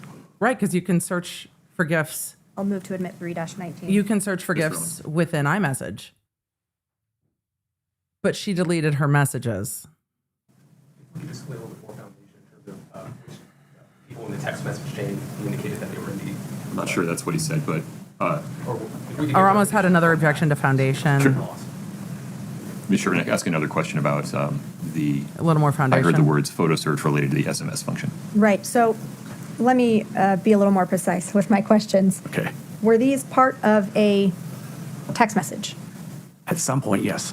Do you know if that text message was incoming or outgoing from Ms. Richins' device? No. Why not? Because the original Interesting. images and the source of these images was deleted from the phone. It no longer exists on the phone. These 3 PNG files are what we call ghost or orphaned images. When an image is, like when a text is built and you add images to it, or when you receive images and you click. She thought that shit was gone. She thought that shit was gone. Click those, it creates a print of it, like basically a thumbnail of it. Now, if you send that text or receive that text, and then you delete it from your system, and then the database overwrites it because if time has passed and there's no more room in that file, you'll never know the source of that text, whether it was incoming or outgoing, who sent it, that type of thing. All you're gonna see is the remnant of that, and that's what these are, the small PNG files. Again, move to admit 3-19. We would renew our objection at this point. When? What Mr. Kotrodimos The defense is renewing their objection, and they are so far away from the microphone, it's very hard to hear. found the remnant of something. I understand defendant's objection. It is respectfully overruled. You can explore these topics during cross-examination. State's Exhibit 3-19 is admitted. Kouri is not happy with that. The in-pool producer has gained up the mics because Ramos is so far away from the mic on the other end of council table. Kouri is not pleased. Yeah, those texts got rehomed, but the remnant images remained. I hope we get a date on that. We could publish, please. They're going to get published. And if you missed opening... So these are the images. If you missed opening, here we are with Jeff Daniels rubbing money all over his face, with Kevin Spacey, with the text idiots, idiots everywhere, and then Donald Trump at the bottom with the meme text, I'm really rich. So there we go. Those are the PNG files. We saw them moving during opening. Bloodworth admitted them into opening, literally dropped, no, he didn't literally drop the mic, but walked away and sat back down. This was the end of Bloodworth's opening. I just want to know when they're from, though. Images you were just describing. Yes. And you described that they were found in the image files as a remnant of possibly a text message. Right. I wouldn't say a remnant. It's a thumbnail. I mean, it's thumbnail. a PNG file. I mean, it's a thumbnail. Yes. From the data that you analyzed, were you able to tell if these images were accessed by Ms. Richins' phone? They were accessed by the system in her phone. Yes. How do you know that? It gives an access indication in the file path, in the data and the extraction, it'll say when the device was accessed, and it will give a timestamp. Oh, a When timestamp we you say say. accessed, what does that mean? It just means when the file or when that image was either selected or viewed or, I mean, it's accessed. Yeah, But it means it was selected or viewed by the person with that device. correct. You mentioned there was a timestamp. When were these images accessed on Kouri Richins' phone? 8:29 a.m. on March 4th. 8:29 a.m. on March 4th. When we look at the CSI timing, I don't even know if Eric Richins is out of the house. I think Erik is still in the bedroom covered in a sheet at this time, but I need to double check that. 8:29 a.m. on March 4th. Was selected or viewed by the person with that device? Correct. You mentioned there was a timestamp. When were these images accessed on Kouri Richins' phone? 8:29 a.m. on March 4th. Was the phone also manipulated in some way during that same time? There was activity on that device, yes. What do you mean activity? There was prior to that at 8:28, there was an unlock event that lasted the duration of. The phone was unlocked at 8:28, you say? Oh. This access point. There was the device event log shows that the device was actually turned into portrait view and then turned into landscape view, turned back into portrait view until ultimately it was locked again. I think the lock was at 8:34, but I'm not 100% sure on the time. So those, the turning of the phone, the unlocking of the phone, those correlate with the time that these images were accessed? Yeah, around the same time, yeah, during the same unlock event. So now I want to turn your attention to the post-April 13th, 2022 phones from Kouri Richins. We don't have more context for that because a lot of the things on Kouri's phone were yeeted. So we don't have more context. I'm sure the defense will try to give context, but we don't have more context yet. We know from, Scott, if you could put up 3-37D, please.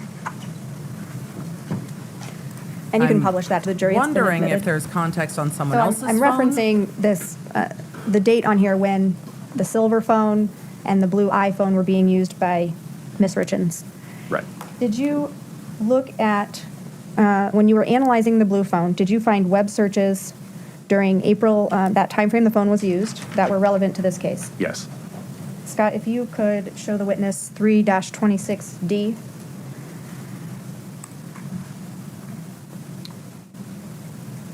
Do you recognize this? I do. Are these web searches that were located on that blue iPhone? Yes. If you could show Scott 3-29. So we are now going to web searches from the blue iPhone. This is after April 14th then, or April 14th or after. 90. Do you recognize this? Yes. These also web searches that were located on the blue iPhone? Yes. And then Scott, also 3-30D. She's laying foundation for those. Same question, is this a web search that was located on that blue iPhone? Yeah, this is web history. Oh, web history. Yes, which meaning the difference is one thing is a search, the other is a site visit, a website visit. And do these three exhibits, 3-26D, 3-2090, and 3-30D, accurately depict the raw data that you analyzed for that blue iPhone? Yes. I'll move to admit those three. Mr. Ramos? You don't have an objection to these searches we have an objection as to how they're going to be presented, meaning that redaction. He's asking about a redaction and how the searches are being presented. I appreciate that at least Ramos's objections are not over the top. This is a lot of information that they need to keep objecting to. And a number of you asked, Emily, could the GIFs or the PNG files that were on the phone and accessed by the phone be related to closing on the Midway mansion. We will see. She hadn't sold it, though. She had purchased it. I don't know about you, but when purchasing a home, especially a very large purchase when drowning in debt, I'm really rich is not how I feel. I'm really, really, what did I just do and where did all my money go? She had not sold that house. She was buying that house. So that's my thoughts on that, but I'm curious where we will go with that. I think we do need more context on the PNGs. My understanding is that Mr. Kotrodimos did not make those redactions. So I'd like to approach and present a proposal on how to submit it. He wants to approach. We're going to approach on if there will be redactions, how those are being submitted. 30D. Ooh, I zoomed too far.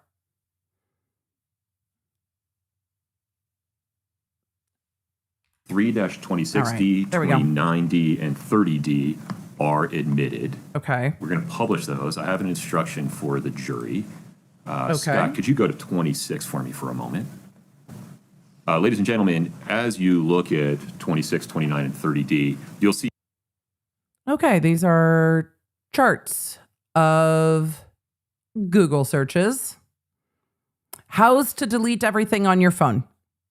How's to delete everything on iCloud? Right. Some of the searches are redacted. So the court's reading an instruction about that. But can you delete everything on an iCloud account? Can you delete everything off of an old iPhone without actually having it? And I'm skimming the misspellings and kind of sanitizing those so we can understand what's being said. Can deleted text messages be retrieved? Can you chance the password remotely of a lost cell phone? So change. Can deleted text messages be retrieved from an iPhone? Can you, I think that's change, the password remotely of a lost iPhone? Log into iCloud account. What do cops when they seize electronics or when they'll seize electronics? What information can obtain from a cell phone? I imagine that these are all happening right around the date that they came and yoinked her phone, like the very next day. These blue blobs that have no text behind them. Those are intentional redactions of information that has no relevance to this case. Please do not speculate about what was behind the blue blob. It's irrelevant. Just ignore it. Don't pay attention to Sure, what's please behind the blue curtain. So as we were talking about these three exhibits that we will go through in turn, you mentioned web searches versus site visits. What Yes. are we looking at here? These are web searches. What's the difference? So when you type a search into your device, and, How's long? To presumably search for something on the internet, when you type it in and you hit send to search, it logs the search that you had typed into your device. And so someone could search for any multitude of things. We're all aware of that, but maybe not if the results come up. If they actually click on a result, that would be a site. Right. We normally see, analysts will normally see corresponding web histories related to those searches. So if you were looking for a type of vehicle, you would have a search for a type of vehicle, like a 2026 Toyota 4Runner, and you're looking to buy one. And then right behind that, you'll see web history, meaning what happened was you typed in that search field, it popped up, and then there's some suggested websites for you to go to based on your search. And if you click through to those will show as a web history, meaning a site that you actually What about visited. tabs? And so what are we looking at here? Right here, we're just looking at the search function. These are just searches that were inputted into the device. And this is in that blue iPhone, right? In the blue iPhone, yes. Scott, if we could do the same expanding for each page of 2-26D so the jury can see the different entries. I would like to see the different, chat would like to see the different entries. Also, the misspellings on my searches would be vast. So, search number 1, Utah prison. Search number 2, women Utah prison. Search redacted Summit County District Attorney. Can cops uncover deleted messages iPhone? How to lock my iCloud? That's Proctor.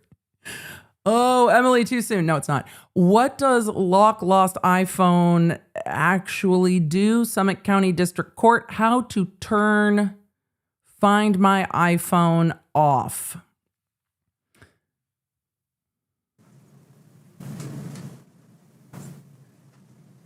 I'm going to wait and see if they pull up more texts. How to, and I'm skipping over all the misspellings unless it's house, and then I will read it. How to completely wipe a iPhone clear remotely. How to erase a phone data remotely with EMI number. How to permanently delete information from an iPhone. How to permanently delete information from an iPhone remotely. Can cops force you to do a lie detector test? And there are redactions in there as well. They're giving the jury time to soak it all in. What happens if you are detained but never got read Miranda rights? Probably means you weren't in custody because you were in your living room.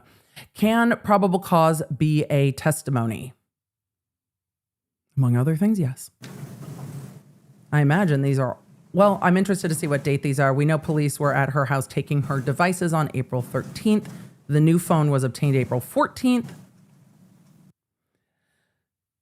What are you allowed inside Utah jails? Not Crest White strips. Phone Dock Park City. CUNA mutual policy on life insurance cause of death. Will life insurance pay if death certificate says pending? Death certificate says pending. Will life insurance still pay?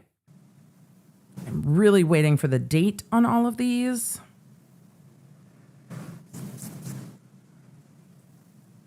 Big redaction. Federal Correctional Institution in Dublin, California. And finally, on this page, luxury prisons for the rich in America. Ma'am, you are no Martha Stewart.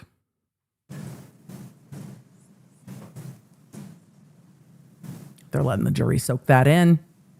No, they're actually reading it. Oh, Emily, you can't. Utah, Emily, turn a phrase. Stop it. If someone is poisoned, what does it go down on the death certificate as? Such a weird turn of phrase that it doesn't say if somebody ODs. If someone is poisoned, what does it go down on the death certificate as? This is what y'all on the internet know as self-snitching. Yes, it is. Yes, it is. Yes, it is. Bruce Rivers is just going to be like, this is all the self-snitching. This is so much self-snitching. What is presumptive positive for now? I think that is meant to be naltrexone. Is naloxone, Naloxone, similar to heroin? What is presumptive positive? Can you overdose on naltrexone? Nor fentanyl. Fentanyl. I wonder if these are close in time to when she called the coroner. All right. They are not reading these in court. Different courts have different rules about reading them out. They are showing them to the jury, and the jury is reading them.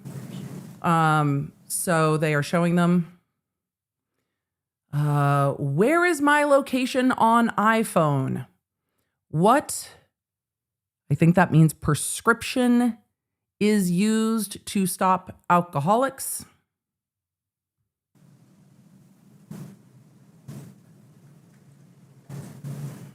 Then there's a bunch of redactions. Kouri Richins Realty net worth. Kouri Richins Camus net worth. Girl, why are you Googling your own net worth? When are you Google? I need dates. Why do you think Google even fucking knows your net worth? Like, why do you even think it matters? Oh, there were some they didn't blow up. Hold on.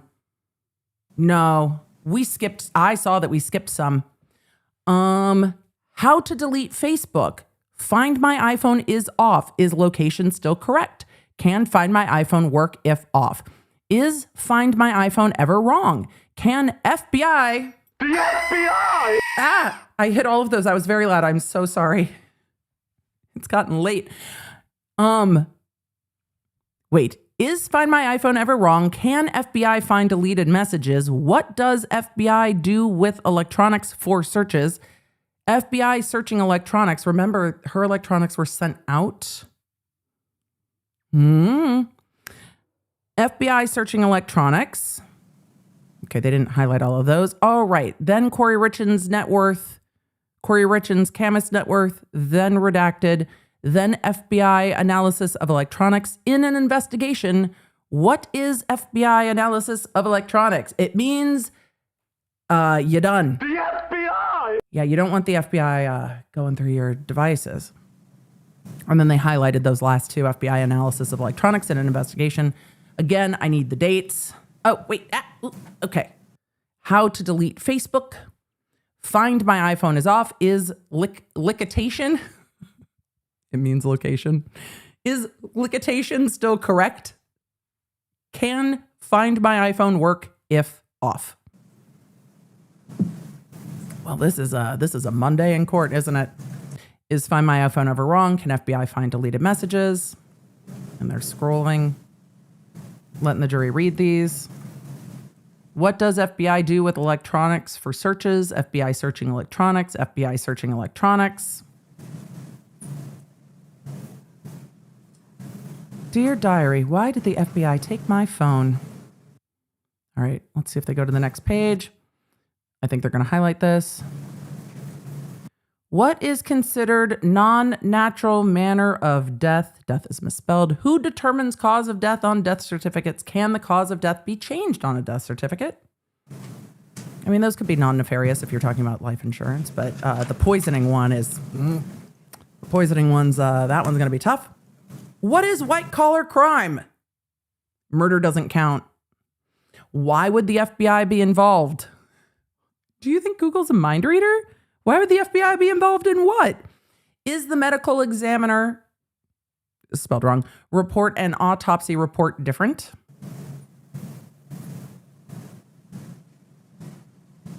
It's kind of like when we got to Banfield. No, it was Walsh with the murder searches. What does the FBI, when does the FBI get involved in a case?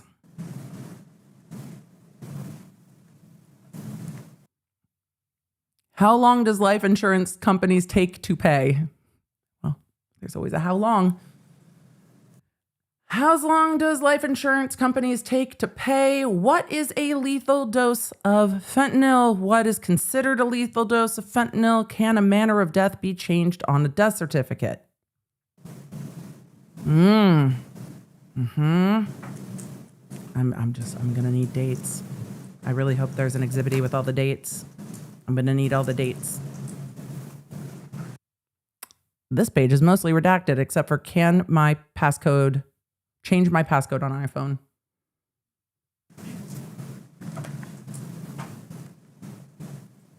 There's a big old section of redacted. It looks like some of those the state thought they were going to bring in and then aren't. What happens if you give Narcan to someone who doesn't need it? Is circumstance unknown an accident? No. How long does life insurance companies take to pay? They have a lot of searches.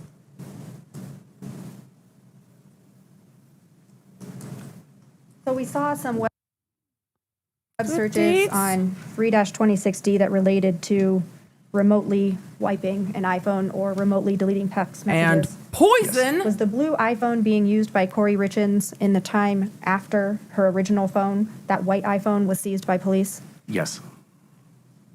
Scott, if we could put up 3-29D. I'm surprised the defense didn't object to that, but it would probably get into how they know she's using it. There's probably pretty clear evidence of that, but oh wait, we're back to Utah prisons and can cops uncover deleted iPhone messages and how to lock my iCloud and what does lock lost iPhone actually do in Summit County District Court.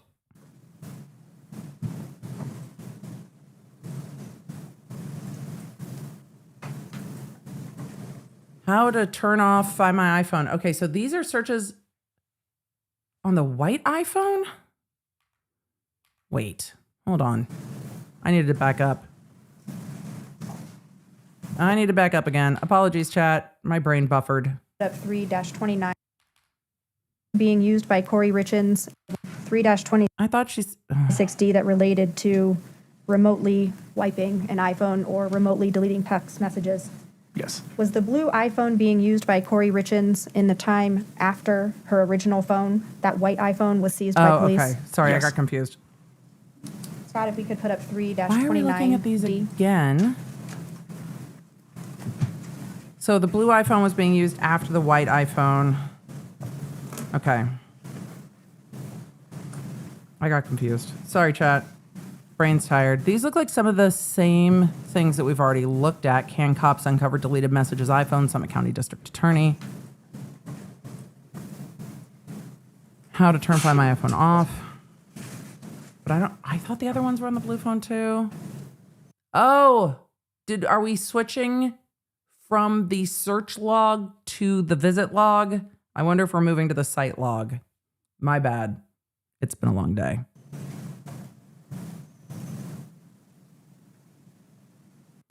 This looks like a website that says Utah State Prison, Utah inmate roster. And then it has... Why you gotta put the woman's prison on Bitter Bush Lane? What are we doing, Utah? What are we doing? Come on now, that's awfully judgmental. The mailing address for the Utah State Women's Facility is on Bitter Bush Lane in Draper, Utah. I can't. It might just be their mailing address. It might not actually be where it's located. But now they're showing what the site visits were. So what websites they went to. 5 things you need to know about the new... 5 things you need to know about the new Utah State Prison and when the old one will be torn down. This article is from November 18th, 2021. What's next for the nearly complete $1 billion endeavor? Why do we care so much about prisons? Does it really say bitter brush, not bitter bush? Damn it. See, this is why I don't read things on white backgrounds, because actually can't. I'm sticking with my way. We're leaving bitter brush out of it. We're sticking with bitter bush. This activity on the phone. This is why you have to read along with EDB. Visit? Yes. Especially when I can't read on a white background. It's perfect. All right, they're pulling up the searches that we read again. Can you delete everything off an old iPhone without actually having it? So much easier for me to read when these are highlighted in blue. Can deleted text messages be retrieved? How to get into an old iCloud account. My kid's Uber driver said other people's pronunciation. I'm using them synonymously. We are going over some of the same text messages, and now we are going to the site log that shows a website that says what happens to deleted messages. Again, this indicates a website visit. Yes. Police can't read your iMessages, but here's what they can see. Apple can tell them who you've tried to ping. Okay, that seems like inaccurate information, but this is an article from September 28th, 2016. So it's showing the websites visited.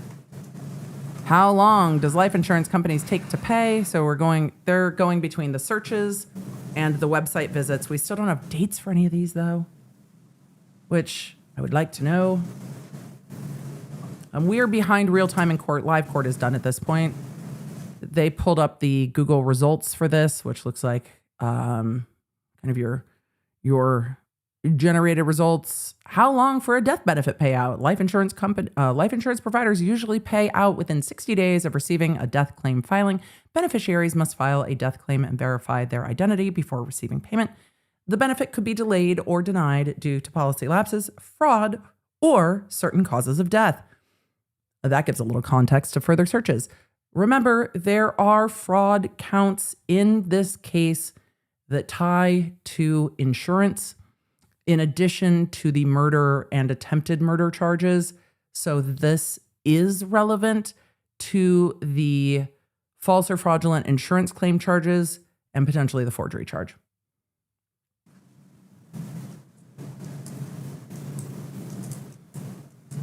And they are not reading this out loud. They're just letting the jury see it.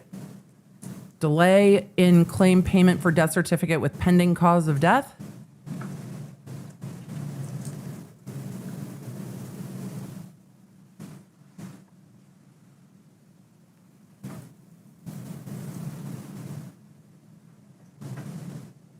They're looking at some of the same searches again.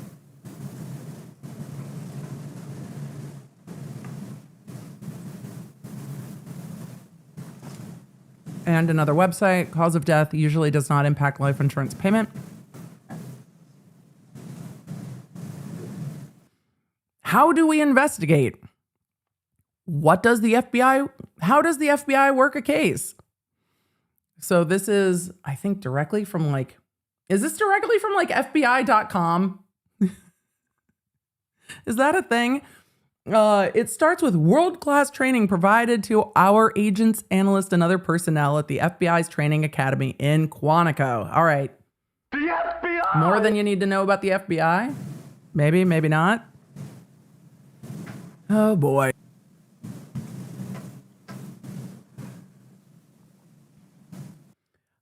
This looks like it's from a lawyer's website, Watson and Associates.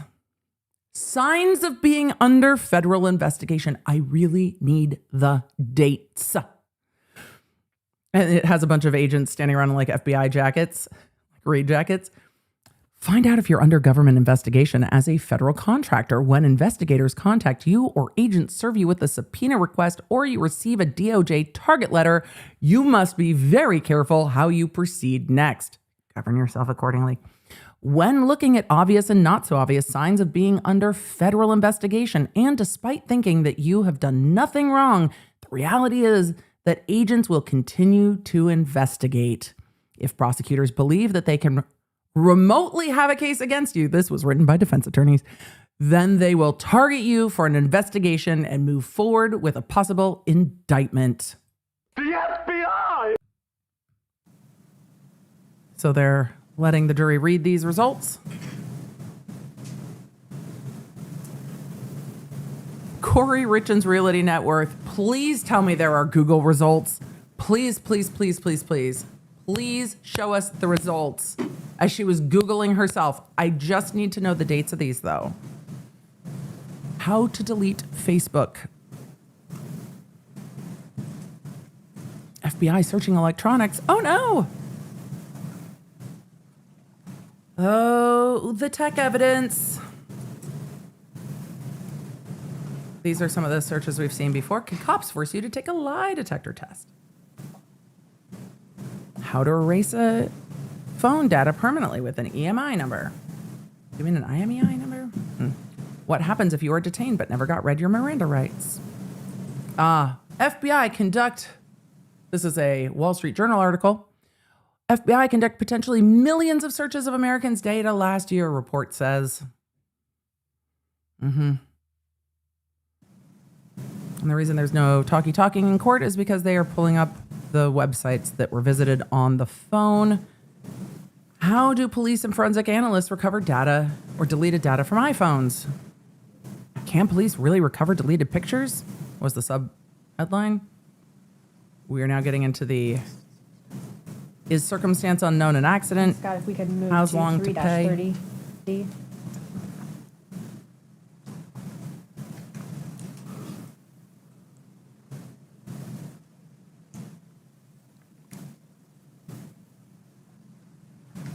What happens to deleted messages? We've already seen that one.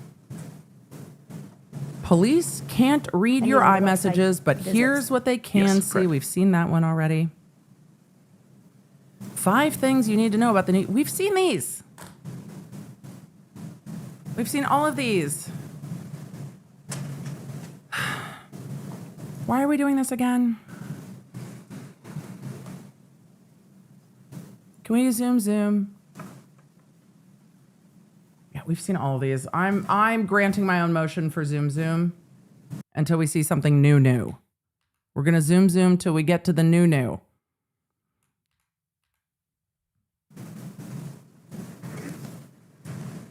The camera has panned back to Kouri Sir, those are all my Richins. questions for you at the moment. I think the defense may have some as well.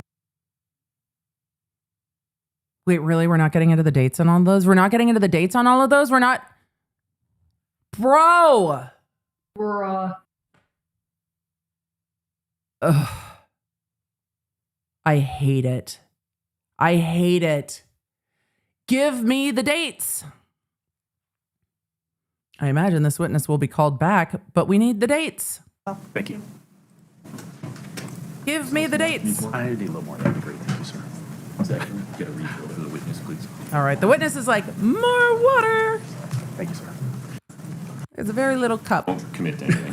But let's just take a stretch the leg break. We'll come back at 3:45. Thank you. We are Please rise for the behind jury. local time, obviously, and clearly behind local time. They are taking a restroom break. I'll see if the judge puts anything on the record as the jury leaves. All right, folks, we'll be in recess until 3:45. Mr. Kotrodimos, if you want to stretch your legs, use the restroom, that's fine. Just don't talk to anybody. Yes, sir. Understood. All right, witness Thank is you. going to stretch their legs.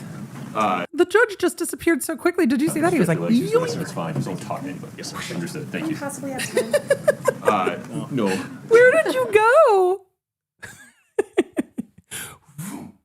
All right. We're going to zoom past this break. Jury's coming back in. Everyone's standing for the jury to come back in. We All right, please have a zoomed. seat. Thank you. The judge did zoom. We zoomed. Mr. Ramos. Thank you, please sir. have a seat. Quick break. Mr. Kotrodimos, how are you? Doing great, Mr. Ramos. How are you? Good seeing you again. Good to see you. Oh boy. So we're getting into cross. Right into the GIFs, the Okay. PNG files. Yeah, sure. Right. We're getting right into the PNG files. We are still at 1.25 speed. I've just gotten so used to it. Sure. Could we pull up those that exhibit Yeah, I want to know more about the and dates. just for the witness judge? So I have this document here. It's been marked as States Exhibit 340. Do you recognize that? Yes, sir. Now, when you were testifying earlier, you informed the jury that it was all the image files that you received, correct? No, well, just that's not what he said. That's not what he said. Representation He did. Are we talking about the PNGs? is just for that, for the fourth. Correct. Yeah, yes. So what we're looking at are It's part of images- that, yes. Images, data files for that day. Specifically, I think there was a range. It was for the March 4th, correct? Correct. Okay. Now, in that, there were 39 images, right? Correct. So there are 39 images from March 4th, including the PNG files. Now, of those images, obviously, we've seen three. Including of the them. memes. Okay. Yes. So I want to focus on those. Okay. Okay. All right. So what I'm going to do is I'm going to pull up those three images that you've seen. Okay. Okay. And I'm going to show you the MAC, right? Okay. Which is the modified access created. The return of the Mac. Pull that up for you. So Now, there did you are see those more on the images left-hand from side that there? day, but those are I do, from yes. that day. One second. That's what he can see, right? Sorry, I have a smaller screen here, so I just want to make sure we're on the same page. All right, yeah. Okay. Everybody's just on the gonna left-hand squint at side. screens. Can you tell me or tell the jury if I need more of a snack. all of these images were accessed on the same date and time, Yes, they down were. to the second? Yes. Okay. Now, you mentioned that these are .png files. Okay. Yes. Now, if we look to the right, there is what appears to not be So they were a accessed GIF, I together. guess, or it is a thumbnail, but it is It's a motherfucking GIF. It is not peanut butter. It is not a GIF. of a, how would you describe it? As a GIF. What's I the would picture? describe it What's as a that? GIF. I don't know, which one are we looking at? The one on the right-hand side, it looks like a house almost in the distance. Oh, yeah, yeah. There's a photo of a piece of property, it looks like. Yes. Are you familiar with that property? I can't tell what it is from the photo. Fair enough. No. Now, can you just look at the time and date? Yes. I bet Okay. they're. Does that match the .pmg files that we saw? It does. Okay. Yes. To the second. It does. Okay. Yes. So, just practically speaking, okay, So there are other files at the same time, including a house. we could take that down. Do you find that odd? Not necessarily. Okay. Let's walk through it. Okay. I'm gonna walk through an example for you. Okay. Okay. All right. And then I want you to explain it to me. Okay. Okay. Now, in fact, let's do this. Come on. So I just ate a peanut butter if cracker. I Why are we pull up my walking phone right now, away? I just unlocked it. Now I'm going to send a text message. Okay. Okay. To my son. All right. Okay. Now Why are we I'm doing going to go ahead. this is not an iPhone launch event. Why are we doing demonstrations in court? What? And add a thumbnail. A photo. Yeah. A photo. Uh-huh. Okay. And I'll do a GIF. Okay. Okay. And so I'm looking for one. I found one. So I just clicked on that. Okay. Okay. Now I just clicked on another one. Okay. And I just clicked on another one. Yes. Okay. Now I'm going to add also a picture. Okay. Just for my folder. Okay. Okay. Now, How is this a proper demonstration in court and why is no one objecting? I've selected those 4 items. Okay. And I'm Sir? What in the Johnny Ive is happening? Why are we doing this? about to send it. Yes. Okay. So if you were to get my phone and put it in your system, extract it, and you analyze it, obviously it would be a text message. It would. Yes. Correct? Yes. Now, the modified access created, would all of those be the same date, time, down to the second? They could be. Could be. Yes. Could be. There's a lot of reasons for that. Yes. Okay. For example, the type of iOS I have, That could affect it. Yes. the type of extraction that's done, I don't know if the extraction type would determine that or not. logical versus physical. I still don't think in the way these images were in the database. Okay. I don't think that would be. I don't think that would be accurate. So then let's look at the database. Okay. Where exactly were these images? So they were in the database. There's a pathway in there. I'm trying not to cover everybody's That's where heads, they're at. but Okay. it's So not gonna go they well, are in so I give up. they're in an SMS photo database essentially. All right. So is it up there now for you? It is not. Not yet. Okay. Now, the source file, is that what we're referring to? Yes. Okay. Yep. So I see here has a bunch of numbers, underscore files, full.zip, right? Yeah. Private var. Okay, he's going through all of that. I've got a question. If you are defense, do you double down and try to distance that these GIFs, PNG files, the memes of it all are no big deal? And it's like, ugh, we don't know what they're from. We don't know if they were sent to her, sent from her. We don't know what they're related to and argue it. Or do you focus on it this much? And I'm curious how much they choose to focus on it because it makes it a much bigger deal. Our mobile library cache, Yes. right? Yep. Okay. Talk to me about cache. All right. So caches are folders. They're Money, just money, places money, where the system stores money. data. Okay. And Money. if I were to No, go that- to my phone right oh, now, I could find those different cache. .png files, that image I just was sent, joking. right? If I go directly to my text message, correct? You could. Yes. Yeah. Right, because I just sent it. Uh-huh. Okay. Now, here in this file, this doesn't lead you straight to a text message. Correct. Okay. And so it is, and I think what you said in your direct, I think it was the system, I think is the word, you were very specific. The system in her phone, I logged it. Is that correct? Yes. Okay. Those are databases. Correct. Yeah, yes. Okay. So fair to say, and you indicated in your testimony early, so I think I'm right, that there are certain things in our phones that are there, but we can't necessarily access them. Correct. We need a process to go kind of below the surface. Some shit you just can't delete no matter how hard you Now, try. in this case, these .pngs, you had 39 of them, correct? Yes. Okay. Now, you only selected 3. Yes. Okay. Did you select those? I shouldn't put... I provided what I provided. Like, Yeah. I provided the entire extraction report, and then I provided the part of the extraction report for that day. Okay, so you provided the full 39? Yes. Okay, understood. Now, I want to go back to that. You provided the whole 39. Well, why didn't the prosecutor show the rest of them? Fair question. That other image, okay? Okay. Now, these have the exact same date, the exact same time, down to the second, okay? Are they tied together? I don't know that. You don't? No. In fact, it's impossible to know. It really is. Now, in what you do, there is, we heard the word a lot, analysis, right? Yes. You analyze. Right. Okay. Now, we know that you can, we get the information from Grade Key, it's extracted, then we put it in Celebrite. The analysis comes in reviewing the report, correct? Correct. Okay. Now, and you're also very careful in your direct testimony that it's not necessarily, I don't think you use these words, but it's not infallible, right? This Celebrite report. Correct. Okay. In fact, Celebrite itself recommends its operators, is that the word? Yes. To make sure that they validate their data. Correct. Right? Yes. And there's a lot of reasons for that. Yes. For example, you do have a hardware that you use, correct? Yes. You want to validate it's working. Correct. And then also the software that you use, you want to validate that that's working. Yes. Okay. Now, this might be an oversimplification, so That's okay. But I'm trying to process it. Okay. A lot of money went into making those phones. Yes. A lot of the data and how it works is all of it's proprietary. Correct. Yes. Now, in a way, Celebrite is trying to hack the phone to get the information. Doesn't really hack it, but it parses the data in there. It parses But the data. Yeah. Okay. And when it spits out, that's not a common term. When the report gives you this information. No, let's not get to spitting. Let's leave the spitting. Let's leave it for another day.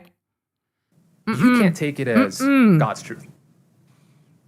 There's context to a lot of stuff. So yeah, I mean, I can take it as God's truth, quote unquote.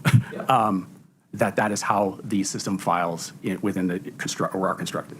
You can take it that that's how Celebrite put the data or extracted the data. Correct. Now, you've heard, I suspect, of the epoch time. Yes. Okay. Now, if you could explain to the jury epoch time in terms of digital forensics. I cannot. Cannot? No. Why not? I don't have enough familiarization with it. I just don't. Okay. Not on the stand. All right. Well, is it fair to say that, let's look at this created and modified and accessed, that date and time. Okay. Are you aware that That's interesting. that time isn't actually how it's stored on the phones? Uh-oh. I'm not. Are we going to get into time drift? Are we going to get into clock drift? Oh, dear. Sure, I understand the question. Sure. So the epoch time, if you're not familiar with it, it's the number of seconds that has elapsed since January 1st, 1970. Are you familiar with that? I am. Oh, sorry, For a Judge. minute. What was the objection? He said, I know what it is. He said, I can't tell you how it works. He We said are- he couldn't testify about what epoch time is. So So foundation. He said he knew what it was. He said he couldn't explain how it works because time is a fucking construct. Fair. Clock drift. I think you're laying foundation. I am, right? Judge. Let's see where this goes. Overruled. So- If you would, I interrupted you, gentlemen. If you would ask that question. Absolutely, Judge. So the epoch time, and I'm just going to, I'll explain it how I know it, and if it refreshes your recollection, great. If not, we'll move on. Okay. Okay. So epoch time is the number of seconds that has elapsed since January 1st, 1970. Okay? Yes. Don't know why they did it this way, but that is how the phones have registered the information. Were you aware of that? Yes, and I don't know the technical aspects of it, but it's a programming reason. Correct. and because we're not going to do the math together. No, we're not. We rely, or in this case, you were relying on Celebrite to do that. Correct. Correct. Now, you also, a way to validate your data, because things even as little as time, you also have the ability to cross-reference the data that you have in your phone, in the Celebrite report, excuse me. Oh, boy. Okay, the extraction. With other information, correct? Correct. So, for example, the call logs, the text messages that you sent out, right? That's presented in the extraction. Yes. You could then compare it to the call detail records, Correct. right? And you could say, oh yeah, you know what? This matches up. Yes. Okay. And you do that in a way to make sure that the information you're getting is correct. Yes. Okay. I mean, it's helpful when not Now- everything is fucking deleted, but all right. When we look at this 4 images, the 3, I'm going to call them the what's been admitted as the 3 PNGs, okay, which we all Memes. saw, or just call them GIFs, even though I know they're not right now. Right. But just so everybody's aware. The memes. And then we have this photo that appears to be of a home. Okay. Right. Now, you have records and you have call logs for March 4th, correct? Yes. Okay. And you can see who all communicated that day. Correct. Correct. And you could also get that through call detail records. Correct. But also, then why delete everything? And why Google questions about poisoning? Not always. But the call detail records you indicated mark the time that call was sent out and a text was sent out. If it hits the carrier. So if it's a Wi-Fi call or if it's like iMessage, like iPhone to iPhone, iMessaging, it can route around it and it won't hit the call detail record. Perfect. So you had on March 4th at least some information in what you received from the extraction report that some calls were made, some text messages were sent from Ms. Richins' phone.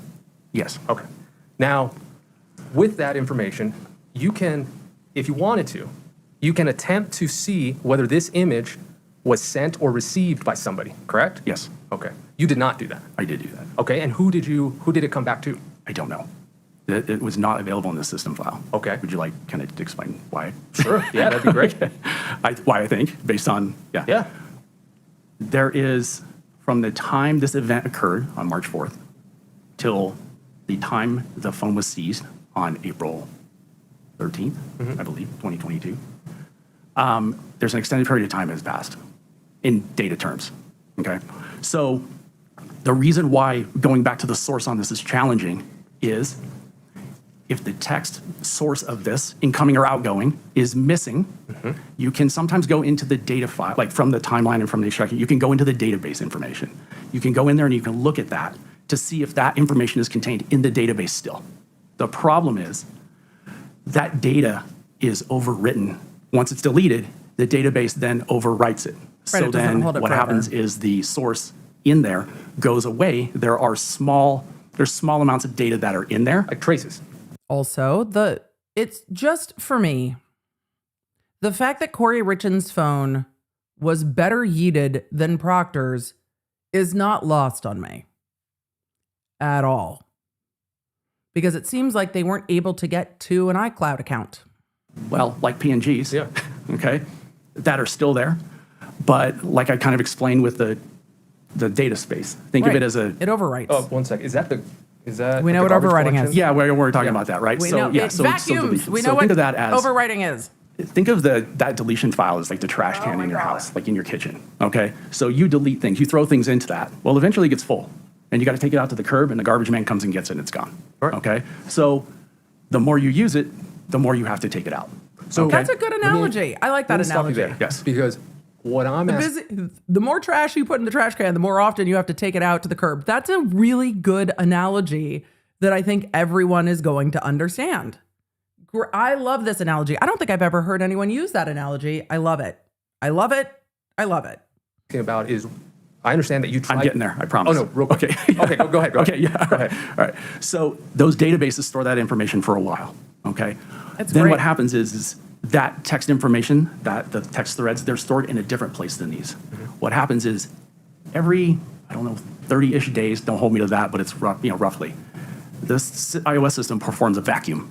And what it does is it takes deleted information that's in there that it no longer thinks it needs for the system files, and it vacuums it out, and it basically takes it out to the curb, and then it goes away. So to answer your question, I did attempt to look for the source for this, but there's none of that data remains in the device or in the databases at all. All I have is these, what I referred to previously as Right, it was orphaned images. white. Ghosts. Yeah. Yes. No, and I understand that. Okay. My question is, there are other things you can do outside of that. Obviously, that's your first one, right? You Right. try to go straight to the source.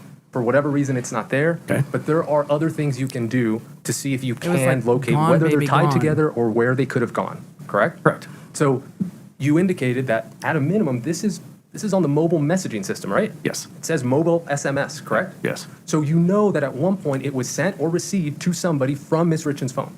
Yes. Okay, so you As have not my contacts message. in her phone, correct? I do. And if you had call detail records, for example, or just in her log, or any number of things, right? Right. You can That's fair. Would her phone record not show? Would the phone record not show the text messages at the time? That's a great question.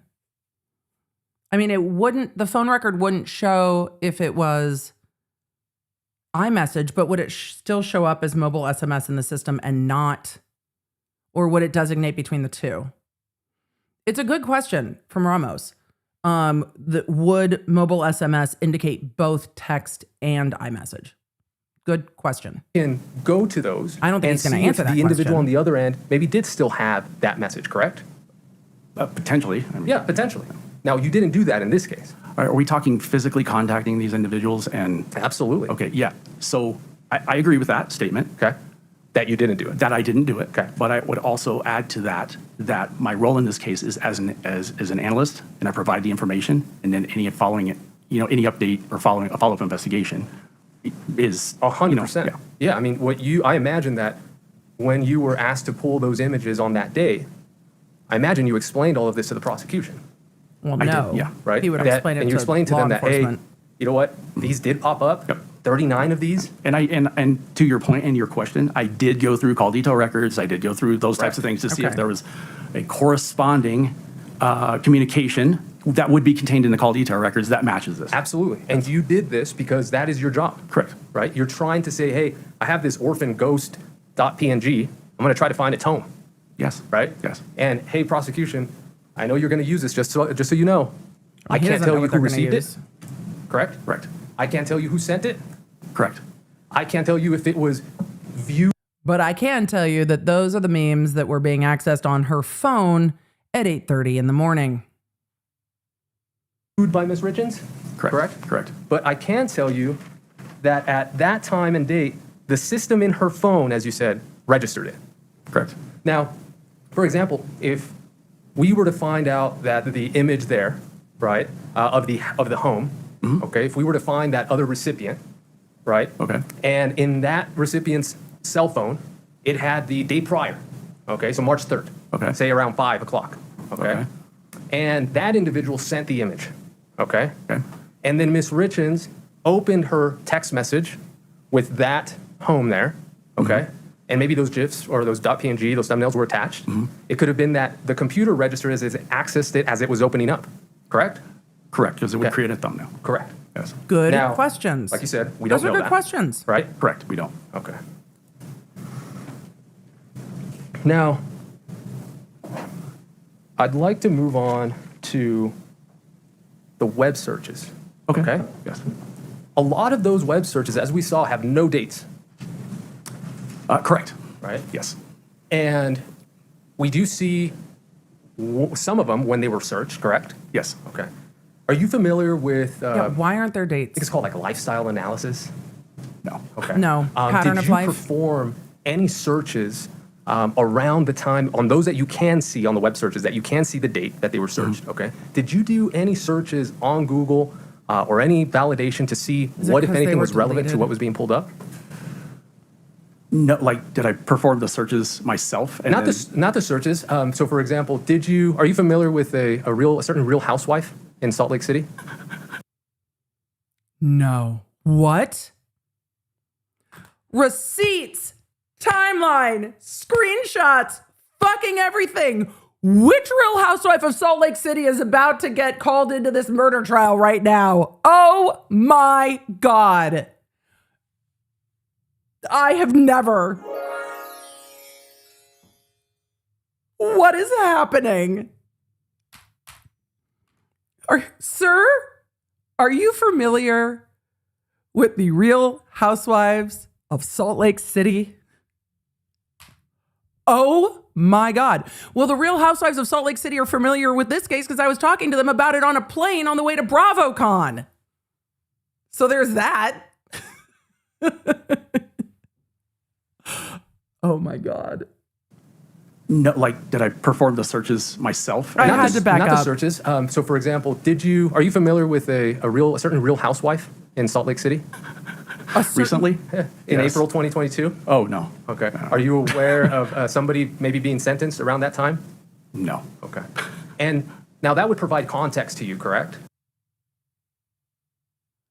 Did Jen Shah really just enter the chat? First of all, everyone else is going to be so mad.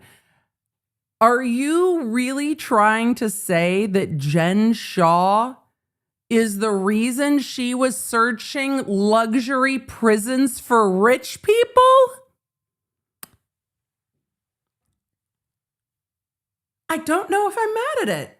It's a stretch, but everybody else is blaming Jen Shah for everything. So they're just like, Jen Shah. But she wasn't searching federal prisons. And I don't think Jen Shah was sentenced in April. I've got questions. It's a creative argument. But he's trying to give context through cross-examination. And I didn't see Jen Shah's name in any of these searches or Beauty Lab and Laser. But okay. I could. Yeah, because right now, just as we see the searches, we don't know why that would be a search, correct? I don't know content or can't speculate on anything. You can't speculate? No. You shouldn't speculate? No. You also can't tell me with the information. Jen Shah was sentenced on January 6, 2023. She did plead guilty.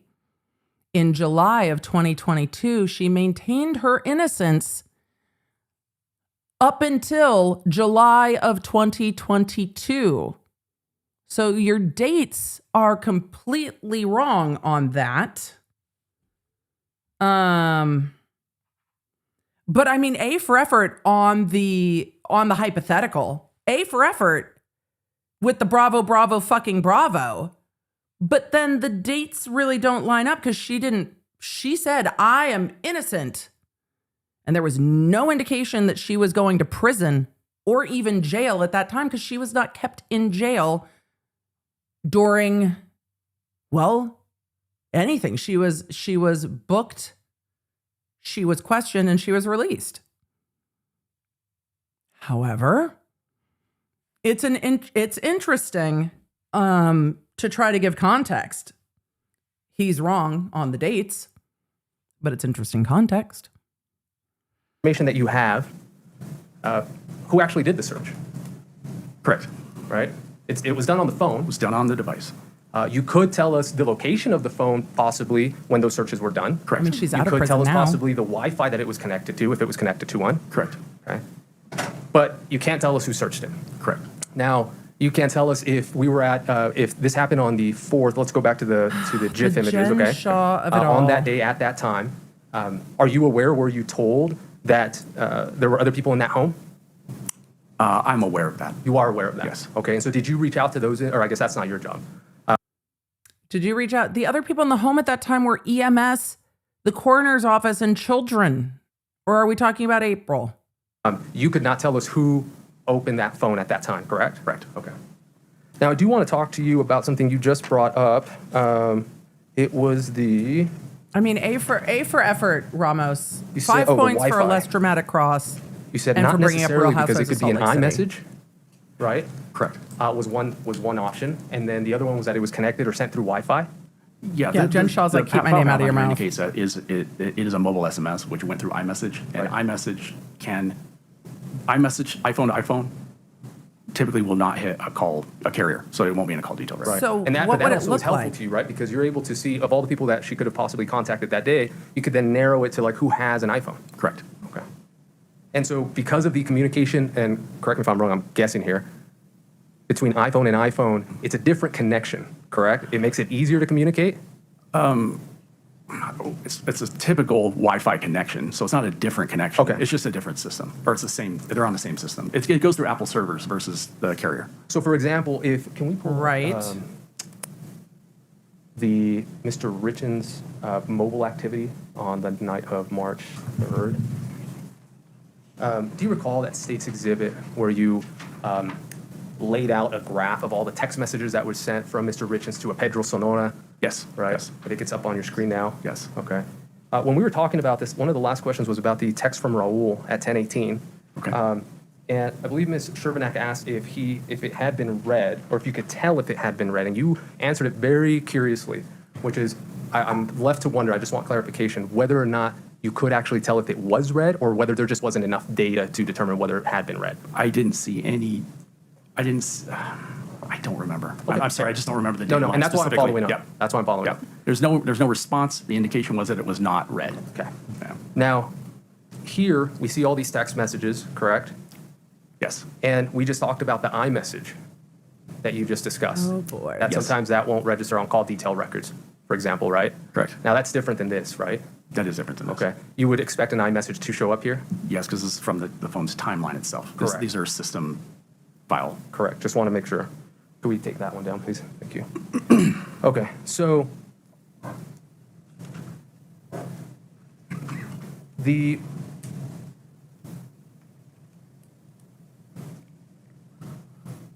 Ramos. the movement. Okay, there of we the go. iPhone. Come on back. Let's start with Eric's. Okay. You had indicated that you had done a, make sure, how did you phrase it?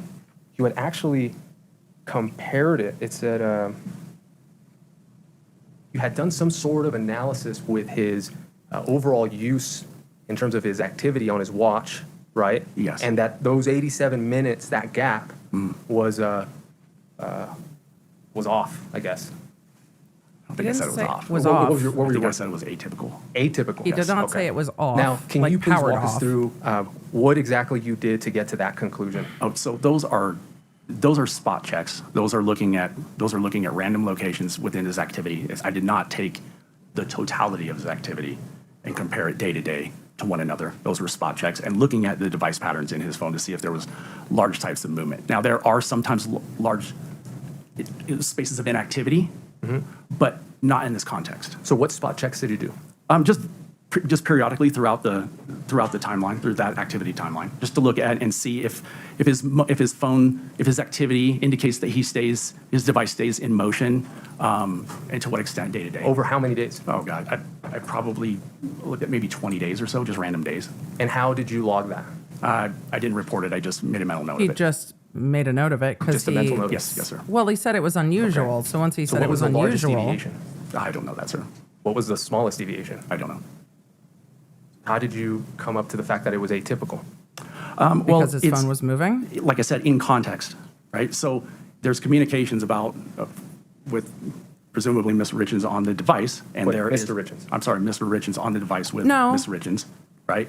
And There were communications between Mr. and Mrs. Richins, sure. so there was a. So right now, just so you're clear, we're talking about the physical activity.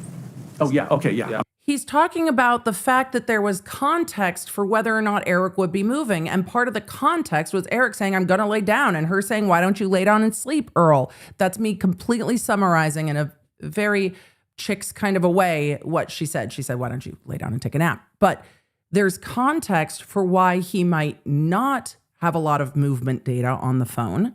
And so he took the context and the activity data and cross-checked them and then looked at other dates and saw it's not typical for in the middle of a workday, Eric, who works in stonemasonry, to be, not moving for 87 minutes on his phone during the middle of a workday, where if you're on Zoom calls all day, you might have less movement in your workday. So it was not typical for him.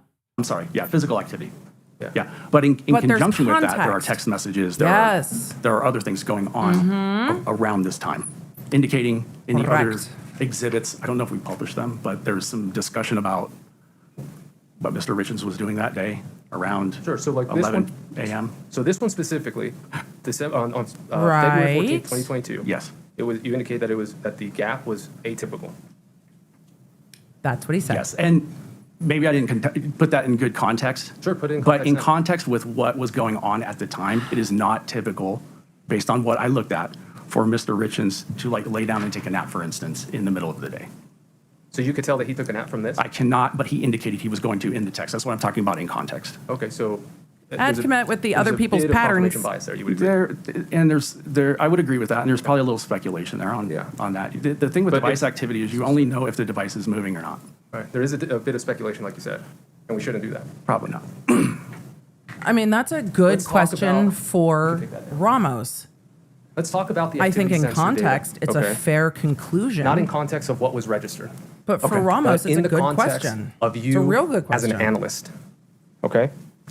Now, And Ramos is going to take those little nuggets from this cross and use them later.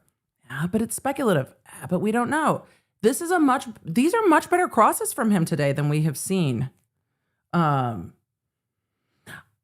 don't know if it's going to override everything else, but they are very good crosses where he's actually made some headway rather than just been dramatic.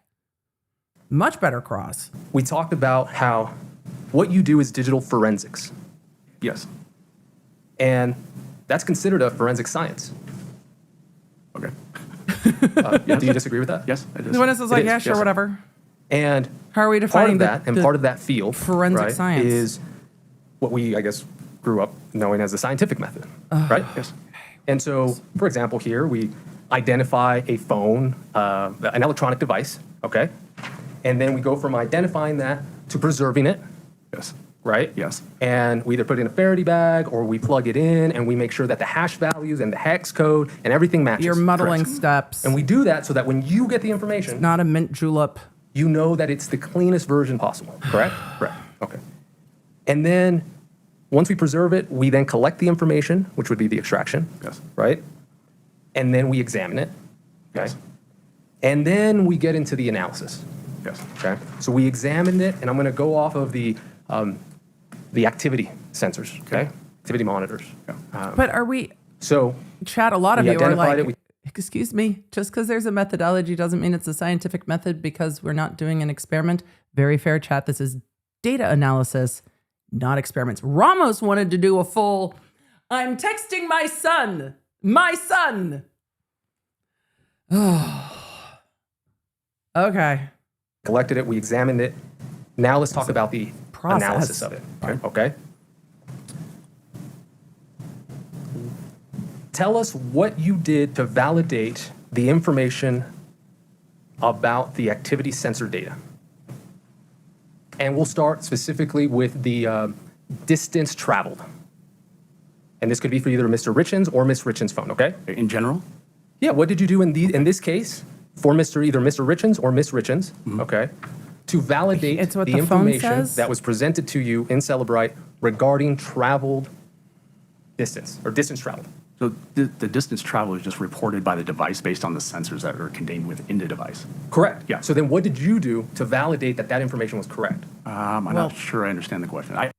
Yeah, because he's asking a question that's not related to this to make you say that you didn't go walk around 200 and however many feet with a phone of the same make and model in your pocket. But it wouldn't matter because if he had done that, he would have said, but aha, you are not the same height as Kouri Richins, and you don't know if she takes big steps or small steps or how her phone is calibrated to her steps. You just know that that's what it says. Did you sit in your office and throw your phone to see what it did? No, you did not do an experiment. You just reported the data. Correct. I did nothing to validate that information, like outside of that. Okay, so for example, that information that was there, it indicates, let's pull up Miss Richins if we wouldn't mind. It's just the data. States exhibit where it shows. Yeah, this one right here. Okay. Okay. So, data. can we publish this one, Judge? It's been admitted. So let's look at that 3:08:10 a.m. Okay. Okay. Now, the 74.14 meters, that comes straight from the extraction report, correct? This is Correct. Okay. Kouri's And extraction the report. 243 feet, I imagine that's something that you converted? Yes. Okay. And using what? Just a Google conversion. Google conversion. Yeah. Okay. And in this device travels, we know that it was 74.14 meters that was registered on the device. Correct. Okay. Now, what kind of iPhone was this? I believe it was an iPhone 12. Okay. And do you recall what iOS system it had? I do not. Okay. Now, did you, for example, that's in going his back to- report. so I can explain myself, did you grab your phone, a phone, and measure the distance from point X to point Y? Well, there it is. Again, this is great grounds for cross, right? Did you do this experiment? No, you should have. If you did do the experiment, well, you should have done it with a different phone, a different person. Your strides are too tall. This is a lose-lose because it doesn't matter what this witness does. Anything he answers is wrong. Like anything this witness would answer would be the wrong answer. It's a good, Put the it's phone in good your points pocket. for cross. Walk over there, knowing the distance, walk back, plug in the phone. Going the distance? And see whether the Celebrite data that you received for going the what you just did in that distance. controlled environment He's going for matched speed. what was being produced. All alone. Okay. Did you purchase or have access to the iPhone make and model of Ms. Richins? No. On either of her phones that she had? No. Did you have access to Mr. Richins' iPhone make or model? No. Okay. And you did not do any tests, correct? Correct. So these numbers right here that we're seeing, you are speculating that is correct. I'm not speculating. I'm relying on. He's relying on the data from the phone. If the phone data is inaccurate, it's inaccurate. But it would probably be consistently inaccurate. But that's what the phone says. I don't know how the phone registers a step. That's what the phone says. It's just the phone. The data being correct inside the device. But you have no way of knowing that. Wow. It's just the phone. The examples you're giving are not 100%, wouldn't 100% verify this anyway, I don't think. I think you would have to use the exact device. Correct. It's under wrong the exact answers only. conditions in any way, for one. You would kind of need to use the same device in the same person, I would think. Yeah, so let's go with that. So and two, and which I didn't do. Right, which I didn't do. Real quick, go on. So let's be clear. We understand you didn't do it. You did have access or The could phone gain was access to moving the around. environment, correct? I could. I honestly don't know if it matters. Maybe it will matter very much. Maybe it will matter very much. For now, based on the evidence that we have in court, the movement matters more to me than how far anyone was going. Because Kouri Richins said that she got up from the kids' room and walked into the bedroom and got in bed. Isn't that consistent with what she said? I don't know if it matters if how many feet that is, but maybe it does. Okay, Yes. so then let's go from there. There are body cams in this case. Were you aware of that? Yes. Okay. Have you been to the Richins home? No. Okay. Have you seen those body cams? I've seen some images of the body cams. Yeah. Okay. Have you seen videos of the body cams? Very few. Okay. Do you recall a video where one of Miss Richins' phones is handed from one of the EMS to an officer, and then the officer walks over all the way to where Miss Richins is to provide her the Excuse me, what time is that at? phone? No. Okay. Had you been aware of that, or had that, rather, I'll be fair to you, had that been told to you by the prosecutors or law enforcement? Sir. Having that controlled environment, having this data, having access to the same phone, downloading the same iOS, could you have run a test to see if it was similar? And specifically referring to the 41 meters that's indicated there. I could. Okay. However, But, I mean, your statement just actually opened up a lot of questions. why there's a It device tends- movement later on. Questions sometimes tend to do that. He's like, well, there is intense phone movement later on. That makes sense. Okay, so now let's talk about even the phone unlock lock. Okay, that seems pretty intuitive. Yeah, the locking. The locking and unlocking. Yes. So, for example, when we look at the 319, I'm sorry, can we go back to the other one? I don't know if it was me. Thank you. At 319:39 at the bottom, phone unlocked 3 seconds. Mm-hmm. So it was unlocked 3 seconds. Does that mean it was locked at 3 seconds? Yes. Okay. And then, to be honest, this is just out of curiosity. Why don't we show an unlock before the 321? Oh, no, because that I don't know. Sometimes just things happen, right? I don't know. Yeah. Okay. See we can take how that one Ramos down. just kind of threw that in? Sometimes things just happen. And until things stop. No, Emily, no more quoting Phantom of the Opera. These are all the little seeds of sometimes things just happen. We can't really rely on it. We didn't really test it. This is just putting all those pieces together for their closing. You can't really know. You can't really rely on it. You don't really know about the memes. Notice he hasn't asked much about the Google searches at all. Maybe we'll get there, but we're not there yet. Now, going back to the web searches, okay, just briefly. This was all after, to your knowledge, I imagine you're aware that this was all after, all these searches were done after Ms. Richins knew she was under investigation, correct? Yes. Okay. How did she And know? I imagine, but at that point, and if not, you've probably been made. So after they took her phone? aware of it now, and we've all seen during that January to March timeframe that you mentioned that there was a massive deletions between in her phone, correct? You remember that? Yes. As well as Miss Lauber's phone? Yes. You know that they were purchasing oxys, correct? Objection, Your Honor. Lack of foundation. Are you aware of what Miss Richins was doing during that time, either then or now? Yes. Okay. Now, you're a former law enforcement officer? Yes. Okay. You ever deal in narcotics? No. Okay. You're aware of them? I am. Okay. You're aware of purchases? I am. You're aware of the criminal mind, perhaps? I am. And you're aware that most a good line of individuals questioning. dealing in drugs might want to delete their information? Yes. It's a good line of questioning. See? And like you said, context matters, right? Context does matter. She's deleting it because she's doing illegal shit, but not murdery shit. She's purchasing drugs on the street. I mean, that's not murder, though.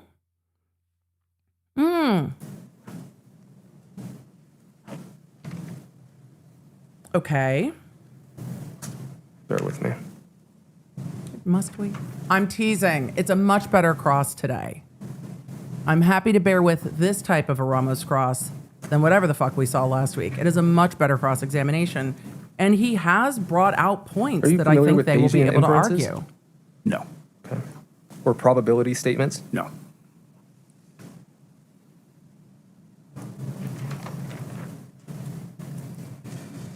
I'm getting there, I promise. Just want to make sure. Emily, let it go. Let it go. Let it go. Let it go. Let it go. Let it go. Let it go.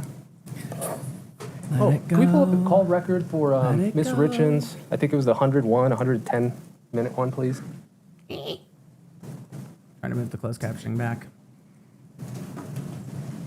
Do you remember this? I do, yes, sir. Okay. To be honest, I don't know why you were asked the questions. But this was in March. Could you zoom that in? Sorry, Yeah. those. No, I know. Those things are. They're looking at the Find call it. record logs. Please. Oh, don't worry about it. It's fine. You remember what we're discussing, right? I think I do, yes. Do you If you can remember? find the date, that'd be great. I believe it was March 4th or 8th.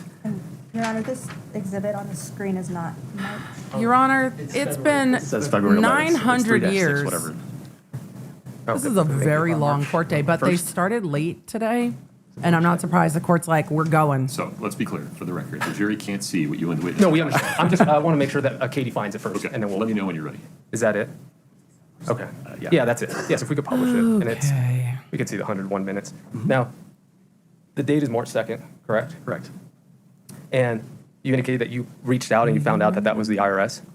Yeah, I Google searched the number. Okay. I know the number. Yeah. I was gonna. It ends in 1040. I mean, it's, Well, and it's a month before. I mean, it ends in 1040. Tax season. yeah, Correct. So context-wise, okay. Fair. not unusual, right? Not unusual. Yeah. We could take that down. I mean, it's fair. I do want to make sure you. That's funny, though. Did you come on in May 2023? When were you brought on? I was May. retained in May of 2023. May of 2023. Yes, sir. Now, you indicated that Verizon holds locations only for 12 months. Correct. Now, Ms. Richins' phone was seized on April 12th, correct? I'm sorry, April 2022. Yeah. Yeah, April 13th, I think. Yeah, of 2022. Of 2022. Correct. Now, so by the time you had come on, that information was no longer available. The records were still available, but records with location data were not. Correct. Tower data. Correct. Yes. Okay. And to your knowledge, that's never been obtained, correct? Correct. Okay. Okay. We went through a lot of those PowerPoints indicating where Ms. Lauber was, and I the thought they were communication she great had, I think, with Kouri on slides. the right-hand side, and then kind of following. Yes. I think you made it clear. Those aren't their actual GPS locations, correct? Correct. Okay, those are cell towers. Those are the tower locations, yes. Right. So every time that the jury sees that little image going with Mr. Crozier, Right. those are all cell towers. Is it you're Crozier seeing now, or is it The tower that Whatever. device is communicating Emily, let it go. at that time. And That so, doesn't mean that's exactly where the there was a device time is. during your direct that you indicated that I think it was Miss Lauber was near the Richins' home. Yes. Do you remember that? Yes. To be clear, it's not that she was there. Her device was. Her device was connected to a cell tower. Yes. Okay. Now, with all this information that you have, the call details records, the cell tower information, the Carmen's phone, right? All of that, were you ever able to see, or were you asked, whether she went to 75 East, 100 North in Midway? I believe I was asked to look at that. Okay, and did you find anything? The data is not that specific. Okay. It's not GPS location, it's tower location. Right, So. right. Did you find any towers near that? Can't you get a map and the towers and then figure it out? No? Okay, we talked about those. I like that Ramos is just chatting with himself in the middle of cross. I wonder if this witness will be coming back. We didn't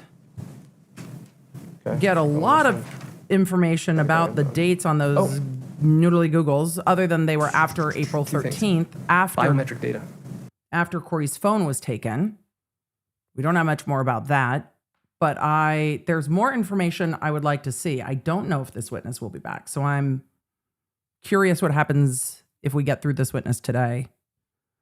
Okay, let's go back to the activity sensor data. Did you go into Sounds like he's almost anywhere done. in the extraction to locate the height Miss Richins put in her phone? No, I don't recall seeing for that. stride length. The whether her weight, I don't recall seeing that either.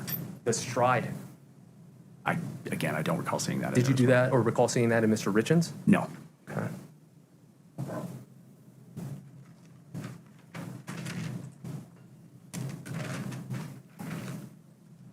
These SMS previews that we had been discussing, Yes. Oh, we're back to the memes.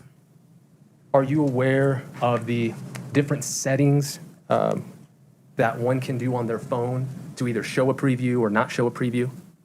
No. You're not familiar with those? I don't think so. Okay. Do you have an iPhone? I don't. Okay. We disagree on a lot of things then. Fair. So you wouldn't have done anything there to check, or did you do anything to check her settings? I did not. Okay. So you don't know if on her settings in her iPhone there was an automatic play previews? No. Okay. Does it matter? Because it happened. Like, we knew it happened.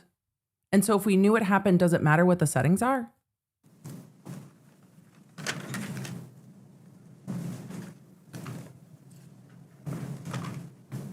One second. All right, Ramos.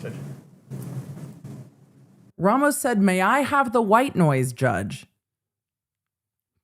Okay. Summon the white noise, because he is talking to co-counsel before he finishes up his cross.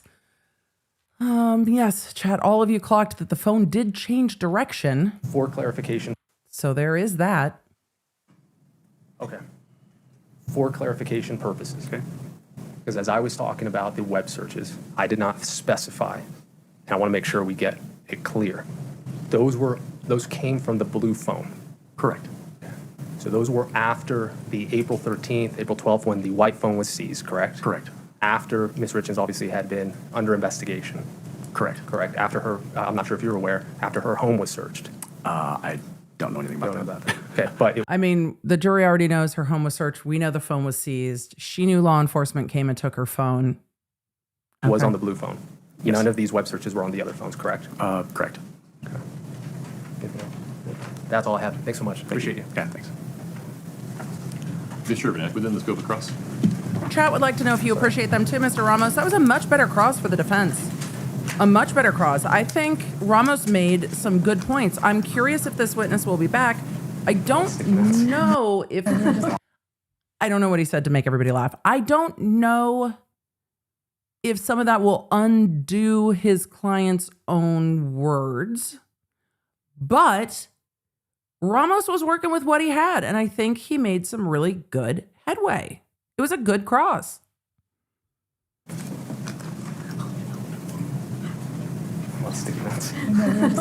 He said it's a lot of sticky notes. Fair, fair. All right. Things I want to follow up with you Ms. on. Shermanack, We we're on talked a little redirect. bit about CDR data and Wi-Fi, maybe why things wouldn't show up on Wi-Fi. Sure. What type of messaging can happen over Wi-Fi? Most app messaging happens over Wi-Fi. So third-party apps like WhatsApp, Kik, Signal, those types of apps. But also, again, iMessage.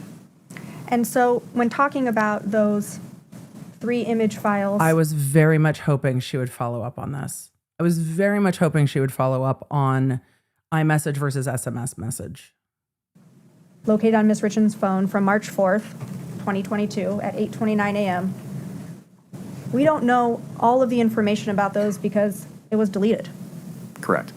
If it hadn't been deleted, we'd know more. We might. Talking about the web searches on the blue phone. Her face is giving, when you looked through and analyzed that blue phone, nothing indicated to you that that blue phone was being used by someone else. Correct. I want to talk about Exhibit 3-14D. Scott's immediately like, I got this. And this is the device. Scott, if we could put that one up. One moment, please.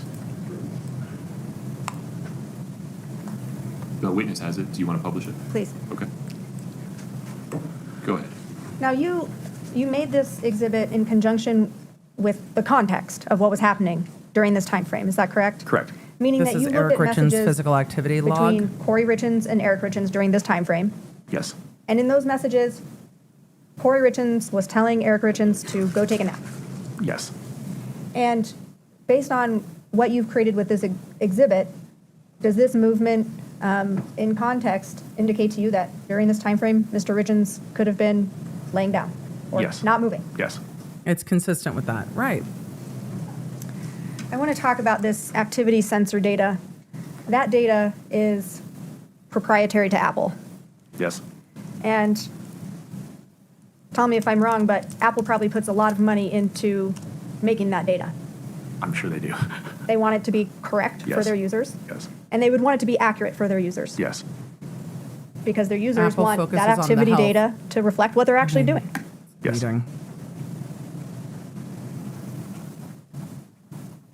Have you looked at activity data in other phone downloads that you've analyzed? Yes.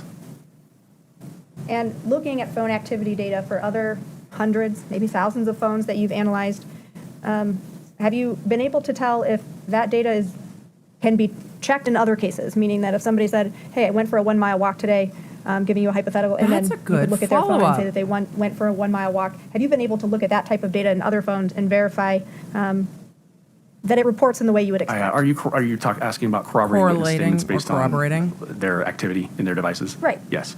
That activity data in other Correlates. cases when you've analyzed it has been accurate and corroborates. corroborated by other information. In my experience, yes. That's a good follow-up. Just a moment. That's a real good follow-up. That's all I've got for you, sir. Thank you. Thank you. I'm very bothered by the Mr. dates, Ramos. though. The lack of dates has absolutely just pissed me off. Okay, after April 13th. Maybe it doesn't matter that much, but the dates are frustrating. In the scope of redirect? Yes, of course. Thank you, Joe. All right, we've got recross. You indicated that. Oh, you indicated that the Ms. Sherbanek was talking about the information that was deleted. Yes. Regarding those thumbnails, GIFs, correct? Yes. Certainly, it would have been better for all of us. It would. Mm-hmm. It would have been better if it wasn't deleted. Thumbnails, GIFs, correct? Yes. Certainly, it would have been better for all of us. It would have. It calls for Does speculation. that file path and the information tell you who deleted it? No.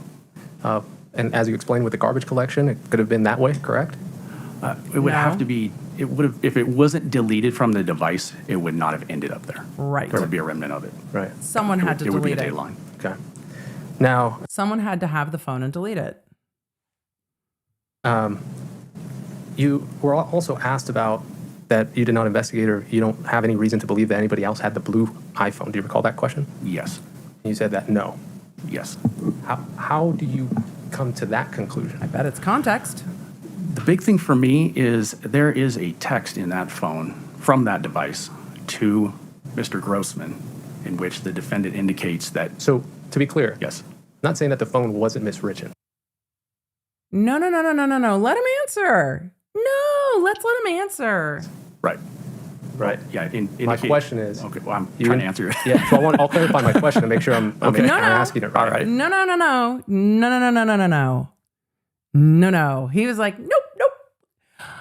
Let him answer what the texts were that led him to believe that the blue phone was being used by Kouri. Is your testimony that there was nobody else who had access to that phone at all? I don't know that. Okay, that's my question. That's not what you asked. You narrowed it down real fast. You were asked about Apple him software. About Kouri using that phone. He was like, well, there were some texty texts with the paramour. Also, this blue iPhone was procured after Erik passed. So proprietary software. And did you attempt to get information from anywhere else, whether it's Apple, whether it's another peer, whether it's another case, where you can get the information that you have in these extractions to validate it? I kind of don't understand that question. Sure, I'll rephrase. Okay. Yeah. So I understand that you don't work for Apple. No, I don't. That you don't know how it works. That you don't know how the activity sensor data is logged, correct? I don't know what their programming looks like. Correct. Yeah. Okay. To make any efforts in this case with this information to try to validate that the information you had was up to Apple standards? No. You indicated that you've been able to rely on other cases before. How many cases? At least 100. And so in those cases with activity sensor data, in those you did test?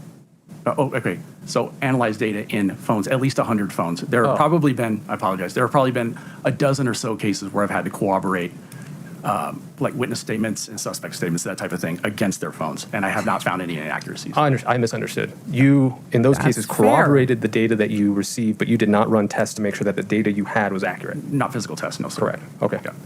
That's all I have, Judge. That's a good question. Thank you. I have one question. Yeah, on the text. Yeah, that better be about the text. Ask about the text. Ask about the text. You started to describe how you knew that no one else was using Kouri Richins' blue phone. Yes. There was a text message that indicated to you how you know that. Yes. What was that? How did that message indicate it to you? Not word for word or verbatim. Summarize the message. The message summary was a text from the new number, the 9592 number, which is the blue phone number, to Josh Grossmann's phone. And Ms. Richins indicated to Mr. Grossmann in that text that she had activated one of, I believe it was her mom's phones, and she would be using that now, so, to that effect. So she told him, this is the phone I'm using to contact you now. Yes. That's all my question. Good follow-up. May we release this witness, counsel? Subject to rebuttal if we need him. Understood. If we cannot release it from the subpoena. You are still subject to subpoena, so that means you can't, well, he's an expert, so the Yeah, he might be called back in rebuttal. exclusionary rule does not apply to him, correct, Mr. Ramos? Okay. Maybe we'll see you in the future. You're free to go today. All right, thank you, sir. Thank you. I The appreciate judge, maybe we'll see you, maybe we won't. So he might Now's a good testify time in to rebuttal. recess for the day, Mr. But it sounds like this witness is done for the prosecution's case. There are some bits of tech I would have liked to have seen. I don't know if we will see them with other tech experts. We may not. I don't know if some of that other data will come in with other witnesses. So I've got some question marks for sure. But I think Ramos did really the most he could with what he was working with, because Ramos is just trying to poke holes into that data. And some of it's pretty tough for the defense, but he's a totally different, well, not literally, but the style of cross is completely different than what it was last week and much easier to follow. And I think it's been more fruitful for Ramos. Much better crosses from him today.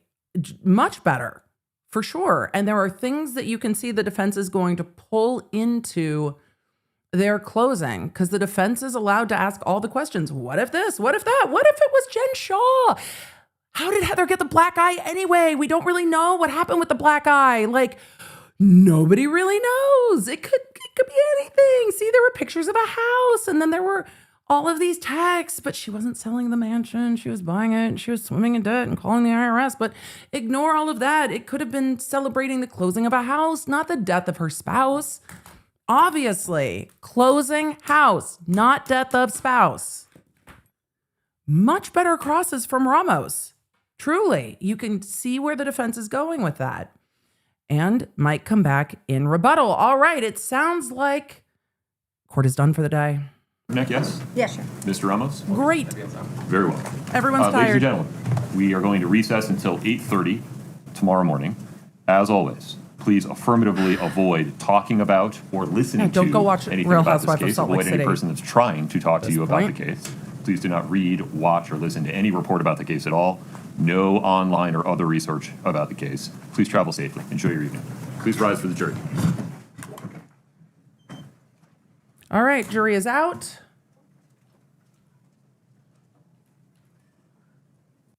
I'm just trying to zoom. Record today.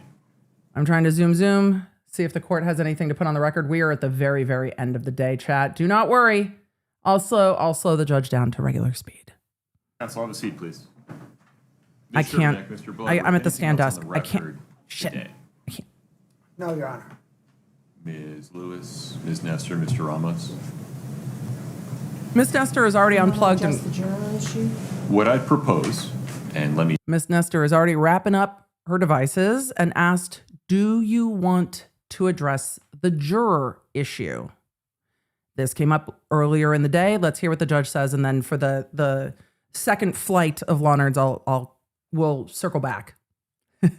We'll come back to that. just say it out loud, and then you can tell me whether you have any objection to this, is to let all of you consider whether you want to have the court voir dire that witness regarding his prior interactions with I think that's the best Ms. option. Crosswhit. I think that's the best option. Tomorrow morning, and if so, we can do that. Or if you'd prefer not to do that, but give that some thought overnight. We can pick it up first thing in the morning. Any objection? No, sir. Mr. Bloodworth? No objection. Okay. I think that's the best answer. We'll be in recess until tomorrow morning. Okay. Please travel safe. Thank you, Your Honor. And that's the end of this court day. We're going to... So much happened in court today. I'm going to have to watch the case briefs to remember everything that's happened in this almost 10-hour day. It is a very full court day. Even with all the breaks, they are still clocking quite a substantial amount of court time because they are generally running 8:30 to 5 or a little later local. Longer than the trial days in most other jurisdictions except for Florida. A lot happened today. And it really feels like you can see how the case is starting to move. Of course, cases are like puzzle pieces. We are still, I don't even think we're halfway through the prosecution's case yet. So if you're looking at a puzzle with holes in it, right, completely fair to be like, what's going to fill in those spaces? Because there is more evidence yet to come, but we started to see the tech evidence. I was hoping we would see a lot more of it. I'm nosy. I want to see all the tech evidence. We saw the text messages from Valentine's Day that were quite a different tone and feel, quite a different vibe. But I have to wonder when we will see Mr. Grossmann testifying and if we will see more information from his phone when he testifies, because the difference on those Valentine's Day texts, and I just wonder if the prosecution is going to overlay those timelines when we get to closing arguments to show that Eric Richins is texting Kouri that he thinks he needs to go to the hospital, and then you've got her texting her boyfriend, I'm on the way, I'm almost there, I love you, baby, I love you, baby, I love you. And then you've got her waiting hours to text Eric Richins back. And then when she does, she says, I'm on the way. 2 hours later, he texts a question mark. She texts back 2 question marks. Okay. And he's like, thanks for responding. It's sad to see the parallel of those text messages. And then, of course, we start to see the defense building in where they think there's areas of doubt. Yeah, but there were 39 ghost thumbnail images. And the prosecution only showed you these 3. But there was one of a house and there was one of a mouse. He didn't say that. It's green eggs and ham, Sam I am. But there were other messages. They only showed you 3. Where are the rest of them? Where are the rest of the messages? I think we will see more of the tech evidence coming in through other witnesses. I'm curious to see what happens. I want to go back and look through some of the tech evidence because we can do that. If you're the jurors, it's got to be so hard. Like, it's got to be so difficult to take all of that in for the first time and be like, oh my God, because the state's exhibits were great. And you could see all 3 of those hand-to-hand transactions where the phones are hitting the same tower at the Draper Maverick gas station. What I had hoped to see in the tech data that we didn't see is Kouri going to that house on Midway where the pickup was supposed to be from the fire pit? Is Carmen going to the house around Midway where she says she's dropping off the narcotics at the house? Where is the location from Kouri's phone? And will we be getting to it with other witnesses? At the end of the day, we've got hows to Google and hows not to Google. If the FBI is searching your phone, luxury prisons for rich people, which apparently is just about Jen Shah, because the defense can just throw it out there, even though it's before Jen Shah pled guilty, but it is what it is. I'm waiting for now my streams about Jen Shah's arrest, sentencing, surrender to now be marked as exhibits for the court to take judicial notice of, because they could go grab Jen Shah's court docket and have the court take judicial notice of a federal court docket that is certified. They could go grab a certified court docket and be like, nah, that's not what was going on. She hadn't pled guilty yet. So that'll be interesting. But you see where the defense is going with, could be this, could be this. Luxury prisons for rich people. She didn't think she was getting arrested. Guys, clearly it was about Real Housewives. But it didn't have Jen Shah's name in any of those searches. Not even a 1. And you would think that the defense would bring that up, but it's not their job to prove that that's what it's about. It's their job to throw the insinuations out there. The prosecution has to bring everything back to reality and close those loops and prove that their explanation is more reasonable. It is the beyond a reasonable doubt. The other explanations are not reasonable. That's the balance. And the defense is like, I mean, it's reasonable that the luxury prisons were about Jen Shah. I mean, but again, it's federal. She was searching local women's prisons on Bitterbush Way. And I'm going to keep saying it because that's how it's going to be in my brain now, even if it's incorrect. Thank you, law nerds, for allowing it. I'm going with it. Anyway, it's just a long court day, but those Google searches, I think they clearly indicate what she's worried about. And Googling when somebody is poisoned versus when somebody ODs, when somebody accidentally ODs, that we're getting into Brian Walsh territory with some of those consciousness of guilt Googles. Yeah, that's what I think. But we'll see. All right, we need to get to some questions, and then I need to get to some dinner because it is late. All of the Central Time and Eastern Time law nerds are like, oh my God, it's so late. All of the West Coast law nerds are like, it's our time. It's finally our fucking time. Because we are starting a bit later in the morning and going later into the evening. What an interesting day. I'm sure that I will continue to have thoughts about today because a lot happened today, but let's get to a few questions and then it is time to go. All right. That's so Jessica said, Emily in chat, I got married this weekend. Congratulations, Jessica. I wanted to bring this up earlier and then things kept happening in court that it felt weird to be celebrating. Congratulations. I hope that you see this at some point. Congratulations. It is a lovely thing. I hope that you have and had a lovely wedding and that you get to spend some lovely relaxing time afterwards because weddings can be stressful. Jen Manning asked, did I miss the significance of Quetiapine? It was the Quetiapine, the Seroquel that was prescribed to Kouri, but the defense mispronounced it wrong once, and I have decided that that is how it shall forever be known. It's like exhibities. The Quetiapine is just, or the Quetiapine, Quetiapine instead of Quetiapine. Yeah, we're just going with all the words. Kelly said, why wouldn't the state emphasize Erik had Seroquel in his system, yet Kouri had the script? She pretends to not know what it is on the phone with the doctor. Because the jury knows, and because it will come up later. Just let it sit and then bring it back in argument. Because if you start trying to throw it in now, the defense will start throwing stuff against it. You make it not about the pasta. You let the defense throw the pasta up against the wall.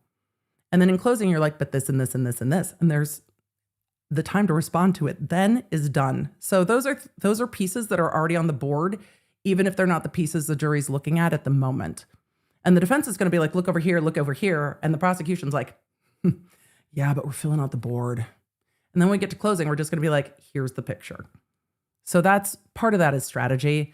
Instead of constantly calling back to it, because the jury heard that and that information would have been very interesting to them.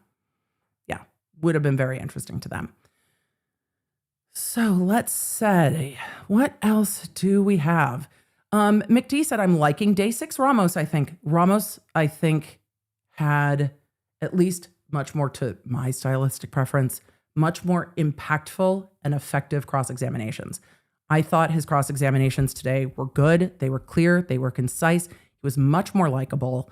I think the witnesses were more relaxed with him and it wasn't overblown, but you could see the points he was making. And I think they landed better because they weren't lost in the theatrics of it. I agree with you. I think much better crosses from Ramos today. I'm glad to see it. I'm happy to see good lawyering. Day 1, Dramos was way too much. I love that today chat was like, it's Calmos today. I know. It was nice. It was nice. It was good to see a change of pace. So I was happy. I was happy for it. Let's see. Disgruntled Moderate said, voir dire equals tea in lemonade. For all of you that are coming in and like what happened with a juror, one of the jurors knew one of the witnesses, but the witness name on the witness list was not the name that the juror knew the witness under and then saw the witness testify today and was like, I know that witness. They might have to voir dire the juror. It does happen that if something happens, jurors have to be voir dired. I've been in trials of my own where jurors have had to be voir dired for a variety of reasons. It can be as innocuous as a juror gets in an elevator with an attorney and doesn't realize they're in the elevator and starts talking, or the attorney doesn't realize them and starts talking. It can be those things. Or it could be that jurors oversee attorneys fighting in the hallway and then all have to be voir dired by the judge, but that ended up in a mistrial. So there's a variety of reasons this is less nefarious. Thank you, everyone who gifted memberships. Lyndon, thank you for the gifted memberships. Welcome, new members. I know you love not having slow mode. We were rocking about 30,000 live concurrent viewers a lot of the day today. So thank you so much for that. Appreciate it.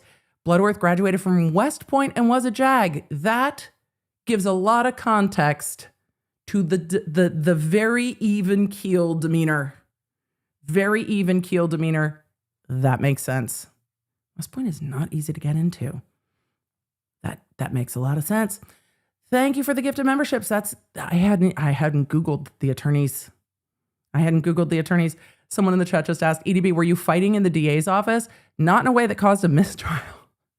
That happened with one of the attorneys, Ron, in the Cardi B case. And we talked about that during the Cardi B case.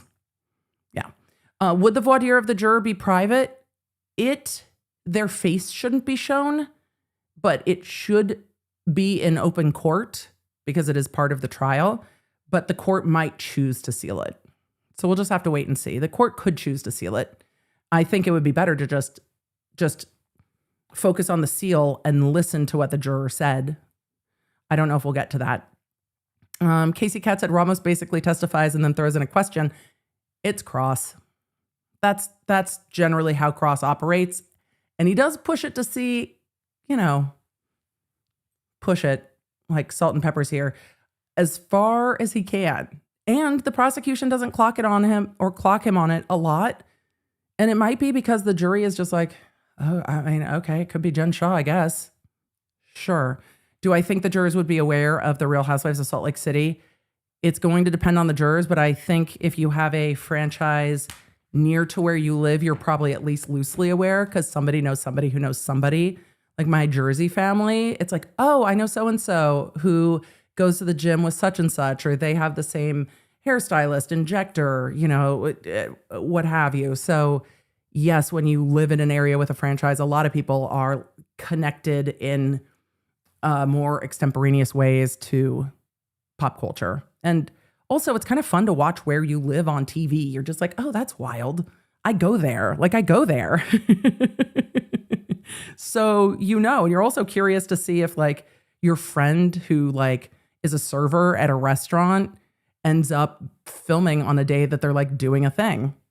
So I think the jury would be at least loosely aware. Probably not like what year did Jen Shah get convicted aware, but maybe. Anything's possible. All right, Law Nerds. It has been a very long day. We did not get to all of the questions. We got to a lot of the questions. Thank you for the questions. Thank you for the super chats. Thank you for the member chats. Thank you, new members. It's good to see you. Thank you, King Calvin, for the super chat and the compliments. I mean, I am a content creator. I'll always take the compliments. I'm very curious to see what happens tomorrow. Today was a good day. Didn't even have to use my AK. Today was a good day. I'm real curious to see what tomorrow will bring. So, Law Nerds, make sure you have the Law Nerd app. Thank your bonds on the way out. We have an entire spreadsheet of OPP meetings. Like a full fucking spreadsheet of OPP meetings. And it's wild. But the court days are definitely long on this one. And I don't know if there's much we can do to other than zoom room and clipping down court. I mean, I could talk less, but that's unrealistic. That's just not realistic. But with the zoom room, I think we're going to be rocking some pretty long court days. But I think we're off on Friday this week. Court is not scheduled for Friday. It was supposed to be every Friday off. And then the court was like, no, we're never going to get through this. So we're off this Friday unless the court changes his mind. But I hope we're off on Friday because I will need a day to catch up. Law Nerds, great seeing you today. Thank you, Team Baker. Happy Monday, everybody. It's going to be kind of weird this week getting into the death anniversary of the victim in this case. It doesn't always align where we are talking about the same time of year that everything in the case has going on, but it has aligned in this one. And there's always something a little heavy and surreal about it, especially, I'm sure, for the victim's family being in court around the death anniversary of Eric Richins, though that was in 2022 and we are now in 2026. Took a long time for this one to get to trial. Law Nerds, take care of yourself, take care of each other. Thank you for being here. I will see you tomorrow. Get the Law Nerd app. Do the YouTubey things. Go like the video and stuff. I forget to ask. Apparently it helps. It's just good to see you. I forget to ask about the YouTubey things. I'll see you tomorrow. Bye, guys. Thank you for joining me. Make sure you don't miss a live stream or any of the updates on the cases that you care about most with the Law Nerd app at lawnerdapp.com. It's a free download on iOS and Android so I can keep you in the loop because you never know when something's going to pop off. Thanks for being here and thanks for being a Law Nerd.